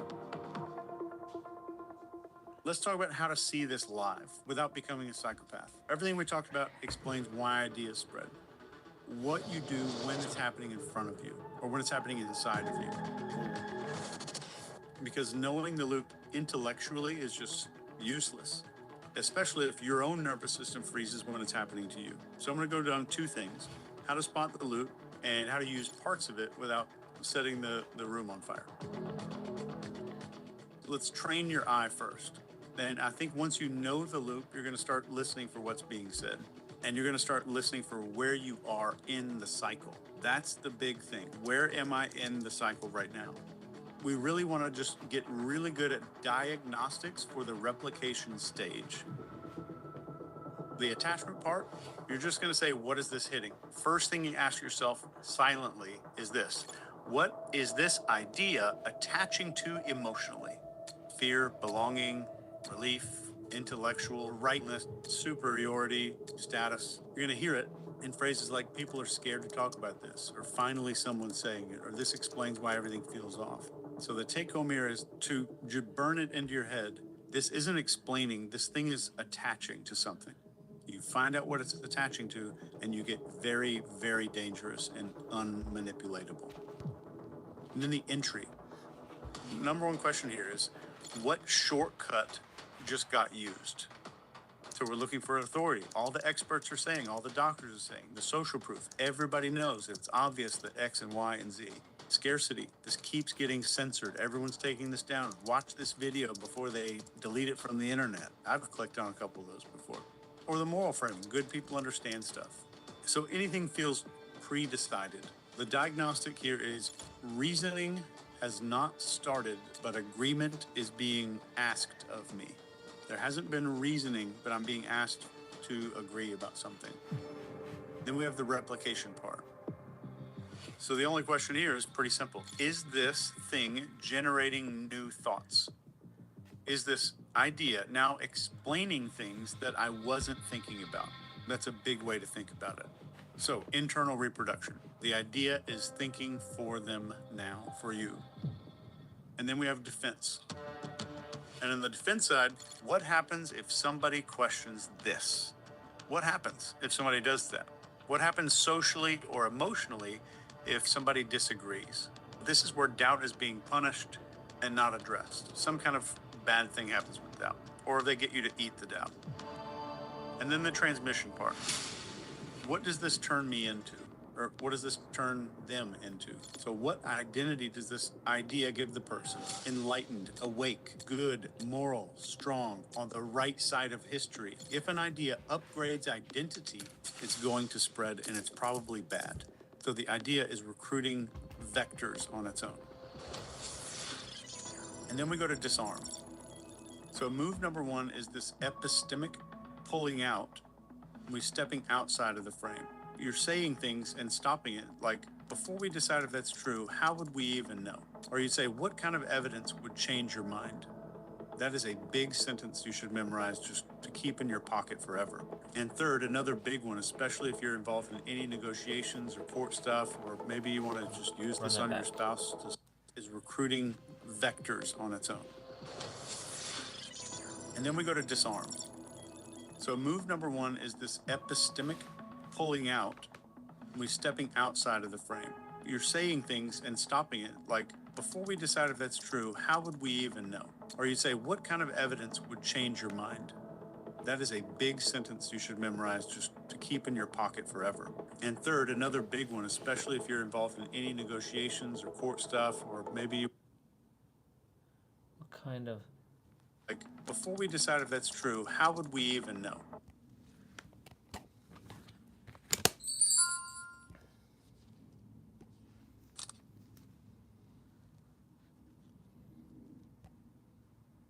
Or you'd say, what?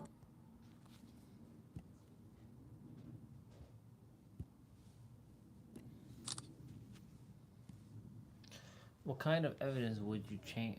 What kind of evidence would change your mind? It's a really powerful question. What kind of evidence would change your mind? That is a big sentence you should memorize just to keep in your pocket forever.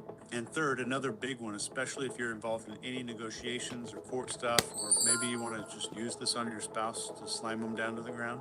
Who gets to decide what counts as proof here? That's a big one to get for that. Your mind. That is a big sentence you should memorize just to keep in your pocket forever. And third, another big one, especially if you're involved in any negotiations or court stuff, or maybe you want to just use this on your spouse to slam them down to the ground. Who gets to decide what counts as proof? Who gets to decide what counts as proof here? That's a good question.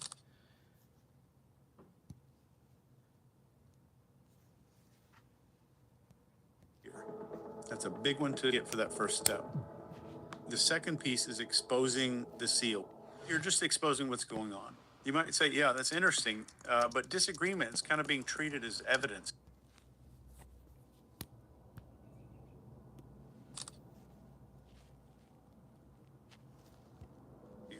It sounds like my doubt.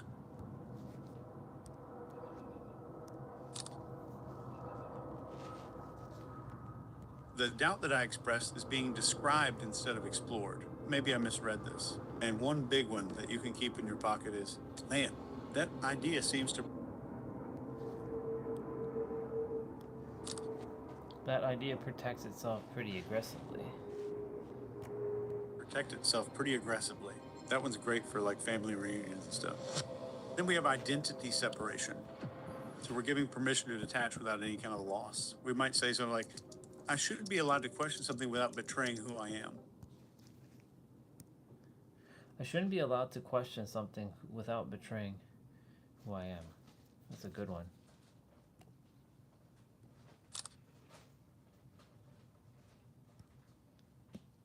Or if you're talking to somebody else, changing your mind doesn't make you weak.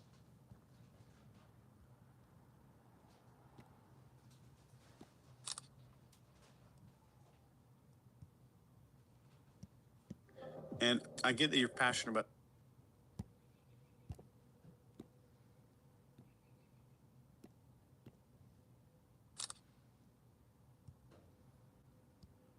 this, but you don't owe your loyalty to an idea.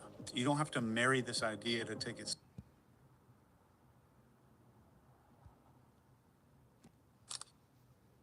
These are good. seriously. Or you might say, I promise you, you can step back from that idea without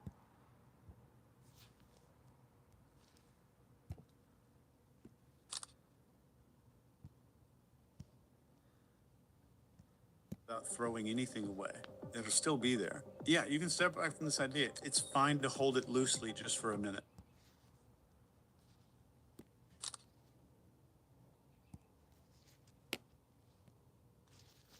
Powerful.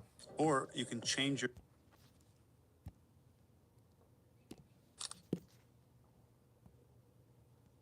take without changing who you are. That's a big one, especially for somebody wrapped in identity. You can change your take, or you can change your ideas without changing who you are. Or you can say, I promise you that you're allowed to sit with this without having to pick a side. These are really powerful. Or let me give one more that I really like is, nothing bad happens if you don't. Nothing bad happens if you don't land on it and stick on it right now.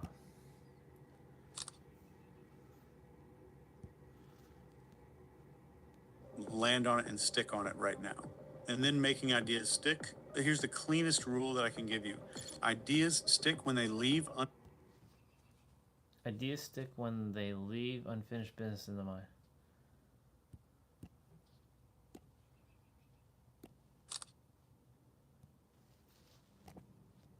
Unfinished business in the mind. Every time. Unfinished business. And we talk about this when we talk about this every attorney. Make people feel clever, right? That's unfinished business because you get to put stuff together in your head. And that's where you say little small things, and this only makes sense in hindsight, or most people don't notice this until it.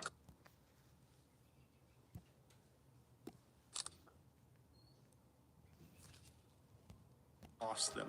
So we're creating some kind of delayed replication mechanism in their head. If you're using it in parenting, let's just walk through these 4 steps of what it might look like in parenting. The attachment is like, I know you're frustrated and this feels unfair.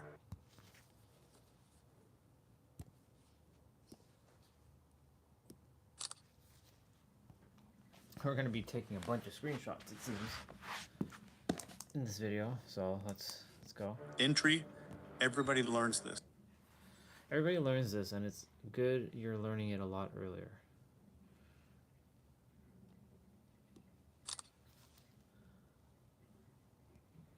At some point, and it's good you're learning it a lot earlier. And the replication would be,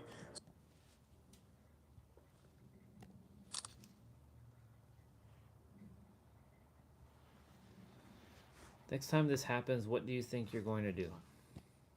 next time this happens, what do you think you're going to do? So now they're generating the solution, and then we get into defense. I think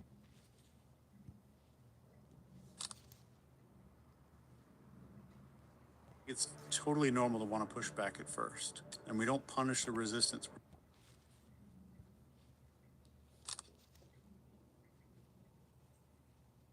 Contextualizing the resistance.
Resistance.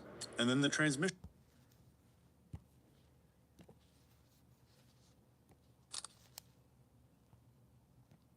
piece. When the kid explains the rule to their sibling and you get them to do that. I wish I knew this 15 years ago. In sales, it's the exact same thing. We don't need to go through a bunch of demos of that stuff. In copywriting, it's identical. The attachments, like if you've ever felt overlooked, if you've ever felt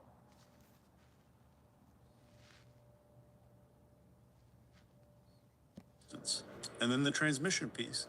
When the kid explains the rule to their sibling and you get them to do that. I wish I knew this 15 years ago. In sales, it's the exact same thing. We don't need to go through a bunch of demos of that stuff. In copywriting, it's identical. The attachments, like if you've ever felt overlooked,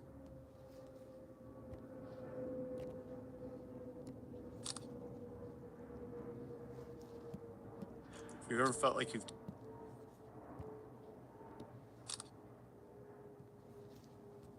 taken blah, blah, blah, and it didn't work for you, then we have entry.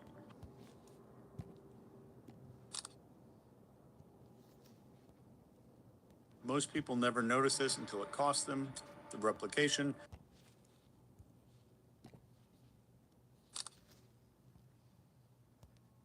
The reader starts connecting it to their own life, and then the defense.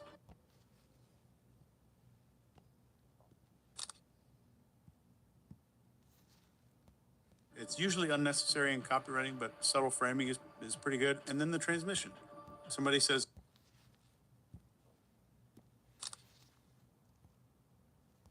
you have to read this. You have to see this. Yeah, we'll leave it at that. In leadership, let's say we're in a leader situation and we want to talk to a group of people. We might want to say the attachment first is, I know that morale's low and I know that trust in the people at the top is pretty thin. This one's good now. for me. Acknowledging something that's true in the present. And then the replication. This is a leadership example. You know, here's the story that we're telling ourselves right now. We're surfacing something that's internal.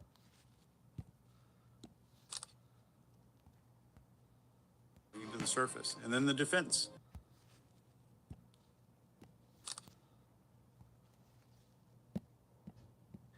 If this feels uncomfortable, I think that's good. So then we're reframing discomfort as some kind of a signal. Then we have the transmission. Oops. The entry point would be, this always happens to me. And here's the story that we're telling ourselves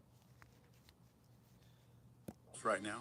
We're surfacing something that's internal. Bring it to the have to see this. Yeah, we'll leave it at that.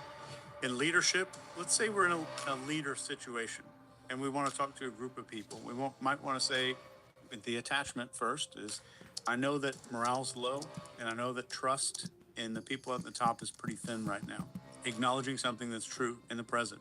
And then the replication, you know, here's the story that we're telling ourselves.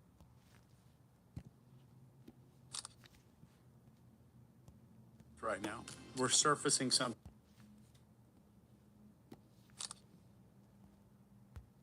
that's internal, bring it to the surface. And then the defense.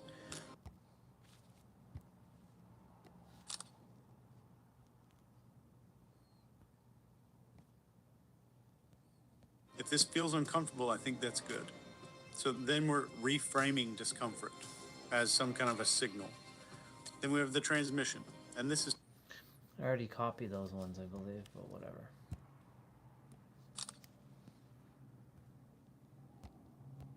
Team members repeating some of the language about you.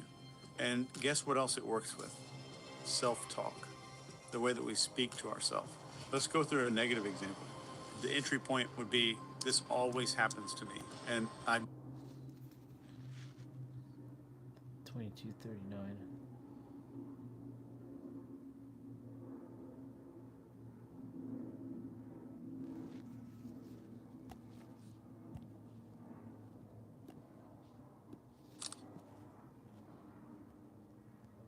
to me. And I'm just not... This is a bullshit statement right here. For sure. I'm just not wired for this, yeah. Not wired for this. And then the replication is that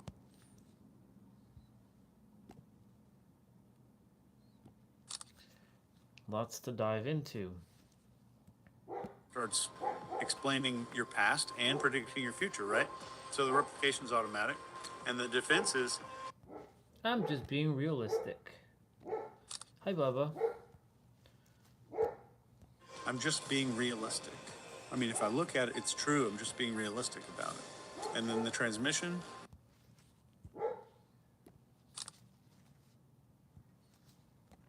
Is when we teach it to our kids without realizing that we're doing it. That's when this work matters. Different situations, same words, or different words, same exact machine.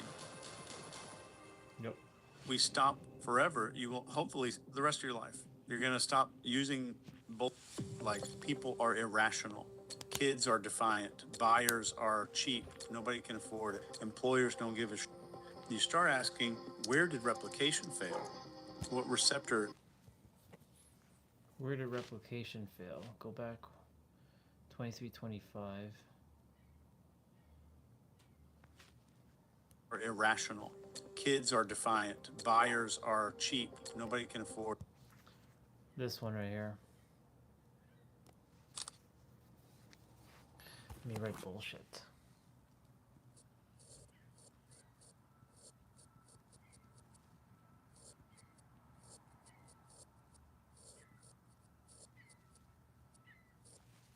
Nobody can afford it. Bullshit statement right there. Employers don't give a shit. You start asking, where did replication fail?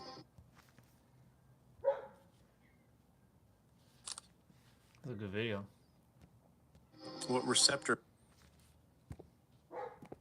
It's just asking yourself a bunch of questions. Did I miss?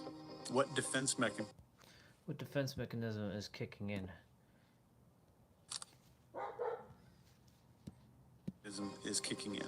So there's a few steps to use this at a much deeper level. Imagine this working in psychiatry or caregiving, or you can use it anywhere. So if, like, let's say there's a crisis and you're a leader, and I won't even name the system.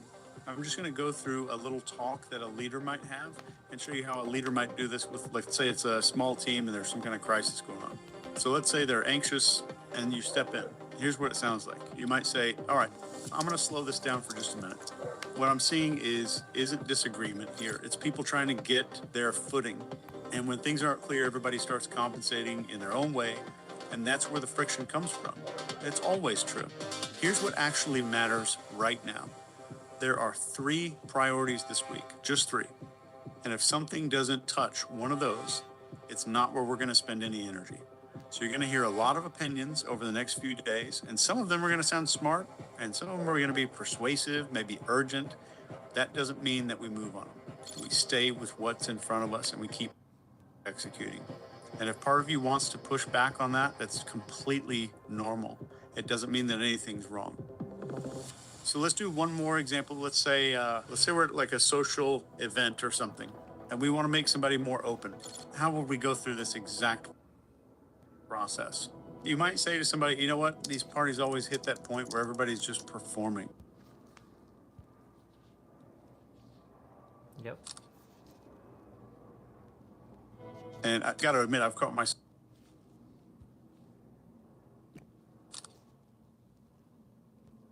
doing it too, just filtering a bunch of shit so I don't look a certain way.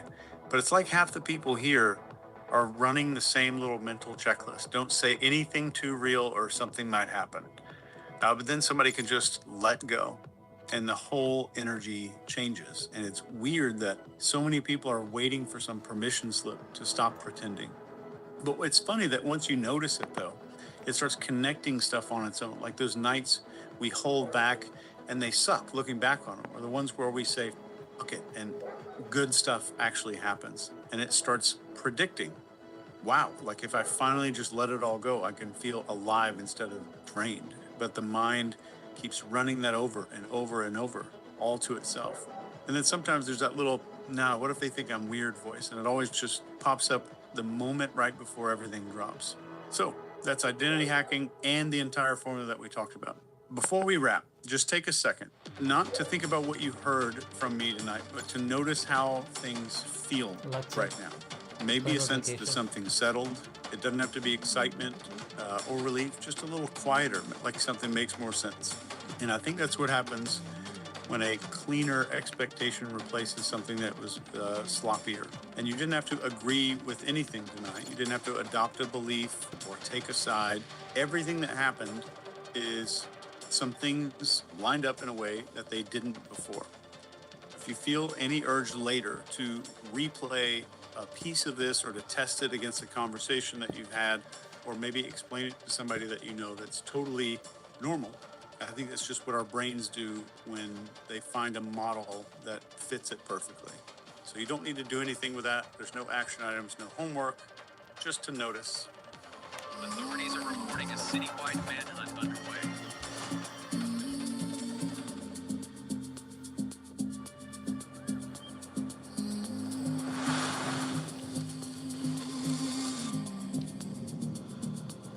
Play the music. The world is breathing. A fragile sound. This is a beautiful piece, by the way. No echoes here. On sacred ground. A quiet pose. A steady beat. The truth we feel in simple heat. Barefoot steps on hallowed ground.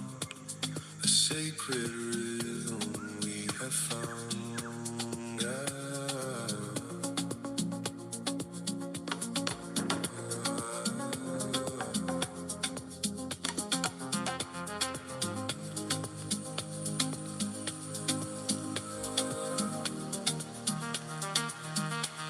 The world just breathes and I can feel it. A perfect promise. shadows leaning on the light. Another beautiful quiet night.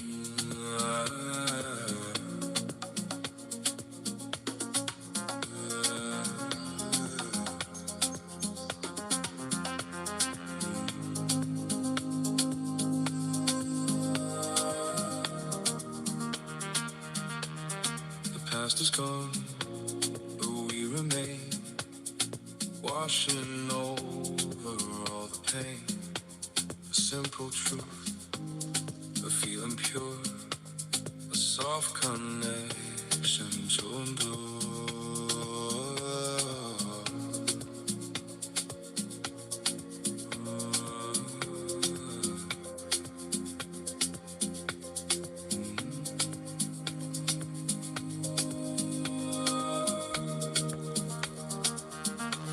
The world just breathes and I can feel it. A perfect promise, can't conceal it. Just shadows leaning on the light. Another beautiful quiet night.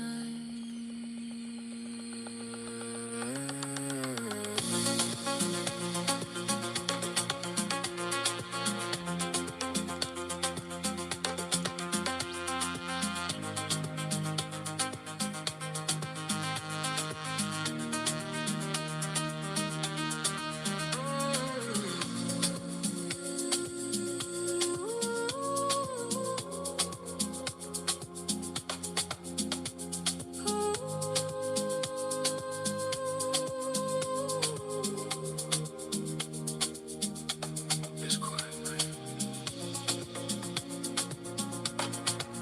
remains forever.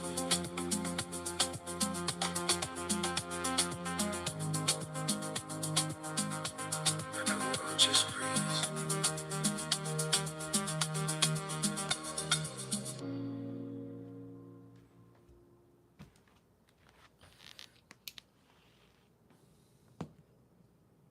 I love that video.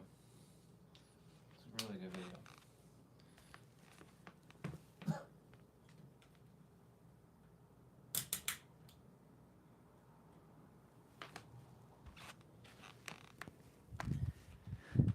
All right, y'all.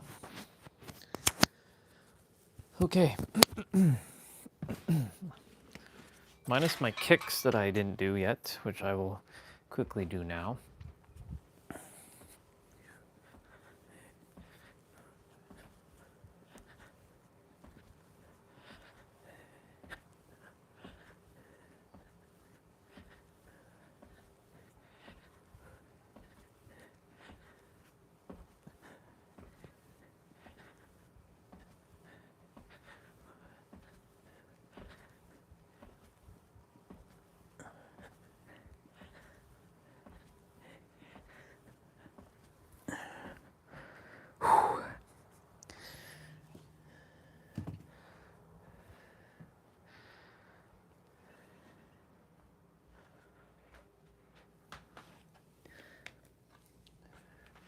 Let's grab all those screenshots.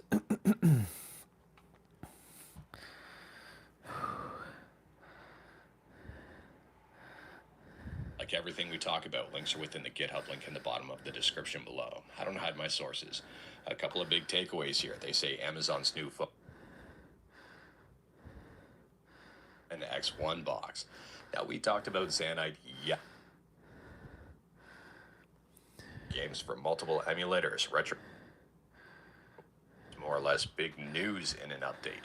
We're talking mode. KDE Plasma has been updated to version 6.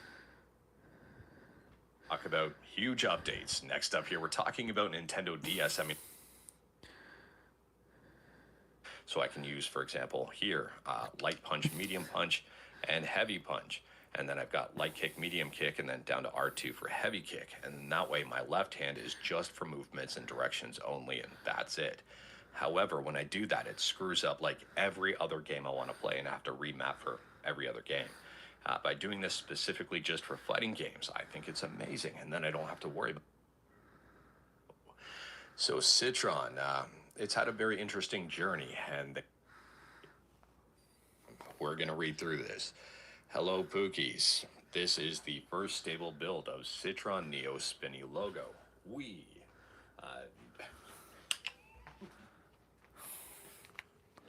So if you are like me and you're wondering why, they do have an FQA, a frequently questioned answers section. Why does this look like a website from the 90s? Why not? Why is everything in lowercase? Why not? And they also say here, note it is be advisable to make a windmill out of fruits and then eat it. Now, even more interestingly here, it is open source. It is up on GitHub, and if you are interested in learning more about it, you know where the links are. It appears they do have builds for Mac, Linux, Android, and Windows. This is definitely something, and I'm very curious to see what happens with this one moving forward. Let me know. The mid-tier is $22.50 with a 275HX and a 5070. And the top tier at but moving on from arguably very expensive to free and shifting from hardware to software, we're talking about PlayStation 3 emulation with RPCS3. And in yesterday's video, I mentioned I'd probably be talking about them today. And well, here we are, because the RPCS3 development team continues to cook. They've been on fire in 2026. That players think they found a end result. But it is being reported that Nintendo Switch 2 will be getting a replaceable battery version.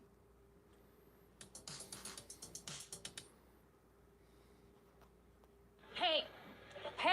Oh, Bella clones! How are you? Not good. You made us lose. No, I didn't. Also, no! I found it. My hat. Hey! Oh, Bella clones! How are you? Not good. You made us lose. No, I didn't. Also,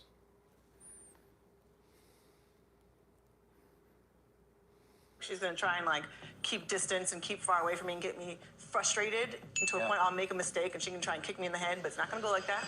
This is what it looks like when the whole world...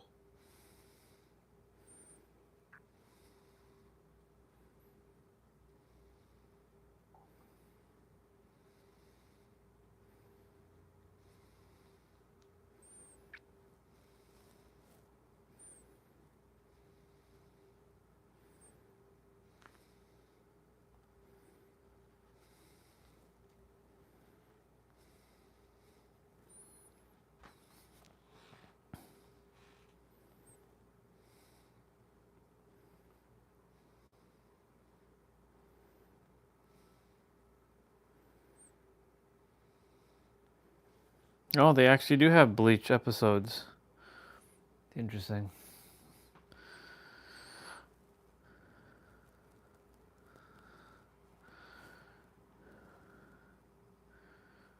Cool. What the hell is this? first exercise. 3, 2, 1, begin.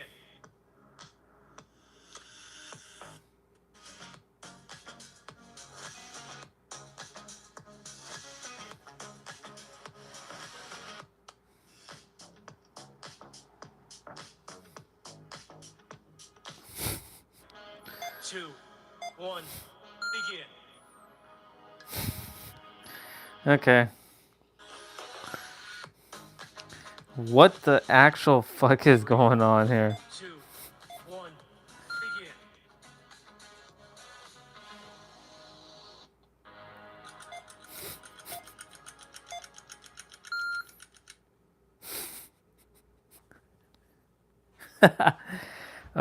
Okay. That was just funny as shit. Okay. It's 4:14. It's time for us to get rolling. I got to do my last set of kicks.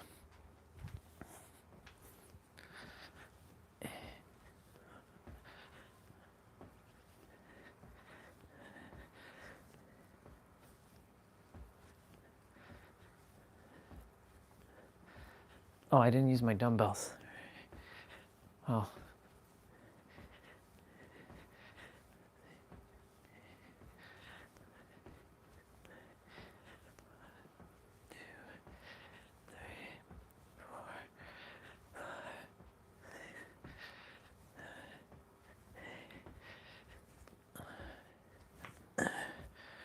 Okay.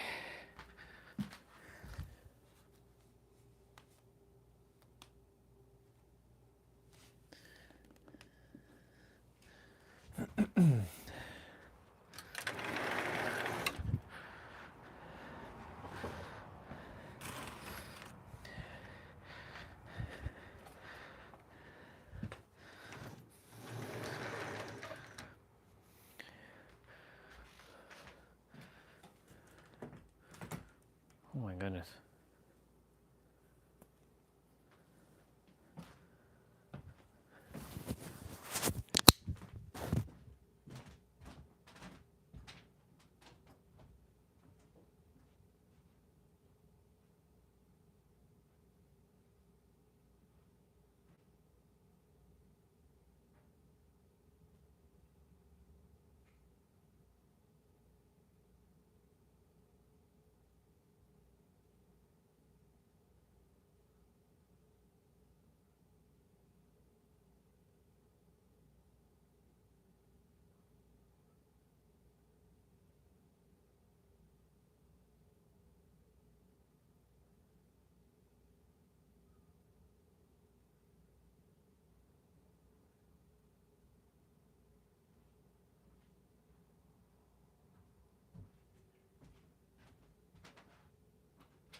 All right, we got one full hour of jump rope to do. And let me get my shoulders warmed up.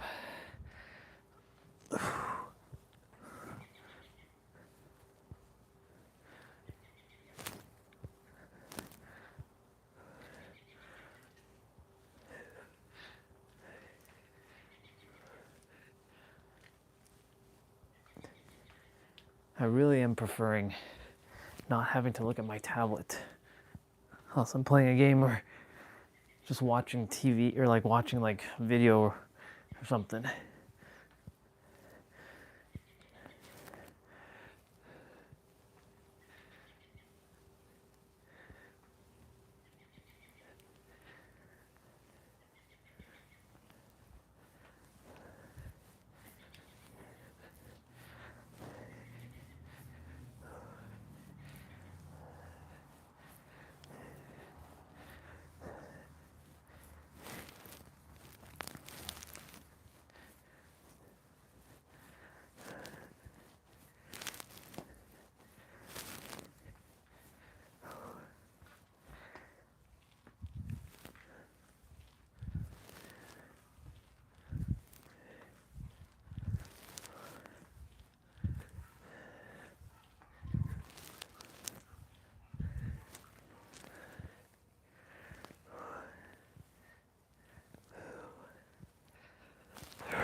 You know, listening to dogs barking now, it's like, I wonder what's going on with that doggy.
As much as I like to use that, that's useless.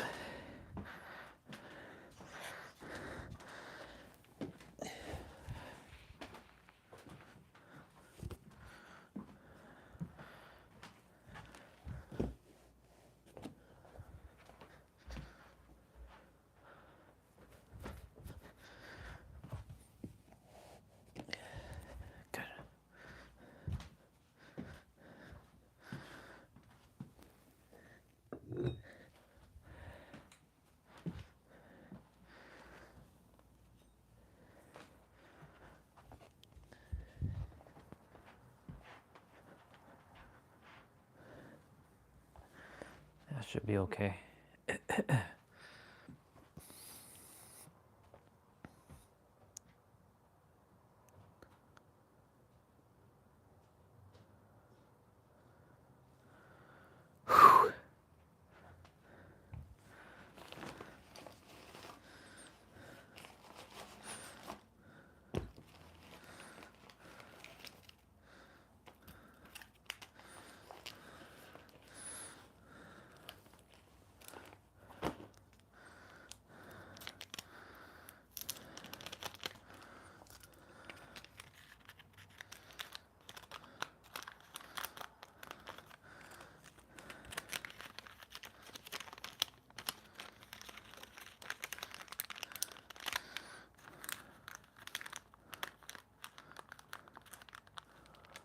Awesome.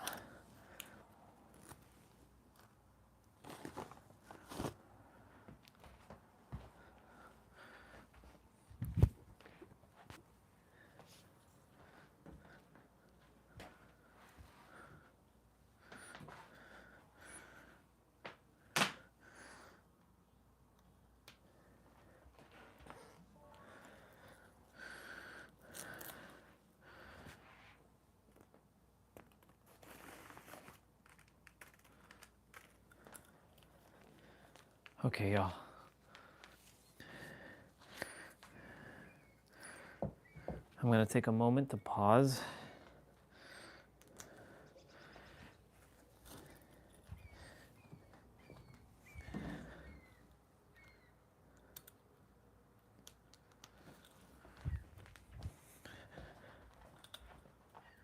Yeah, we need to move the cable out of the way.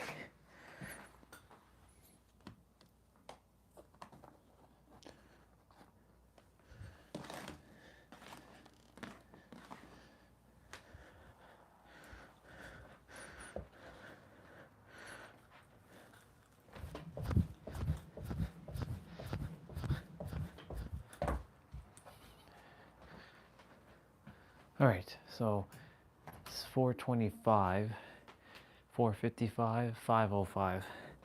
5:05, the microphone should start going kaput.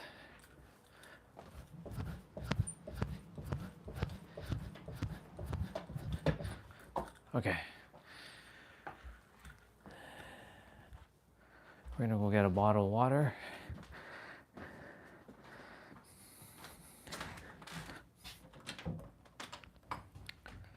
And we are gonna do this thing. We are gonna do this thing.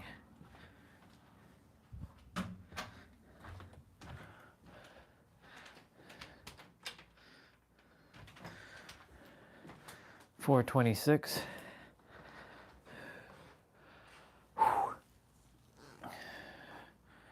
Let's open up everything.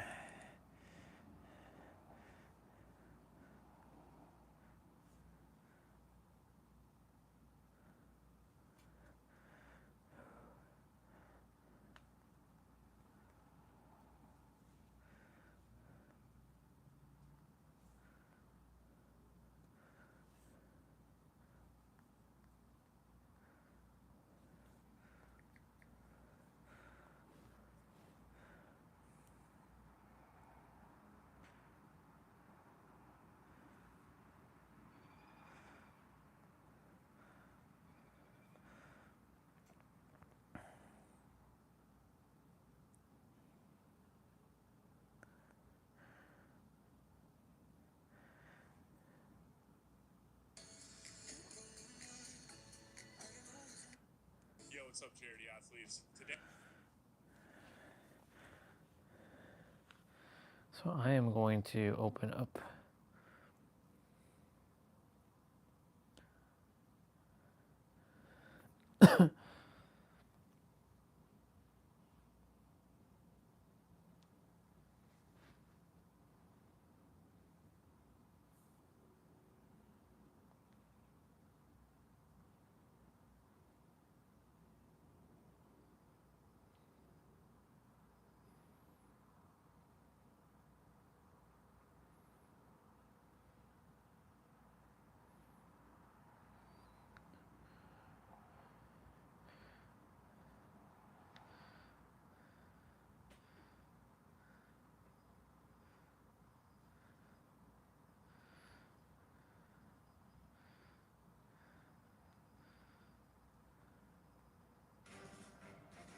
okay.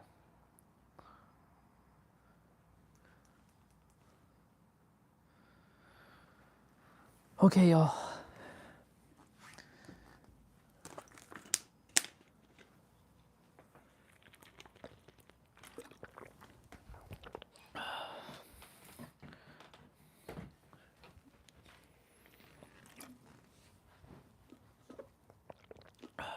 We're gonna meditate for a moment.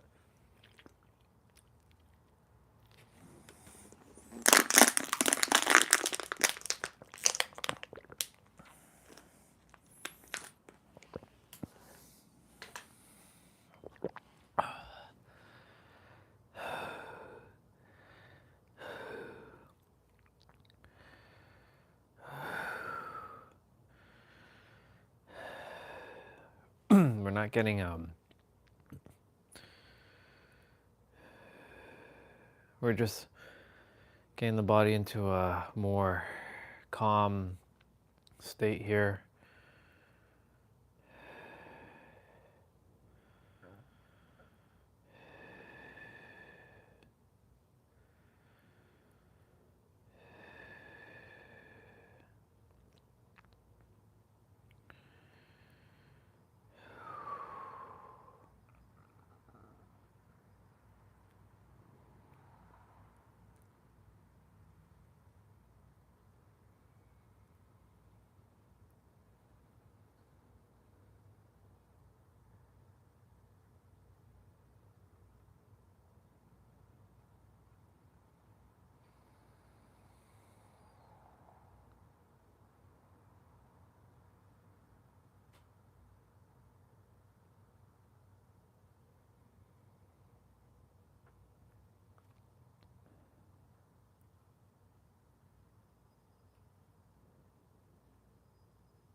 Four 31.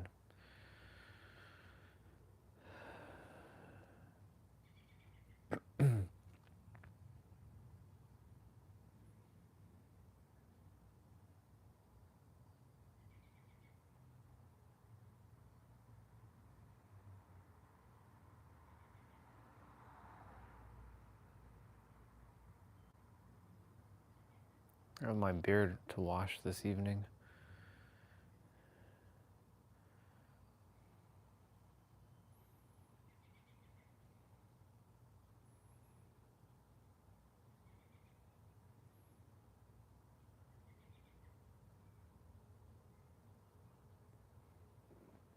been going pretty good cleaning, washing my beard, hydrating the face.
Okay. Perfect timing. Dad wakes up now. We have 1 hour and 5 minutes jumping rope. My microphone is going to die should die at 5:05, so I'll be making sure to pull out my microphone at 5:05. Since I tested yesterday's one, it lasted for about 40 minutes. 50 minutes, actually. Wait, hold on. 5:17. 4:37. 4:47. Wait, hold on. 4:37 to 4:47, that's 10 minutes. 4:47, 4:57, yeah, 40 minutes. Okay.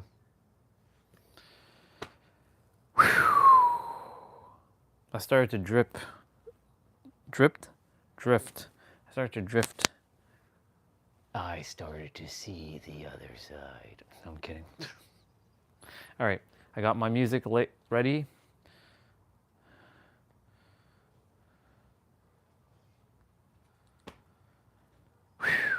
I'm gonna let him talk for a moment. Yo, what's up, charity athletes? Today we're going to be jumping rope for a little bit over an hour and burning 1,000 calories. So this is a high-intensity interval training workout. So all we're going to be doing is jumping rope, mostly a lot of boxer skip sprints, no major tricks. I think there's, I'm going to do some double unders and stuff. By the way, my hat is super sweaty because I already did the workout, so I promise you it's difficult, but it's really effective. 60 I promise minutes, you, it's 30 difficult. seconds on, 10 seconds off. And there will be some times in there for extended rest time, so it's not just 60 minutes the whole way through. When it comes to this calorie counting and like how many calories you're burning, it's really difficult to tell what's actually accurate.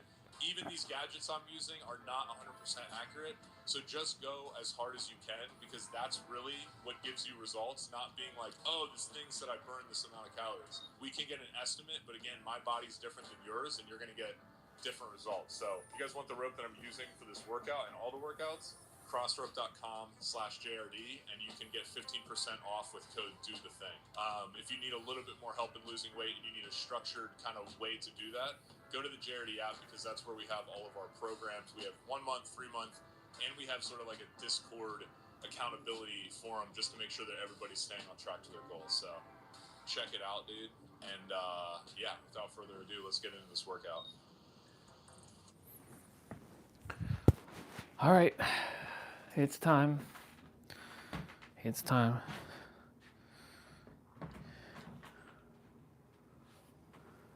Okay.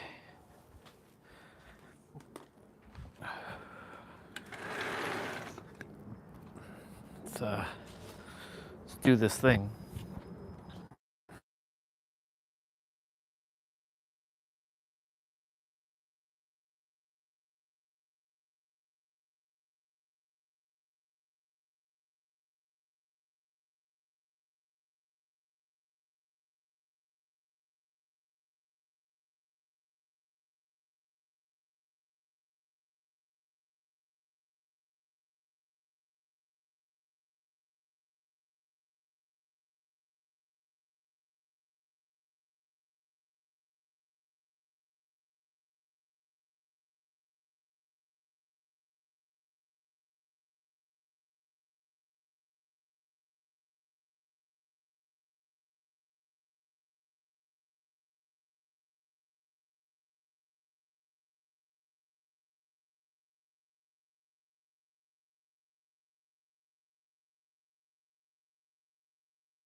All right.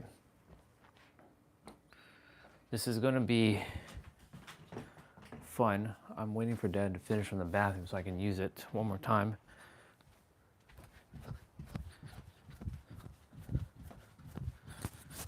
That's interesting. I just went outside and the microphone just dies on me.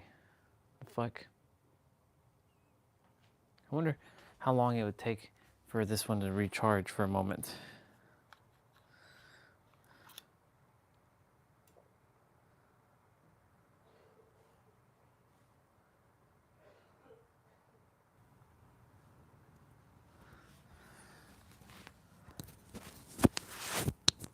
It wasn't fully dead.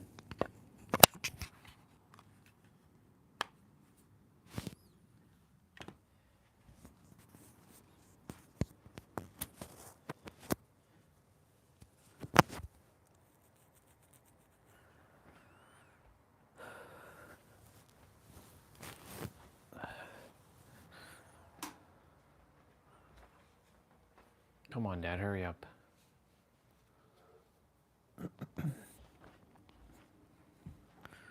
We'll finish probably by 6.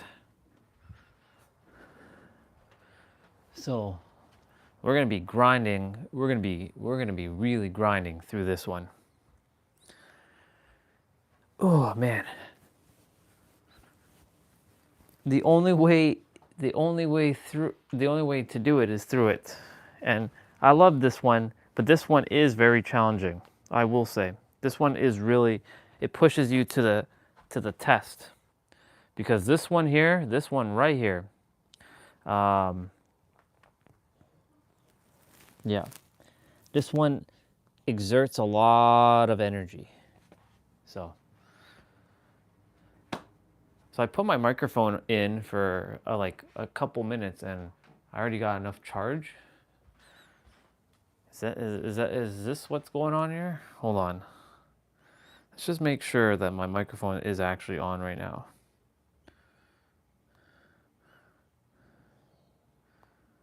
Test 1, 2, 3. Test 1, 2, 3. Yep, it's good. It's good.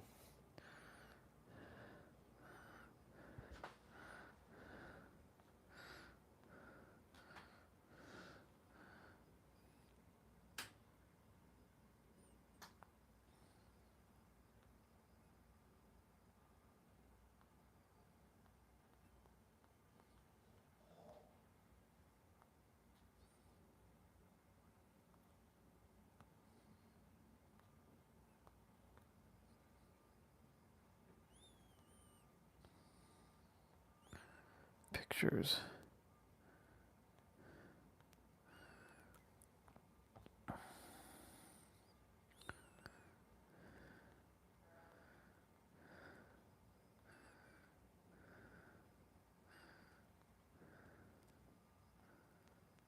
Cosmic.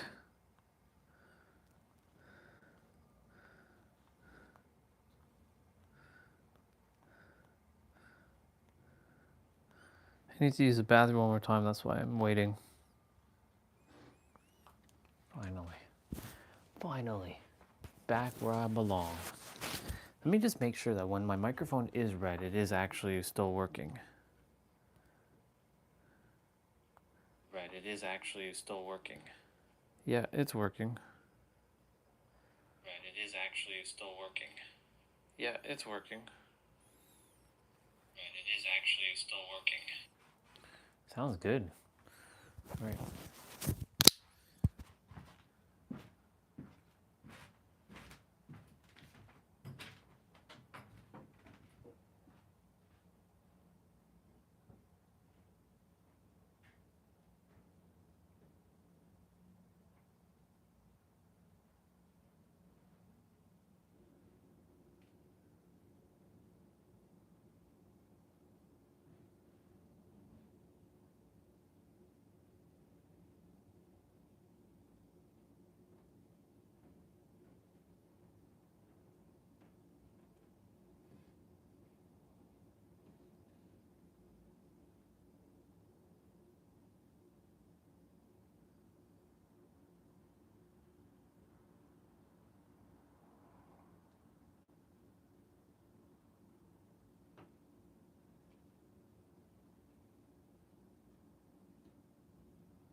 All right.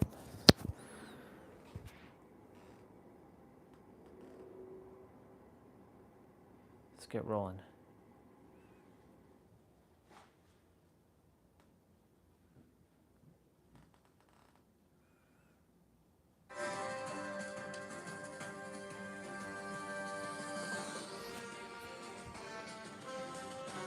$453. Let's go. We're starting a little late, but it's okay.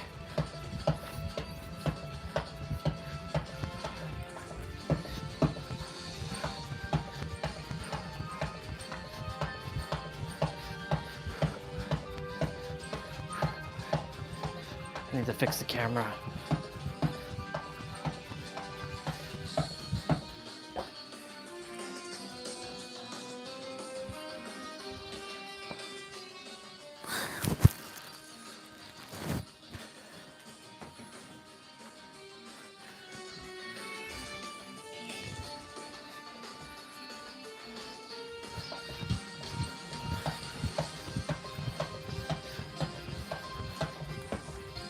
I need to fix the camera again.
Fixing my clothing.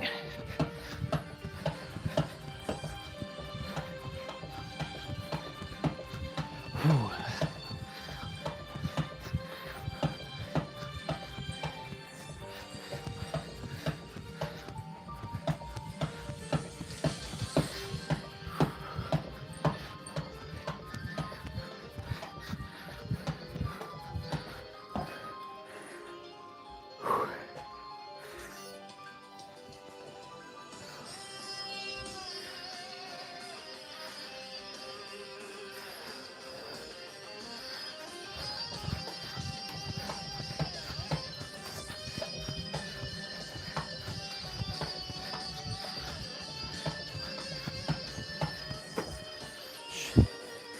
Oh boy, come on.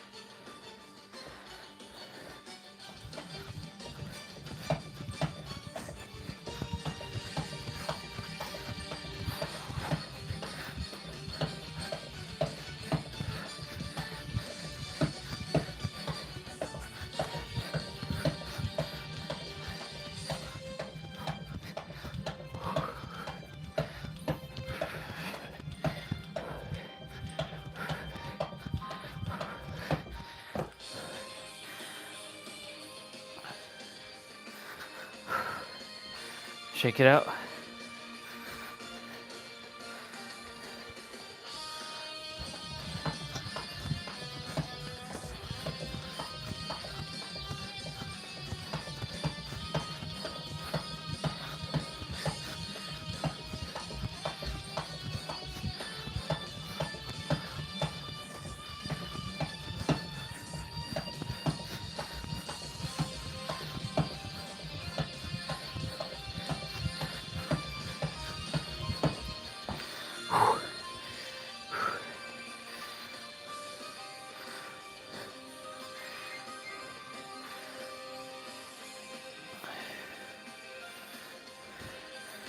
Lunges.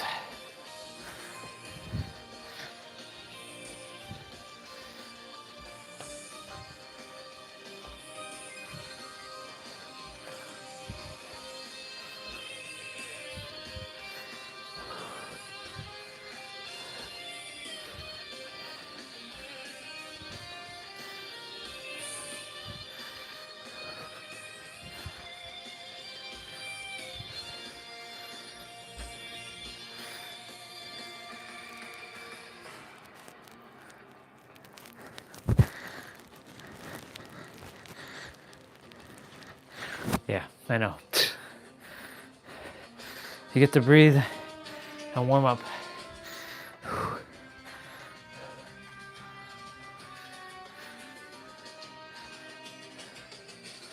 Doing great, y'all.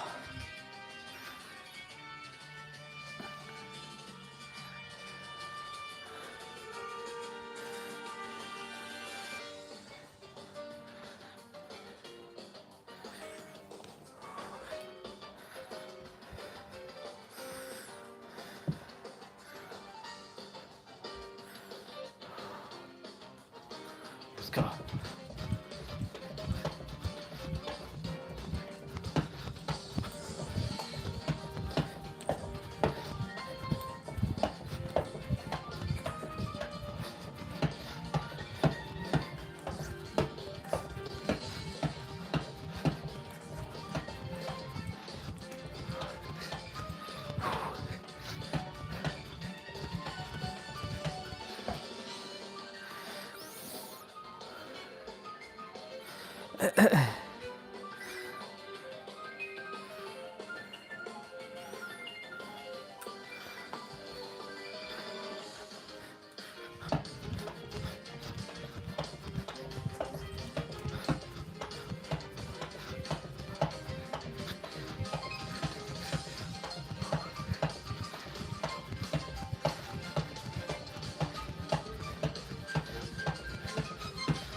Let's go.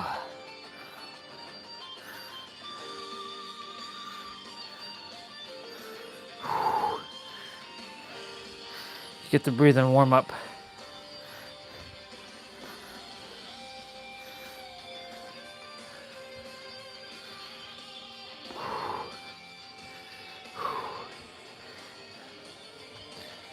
We have a ways to go, y'all.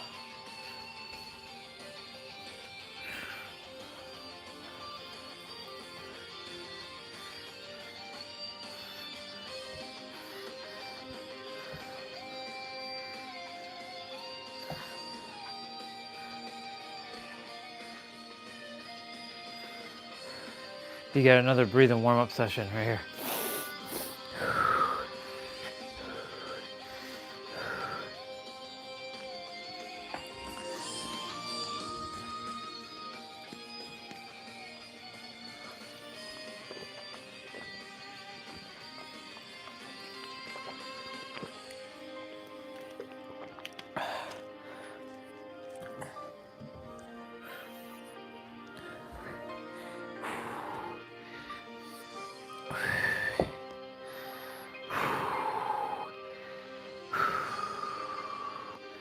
Let's go.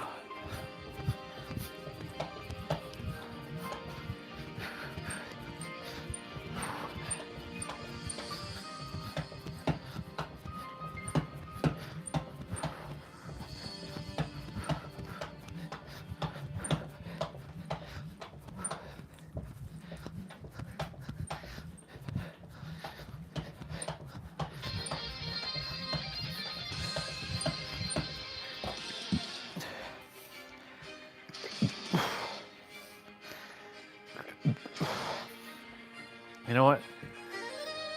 Let's switch tracks.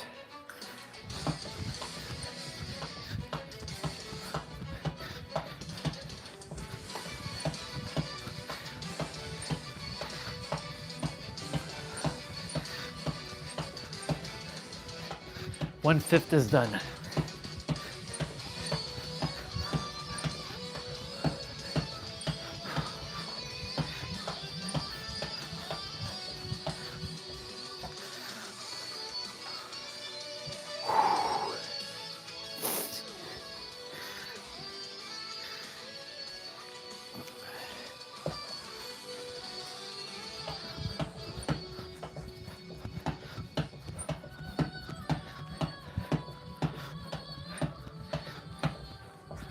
I'm sure she released a new track.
He's gonna do push-ups.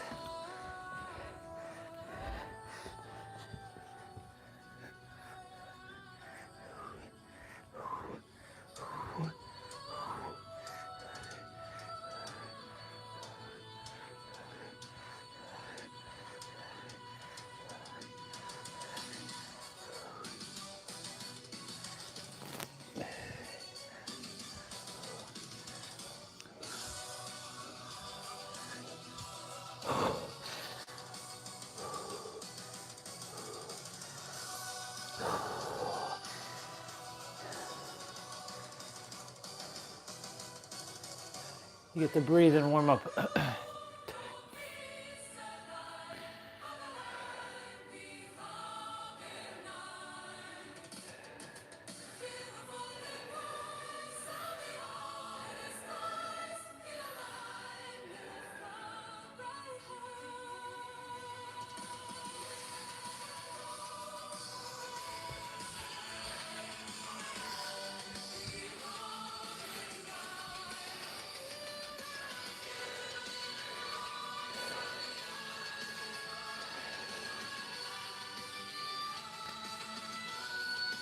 Oh, he's doing push-ups again.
All right, you get to breathe and warm up.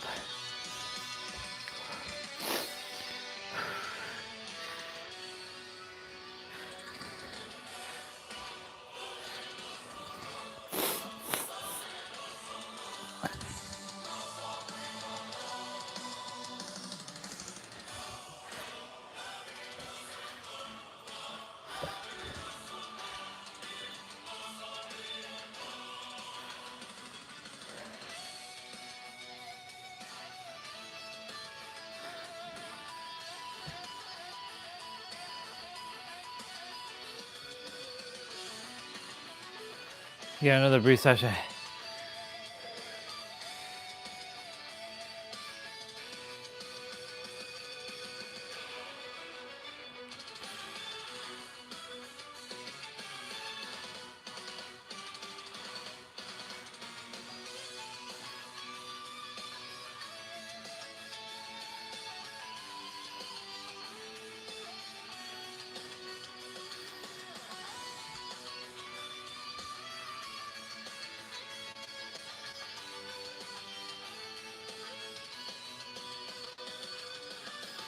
Let's go.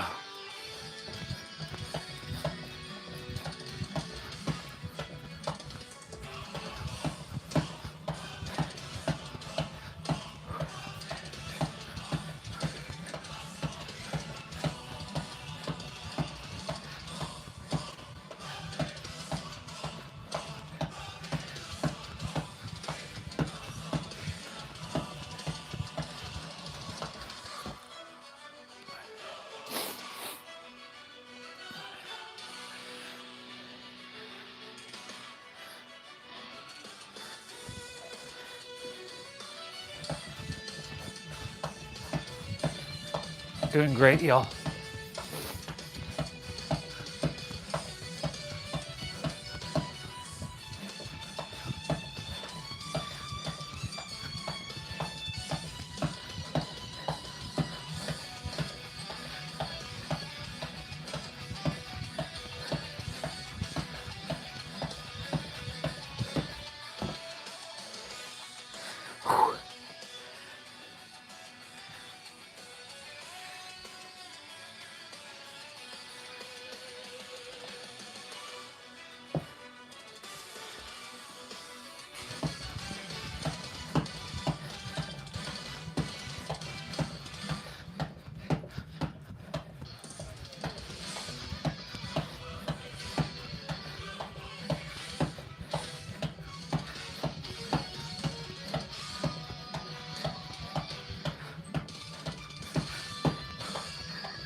Doing good, y'all. Got fresh air coming inside the room.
Oh my God.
And remember, we still have abs to do after.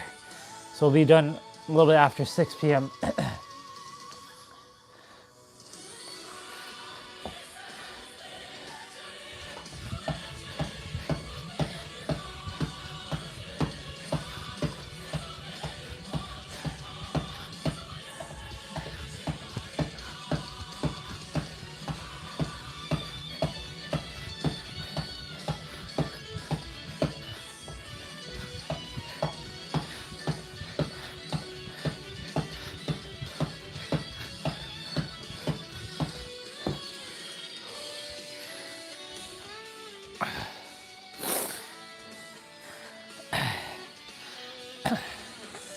He's doing push-ups.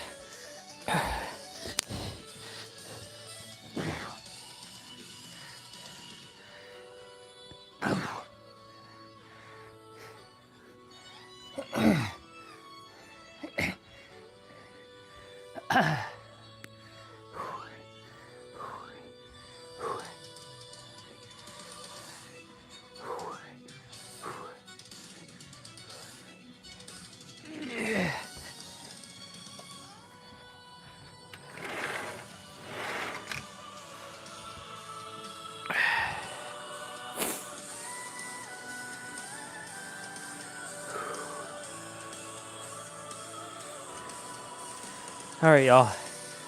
Breathe.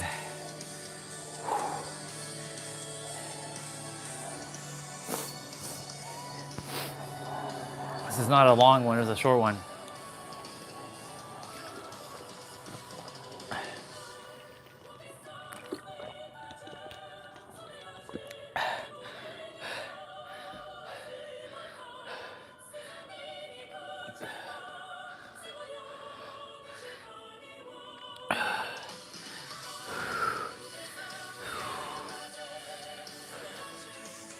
See?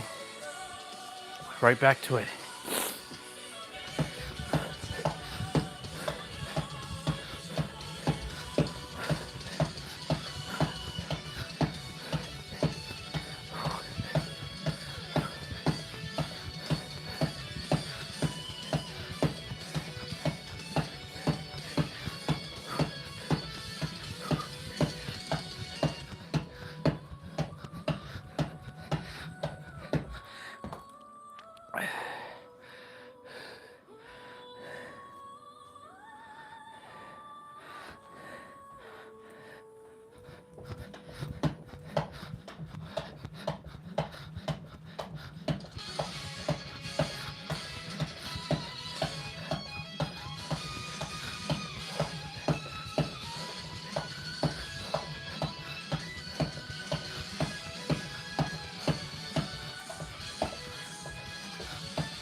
Doing good, y'all. Keep it up.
Doing it.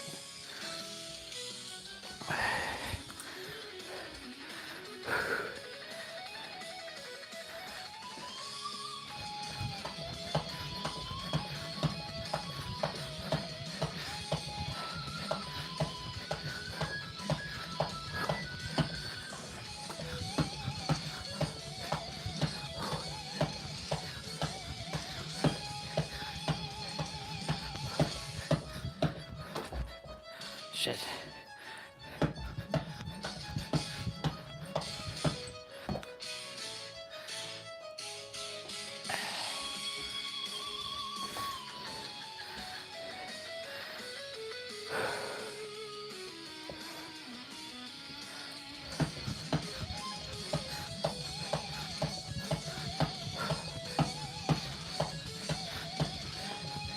Still have a ways to go, y'all.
Holy moly.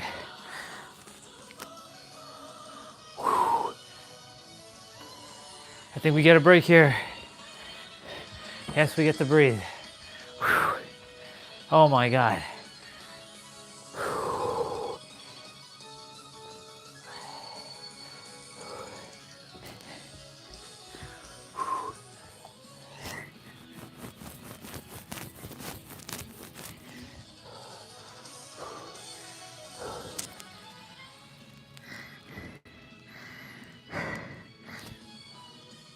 You get 3 breaks here.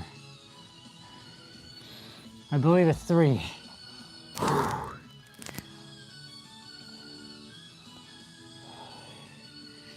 right, body.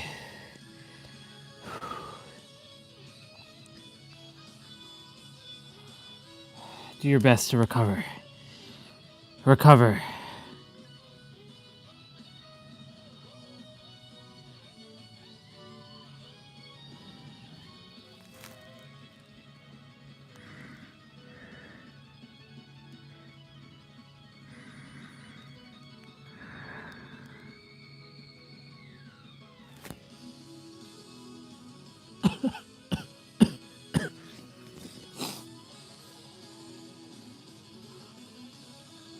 You get 1 more, yep.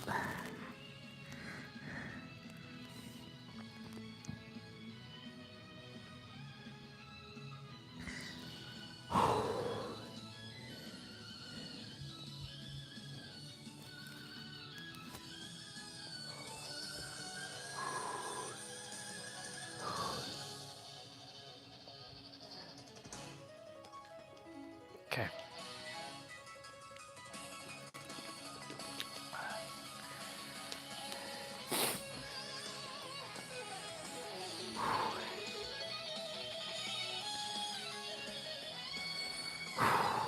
Let's go.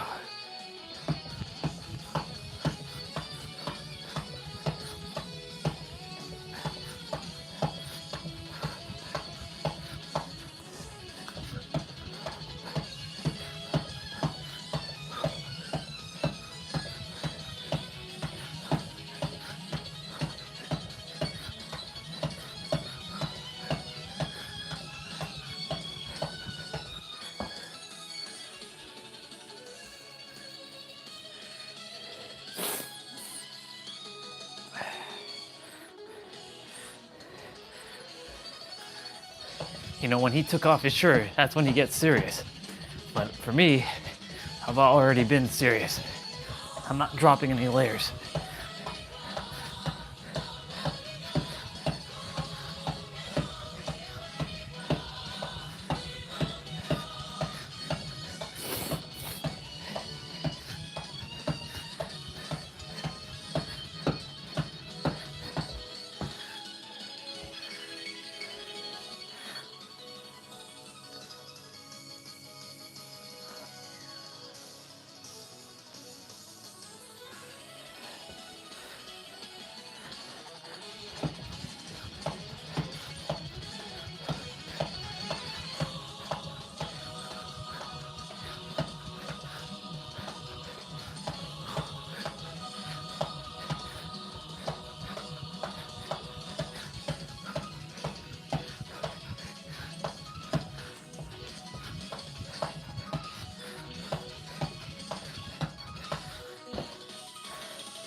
Ooh, X versus Zero's coming up.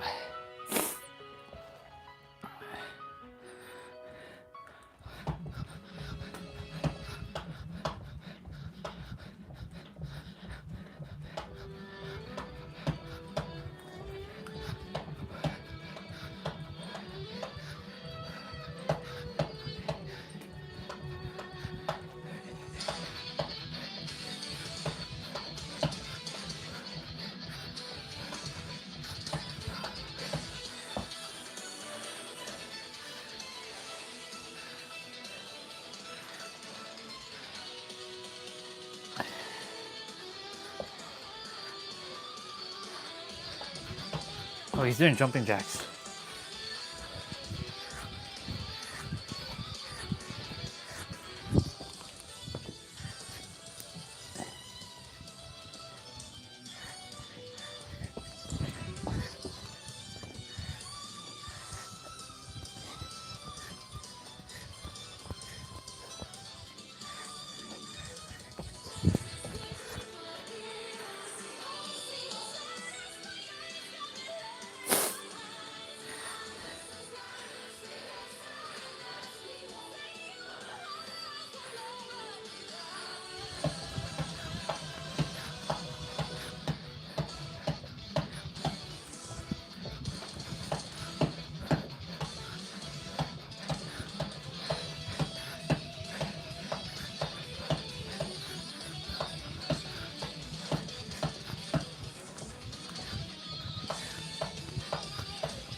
Let's go.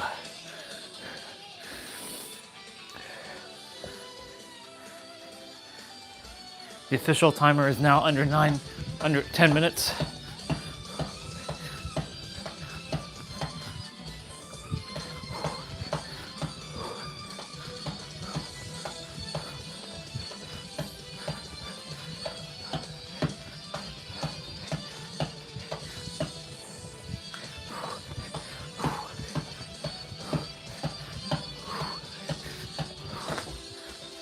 Ah, didn't want to trip there. It's okay. Tripped at 2 seconds. Let's go.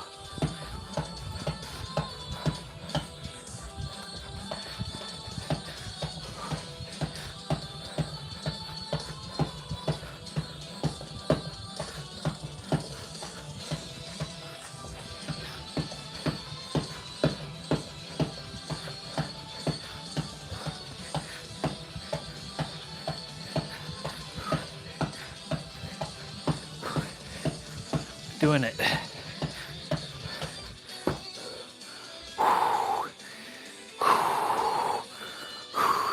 We're hulking up.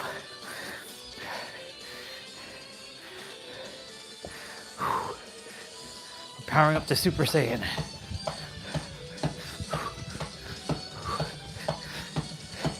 Let the summer, or let the spring arc begins. Let's repeat that one more time. Let the spring arc begin.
He's doing push-ups again.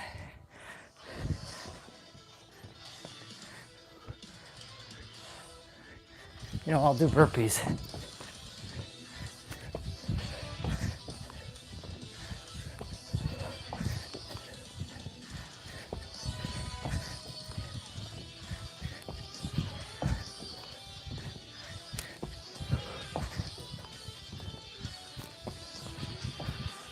He did push-ups, I did burpees.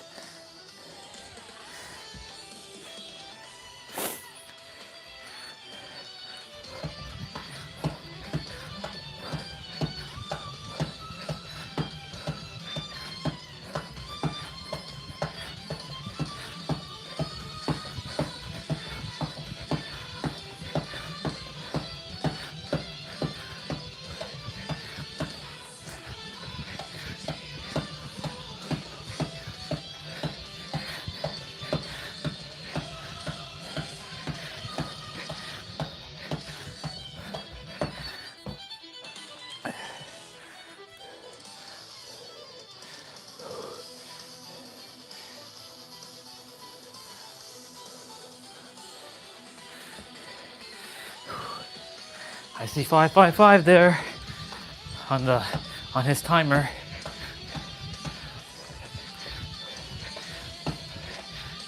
But remember, add another like 3 to 4 minutes on top of that.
doing it, y'all.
Keep going.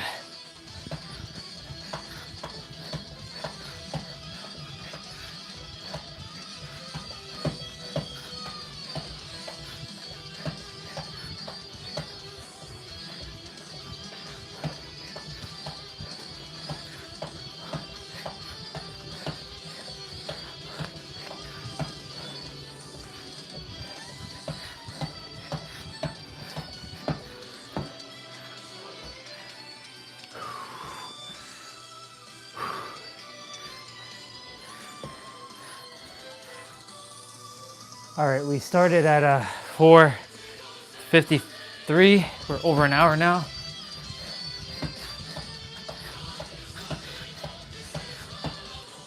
Now it's actually 5:55 on the time.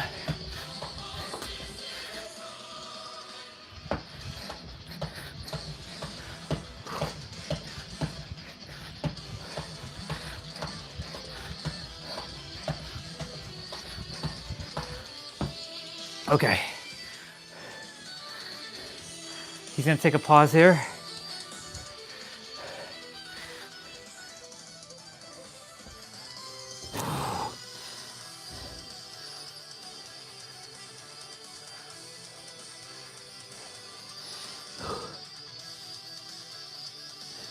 And then the timer is gonna officially end, and we continue until he's done.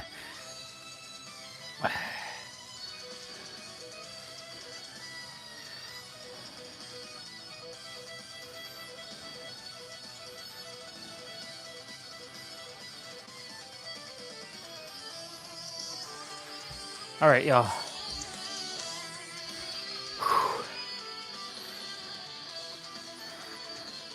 Here we go. We're just skipping until he's done. Like he's gonna pause for like 2 times. So I gotta pay attention when he stops.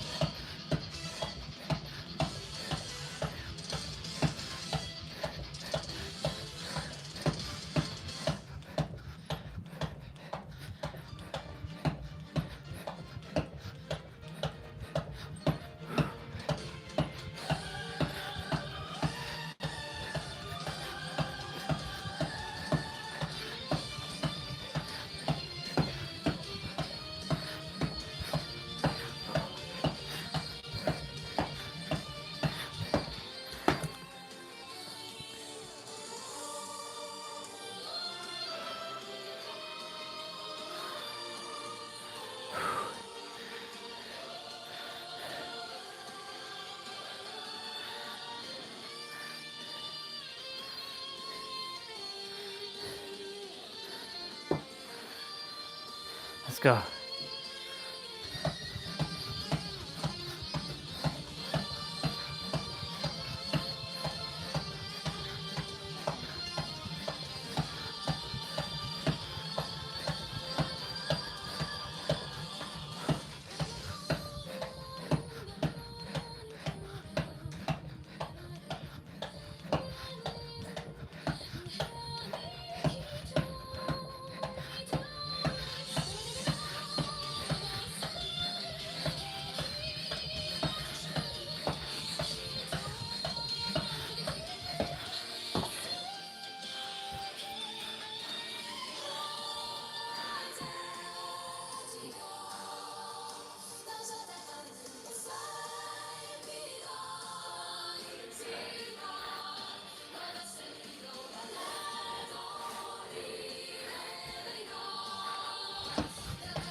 sweating buckets right now.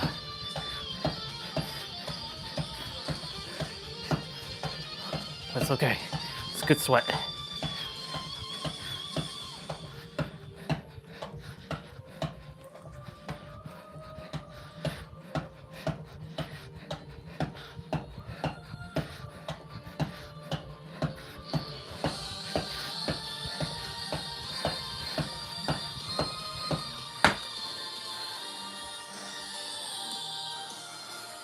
Almost there.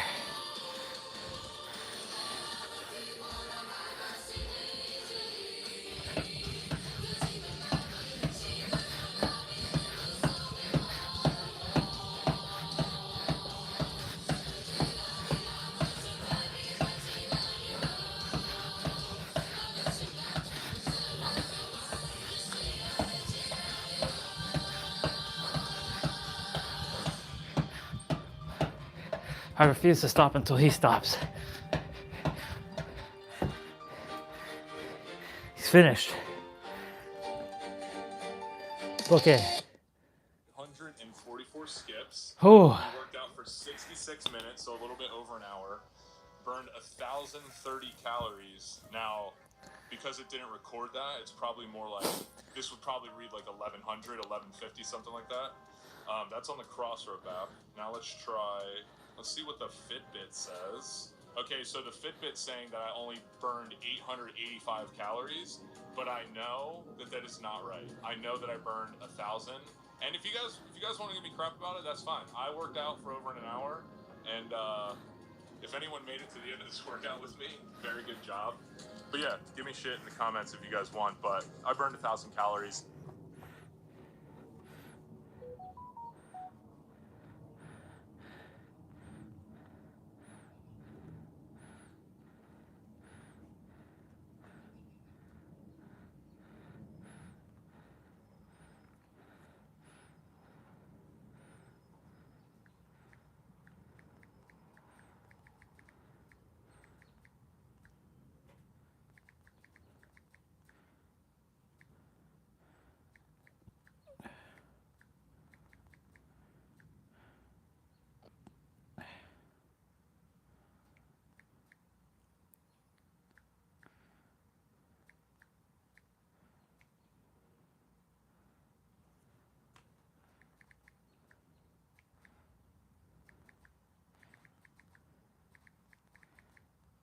Oops, son of a bitch.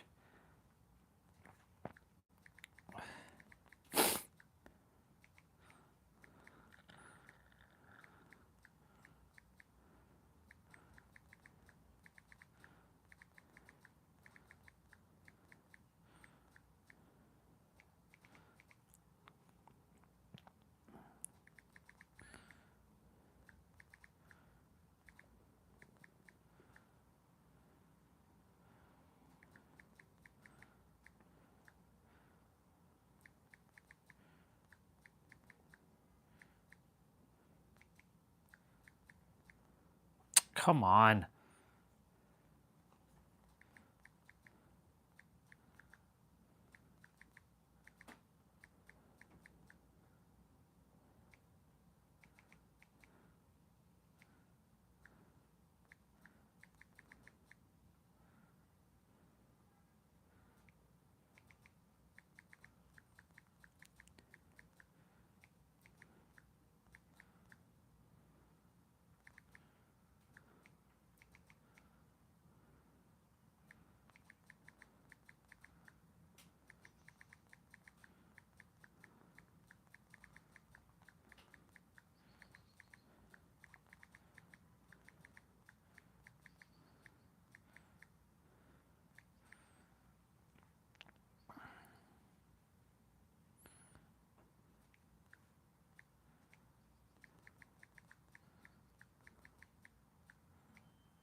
That was good.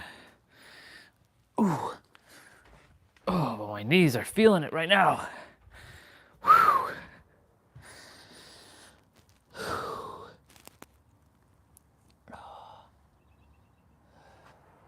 These knees are getting stronger.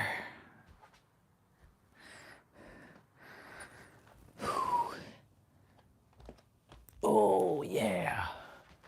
6:05. It's the latest we're doing our play out right now. Since the summertime, that is.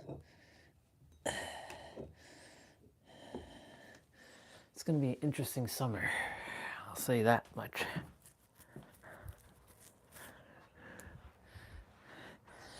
Oh, man. Fuck.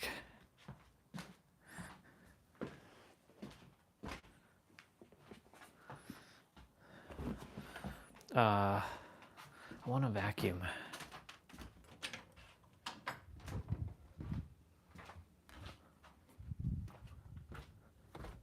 Oh. Where's the vacuum? It's probably upstairs. Nope, it's right here.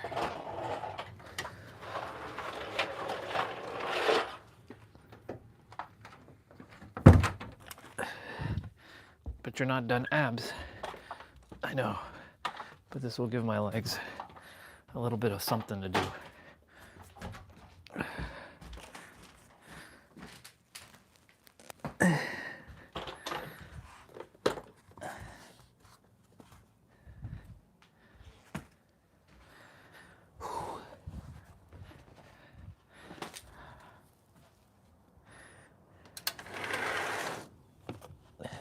It's funny, I can actually put the shoes outside.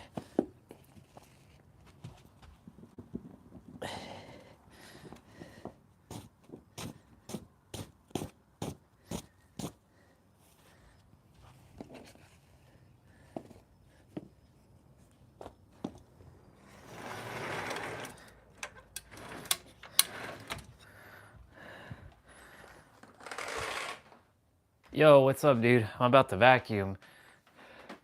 Oh, this stream is... This is now... Oh, right, yeah. Yeah. I'm gonna vacuum. You should be able to still hear me, but I just finished my jump rope, but I have to do my abs. I'm not done my stuff yet. I just want to get my legs kind of moving still. Plus, I get to clean.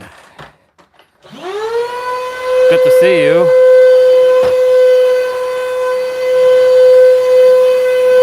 Taking care of my room quickly. Keeping it nice and clean. I trust all is good.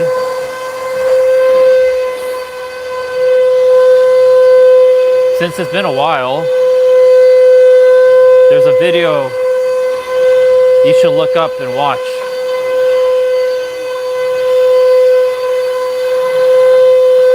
Maybe I already told you about it. I'm also attempting to practice a deeper voice as well.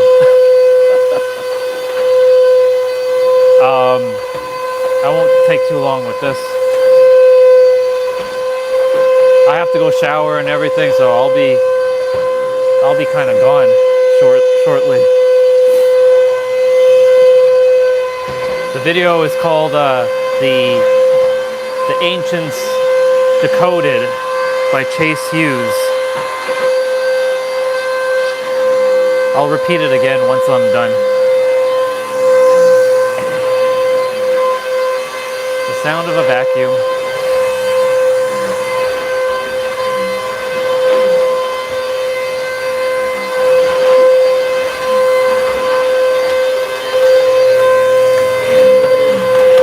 It's funny because last week when I was vacuuming, I had a problem with this character's dad, which I don't call dad anymore because, you know, hierarchy is bull. There's no such thing as hierarchy. And I don't adhere to hierarchy anymore. Hierarchy is an illusion created by the third dimensional thinking mind to keep people stuck and trapped and powerless. I'll read what you shared in a moment.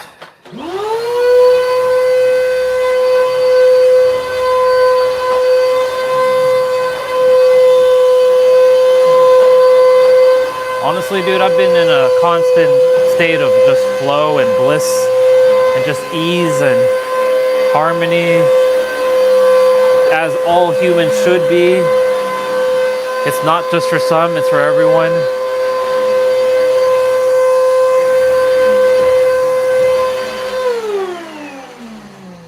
The only problem is the mind gets in the way of that. It always does. Let's see. I'm so sorry to hear that, dude. But she's back where she's actually home. So I know the human will feel for her, right? And it's okay. Grieve. I'm sure that she meant a lot to you, right? Only my condolences, but she's home. She's home. Not negating that she's gone, but she's home.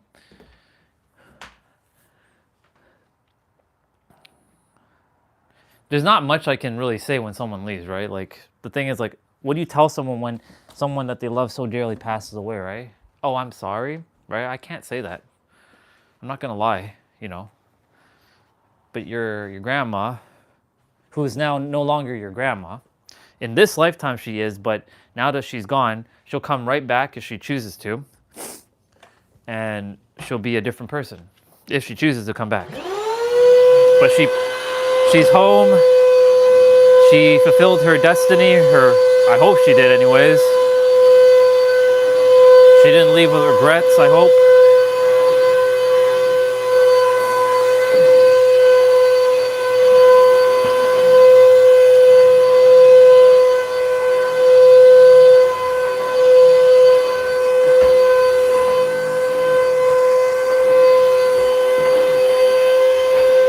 I gotta grab the Swiffer in a moment.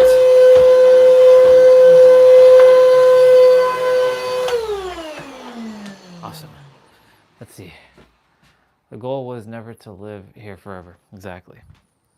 The goal was to experience life to the absolute fullest with the most amount of joy and be as much and remembering who you are in every present moment. That's a bar.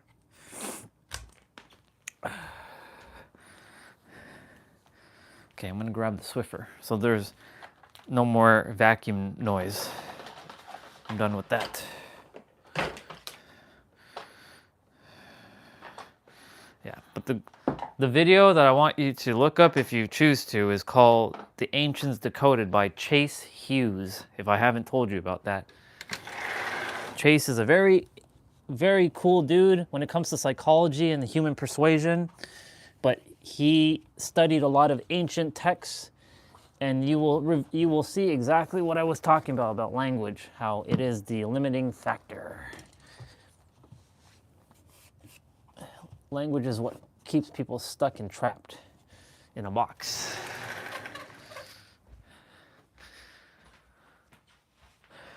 Okay, let me put this rope away. My yoga blocks. I still have to do my abs. I'm not done. I just figured I'd just take a pause, give the body a moment to... I just did an hour-long jump rope session, so just letting the body feel it. Enjoy, take in the moment. While cleaning, because I want to get cleaning done before the stream ends, and the stream's ending in about an hour. Actually, less than that now. 6:13, yeah. About less than that from now. It will, I'll be off. Starting my streams a little earlier, about 7:15 in the morning, so around 7:11, 7:10, 7:11 it ends. That'll be 5:11 your time.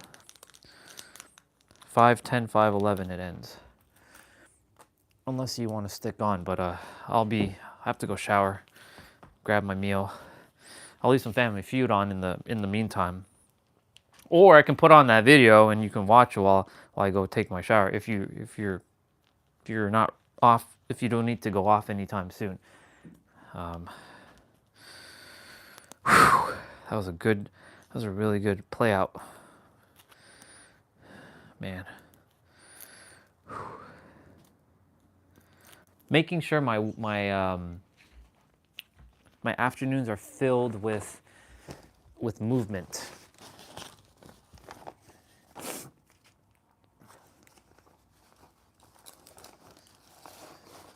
but I'm also giving my evening times. I was doing some movements in the evening time, but I've moved it all to the play out time.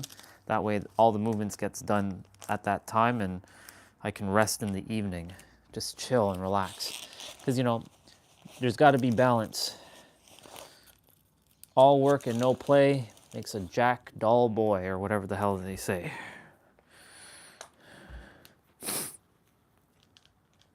Let me see what you wrote. How's the weather? It's better. It's not cold. Well, let me rephrase that. It's not minus 40. It's I have the door open right now, but it's not like 10 degrees yet. 2 Mondays ago, not last Monday, but the Monday before, we had 22 degree weather. We had taste of summer weather. And then last Monday was like 12 degrees, but then the following day, it went to minus 20 degrees.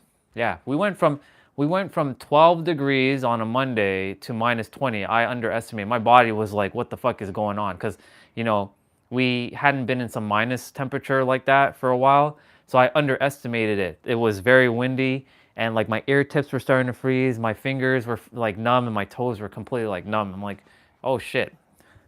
I underestimated that day. Because we went the prior morning, it was like 9-10 degrees in the morning. So like imagine going from one temperature to like that. Like you lose like 30 degrees in a day. Crazy, isn't it? But I'm grateful for that experience because it trains the body to be resilient, to be adaptable, to be flexible, to be able to change at a whim. Because, you know, that's the one thing about reality. Reality is always going to change, right? That's the one thing that will always forever be, is that life is always going to change. It's never going to stay the same. It only stays the same. It only stays the same if you allow it to stay the same and you don't want to change, right? But you have the power in every present moment to make that change if you don't choose to, right?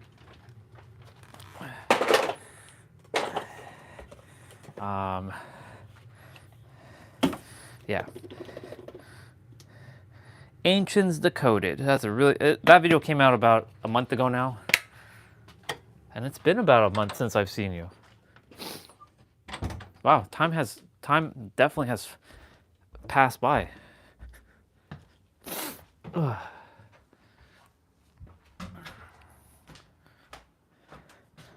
Oh my God, I left the vacuum downstairs and I brought up the canister. What the fuck am I doing? Ugh, that's unconsciousness right there. Not labeling it as negative, just like, what are we doing? Why do we have this in our hand? Like, we don't need this.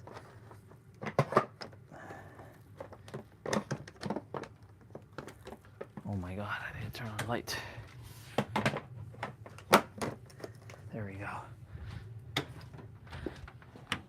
I want to quickly grab a Swiffer. I've been being very vigilant with keeping my room, the room, nice and clean as much as possible.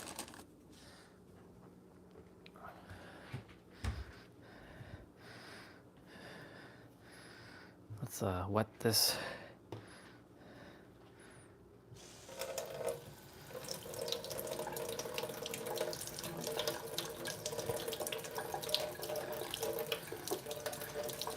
Kitchen sink takes a little bit of time for it to warm up a bit. There we go.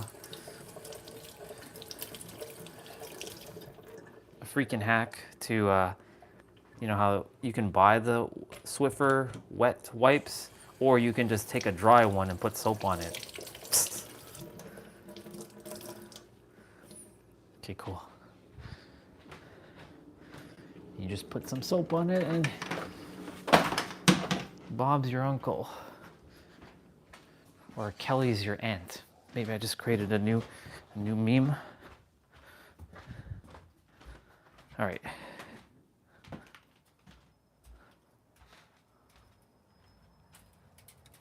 Oh, it's starting to rain. Let's see what we got.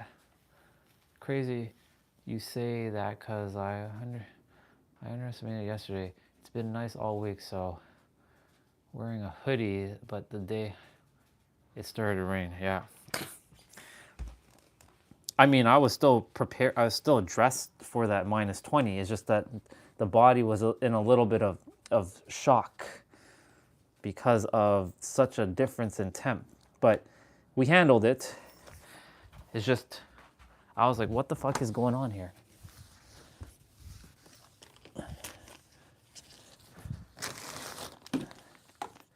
I've been purging and packing and organizing as well in the last little while. Throwing out shit that I don't need. Old clothing that has holes, except for the pants that I'm wearing right now, because, you know, it's my play out pants until I buy the new version. This character's birthday is coming up on April 2nd. So I'm gonna go and get my hair cut and all that done soon enough. I wanted to grow my beard because, you know, I had patches. So I also wanted to do a social experiment because this character was getting tripped up with, oh, people are gonna judge you when you're outside and you're looking like a bum, right? Because the character took pride in looking good, and there's nothing wrong with grooming. There's nothing wrong with any of that stuff, right? But I'm making sure the character understands that do not put your appearance above your opinion, or let other people's opinions be above your opinion of what you look like, what you choose to be. That's a bar. Because,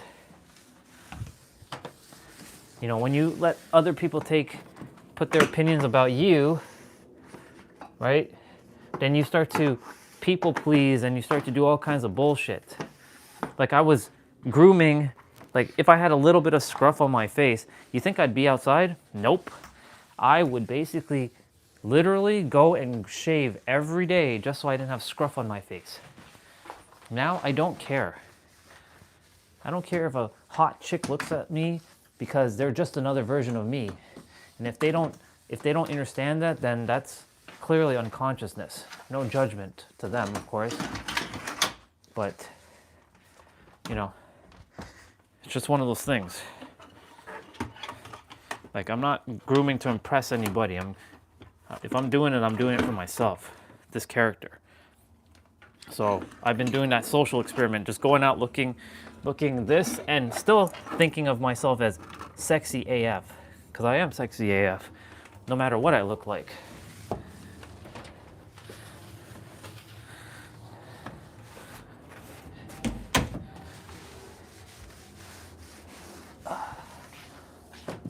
Very good.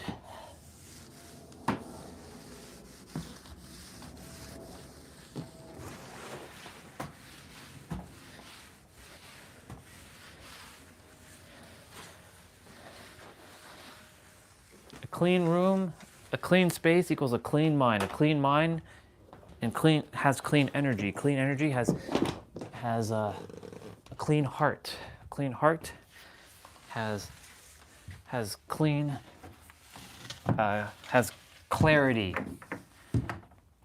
That's why I like cleaning. I enjoy it. It brings this awesome satisfaction. And we are done. Look at that. See? That didn't take that long, now did it? Cool, good stuff.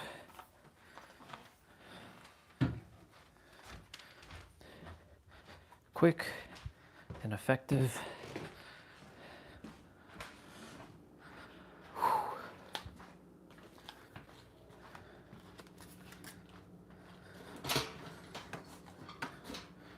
I can put this away now.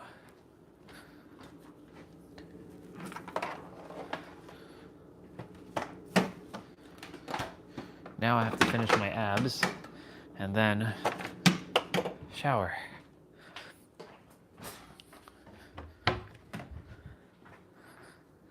We entered the spring arc. In the spring arc, I'm going to do my best to eat more peanuts and almonds and walnuts, and less. Nothing wrong with having cookies and sweets, but like less of that stuff.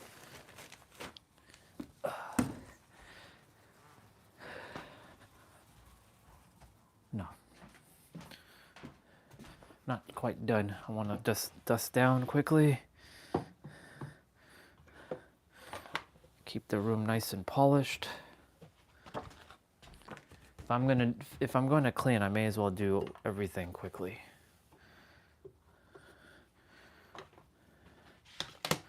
Yeah. Ancients Decoded. So if you want to stick around, I'll put that on if you choose to watch. If not, you can watch it on your own time. But it's a really good video. It's probably, if I'm going to say this, bro, it's probably my favorite video ever on YouTube. That's how much I love it. That's literally how much I fucking love that video. I watched it, like, I've downloaded it. I have it on my tablet. I've watched it at least 9 times now.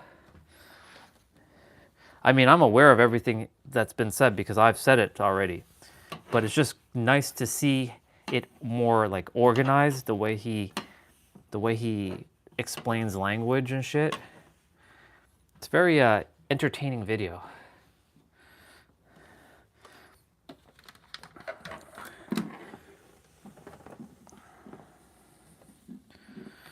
You know, my goal is to help people remember who they are so that they can live their best life and stop suffering.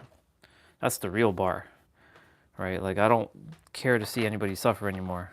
If they want to suffer if they choose to suffer, because suffering is a choice, not an obligation, that's another bar. You know, that's their choice, but I know most people are not choosing to suffer.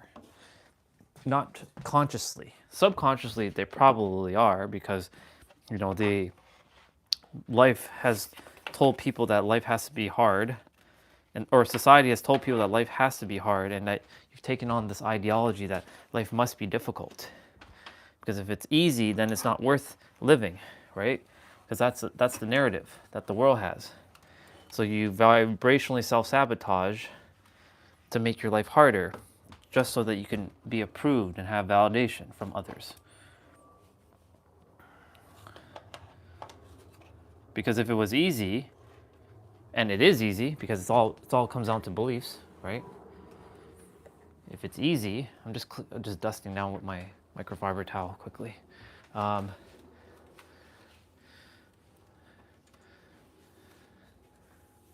yeah.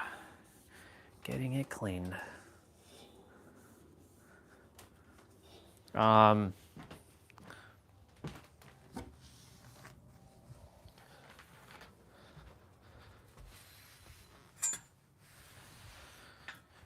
when it's easy, there's no stress. You have an ease complex, not a difficulty complex. But most people have a difficulty complex, because if it's too easy, then it's not worth it. There's like, yeah.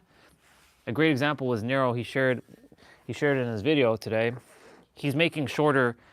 He's clipping content from his long videos and making them in a short video so that people can get a daily dose of his stuff, which is great. I think it's a wonderful idea that he's doing that for his people.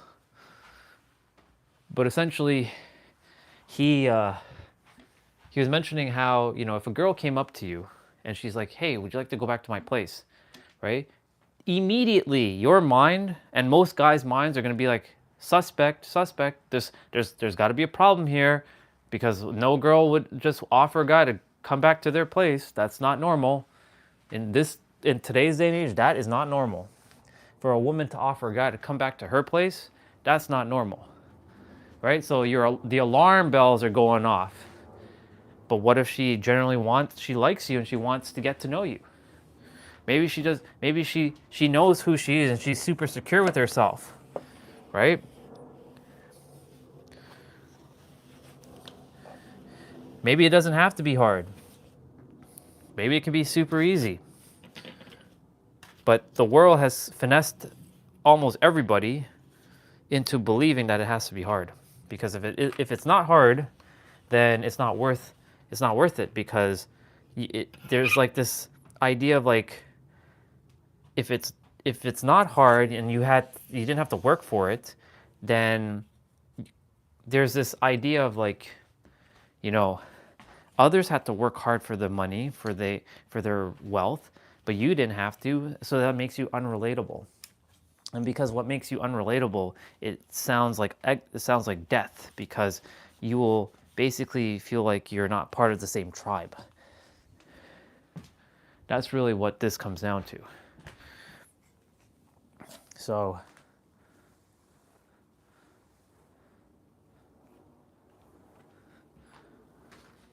clean.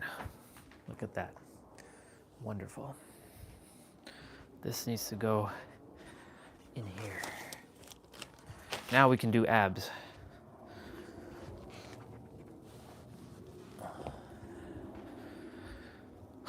See, that didn't take that long. 6:31.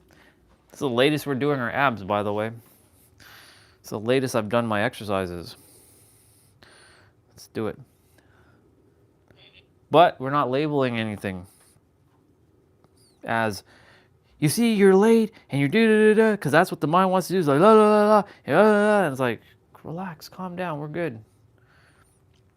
I may actually go shower after my abs. I might just go eat first, because the stream's almost done. And if I go shower now, then, well, we'll see. I don't know, we'll see. I'll let my intuition decide.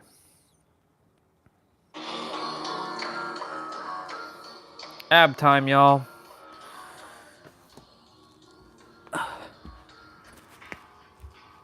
So happy it's clean again. Been cleaning every day, or every week now, which is great. It helps.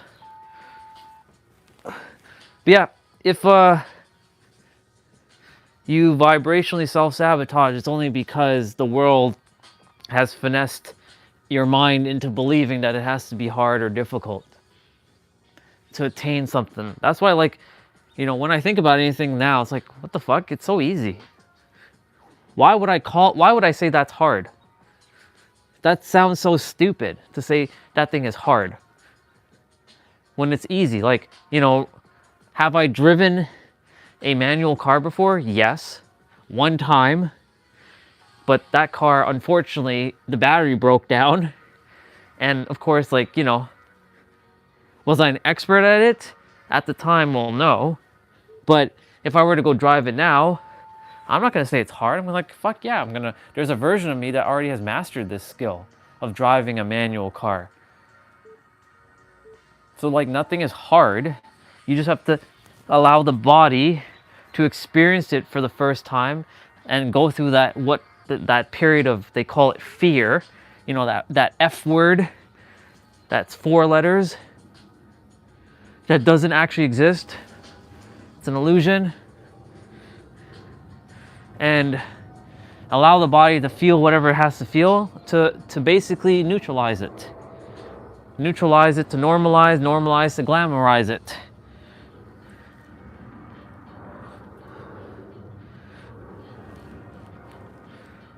So we're doing leg lowers with hip lifts.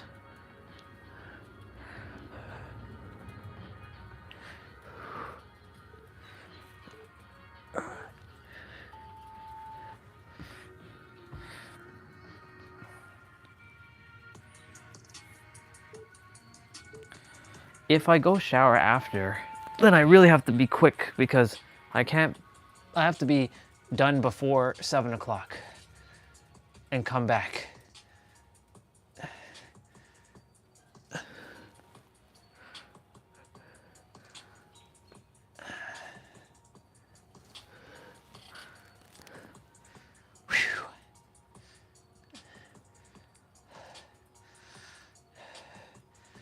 It's getting a little cold, but letting some fresh air into the house and into the, you know, I kept the door open over there. So I'm letting some fresh air go through the house because the house requires it. This house is very locked up with not fresh air. But of course, then they complain, it's cold, it's cold.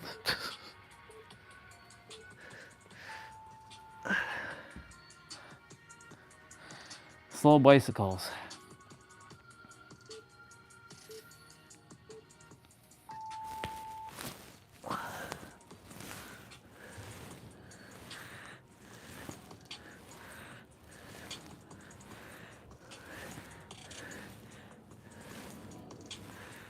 Yeah, man, I've been organizing my closet, my drawers, my this thing here to the side, like everything.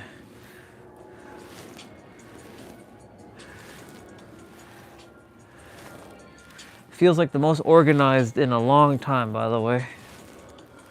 And I know what that's doing. Internally, that's helping this character to feel lighter and freer.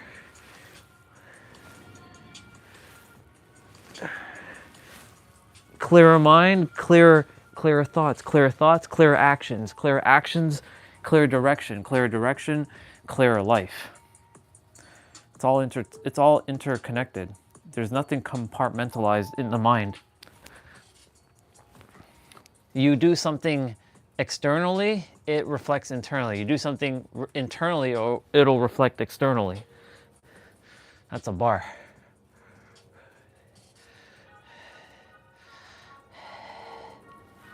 I didn't even read what you said there. Fuck.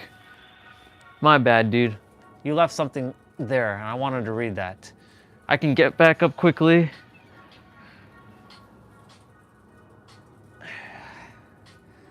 I'll read it in a moment.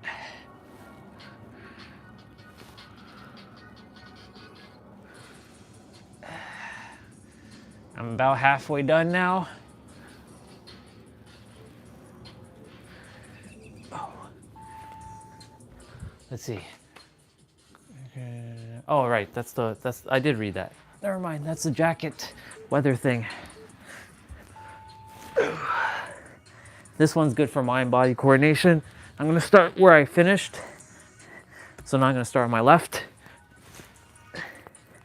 Now I'm gonna start on my right when I come back. I'm gonna start on my left. Yeah.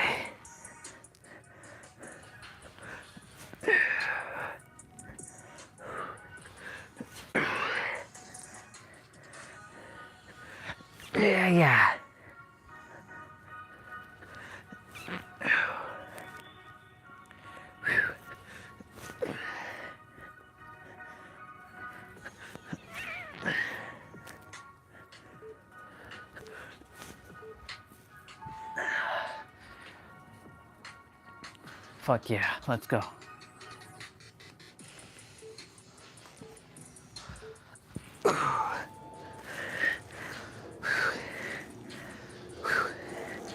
I do love the fact that it is still bright at 6:30. I enjoy this, that it's still super bright. It's not dark. It doesn't get dark till like almost 8 o'clock now, which is amazing. Even though time is an illusion.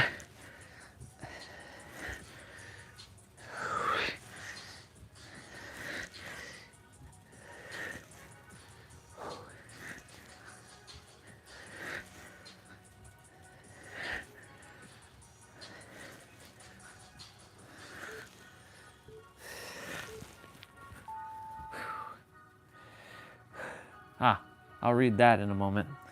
Cocoons.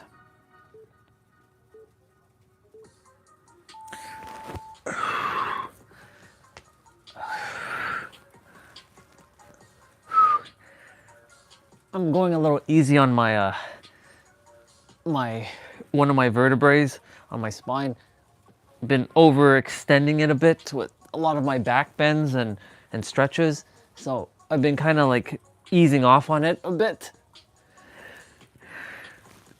This move is kind of activating it again. But yeah, all part of the process. All part of the process.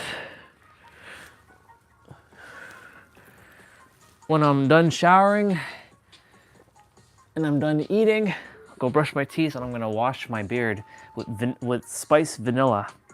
Every Saturday night now I'm washing my beard and conditioning it, taking care of my beard. Because, you know, that's the one thing that I wasn't doing, letting it just sit and be dry.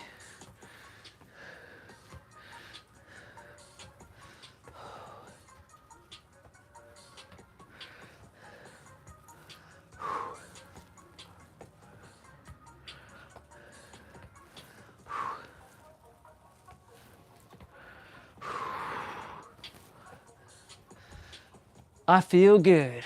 I feel real good. Got that vacuum done and that Swiffering done. That was good. Quick. Doesn't take too long.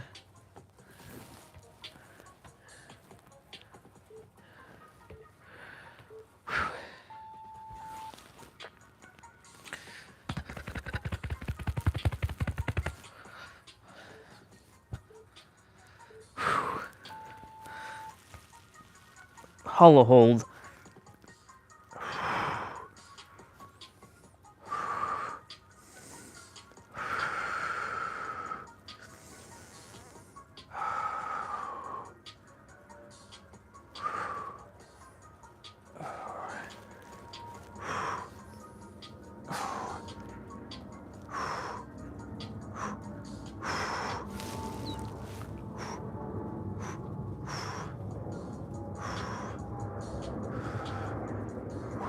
Oh, felt it there.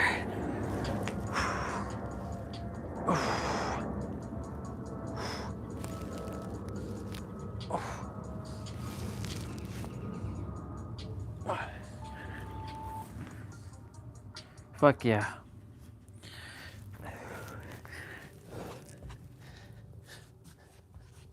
Ugh. I'm not gonna overextend this bend here, so I'm just gonna do a slight little bend.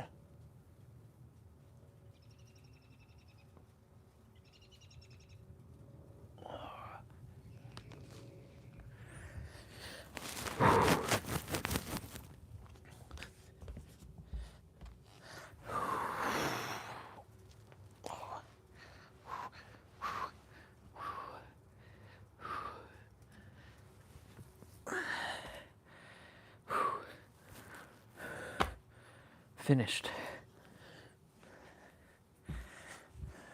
Just a couple stretches left to do. All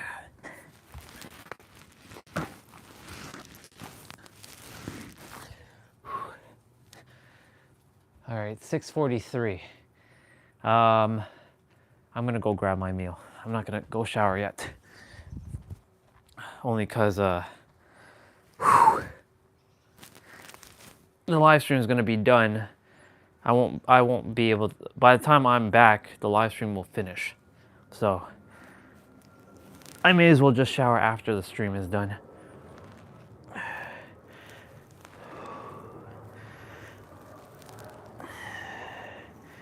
So I'll go grab my meal.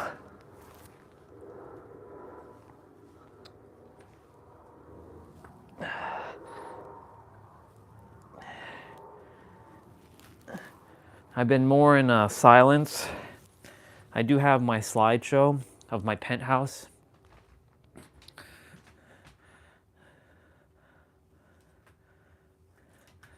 So like I make a continuous slideshow showing my penthouse over and over and over. That's my living room. There's my balcony with the water there, out there. That's the bedroom. That's one of 3 bedrooms. So this plays all day and all night, and I keep the screen on. So even while I'm sleeping, it's like permeating the subconscious mind.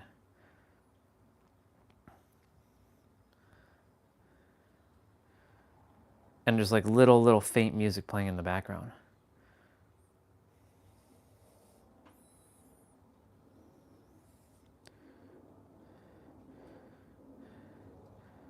Yep, the power of the tongue.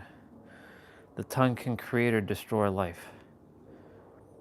So basically, this has been playing for the entire week. I created the slideshow last Sunday, so it's been on for a whole week. Indeed, know it, see it, know it, and have it. Is another way of saying that. All right.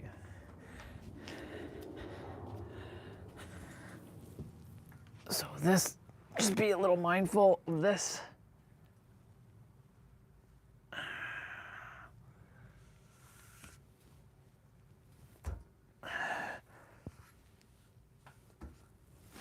Awesome.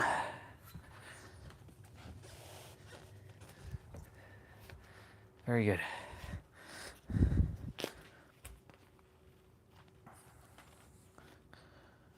I want to do the wrap up. So if you do want to stay on, I'll leave the video on, but I want to do the wrap up. But the video is over 30 minutes long, so by the time it's done, it'll be past my live stream will be not finished, or it'll be finished before my live stream. Wait, my live stream will finish before the video ends. There we go. For fuck's sakes.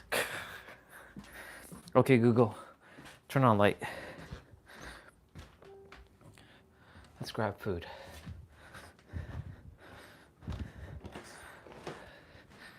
Oh man. Let's wash the hands. Wait, my watch is at less than 10% of battery? What the fuck? That's never the case.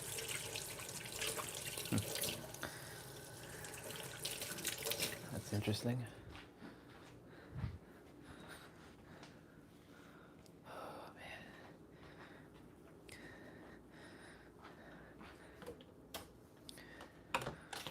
man. We have tiny potatoes. Those round potatoes.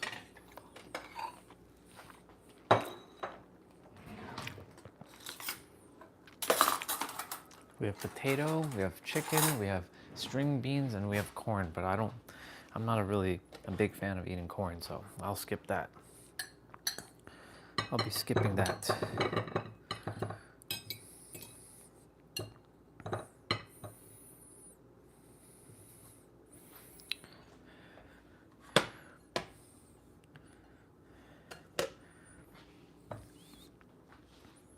I'll take 2 chickens.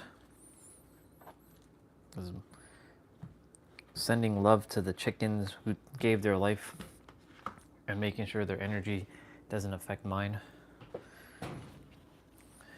When I'm in San Diego, I won't be eating as much meat as I am now. I could tell you that. I could tell you that I will not be eating a lot of meat. I just want to feel lighter, and because I do, whenever I eat meat, I do feel a little heavy at times. Let's warm this up.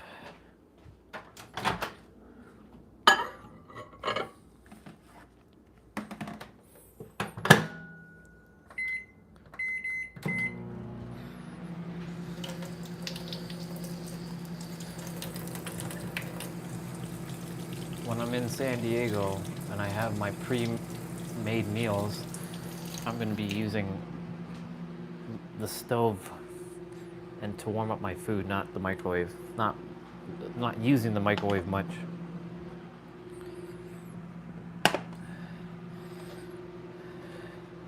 The power of the mind, the power of the tongue, the power of it all.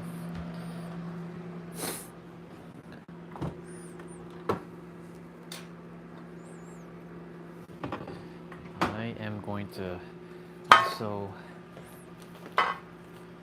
just grab a couple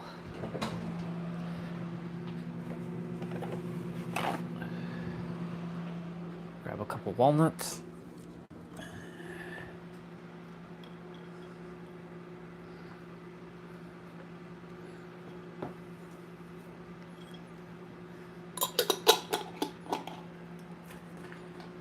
some almonds.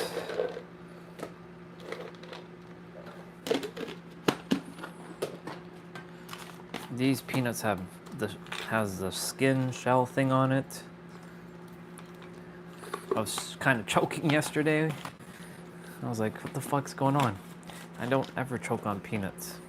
That's what she said. And some sunflower seeds. Some sunflower seed. Oh my god. What the fuck is going on here?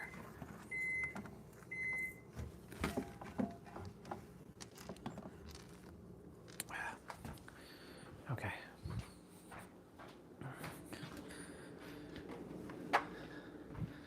$6.49.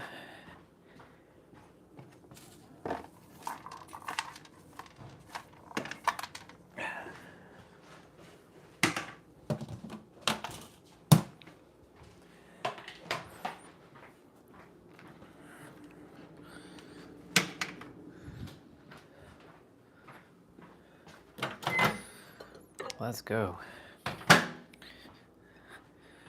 Let's put some parsley.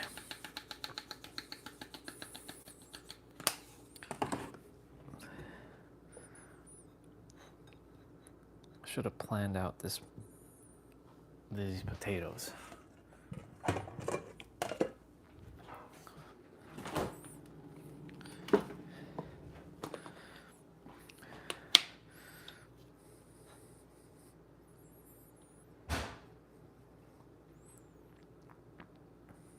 Ketchup on the chicken. Wet paper towel.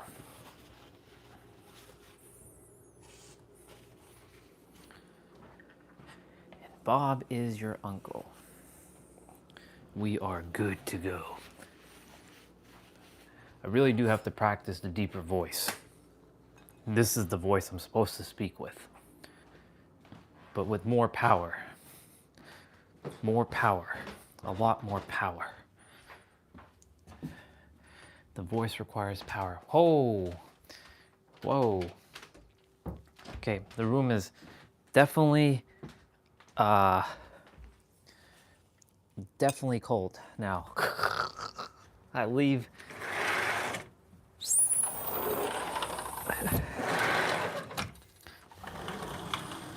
for a couple minutes and you can feel it.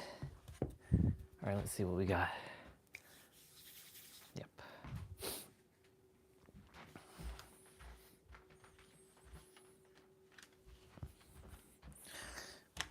Oh, I'm gonna eat in peace. You know what's funny? I forget to bring my wet paper towel.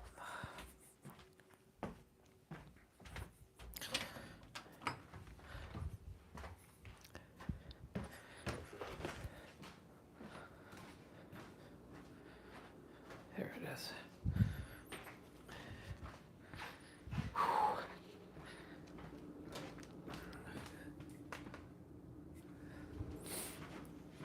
It's good.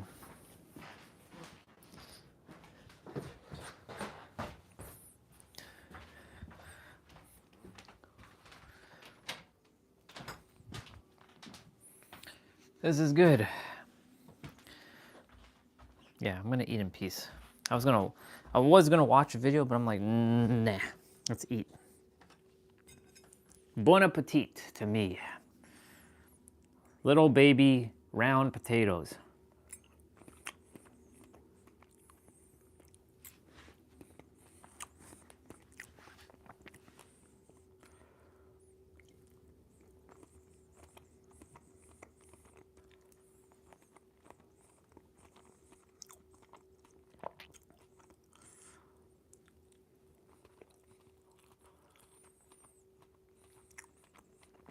All those calories I burn just to get them right back.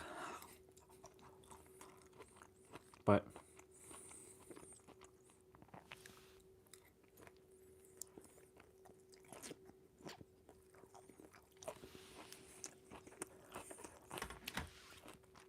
I don't label it bad.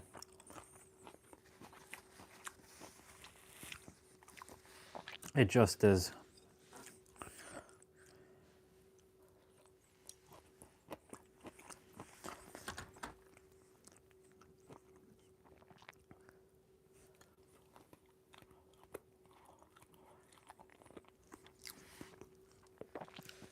Every day, I'm making a choice.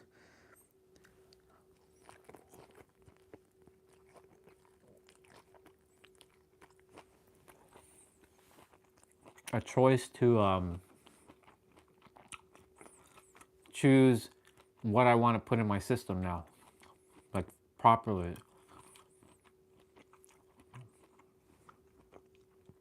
Like, you know, because I have to keep fighting the mind, telling it, don't eat that cookie.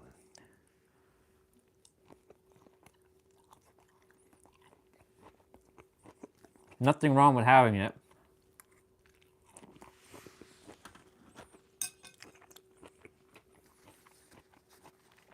But it's time for us to really like lock in.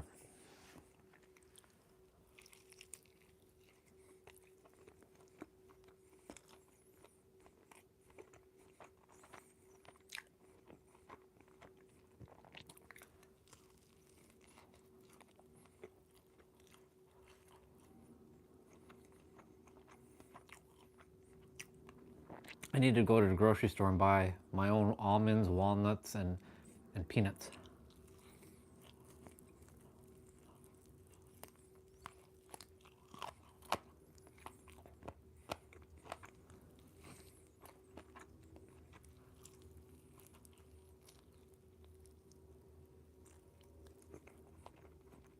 I remember there used to be, I haven't seen it in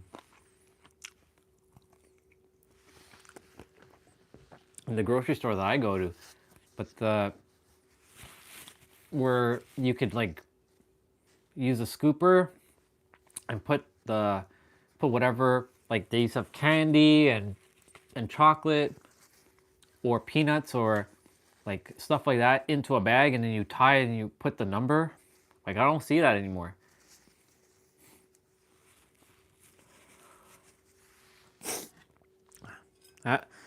That just occurred to me,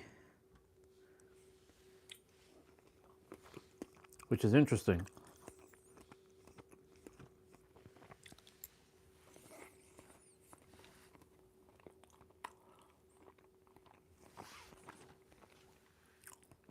Over here, there was a place, I don't know if it still exists, called Bulk Barn, where you could go in and just grab candy at bulk.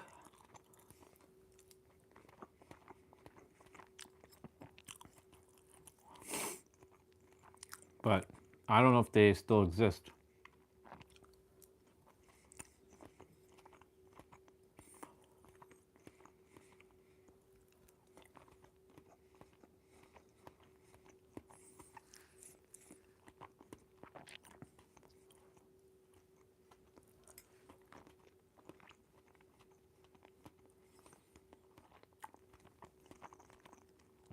Live stream's almost done.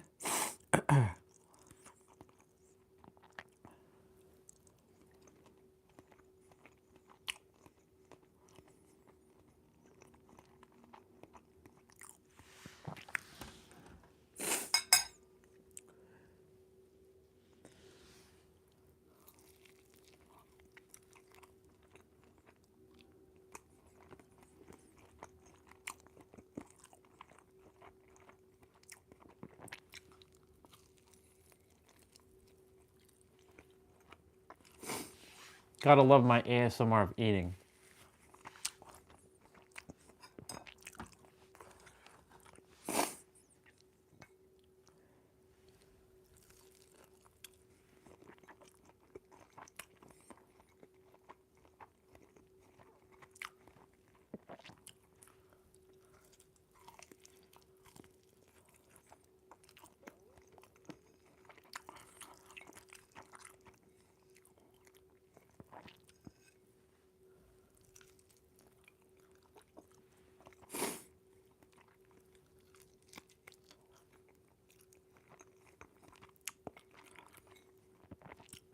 I'm not usually a big fan of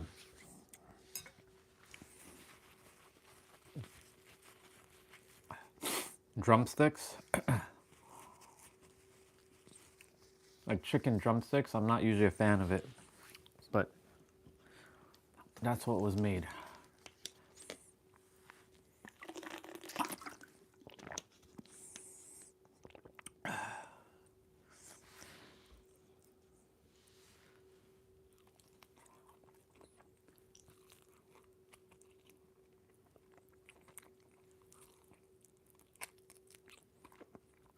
We humans are very, very vile creatures for the things we do on this planet.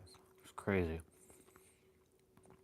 Imagine a world where none of us ever ate meat at all. What kind of world we would be living in? It's a material world. Imagine the first hunter-gatherers just went out and they were finding these things in the ground. Peanuts, and they were only eating this, and they never once even had the idea to hunt and harm animals.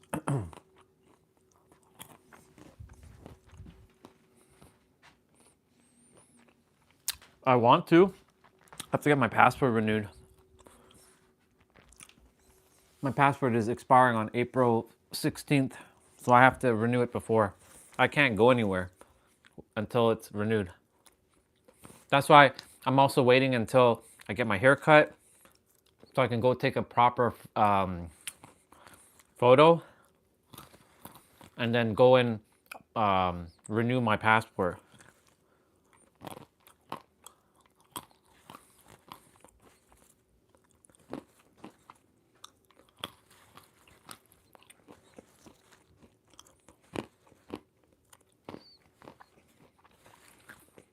Yep.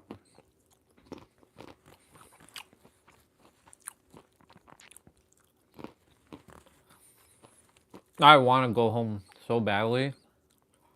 Like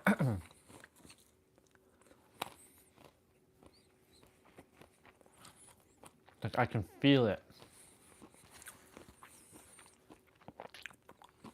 It's calling out to me.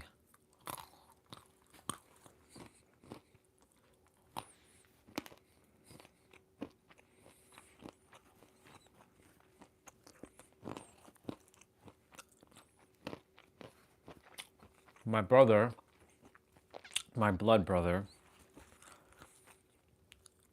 and his fiance, my sister-in-law, they're going to Japan. I don't know when. They're leaving either next week or sometime like in the next couple of days. So I don't know if they're going until, like, for how long. I think they're going for 2 weeks. But yeah, they're leaving for Japan. This is the second time they're going to Japan.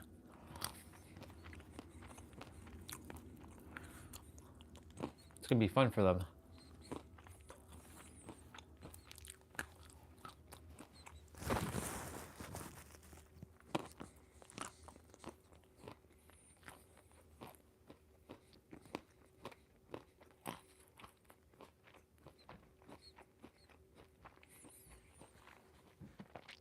I'll read what you just shared in a moment.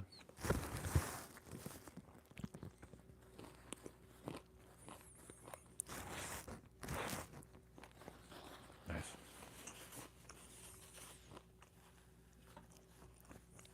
I took too much ketchup. Oh well.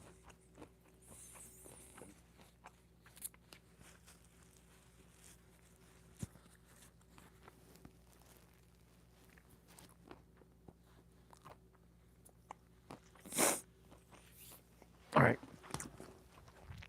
Let's see.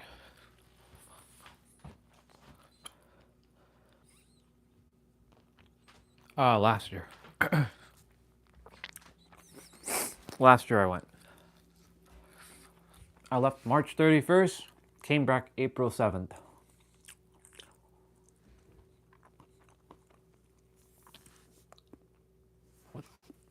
Came back April 7th and it was snowing. I came back in winter.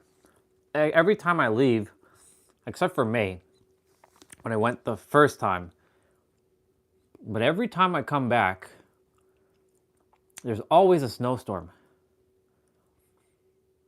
Like, I came back April 7th and it was snowing. But I left and it was raining and it was warm. What the fuck? I got to land, well, I got to sit at the front of the plane, like the cockpit, after we landed, because I was live streaming in the plane. Not the entire way, because the internet wasn't the greatest up there, but I was able to at least live streaming and come back. Before that, when I went for Christmas, I was stuck in a plane for 10 hours. We flew from San Diego to Toronto, and I was flying. We were in a circle for an hour. And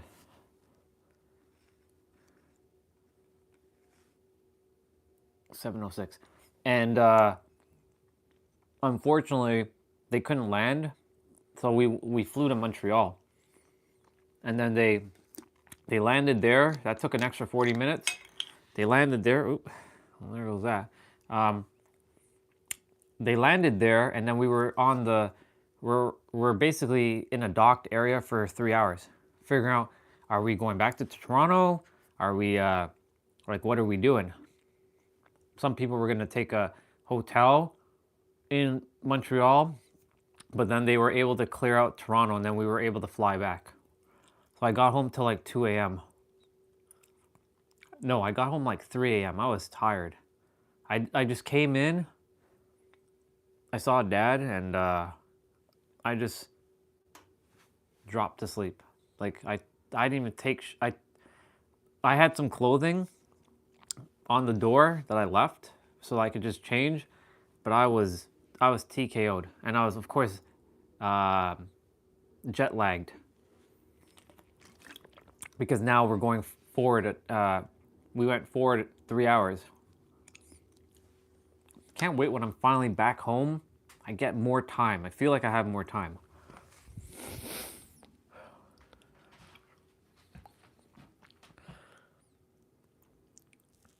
Yeah, it's over there. It's a reminder. I have a lot of California, San Diego things around the house, around the room to remind me. That's the computer. There's a magazine that I got, that I found while I was in the park, that was meant for me with real estate. Over there has something from San Diego, Crystal. Over there has San Diego. There has California and San Diego. Yep. I'm gonna do my wrap up, but I'm gonna keep the stream on unless you're jumping off. But I am gonna go shower. Let's see. I remember in college, I traveled a full 24 hours. I left my dorm at 4 a.m. and didn't get home until 4 a.m. I had 3 straight plane delays. Fuck, that sucks, man.